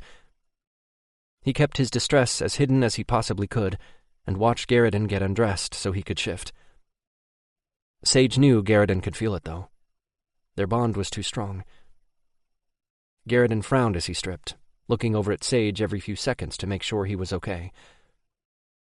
"I'm fine. I'll be fine. Lucas has us watching some sort of movie marathon thing, and I know Mother Estelle bought my favorite ice cream at the store earlier today." "What's your favorite ice cream?" "Rocky Road. I love the marshmallows. What's yours?" "Butter pecan." Sage watched as Garrison, Bennett, and Owen shifted in the backyard. Garrison made a chuffing sound at Bennett. His big head turned toward Sage. His green eyes held him captive for several seconds. "I'll be back before dawn." Sage ran to Garrison and hugged him around the neck when he came within reach. "I'll be waiting." He waited until he couldn't see Garrison anymore before he finally broke down. By then, Garrison was far enough away that he probably didn't feel the distress. He wanted to be alone, but Lucas wouldn't let him. "Come on, let's go put our fat pants on and have that marathon." He saw Layton and Jules in the doorway waiting for them. Jules said, "I'm going to hug you, Sage. Is that okay?" Sage nodded and didn't even stiffen up when Jules put his arms around him. "It's okay. He'll come back to you, and you'll have us every time he's gone." "Yeah, we're the best consolation prize in the universe." Layton grinned. Sage laughed through his tears, and that was all it took. "So, what are we watching?" Garrison flew over the treetops, looking down. The good thing about winter in the Midwest was that there were no leaves on the trees, making visibility slightly easier. It wasn't his sight he was relying on. It was Owen's. He sniffed the air and couldn't scent anything that even resembled a vampire. Clearly, the vampires had moved around the area, which didn't come as a surprise. Garrison had been held captive by Stavros long enough to know he wasn't stupid. If Stavros planned on bringing war to St. Lakes, then he would need to know the terrain. Also, Garrison was positive the vampires had wanted to get caught. Stavros wanted them to know he was there. Either that, or he was creating a diversion. Regardless, they'd get them all tonight. They had the element of surprise on their side. Garrison made a gesture with his head, letting Bennett and Owen know he was going in the opposite direction. He would bet the vampires had stationed themselves closer to the house, which meant they were after a little bit more than information. They were probably waiting for the perfect moment to snatch Lucas again. He just thanked the gods that all the siblings had moved in. There was safety in numbers. Plus, Garrison saw Mother Estelle had put some sort of spell on the place twice in the last couple of days. "Tell Ramsay to keep Lucas close," he told Sage through their bond. "He is. Every time Lucas leaves the room, Ramsay follows him. When are you coming home?" "It'll be a while yet. Are you going to wait up for me?" "Like I could sleep knowing you're out there with those asshole vampires?" "I'm flying over the house, baby." Sage ran out of the back door, Lucas right behind him, and Ramsay standing in the doorway. Garrison felt like shit the minute he saw Sage standing there, looking as though he'd lost his best friend. Garrison understood completely. He didn't want to be away from Sage either. Sage's eyes were red as if he had been crying. Sage held up a hand. Whether it was in greeting or in a bid to be just an arm's width closer, he didn't know. Either way, it prompted Garrison to focus his energy so he could get back to Sage sooner. Garrison growled out a greeting and turned back to the task. Garrison flew lower as soon as they were out of sight of the house, just above the trees, scenting the air as it rushed past him. He saw Owen land in a tree a few yards ahead. Garrison assumed he'd seen something. Garrison made a gesture to Bennett, indicating he wanted to move in closer, which meant shifting and landing, so he didn't plummet to the ground in his human form. It was a good thing Garrison was a skilled dragon, or he wouldn't have been able to do that. It was a hard move to make, one that he wasn't sure Bennett knew how to do. After all, Bennett hadn't had other dragons around to teach him things like that. Garrison flew through a gap in the treetops and began shifting. He was in his human form by the time his feet hit the ground. The cold snow stung the soles of his bare feet just enough to make him uncomfortable. There was only enough snow to cover the forest floor, as the winter had been mild so far. He was grateful the snow didn't cover more of his feet, or worse, make its way up his leg. Bennett landed beside him with a grace Garrison hadn't expected, but was proud of nonetheless. Owen's eagle body was much smaller than Garrett and Bennett's dragons were, so he was able to land beside them with no concerns or fancy moves. He shifted. I saw at least one of them headed east of here. He had on a blue shirt, which is the only reason I saw him. If he had others with him, they're more camouflaged. How far out are they? Garrett asked, and moved his feet around so the cold didn't seep in and make a home in his body. Hypothermia happened to everyone, shifters included. He noticed both Bennett and Owen doing the same thing. About a mile? They aren't running. The forest is too dense for that. We'll catch up with them. We'll shift. Kill all but one. We take that one back for interrogation. Garrett shifted, maneuvering between the trees as he ascended. It was hard to do because the trees were so close together, and there were so many of them. His wings brushed some of the branches. One of them made a crunching sound. He was above the trees with Bennett and Owen flanking him in no time. It took them less than a minute to spot the vampires. There were 4 in total. One of them searched the sky, probably seeing their shadows on the white snow, or maybe hearing their wings. Garrett gestured to Bennett again, telling him they would be going in for the kill. Bennett made a gesture back and then dived down. Garrett followed, waiting for Bennett to take out whoever he chose. When fire came out of Bennett's mouth, Garrett was so surprised he almost missed the knife the vampire had in his hand. Garrett moved around, his back against a tree, and picked the vampire up by the skin of his back, his claws digging into the flesh as if it were butter. Garrett picked him up and then slammed him down again as hard as he could. The vampire's body thudded as he hit the ground. Garrett shifted back to his human form and punched the third guy in the face, making him stumble a little. Owen had shifted and held the guy's arms around his back. We'll take that one back, Garrett said. That vampire held an intelligence in his eyes, and he stopped struggling so suddenly that Garrett was sure he had meant to get caught. Garrett grabbed the 4th vampire when he came running toward him. He pinched a place on his shoulder, and he went down like a stone. Bennett stayed in his dragon form and blew fire out his mouth at the intelligent vampire's feet. Really, Bennett? Can you fucking remember that I'm right behind this asshole? That was hot, man, Owen said incredulously. That was a very risky move, vampire. You could have been the one we killed, Garrett said. Baby, tell Forrest or Vaughn to come out with a vehicle. We have 2 prisoners. Garrett walked over to the still dazed vampire that he had dealt with before and lifted him onto his shoulder, carrying him fireman style. Oh my God, are you okay? Please tell me you're not hurt. I'm just fine. Tell them we're east of town. Garrett looked at Bennett. Fire dragons are rare. Samuel didn't have fire. You do, right? Yes. He didn't use it often, though. Bennett smiled. Are you sure you're not my biological father? Garrett grabbed the nape of Bennett's neck and pressed their foreheads together. Not biological, no. Still your father, though. That vampire's ass is in my face, Bennett said a few minutes later. Garrett laughed and let him go. Chapter 14. Garrett flew overhead, keeping Forrest's truck in sight. No way he was letting one of those vampire fuckers hurt his clansmen. He needed to know how many more were out there as soon as possible. He would hunt every one of them down tonight if he had to. He seriously doubted they knew Stavros's plan. Stavros wasn't stupid and wouldn't tell them much of anything.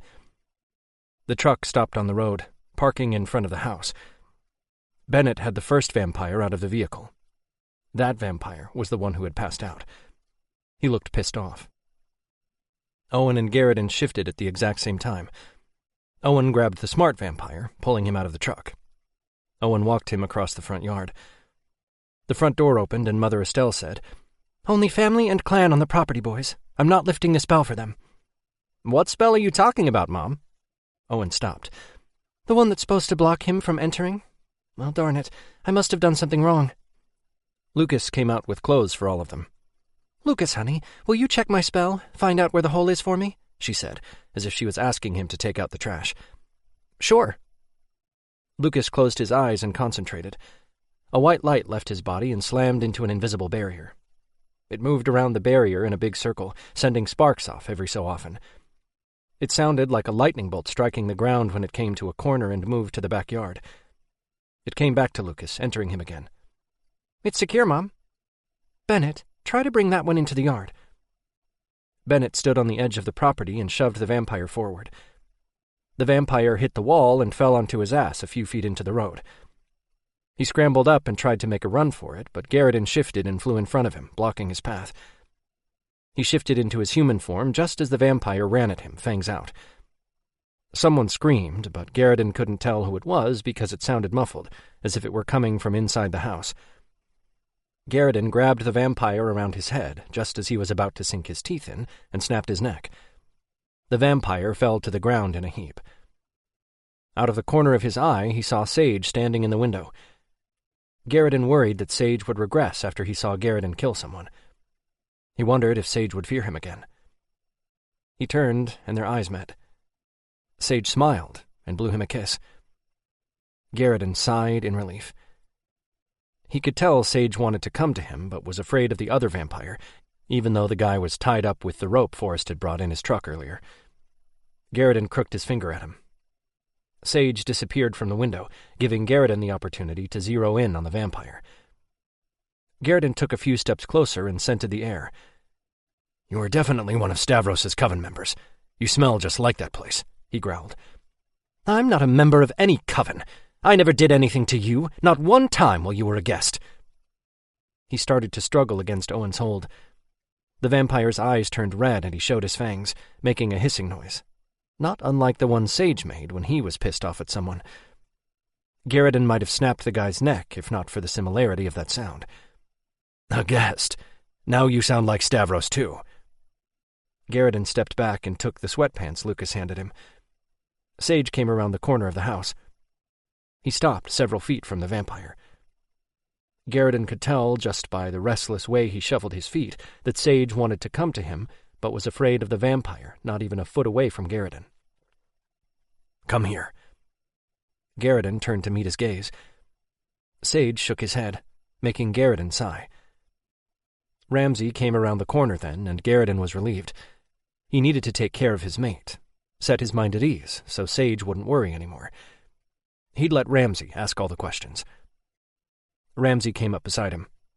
Garrison wiggled his fingers for Sage to take his hand. The vampire's eyes changed to a light blue color and back again. His nostrils flared, and he tried to get away from Owen, but he held firm. He seemed to stare over Ramsay's shoulder at Layden. Layden's eyes widened, and he took a step closer to the vampire. Ramsay moved to his right, standing in front of Layden. Lucas's mouth fell open. "Oh my God, you're Layden's mate. That explains how you were able to get past Mother Estelle's spell." Garrison raised his eyebrows and watched for the vampire's reaction. Sage leaned into him. "You should put shoes on, Garrison." Garrison made a non-committal sound in the back of his throat. "I need to be ready if this guy takes off." "You were gone a long time," Sage whispered. "A little over an hour isn't that long." Garrison smiled when Sage narrowed his eyes. Garrison leaned down. Their lips met, and Garrison held the kiss for several seconds before pulling back. "You make me forget my duties." Sage grinned, a little too pleased with himself. "You were just a little too easy to catch, vampire. Why is that?" Ramsay's words brought Garrison back to the reality of the situation. "Fuck you." Ramsay grinned. "I'm going to either tell my brother to let you go or kill you. I haven't decided yet. I suggest you be a little nicer to me." "No! Ramsay, you can't kill him!" Layden yelled, and tried to get around his brother to get to the vampire. "Go back inside, Layden, now." Layden flinched, but didn't protest. "Yes, Alpha." Lucas handed Owen's sweatpants to Garrison as he passed and followed Layden. Sage squeezed his hand right before letting go. "I need to make sure Layden's okay." Garrison smiled and nodded. He watched Sage enter the house before turning to the vampire. "What does Stavros plan?" Ramsay asked. The vampire kept his mouth shut and didn't say a word. "Answer me." "Do you honestly think Nicolono would tell me anything? He hired me to bring Lucas back to him and to kill you.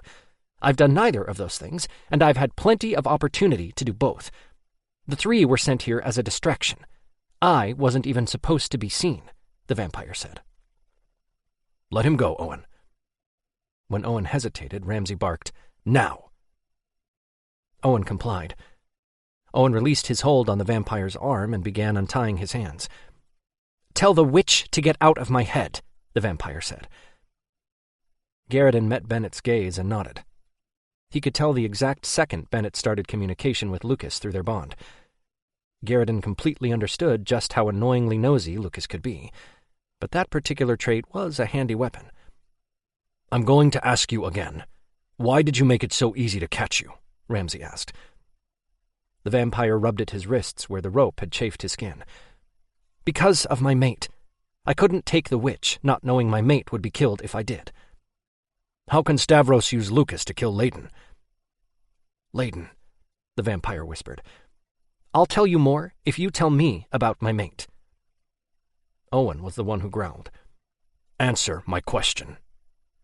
Ramsey held up a hand to his brother when he took a menacing step toward the vampire. "Owen." Garrison pointed to the spot next to him.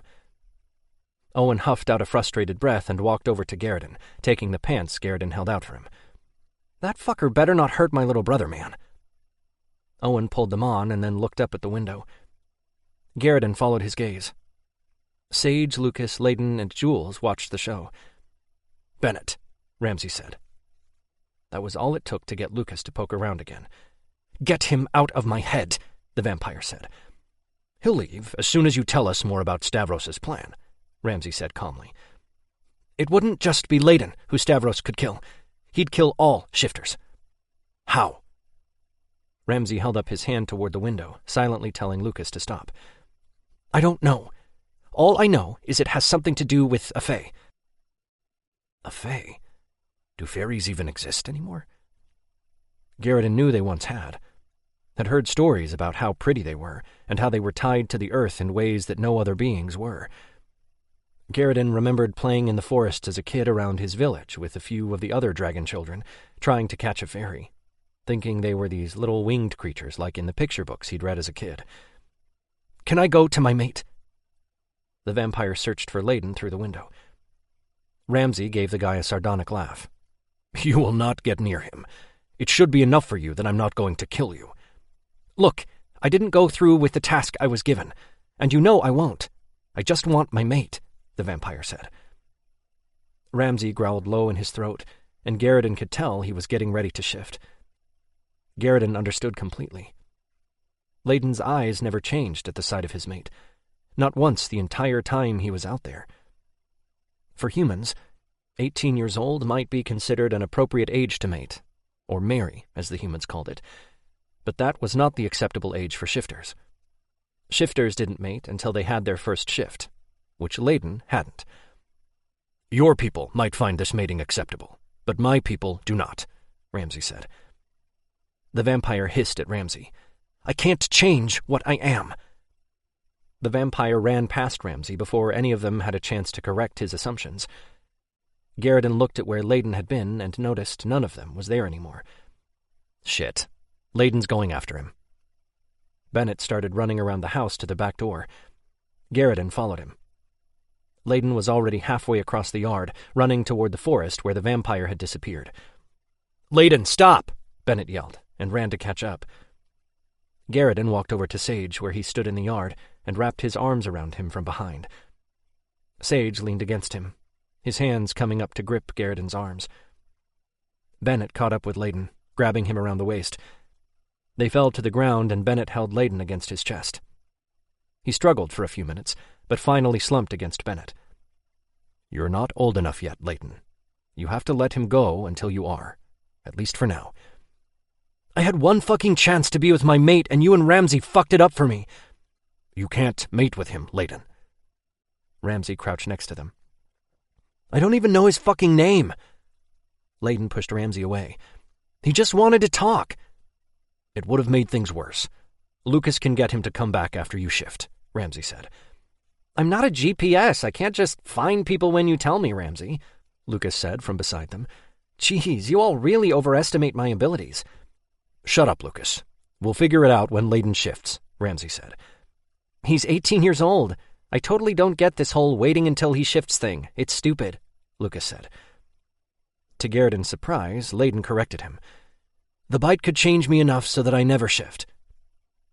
Lucas threw up his hands when everyone looked at him. "Well, how am I supposed to know that? It's not like you people come with a manual. And might I point out that you guys think I can just read the minds of people in fucking China or wherever he went, so you're no better than me." Lucas folded his arms in front of his chest and narrowed his eyes at all of them. "You fucking suck right now," Layden said to Ramsey. Bennett let Layden go, and Ramsey stood, holding out a hand for Layden to take. Layden took it, and Ramsey pulled him in for a hug. "I'm still pissed off at you," Layden said, even though he returned the hug. "I'll help you get him back when the time comes," Ramsey whispered, and then released Layden. They all started across the yard toward the house. When Layden got close enough to Lucas, Garrison heard him whisper, "His name is Magnus. I got it earlier when Ramsey was interrogating him." "Magnus." Lucas nodded and took the hand Bennett held out to him. Chapter 15.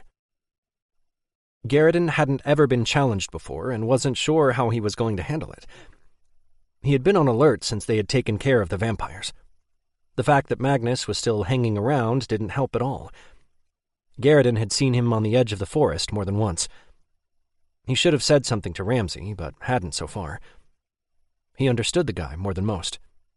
He just wanted his mate, and didn't understand why they couldn't be together. Yeah, Garrison could relate to that. The pull Garrison felt toward Sage was unlike anything he had ever experienced. Of course, Garrison couldn't remember what he had experienced before meeting Sage. For Magnus, the misunderstanding had to be hard. The poor guy thought they kept him from his mate because he was a vampire, which wasn't the case at all. Garrison would have explained, but the situation ran loose, and there hadn't been an opportunity before Magnus took off. Ramsey had his reasons for not saying it straight. Magnus was the enemy. He had been in town to hurt 2 of the clan's members. They couldn't overlook that fact.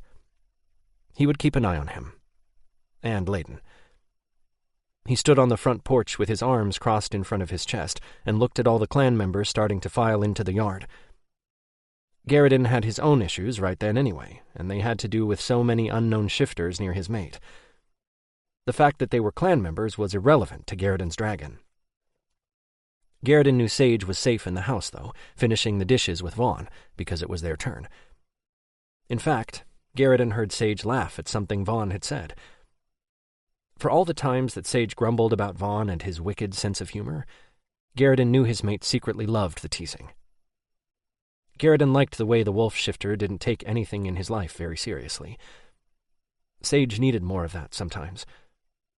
He was in his head far too much for it to be healthy. Hell, even Garrison needed it sometimes too. He heard Sage laugh again and smiled. Then the door opened and arms wrapped around his waist. Garrison turned and held Sage close. "Vaughn is going to come out here and tease you to death," Sage whispered. "Should I have Bennett set him on fire?" "Burn his britches," Sage chuckled. Garrison smiled and kissed him. Sage turned serious. "Are you ready for this? It's the first challenge in a really long time for St. Lake's." "The challenge isn't my problem." "Then what is?" "I don't know any of them." Garrison looked out at the yard filled with shifters, both in human form and in their animal form.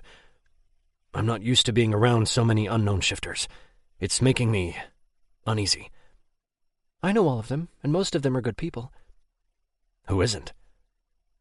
"Do you see that group off to the left? There are 2 wolves and 2 in their human forms. Those 4 cause problems all the time. They're the ones that Ramsey was talking about when he said he thought someone was working for the vampires. That's them." "What are their names?" Garrison asked. "Tyron is the one with the dark hair and the ugly beard that makes him look like a lumberjack, especially with that flannel shirt. Not that there's anything wrong with that, but he can't pull that off at all." "Sage," Garrison said, trying to rein his mate back in. "Sorry. Reagan is the redhead. He just goes along with them. He's not much of a threat." Except for the way he looked around at everyone as if he was trying to memorize everything around him, ready to take that information back to someone else. Garrison would keep his eyes on that one. "Kevin is a drug addict. He's been that way for a long time. He hangs out with them because Reagan can get him drugs somehow. I don't really think he's a bad person, though. He's got a problem. He needs help. Maybe we should ask Dr. Tucker to help him." "Sage." "Sorry. Calvin is the one with the longish hair but no beard. Sort of looks like Tyron. They're brothers. I went to school with those two. Their mother beat the shit out of them when they were young cubs, but not so much when they got older. The Alpha before Ramsey kicked their mother out of the clan, but not before she made her sons into assholes. They've caused me problems at the diner in the past. Garrett growled low in his throat. He says one word to you, and I'll kill him. Sage smiled and lifted up on his tiptoes to kiss him. Of the two brothers, Tyron will be the one to challenge you for the beta spot, if anyone even does. Anyone would be stupid to go up against you. You're stronger than everyone, as strong as Ramsey. This time Garrett talked to Sage through their mental link. I'm not going to challenge Ramsey. I don't want to be Alpha. I know, but they'll find out soon enough. Everyone here will be able to sense it. Some might try to force you to challenge Ramsey. Oh gods, I hadn't thought of that before now. This challenge is one great big mistake. It will be fine. This will cause problems, Garrett. I have a plan. Before Sage could ask him what he was going to do, Ramsey and Bennett came out of the house. Lucas held on to Bennett's hand for dear life. Garrett stood next to Lucas. He put a hand on Lucas's shoulder and let him read what was on his mind. For the first time ever, he let Lucas in, and didn't get angry when he started poking around.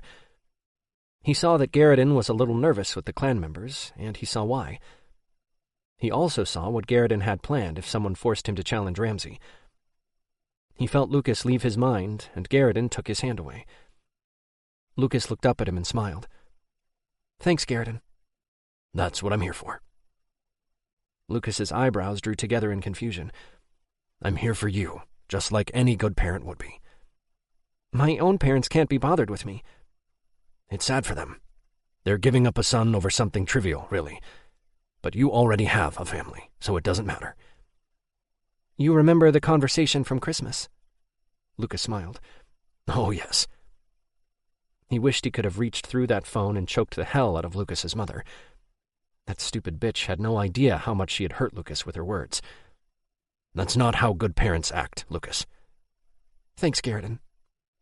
Lucas laid his head against his shoulder. I know what it's like to lose everything. It just makes me appreciate having you in my life more. Garrett put an arm around him and drew him into a one-armed hug, kissing him on his temple as he did. He let Lucas go a second later. Sage looked around Garrett and grinned. I'm like your stepdad, Lucas. Never say that to me again, Sage. Seriously, shifters are so weird. Garrett chuckled, and everyone that knew him well seemed to stop what they were doing and stare. Was that strange noise a laugh? Vaughn said from behind him. Methinks it was. Holy crap. Bennett, did you know your dad could laugh? Shut up, Vaughn, before he kills you, Lucas said. If I'm his dad, then I'm that for all the Somerset kids. Remember that before you start in on me, boy. Garrett tried for sternness. With Vaughn, it wasn't easy. He was far too funny for his own good. Vaughn grinned. Yes, sir. Ramsey stood in the center of the yard, everyone gathering around him, forming a big circle. It may have been a long time since they've had a challenge, but no one had forgotten the process. The clan was large, much larger than Garrett's last one. His village wasn't even half St. Lake's size and had just a few strong males. No one, including Garrett, had wanted to challenge the alpha of his old clan. They were all comfortable with the hierarchy. Garrett saw where leadership was needed, especially with war practically on their doorstep. Everyone in St. Lake's had to be able to follow directions when the time came. Getting the leaders in place was the first step. We all know why we're here. I'm going to start off in the traditional way and ask if there's anyone who would challenge me for the alpha position, Ramsey said, as he stepped in the middle of the circle. All Garrett heard was breathing around him and the air moving through the bare tree branches. No one said a single word. Bennett eyed him as if he expected Garrett to step into the ring. Vaughn and Forrest had the exact same expressions. Ramsey waited a full 5 minutes before he began talking again. Okay then. I already picked a beta. Ramsey met Garrett's gaze and nodded, silently asking him to come stand next to him in the circle. Garrett squeezed Sage's hand before letting go. He stood next to Ramsey and met the eyes of everyone who seemed threatening in the slightest. Several of the clan members gasped. "This is Garrett Arak. For those of you who don't know, he is Sage's mate, so he's already part of the clan." "Shouldn't you be his beta?" someone said from the back. Garrett wanted to duct tape the speaker's mouth shut. Garrett growled low in his throat. "Yeah, he's stronger than all of us. He should be alpha." That came from someone else. "Being alpha isn't only about strength, dumbass. It's about having the respect of the clan, which Ramsey has." "Do you want to challenge me?" Ramsey asked. "You already know I don't." Garrett fell to his knees and lowered his head. "I pledge my loyalty to you." "Oh my God, you are amazing. I love you so much. You're totally getting lucky after the challenge," he heard Sage say in his mind. Garrett smiled in his head, but outwardly he showed no emotion. "Thank you, Garrett Arak. I see I chose my beta wisely." Ramsey touched the nape of Garrett's neck. Garrett stood. He stayed by Ramsey's side, but turned to Sage, winking to ease his mate's mind. "And I love you." "I challenge him," someone said from the crowd, and then people moved aside as one of the guys that Sage had pointed out earlier came forward. Garrett didn't remember which one it was. Probably the one Sage would be stupid enough. "That is your right." Ramsey took a few steps back, closer to where Bennett stood, getting out of the way of the challenge. "After I'm done with him, I'll challenge you," the man said to Ramsey. Garrett growled low in his throat and began taking off his clothing. "Come here." Sage immediately came over to him. Garrett handed him his clothes as each piece came off. There was a chill in the air. Garrett wasn't sure if Sage shook because of the cold or because he was scared. Sage kept his head down, not making eye contact with anyone, and took a step toward Garrett.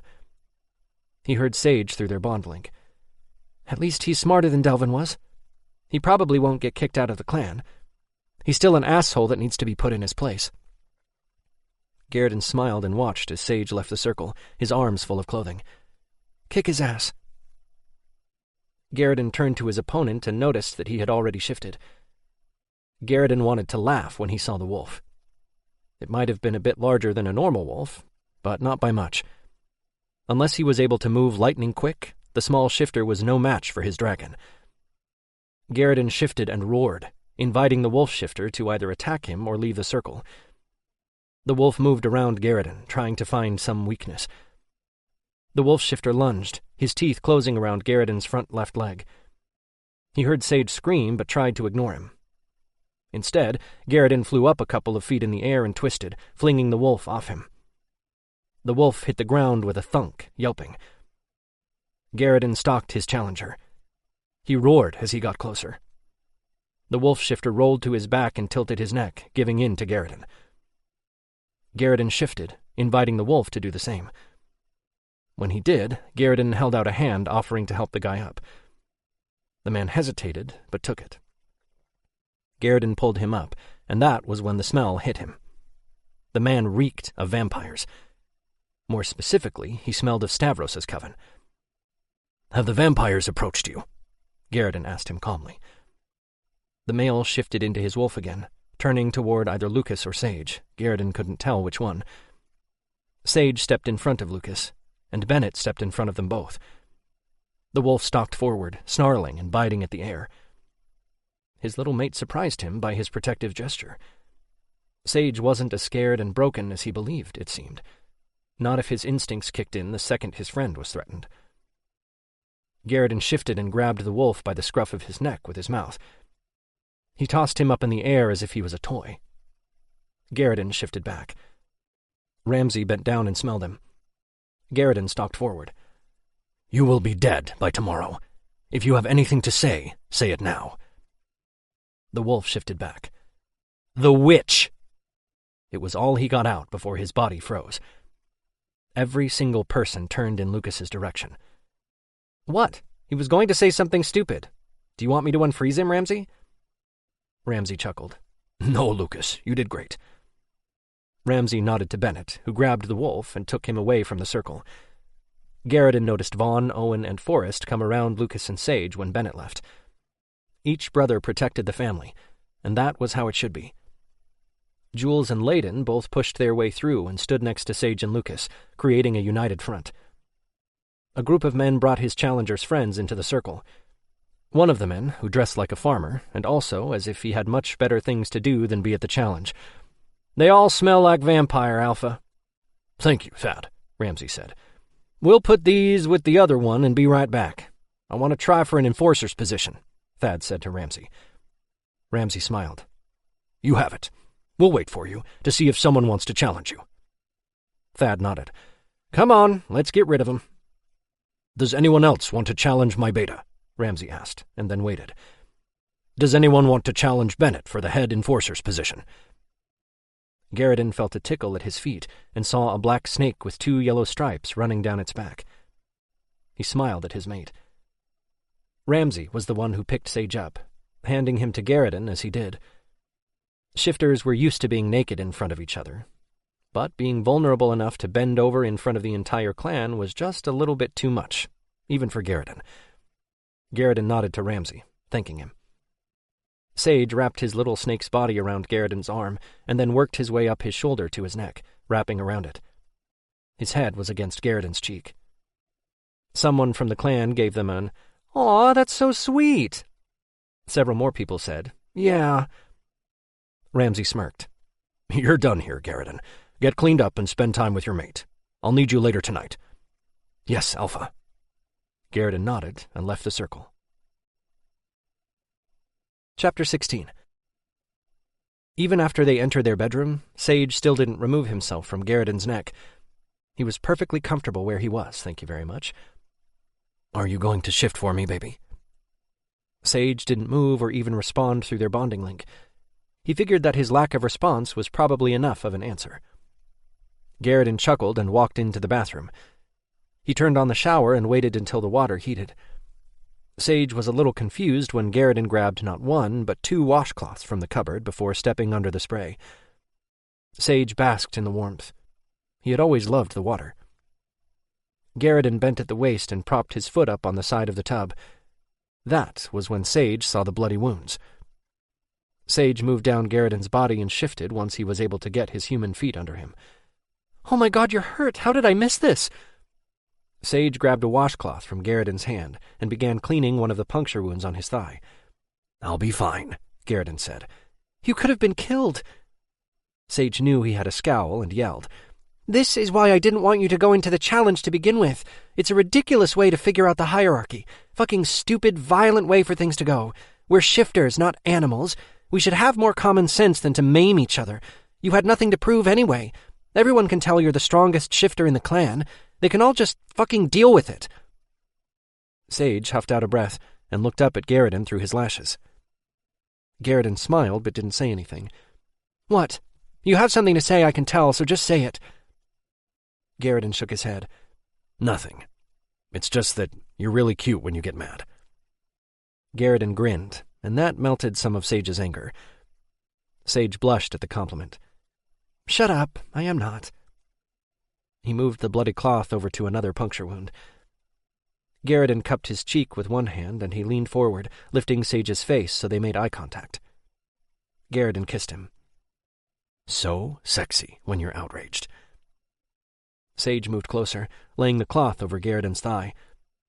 He was the one who initiated the kiss, although Garrison took over. His tongue swept inside Sage's mouth, tasting him. The kiss was more demanding than any others they had shared. Garrison hadn't demanded anything of him. He knew that Garrison had put his own needs aside so Sage would feel safe. Sage knew Garrison wanted more sex than Sage had been able to give him. The process had been slower than most shifters went through. Whatever wall had held him back before disappeared. Garrison needed him, and Sage was going to make sure he was there. Sage wrapped his fingers around Garrison's cock. Garrison ended the kiss, his lips pressing to Sage's chin and then along his jaw. Sage moaned when he felt warm lips on his neck. He had always loved having his neck kissed, and the way Garrison kissed, as if he were working his way inside Sage's body through his skin, one slow press of lips at a time, made Sage crazy with lust. A hot, wet tongue pressed to his neck, and then teeth nipped him in that exact same spot, followed by more tongue.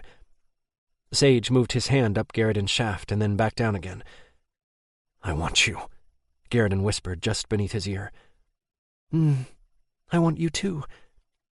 Sage pumped Garridan's cock, showing him just how much. "I don't want to injure your leg even more than it already is, though." "I'll bandage it, and then we can make love." One of Garridan's hands gripped Sage's cock, and the other ran down his back, kneading his ass cheek. "Touch me," Sage said, and Garridan ran his finger along the crack of his ass, interpreting Sage's words correctly. Sage pressed his ass against that finger, wanting it to go in, needing it to move around his hole for a bit before pressing inside. Sage was just getting ready to ask for it when there was a knock on the bathroom door. "No!" Garridan yelled out, his tone aggressive and irritated. "I need to fix your leg," Lucas yelled from the other side of the bathroom door. "No!" "I think we should let him fix your leg," Sage whispered. Garridan huffed out a breath. "Fine. But make it quick and then get out." "Geez, you're welcome," Lucas yelled. "I'll be right back." Garridan kissed Sage one more time and then pulled away. Sage grabbed the washcloth that covered Garridan's wound as he pulled the shower curtain back and stepped out. Sage held the shower curtain open and watched Garridan as he grabbed a towel from the cupboard. His cock was still hard, and it showed through the towel. Garridan leaned against the sink as if he was waiting for it to go down. He shut off the water and stepped over the lip of the tub. Water dripped all over the floor, getting it wet. They would have a mess to clean up. They would have fun making it, though. He stepped between Garridan's legs and untucked the towel. The edge of it fell away, exposing Garridan's cock. "You aren't helping my situation," Garridan grinned, and then moaned when Sage fell to his knees, his fingers lacing through the strands of Sage's hair. "I'm helping. Trust me." Sage licked at the shaft from root to tip, tasting the pre-cum. He swirled his tongue around the head a few times and then sucked as if Garridan's cock were a lollipop. "Fuck, baby, you are very good at this." Garridan ran his fingers through Sage's hair in a way that was a cross between a caress and a nervous gesture. "I need to come inside you. I need to bite you." Sage watched him even as he sucked Garridan's cock. Garridan's fangs dropped down and his eyes changed to his dragon's. Garridan kissed him with a frantic need he'd never displayed before. Sage pulled off and moved back. He let Garridan lift him by his armpits. He wasn't sure how their positions reversed, but he felt his ass press against the edge of the sink. He moved over just enough to sit on the counter, taking Garridan with him, wrapping his legs around Garridan's waist. His upper back pressed against the wall. He clung to Garridan, pulling him closer. He felt a slick finger at his entrance, and he moved so he lay on the counter, his head at a weird angle. Sage didn't know when Garridan had gotten the lube from the drawer, but he was glad he did. Garridan's finger sank into him and then pulled out again. He broke the kiss and straightened. He played with Sage's nipples, making him arch into the touch. Garridan withdrew his finger and picked Sage up. Sage squealed a little at the abrupt change, although he should have come to expect it. Garridan laid him on the bathroom floor, entering him with 2 fingers. The stretch felt nice, and Sage lifted his legs. When Garridan set a rhythm, Sage tried to match the movements as best he could, wanting it harder. Garridan added a 3rd finger, and then stilled inside him, studying Sage's face, making sure he was comfortable. "Move, please," Sage breathed out. Garridan pulled out halfway and then entered him again. Garridan wrapped his hand around Sage's. He set a rhythm that made Sage crazy. "By the gods, I can't come until you're in me." Sage was so close. After only a couple of minutes of Garridan's delicious treatment, he had to talk himself down. "Don't come, baby." Garridan pulled his fingers out and lined up his cock. Sage felt the head at his hole. He vibrated with his need. His teeth descended and he could feel his eyes change. Garridan pushed in slowly at first, but it was clear he was holding back, trying not to take too much too soon. "Hurry, Garridan." Sage moved his hips up, wanting more inside him. Still, Garridan went slow. "Please." "I don't want to hurt you." Garridan had a tick in his jaw. "Give it to me hard, damn it." Sage knew he shouldn't have yelled, but he was getting frustrated with the kid gloves. Garridan growled and grabbed Sage's legs, pulling them hard against Garridan's thighs. His cock slammed into Sage and he cried out. Garridan pulled back out part way and slammed home again. Garridan set a punishing pace that broke something free inside Sage. He wasn't even aware of the trappings. It was as if the rape had locked him in a cage, but Garridan unlocked the door. He needed to know he was okay in asking for it, that he was safe because it was Garridan giving it to him. "I love you so much." That was truer than at any other time during their mating. Sage wrapped his arms around his mate.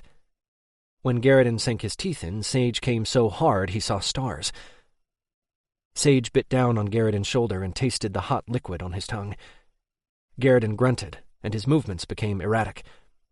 He took 2 long pulls before letting go. He licked at Garridan's wound, kissing it. Garridan held on for several more seconds before he pulled his teeth out. "I can feel how satisfied you are." Sage's lips moved against Garridan's shoulder. "You feel less broken." Garridan did have a way of putting things. Sage laughed. "You put me back together with your cock." Garridan chuckled. "That isn't true." Garridan's softened cock fell out of Sage, and he rolled onto his back against the sink cabinet. He pulled Sage with him, which Sage appreciated. "Can we do it like that again?" "Oh, yeah." He laid his head on Garridan's chest, his hand moving down his torso. That was when he saw it. "Oh my God, you're bleeding!" Sage yelled and sat up. Sage grabbed the towel that was on the floor and used it to clean up some of the blood. "It's just blood," Garridan said. Sage scowled at him. "It's your blood. We did too much. I shouldn't have pushed you." "That was worth it." Someone knocked on the door, and then the knob turned without waiting for an answer. "Move back if you're next to him, Sage, and I'll heal him," Lucas said. A hand with a ball of energy in it was the only thing Sage saw. Sage backed up against the side of the bathtub. "I moved." Lucas set the energy free, and it went into Garridan. Garridan winced and rolled onto his back. "Damn it, that hurt." Sage moved back to him then. He lay his head on his chest. "I could have done it while you two were fucking, but I figured I'd let you finish first. I had no idea you were a screamer, Sage." Lucas laughed even as the door closed. Then the door opened again, and Vaughn peeked around. Sage grabbed the towel and threw it over Garridan's cock. They might have been shifters, but Vaughn didn't need to see what his mate's spent cock looked like. "Go away, Vaughn." "I just wanted to tell you that unlike Lucas, I did take you for a screamer. For the record." Vaughn grinned. "Get out," Sage said, and picked up the nearest thing he could find, which happened to be the wet washcloth on the side of the tub. Sage threw it, aiming for Vaughn's head. He would have hit it too, but Vaughn pulled the door closed at the last minute. Vaughn and Lucas laughed their asses off in the next room. "Assholes!" "That's what he said," Vaughn yelled. Sage rolled his eyes and shook his head. "You're my screamer, baby." Garridan rubbed his back. "Oh my gods, you did not just say that." "What?" Chapter 17. Sage woke, rubbing his cheek against Garridan's chest, trying to go back to sleep. He made a valiant effort to win the battle for a few minutes before his brain wanted him to wake again. He was so warm and comfortable that he didn't want to move. He lay on top of Garridan, which seemed to be their thing lately. They would start out spooning with Garridan wrapped around Sage, creating a wonderful cocoon good for hibernating. Somehow they would inevitably wake up in a weird position with Sage on top of Garridan. Sage suspected he was the main instigator. Sage lifted his head from Garridan's chest and rubbed the sleep from his eyes. He eyed the alarm clock and noticed it was still early. He went to grab his phone from the nightstand and realized how close to the edge they were. Poor Garridan was about ready to fall off. Sage grabbed his phone and then tried to move away, but Garridan tightened his hold. "You're on the edge, love," Sage whispered. Garridan rolled them over so that he was on top. Sage chuckled and held on tight. Garridan rubbed his cheek against Sage's. "Why are you awake so early in the morning? The sun hasn't even come up yet." "I don't know. Maybe it's my body's way of telling me I need to go back to work. Why are you awake so early?" "Because someone kept wiggling around on top of me. It's like sleeping through an earthquake." Garrison kissed his cheek and then commenced with the rubbing. If Garrison had started purring like a big cat, it wouldn't have surprised Sage. Nevertheless, Sage loved it. "Is your mind racing? Do you need me to help you relax?" Sage smiled. "No, I'm relaxed." "Then what keeps you awake, baby?" "I used to get up really early every morning for my job at the diner. I guess I'm just ready to get back to work. I was going to text my boss and ask her to put me back on the schedule." "Only if you're ready." "Will you go to work with me, just for a little while until I feel comfortable going on my own?" "Yes, but only if you do something for me first." Sage smiled and wrapped his legs around Garrison's waist. "Do I get to pay you in sexual favors?" Garrison chuckled. "I was going to ask you to read our book to me, but I like your idea better." Sage laughed. "We can do both, but I have an idea. Why don't we go to my cabin later and make love in front of the fire? Maybe we can even spend the night there." "We need to stay close to the family." Garrison lifted enough to meet his gaze. It seemed as if he liked the idea, but didn't want to take the chance of something bad happening. "Just one night, please. It will be romantic, and we could be alone, which I think we both need, especially after what happened last night with Vaughn and Lucas." Garrison sighed. "Alone sounds nice." "Very, very nice." Garrison rolled off Sage, pulling him against his side. "I guess we could do that this one time." Sage climbed on top of Garrison, straddling his lap, and practically bounced on top of him in his excitement. "It'll be so romantic, you just wait and see." Garrison grabbed the book off the nightstand and handed it to Sage. Sage stepped into the diner for the first time in months. He felt different, as if he had lived 100 lives since the last time he had been in there. He couldn't say that he was better off back then. Maybe in some ways he was. He really didn't know. The rape had changed him in ways he couldn't undo, no matter how much he wished it would be different. Some of those changes weren't pretty. He lifted on his toes to give Garrison a kiss. "You can sit in that corner booth if you want. It usually doesn't get that busy on a Wednesday, so I doubt Andrea will make you move for paying customers." Garrison nodded. "Do you want me to bring you anything before I get started?" Sage fell into his waiter routine just by walking through the door. "Coffee?" Sage smiled and let Garrison's hand go. Garrison had brought their book with him, and he held it as he sat in the booth and made himself comfortable. Sage went behind the counter to start the coffee. Sage was glad the restaurant was empty. He needed time to adjust. Garrison knew just how ugly his psychosis could get sometimes. He was a lot better than he had been months ago, thanks to Garrison, therapy, and medication, but he still had his weird moments that set him off. Moments where he thought people were following him. Of course, they only came when Garrison wasn't around, which wasn't very often. They were in each other's pockets more times than not. That would have to change, though. Garrison had just gained many responsibilities with the beta position. He also would probably want to get a job of his own at some point, which reminded Sage to talk to Andrea about the empty storefront next door. Garrison wasn't the type to sit around and let someone else take care of him. He was the exact opposite, in fact. Sage fully expected Garrison to find a way to make the carpentry work. He was good at it, and he seemed to enjoy it. "By the gods, you really are back," Andrea said as he came behind the long counter. He smiled and then held out his arms for the hug he could tell Andrea wanted, but wasn't sure if she could go for. It was sad how insecure his friends had gotten around him. He knew his body language said hands off, and he was getting better at telling people when he didn't want to be touched. They hugged quickly and Sage pulled away. "Have you met Garrison?" "Not officially. He was at the challenge, though." Andrea wriggled her eyebrows. "He's really cute. A sexy badass." Sage chuckled. "I'll introduce you. Just let me get him some coffee. He's kinda addicted to it now and gets a little grouchy without it." "I'll bring it to him and introduce myself. You should go back and say hello to Rory before the morning rush starts. He's been grumbly a lot because he's had to come up front and serve the customers a time or two. Oh man, you must have been desperate. I'm so sorry I left you hanging."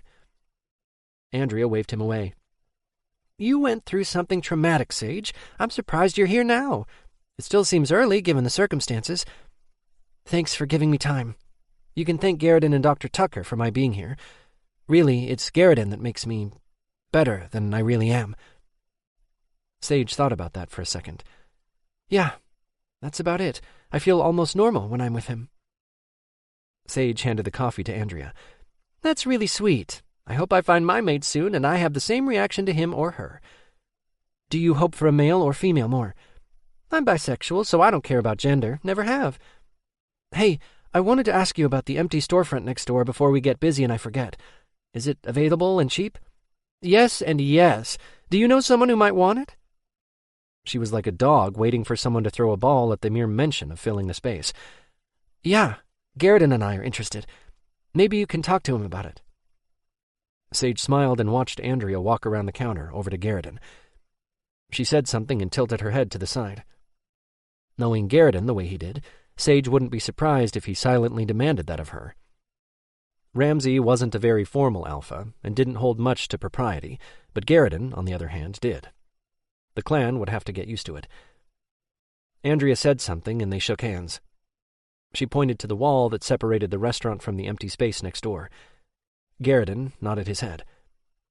"She's showing me the storefront. I'll be right back," he heard Garrison say through their bond link. Sage nodded. Garrison winked.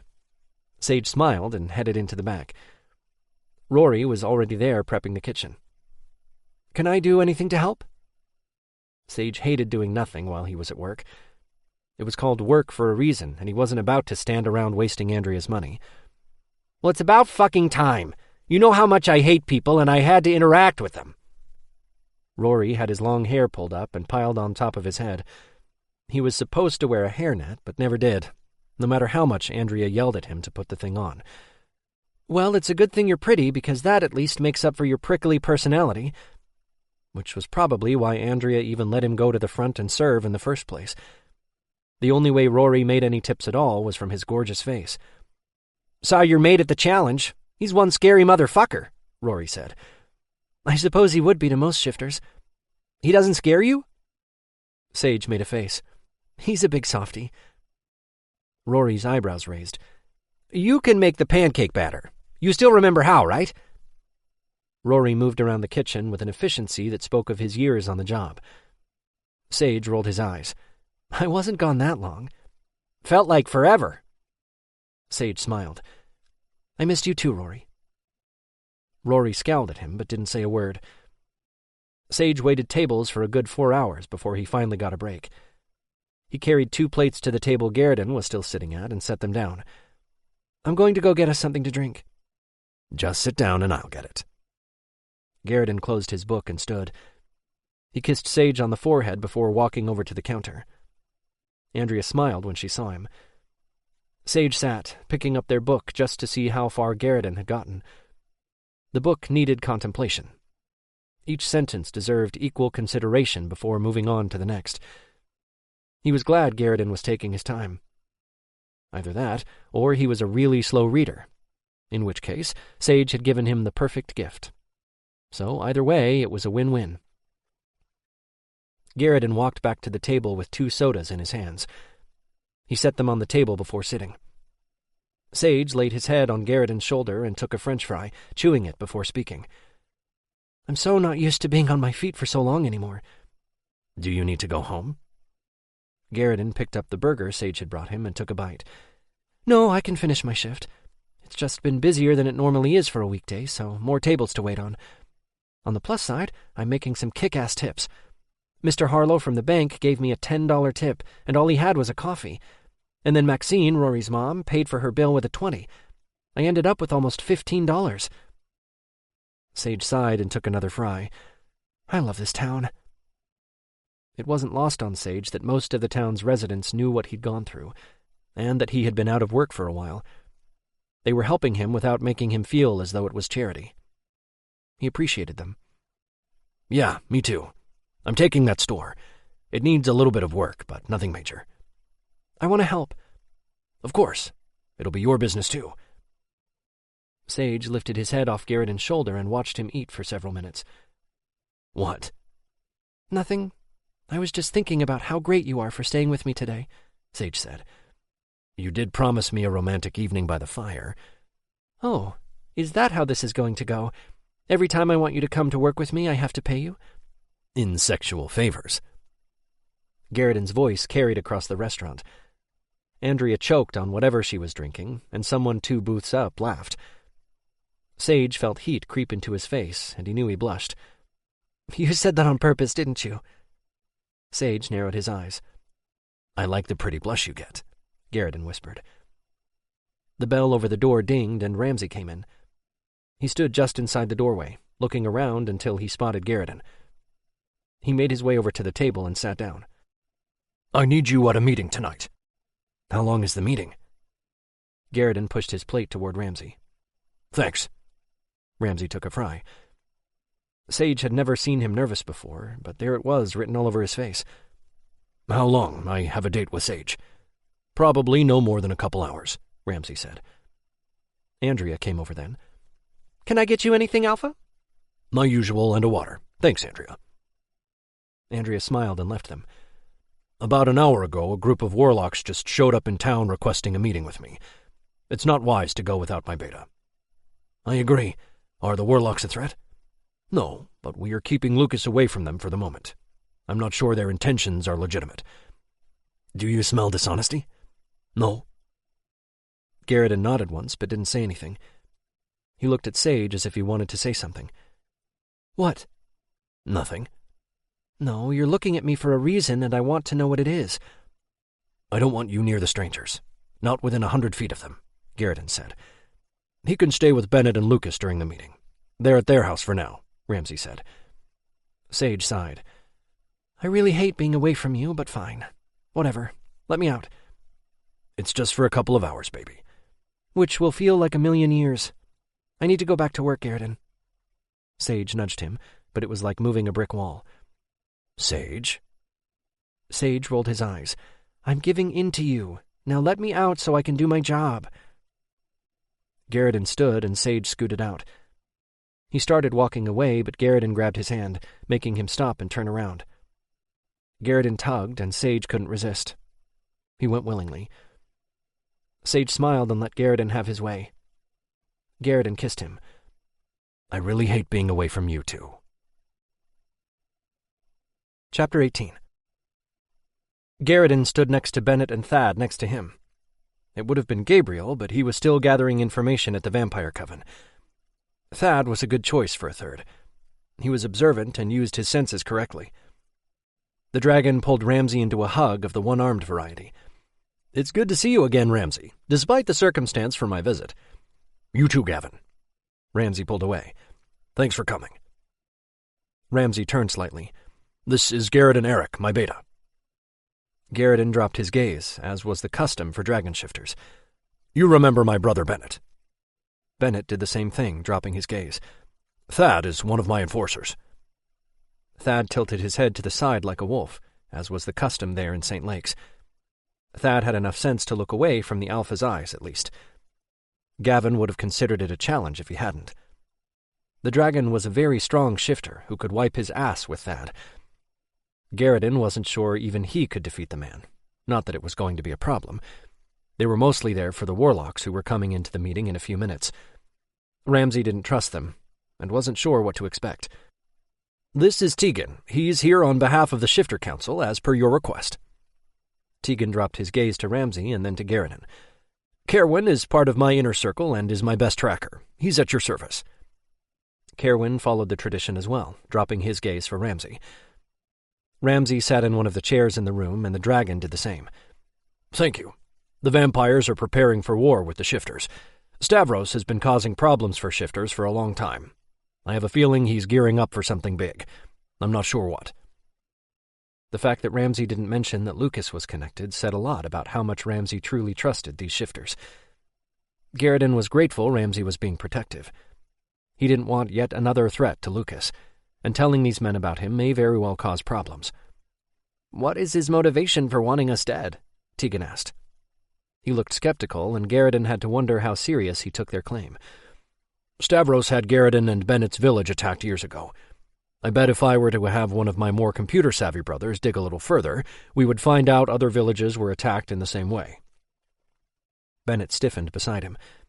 Garrison moved closer, letting him know he was there and felt the exact same way. Just the thought of finally getting justice for Bennett's parents, something Garrison had been working toward before Stavros had captured him, made Garrison vibrate with the urgency of it all. I need evidence of this if I'm going to take this back to the Shifter Council. Solid evidence, not just the word of a water monster and his beta, no offense, Tegan said at the last part to Ramsey. Then it was Ramsey's turn to stiffen. I'm working on getting you what you need. Having the Shifter Council back us would put things in our favor. As of right now, if the vampires attack us next week, we would probably lose, just based on the numbers alone. Even with your clan's help, Gavin. It was the first time Garrison had heard the desperation in Ramsey's voice. Vampires outnumber shifters 3-1.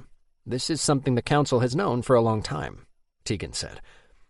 Why would this be significant information to the Council if they didn't already know about the attacks? Garrison asked. All eyes turned to him. It seems to me the Council knows more than it's saying. St. Lakes is getting caught in the middle of something big. Stavros held me captive for more years than some of you have been alive. That should be evidence enough. Look, the Council has heard about your situation, and while we are glad you've been rescued, your capture could mean any number of things, Tegan said. What my imprisonment meant is that I pissed them off by digging a little too deeply into the attack. Wolf shifters attacked my village, killed my friends and family. I learned that Stavros strong-armed the wolves into the attack. He was pitting us against each other, trying to get our numbers down years ago. Someone on the Shifter Council has to know about this, and if they don't, then why do we even have a council? Garrison waited for Tegan to blow up. Garrison knew he shouldn't have provoked Tegan. They needed him to talk to the council, gain their help. But the longer they talked, the more it became clear that he wasn't going to get justice for his best friends. He didn't have to wait long. Tegan came around the chair Gavin sat in toward Garrison. You talk like you have someone to back your words. Ramsey stood. He does. Tegan was just about to say something when there was a knock on the door. The doorknob turned and Lucas entered the room, followed by Vaughn and Sage. Garrison's eyes changed and he growled. Come here, to both Sage and Lucas. Sage's mouth dropped open and he ran across the room. Garrison shoved him behind his back. Lucas hung back, though. I'm sorry. Lucas wouldn't stay at the house. Don't kill me, Ramsey. Vaughn looked as if someone had just pissed in his Cheerios. Ramsey pointed to Thad, silently telling Vaughn to stand next to him. Vaughn complied. Lucas held up a hand to Bennett and seemed to communicate through their mental link. Bennett nodded. Garrison could feel Lucas in his mind and opened himself. Tegan gasped. Lucas must have let Tegan into his thoughts, giving him information about Garrison. He wished Lucas hadn't have trusted a stranger with such personal information. Garrison didn't know or trust him. Still, he trusted Lucas, and that was good enough. That didn't stop Garrison from cooking his finger at Lucas and pointing to Bennett. Now, he projected to Lucas. Besides Sage, Lucas was the only other person Garrison had a mental link with, but then Lucas had a mental link with everyone. Lucas's eyes widened and he nodded. After a few minutes, Tegan said, You won't have the council's backing, at least not every member. The bear shifter will be a problem and not want to get involved with shifters that aren't like him. He's a loner most of the time, but he's the one that needs to be convinced. He's the reason I gave you such a hard time. He has the other shifters' ears in a way that I don't. Garrison didn't know what to say. Would he listen to another bear shifter? Sage asked from behind him, and Garrison wanted to spank his sexy ass for putting attention on himself.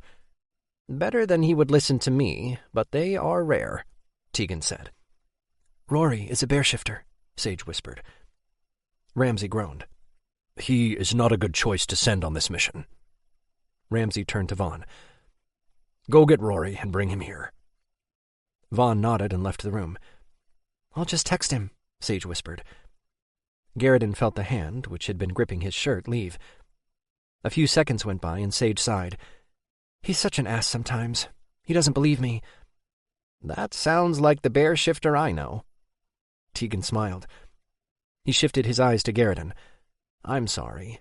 I didn't know how it was for you while you were with the vampires, Tegan said. Garrison nodded. What are you? Gavin asked Lucas. Lucas took Bennett's hand. "You smell different. I've never smelled that before." Lucas didn't answer. "He's a witch," Ramsay said. All three men gasped. "There is no such thing," Tegan said. His doubtful nature seemed to be a personality trait. Lucas met Garridan's gaze, waiting for permission to speak. When Garridan nodded, Lucas brought a ball of energy up and held it in his hand. He took it back into himself and smiled. "I'm as real as any one of you. I could probably convince the council." "No," Bennett and Garridan said at the exact same time. Before Garridan could say anything, the door opened, and in walked a dark-haired man. He wore a black leather coat and had eyes almost as black. He walked as though he had something sharp and painful shoved up his ass. Two other men followed him. They both had blonde hair, light-colored eyes, and dressed in a similar fashion, sort of a nerdy biker type, as if they were trying too hard to be cool. The men took in the room. "We were told to be in this exact place at this exact time. Who is in charge here?" Garridan raised an eyebrow at the man who spoke and wanted to roll his eyes at the pompous attitude. "Me." "We're told to lend you our services. You're in the ancestors' favor," the man said. His eyes moved to Lucas. Bennett pushed Lucas behind his back, and Garridan came to stand in front of them both. "We aren't a threat to any of you." "That still needs to be determined," Garridan said. "Stand down, Garridan," Ramsay said, and turned to the warlocks. "Thank you for your help. I see you have something very important to protect. My people will help you. The witch is important in all of this." Someone tugged on his shirt sleeve. Garridan turned to Lucas. "They're telling the truth," Lucas whispered. "Do you know why the vampires want me?" The warlock shook his head. "At first, to heal, but now we don't know. We may be able to find out, though. We'll be in contact." All three warlocks just disappeared after that, as if they weren't ever there to begin with. The air around them never even stirred. "Well, that was kind of creepy," Gavin said. Lucas snorted out a laugh. "The leader walked like he had a spike up his ass." He came around Bennett then, sobering. "I couldn't get into their heads. I tried and figured out enough to know they were truthful. First time that has ever happened to me." "Rory is here. He doesn't want to come in," Sage whispered to Garridan.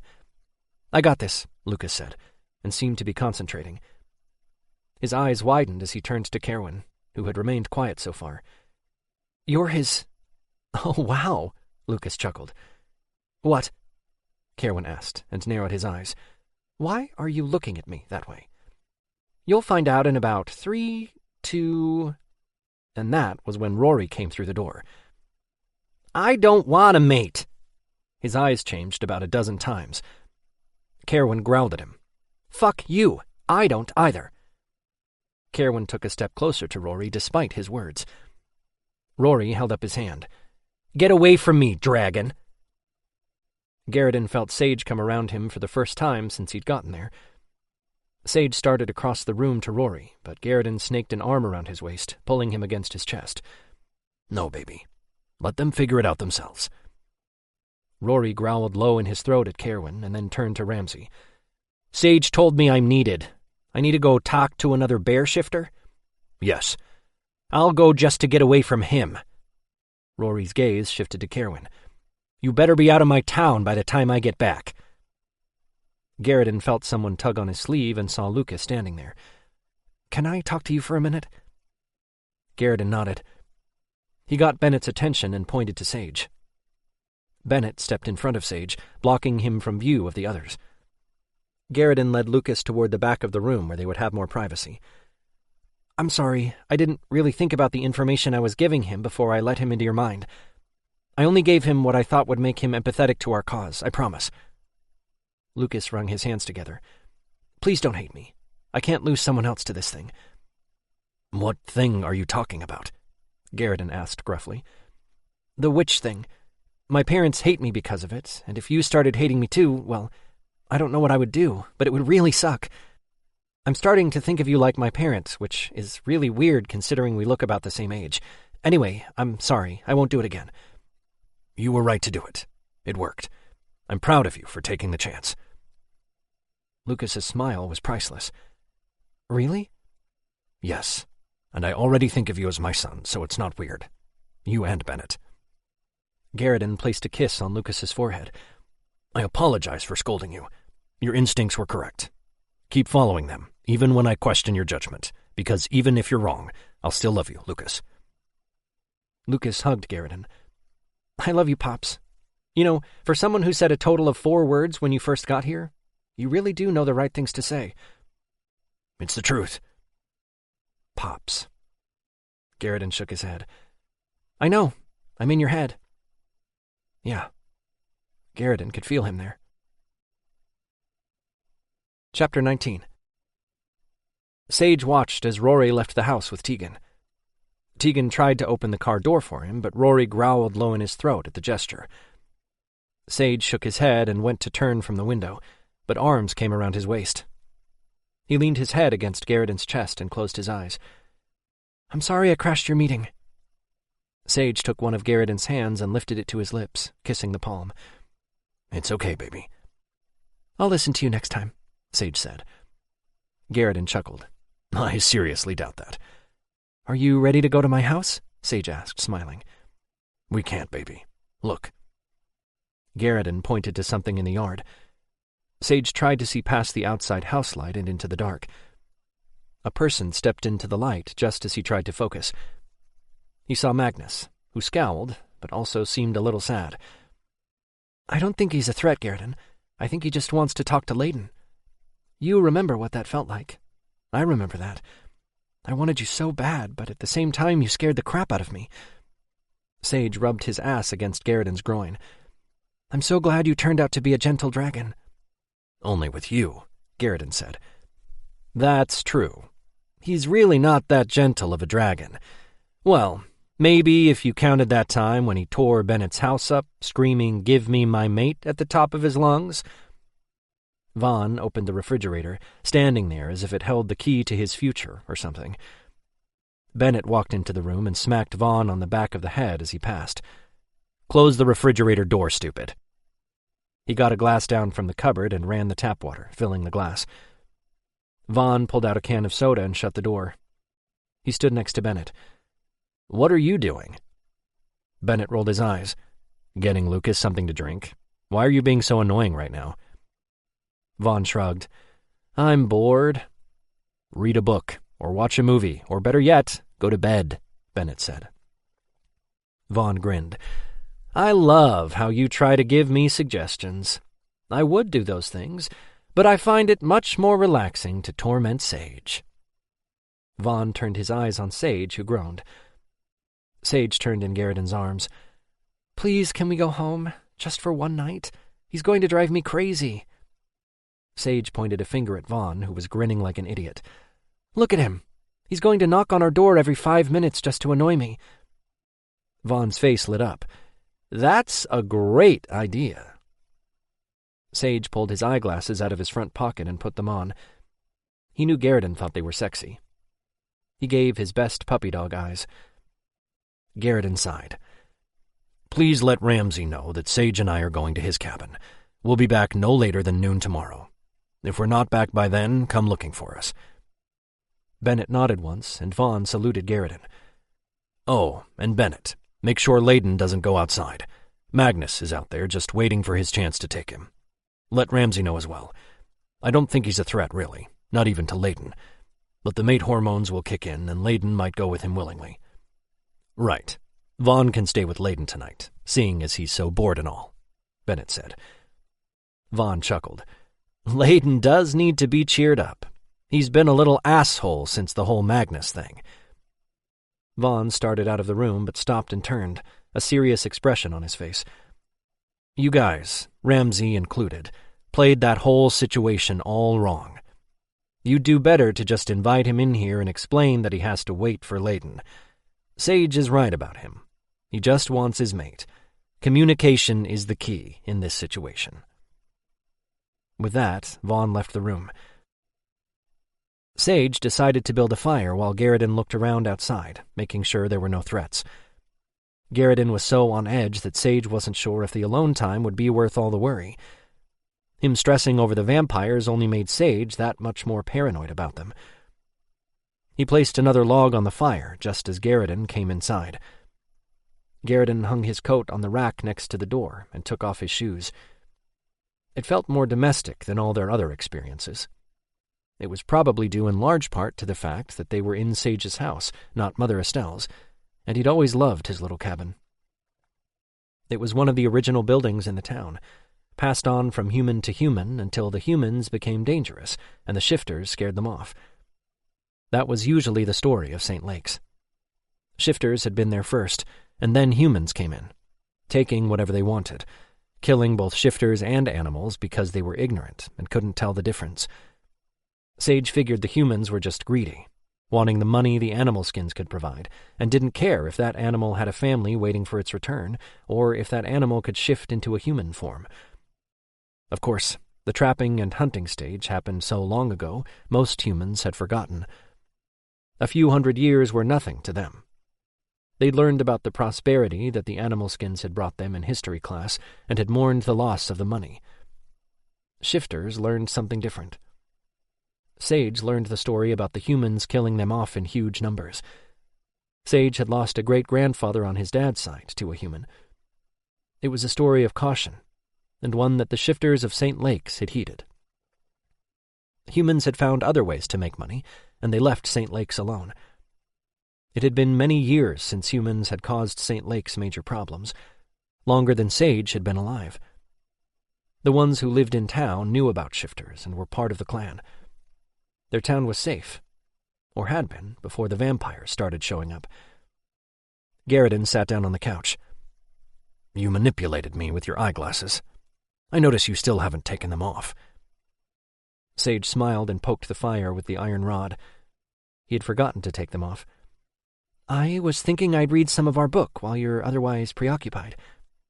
Garrison chuckled. "Preoccupied how?" "Oh, I don't know. I remember you mentioning once that you wanted to eat my ass." Sage stood and put the poker back in its place. He walked across the room to the kitchen and washed his hands in the sink. The water was so much colder than his skin. The fire had heated him so much it made the warm water seem cold. "Now maybe we could—" Sage went to turn around and he didn't see anyone behind him right away, but he felt them. He stiffened and made a small noise. Then he realized it was Garrison and relaxed. "Duh, who else would it be, Sage? Seeing Magnus earlier has made you crazy again." Garrison wrapped his arms around Sage and held him close. "It's just me, baby." "Sorry. Dr. Tucker says I'll have moments of panic from time to time. I just hate them, though." "Everybody startles, baby. It's completely normal." "Yeah, I guess." Sage knew it wasn't that simple. Not everyone startled as often as he did, nor did they want to fall to the ground in the fetal position, begging the vampires not to touch him again, following the heart-stopping experience. Sage fought the urge every time it happened. "Guess what?" Sage smiled. Garrison had a way of talking that came off as very direct, almost rude to some people. Sage noticed he didn't talk that way as much anymore. "What?" "We're completely alone." "Oh, yeah? Whatever shall we do?" "Knit." Sage raised an eyebrow. "You just made a joke." "Crochet." "Oh my gods, you just made another one." Garrison grinned. "Get naked." "I vote for that one." Sage started toward the bedroom. He grabbed the pillows and blankets off the bed, handing them to Garrison, who had followed him in. Sage had other blankets in the closet and went to grab them, taking them out to the living room. Garrison already had the coffee table moved out of the way and was standing around looking at the place. The blankets he carried out were in one giant heap on the couch. "I want to have more kids," Garrison suddenly said, and Sage nearly tripped over the blankets that were dragging on the ground at his feet. He righted himself quickly enough and just stared at Garrison. Was this man still his mate? Because Sage felt as if someone invaded Garrison's body. Garrison began spreading the blankets out, one at a time, on the floor. After a few minutes, Sage started to think about the way Garrison treated Bennett and Lucas. all the kind things he said and did. Garrison had even started taking on more of a parental role with all the other Somerset siblings, especially Jules and Leighton. Sage nodded. I think you make a good father. I just don't know what kind of parent I would make.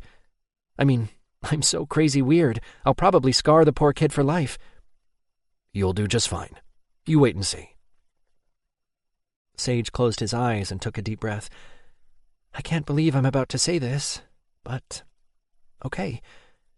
We can talk to Mother Estelle about adopting. She'd know more about it than just about anyone and can get us in touch with the right people. Not right away, though. I'd like to have time alone with you first. Garrison smiled. It's a dangerous time right now anyway. It'll be dangerous for the child regardless, Garrison. At least this way he or she will have your protection. Our protection, you mean? Yeah, I guess. We'll need to expand the house. Sage smiled. Are you trying to talk yourself out of it now? Garrison held out his hand. I'm just thinking out loud. Sage set the blankets he was holding on the couch and went to his mate. I think waiting is a good idea.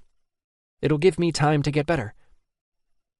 Garrison's eyebrows drew together, but he didn't say anything. What? Nothing. No, what are you thinking?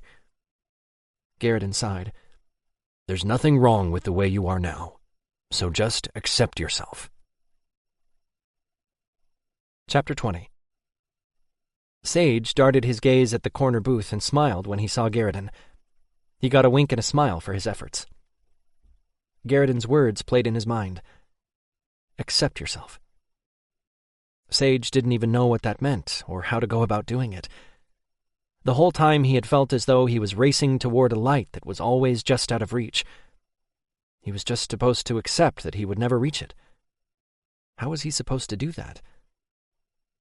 Sage laid a ticket on the counter and noticed there were several still up there. He rolled his eyes and walked through the kitchen doors. Do you need help, Craig? As replacements went, Sage was sorry Rory wasn't working today. He wouldn't have been working for a while, given his new job as the bear shifter whisperer. Sage would be in and out of the kitchen, helping Craig get caught up every single day until Rory came back. Of course, Craig was a turtle shifter. He was slow in every aspect of his life. He had strawberry blonde hair that spiked at all angles, and blue eyes. He appeared much younger than he was, even for a shifter, which made everyone want to take care of him. That included Sage. Nope, I got this. Craig moved around the kitchen. You need to speed it up then. You're backed up by at least 12 orders and the restaurant is packed, Sage said. Craig sighed. Can you just help me get caught up? Sage smiled. Sure. Maybe Craig felt he had something to prove. After all, Rory was the one who trained him, so Andrea could give the poor man a couple of days off a week. Even though that had been 3 years ago, for someone like Craig, Rory's harsh words probably still lived in his mind, forever making a home. Sage remembered Rory yelling and cursing, telling Andrea he didn't need days off. He remembered Craig crying and quitting 4 times before the dust had settled, and he'd learned the ins and outs of diner cooking. Or he'd learned to do things in the exact way Rory had told him to. He picked up the oldest ticket and got to work. It just so happened to be his table, so he prepared it and took it out himself. He automatically looked toward Garrison's table and smiled when he saw him. Sage turned to his customers and put a plate in front of each of the men sitting in the booth. Be careful, it's very hot. Can I get you anything else? Nope, this should do. Tim dug into his meal. He was a farmer with land on the north end of town. Sage had graduated with Tim's oldest son, but he had been out of town for a long time. The older son was some sort of cop on the west side of the country. The younger son, Josh, who sat opposite Tim, had always seemed a little sad. That morning was no exception. Sage had always wondered about him. Sage knew one thing about Josh, though, and that was he had a thing for Kristen Somerset, but she didn't return his feelings, even to a small degree. Something had been going on with those two for a few months. In fact, just last week, Kristen had come into the restaurant and turned right back around when she'd seen Josh. She had looked as though she swallowed something that used to taste good but had gotten stuck in her throat as soon as she'd spotted him. He knew Tim fairly well. He was a cougar shifter and a good parent. His wife had left him a few years ago when Josh was still a young boy. She was a cougar shifter too. Sage remembered when the divorce happened because everyone always thought they were bonded mates, fated to be together. Until she left. No one had questioned their bond or checked for a mating mark. No way she would have been able to leave him if they were. Once a shifter bonded with his fated mate, that was it for life. No taking that back. So everyone knew the truth at that point. There were some speculations as to why they had lied about it, but Sage couldn't remember what they were. He had been a young kid at the time and didn't pay close attention to the adult gossip. And Sage needed to stop gossiping with himself. "Enjoy, gentlemen." Sage left them to their meal. When he looked at Garridan's table again, he noticed Vaughn sitting with him. They appeared to be in a serious discussion about something. The fact that Vaughn was serious about anything said a lot more than the frown on Garridan's face. Sage went back into the kitchen and helped Craig for a good 20 minutes before he took another order out to a table. His brain went on autopilot, creating a habit of always darting a gaze to the corner booth. When he looked, Vaughn sat at Garridan's table by himself. Sage's heart beat hard, causing his chest to ache. He had an overwhelming urge to scream in protest. Instead, he took the plates of food where they belonged, practically throwing them on the table. The poor customers had no idea what got into him. "Are you all right, Sage?" Mrs. Bonner said, grabbing his hand. He pulled away from her and shook his head.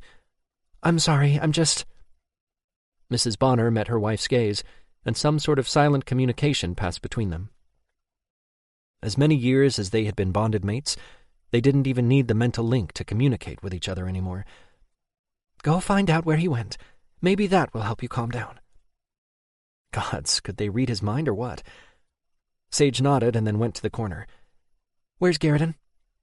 "What happened to Can I Take Your Order?" Vaughn said. He felt a rise of panic in his chest and couldn't think about anything else except for the fact that Garridan was no longer sharing the same space as he was. "It got stuck up your ass the second Garridan left. Where is he, Vaughn? Please tell me he's in the bathroom or something." His stomach clenched the longer he stood there. "He's coming back, right?" "I'm afraid you're stuck with me for the next half hour or so," Vaughn said with a grin. "Is he at the garage with Bennett or at Mother Estelle's?" "He's at Mom's talking with Ramsey about the Magnus situation." Vaughn's eyebrows drew together and he watched Sage for several seconds. Sage couldn't hold in the distress he was feeling. It built up in his chest like a damn tower and was so huge it was about ready to topple over at any moment. Vaughn looked around the room before whispering, "Calm down. You're okay, Sage. I'll take you to him when you finish your shift." He heard Vaughn call his name as he turned around without a word. He was sure Vaughn followed, but he went behind the counter to the back, which was off-limits to everyone except employees. He made his way into Andrea's office. "Can I use the phone?" he asked her. He knew every single emotion he felt was written in his body language. No way could he hide how he felt. "What's wrong? Is someone giving you a hard time?" Andrea was a bit of a mother hen to everyone in her employ, and she was clucking. "Vaughn is here instead of Garridan." Andrea's blonde eyebrows drew together. "Why is that a problem?" "I can't be here without him." "Why not?" "I just can't. Please, can I use your phone?" "Did you take your medication this morning?" "I take it at bedtime, and yes, I took it last night." Sage hovered near the phone. "No offense, Sage, but I think you need to talk to Dr. Tucker about changing your meds." Sage tried to decide if she was right or not. He supposed he did come off as a neurotic mess. He'd only come back to work when he felt he was well enough.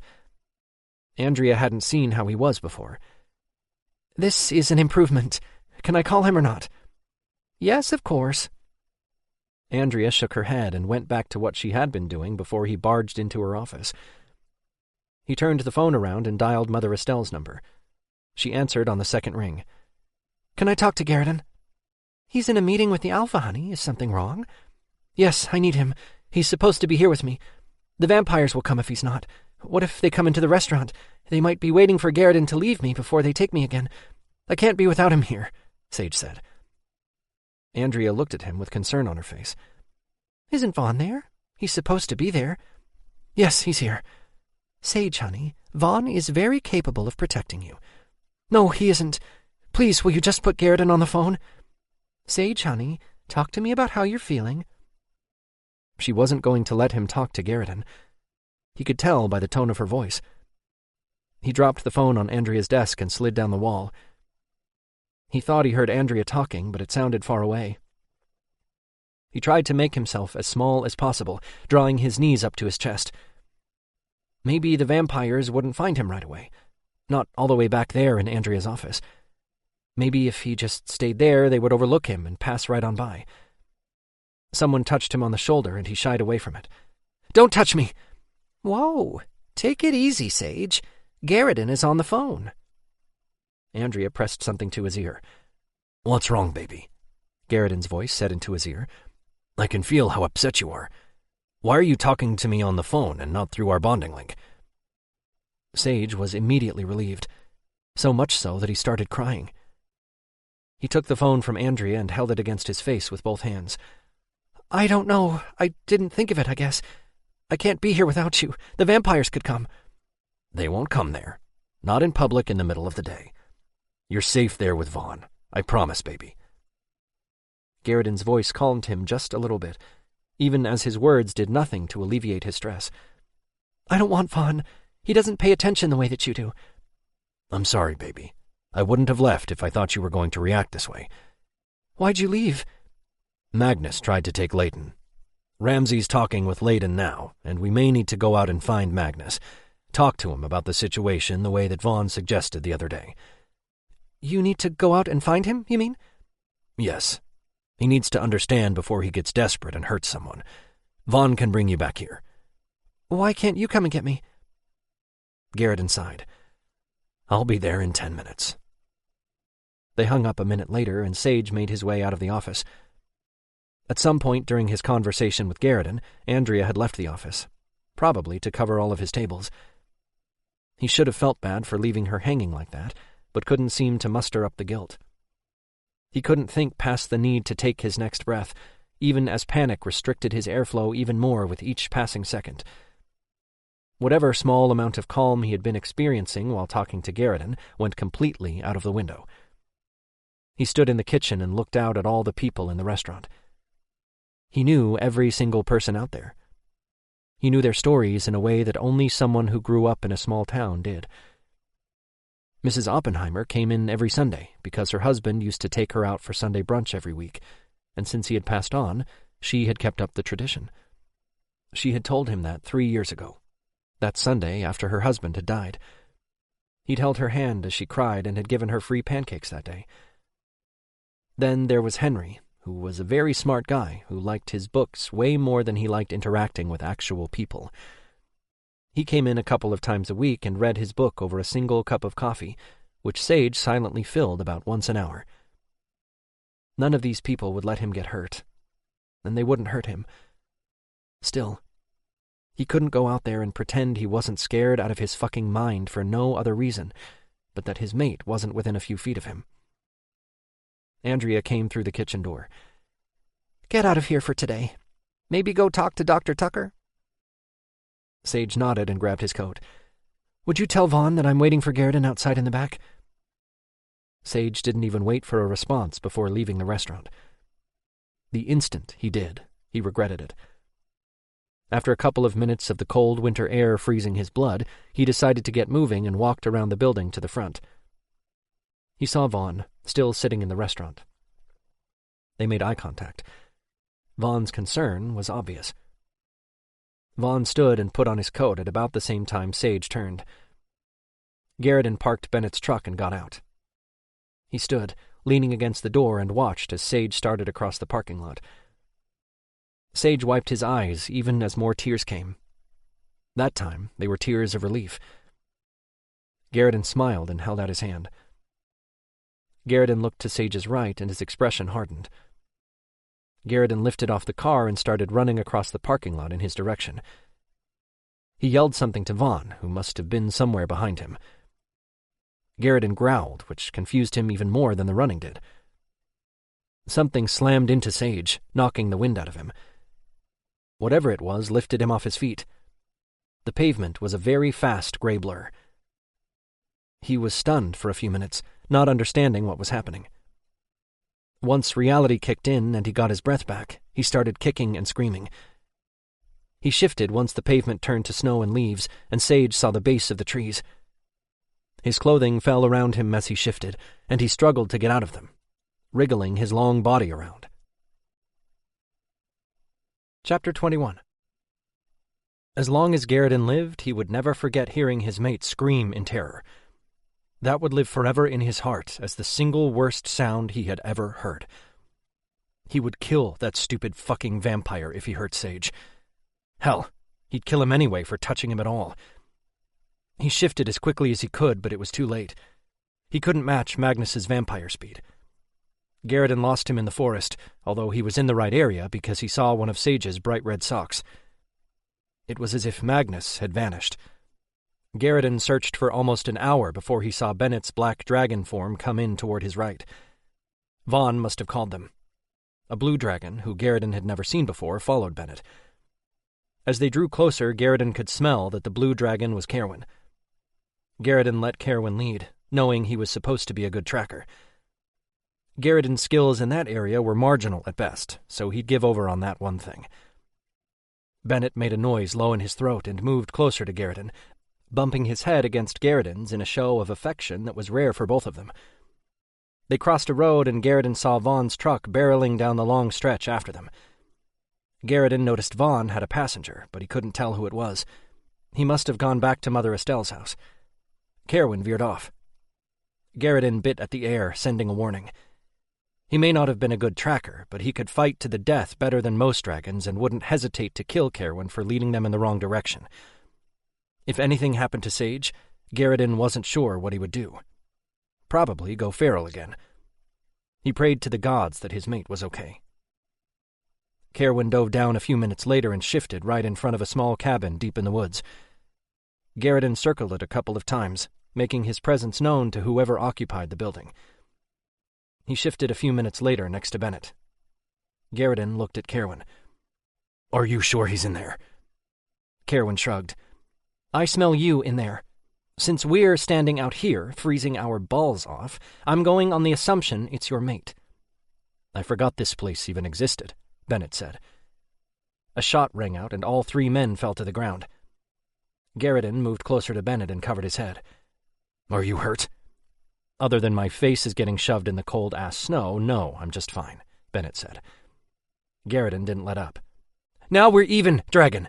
Give me mine and I'll give you yours." Another shot rang out after Magnus made his demand. Garrison felt the air move next to his leg and knew a bullet had barely missed him. "Let me up, Garrison," Bennett said. "No, I'm not losing you the way I lost your father." "I think I can get him to stop shooting at us. Let me up so I can at least talk to him without eating dirt." Garrison growled and moved off. Every instinct in him screamed to keep Bennett covered. "Layden will be here soon, and if you're shooting, a bullet could hit him," Bennett shouted. "How do I know you're telling the truth? You wouldn't just give him to me like that." "You're right, I wouldn't." Another shot rang out, and that time it came close to Bennett's arm. The snow moved around the bullet, flying up and then back down again. Fuck, the vampire was a good shot. "God damn it! I'm telling you, Layden is on his way on foot. There is no road access back to this cabin anymore. You're going to fucking hit him or my other brother with a stray bullet." "You're lying. He's a dragon shifter. He can just fly." "I haven't had my first shift yet," Layden said from behind them. "That's why I can't just fly here." "Come into the house, Layden." Magnus's tone softened. "Oh God, I really want to do what he says, Vaughn." "If he goes, I'm coming with him," Vaughn yelled out. And that was when Bennett stood. Garrison stood with him. "We all go in," Garrison said, and held up his hands. He started walking to the cabin. "Stay right where you are," Magnus said, and Garrison heard the gun cock. "Only Layden." "It's not going to happen. He can't mate with you." Garrison took a step closer. "You're mated to a snake. What gives you a right to be a prejudiced ass?" "Layden cannot mate with you. It would hurt him physically if he did." "That's a lie." Garrison turned and waved for Layden to come forward. Layden did and stood beside him. Layden, tell him what you smell. Layden rolled his eyes. A forest? I don't know. Nothing weird. Garrison turned back to the house. He can't smell you, Magnus. He won't be able to until he has his first shift. If he mates with you now, then he might not ever be able to shift, and that would hurt his dragon. It would drive him crazy. Gods, maybe I should just mate with him. It's gonna fucking hurt to shift anyway, right? And what if I have fire like Bennett and burn St. Lakes to the ground? Also, something Bennett just about did, Vaughn whispered from somewhere behind him. Please, Magnus, give me my friend back. He's very important to me, and he's been hurt by your coven so severely that this experience will traumatize him even more. Layden took a step toward the house. Garrison saw the gun disappear from the broken window, and then the front door opened. Magnus stepped out onto the small wooden porch. I'm not going to hurt him. Layden smiled. I know. It's just that, of all the shifters you could have taken, Sage was the worst choice. Magnus shook his head. He was the only choice. I couldn't take the witch. Your alpha would have killed me. Sage was the best choice because he's mated to your beta. Garrison growled. Neither choice was the right one. I'll kill you for touching him. Layden's eyes were wide and mouthed something to him that he couldn't understand before turning back to Magnus. Your coven kidnapped, raped, and beat him. He's not been the same since. He probably never will be, Layden said. They aren't my coven. I'll talk to him. He strikes at me whenever I get near him. Magnus disappeared inside the cabin. Garrison started toward the cabin, but Layden put a hand on his arm. He wants to make it right, so let him try. For Sage's sake. If he hurts Sage, I'll kill him. Fuck. Layden was right. If Magnus was relatively harmless, he was the only one who could make it right with Sage. It took everything Garrison had not to go in there, though. His dragon roared out a protest in his mind. If he hurts Sage, I'll kill him myself. Garrison saw Layden had lost some of his innocence in that moment. Poor Layden had to act like an adult and was doing a fine job. Still, Garrison was a little sad at the loss. Garrison wrapped an arm around Layden's shoulder and pulled him into a hug. Chapter 22. Sage struck at Magnus when he drew closer. Not that he was within touching distance, but it conveyed the message well enough for Magnus to sit on the edge of the bed, as far from Sage as he could get. I grew up in a small coven just off the west coast. My father was a fisherman, and my mother did the accounting for a physician who specialized in birthing babies. It sounds normal, I know, but my father was an asshole who kept a blood whore in our house. I think my mother just stopped caring after a while. Alcohol certainly helped her in that regard. I've heard shifters had a hard time getting drunk, but vampires don't have that problem. My mother was proof. Anyway, she lost her job because of the drinking and went downhill from there. One day she just took off. I kept on my dad to go look for her, and all he would say was that she was a drunk whore that could do whatever she wanted. About a week into her disappearance, I couldn't take it anymore and went looking for her myself. I found her at Stavros's coven a few days later. I was only 13 at the time, and Stavros was so impressed with me that he offered me a job. I took it and have been working for him off and on ever since. I've done some very bad things for him and never really questioned it. I've killed his enemies with a bullet through their heads. I've gathered information. But I never kidnapped anyone. Lucas would have been my first. I never once beat anyone. I've defended myself, though, and I would never touch someone who didn't want my touch. It was the personal story that made Sage shift. He sat with his legs up to his chest. My mom took off too. She's not a drunk or anything, and I was an adult, but I haven't heard from her for a few months now. I'm getting worried. Vampires don't usually stay gone from their children for so long, Magnus said. Most shifters don't either, but snake shifters can be different, depending on what kind of snake you are. My kind can be gone for years sometimes. I didn't know that. Landon's kind doesn't. Dragons stay close to their young for the rest of their lives, usually. That's why they're so protective of him. Plus, he's the baby of the family, so Ramsay especially can get pretty protective. Sage stiffened when Magnus came closer. Don't touch me. I'm not going to. I told you, I don't touch anyone that doesn't want my touch. I wouldn't even touch my mate if he said no. Actually, he is saying no, and I'm in here talking to you. That should tell you something. Sage thought about that for a second, and realized that Magnus was right. Yeah, but it's not because he doesn't want to. He just can't right now. He's really young. 18 years old is consenting for vampires, but not for shifters. The consenting age for shifters is any time after their first shift. Sage shoved himself into the corner as far as he could go when Magnus sat on the floor beside him. He placed a blanket over Sage. Sage hadn't even recognized it was cold in the cabin until something warm covered him. I'm good at finding people. I could look for your mom. Sage's eyes widened. I can't pay you for that. You wouldn't have to. My mate cares about you very much. Plus, it would make it easier if I kept busy while I waited for him. My balls will fall off if I stay around here for very long. Smelling his scent is driving me crazy. Magnus smirked at him. Sage grinned. I identify with the crazy part of all that. I'm learning to embrace it. Magnus grew serious. I'm sorry for scaring you. And I'm sorry for what Stavros's rejects did to you. If I would have known, I would never have taken you. I think I'm not that scared of you. Or I guess I'm as scared as I am of everyone else in this town. As long as no one touches you. Magnus smiled. Except for him. Sage stood, tossing the blanket off, and ran across the room. He jumped on Garrison, wrapping his arms and legs around him, and let himself cry. Oh, baby, I'm so sorry. You're okay now. I've got you. Garrison started growling a second later. I'm just covering him. He was shivering earlier. Plus, I'm a vampire, not a shifter.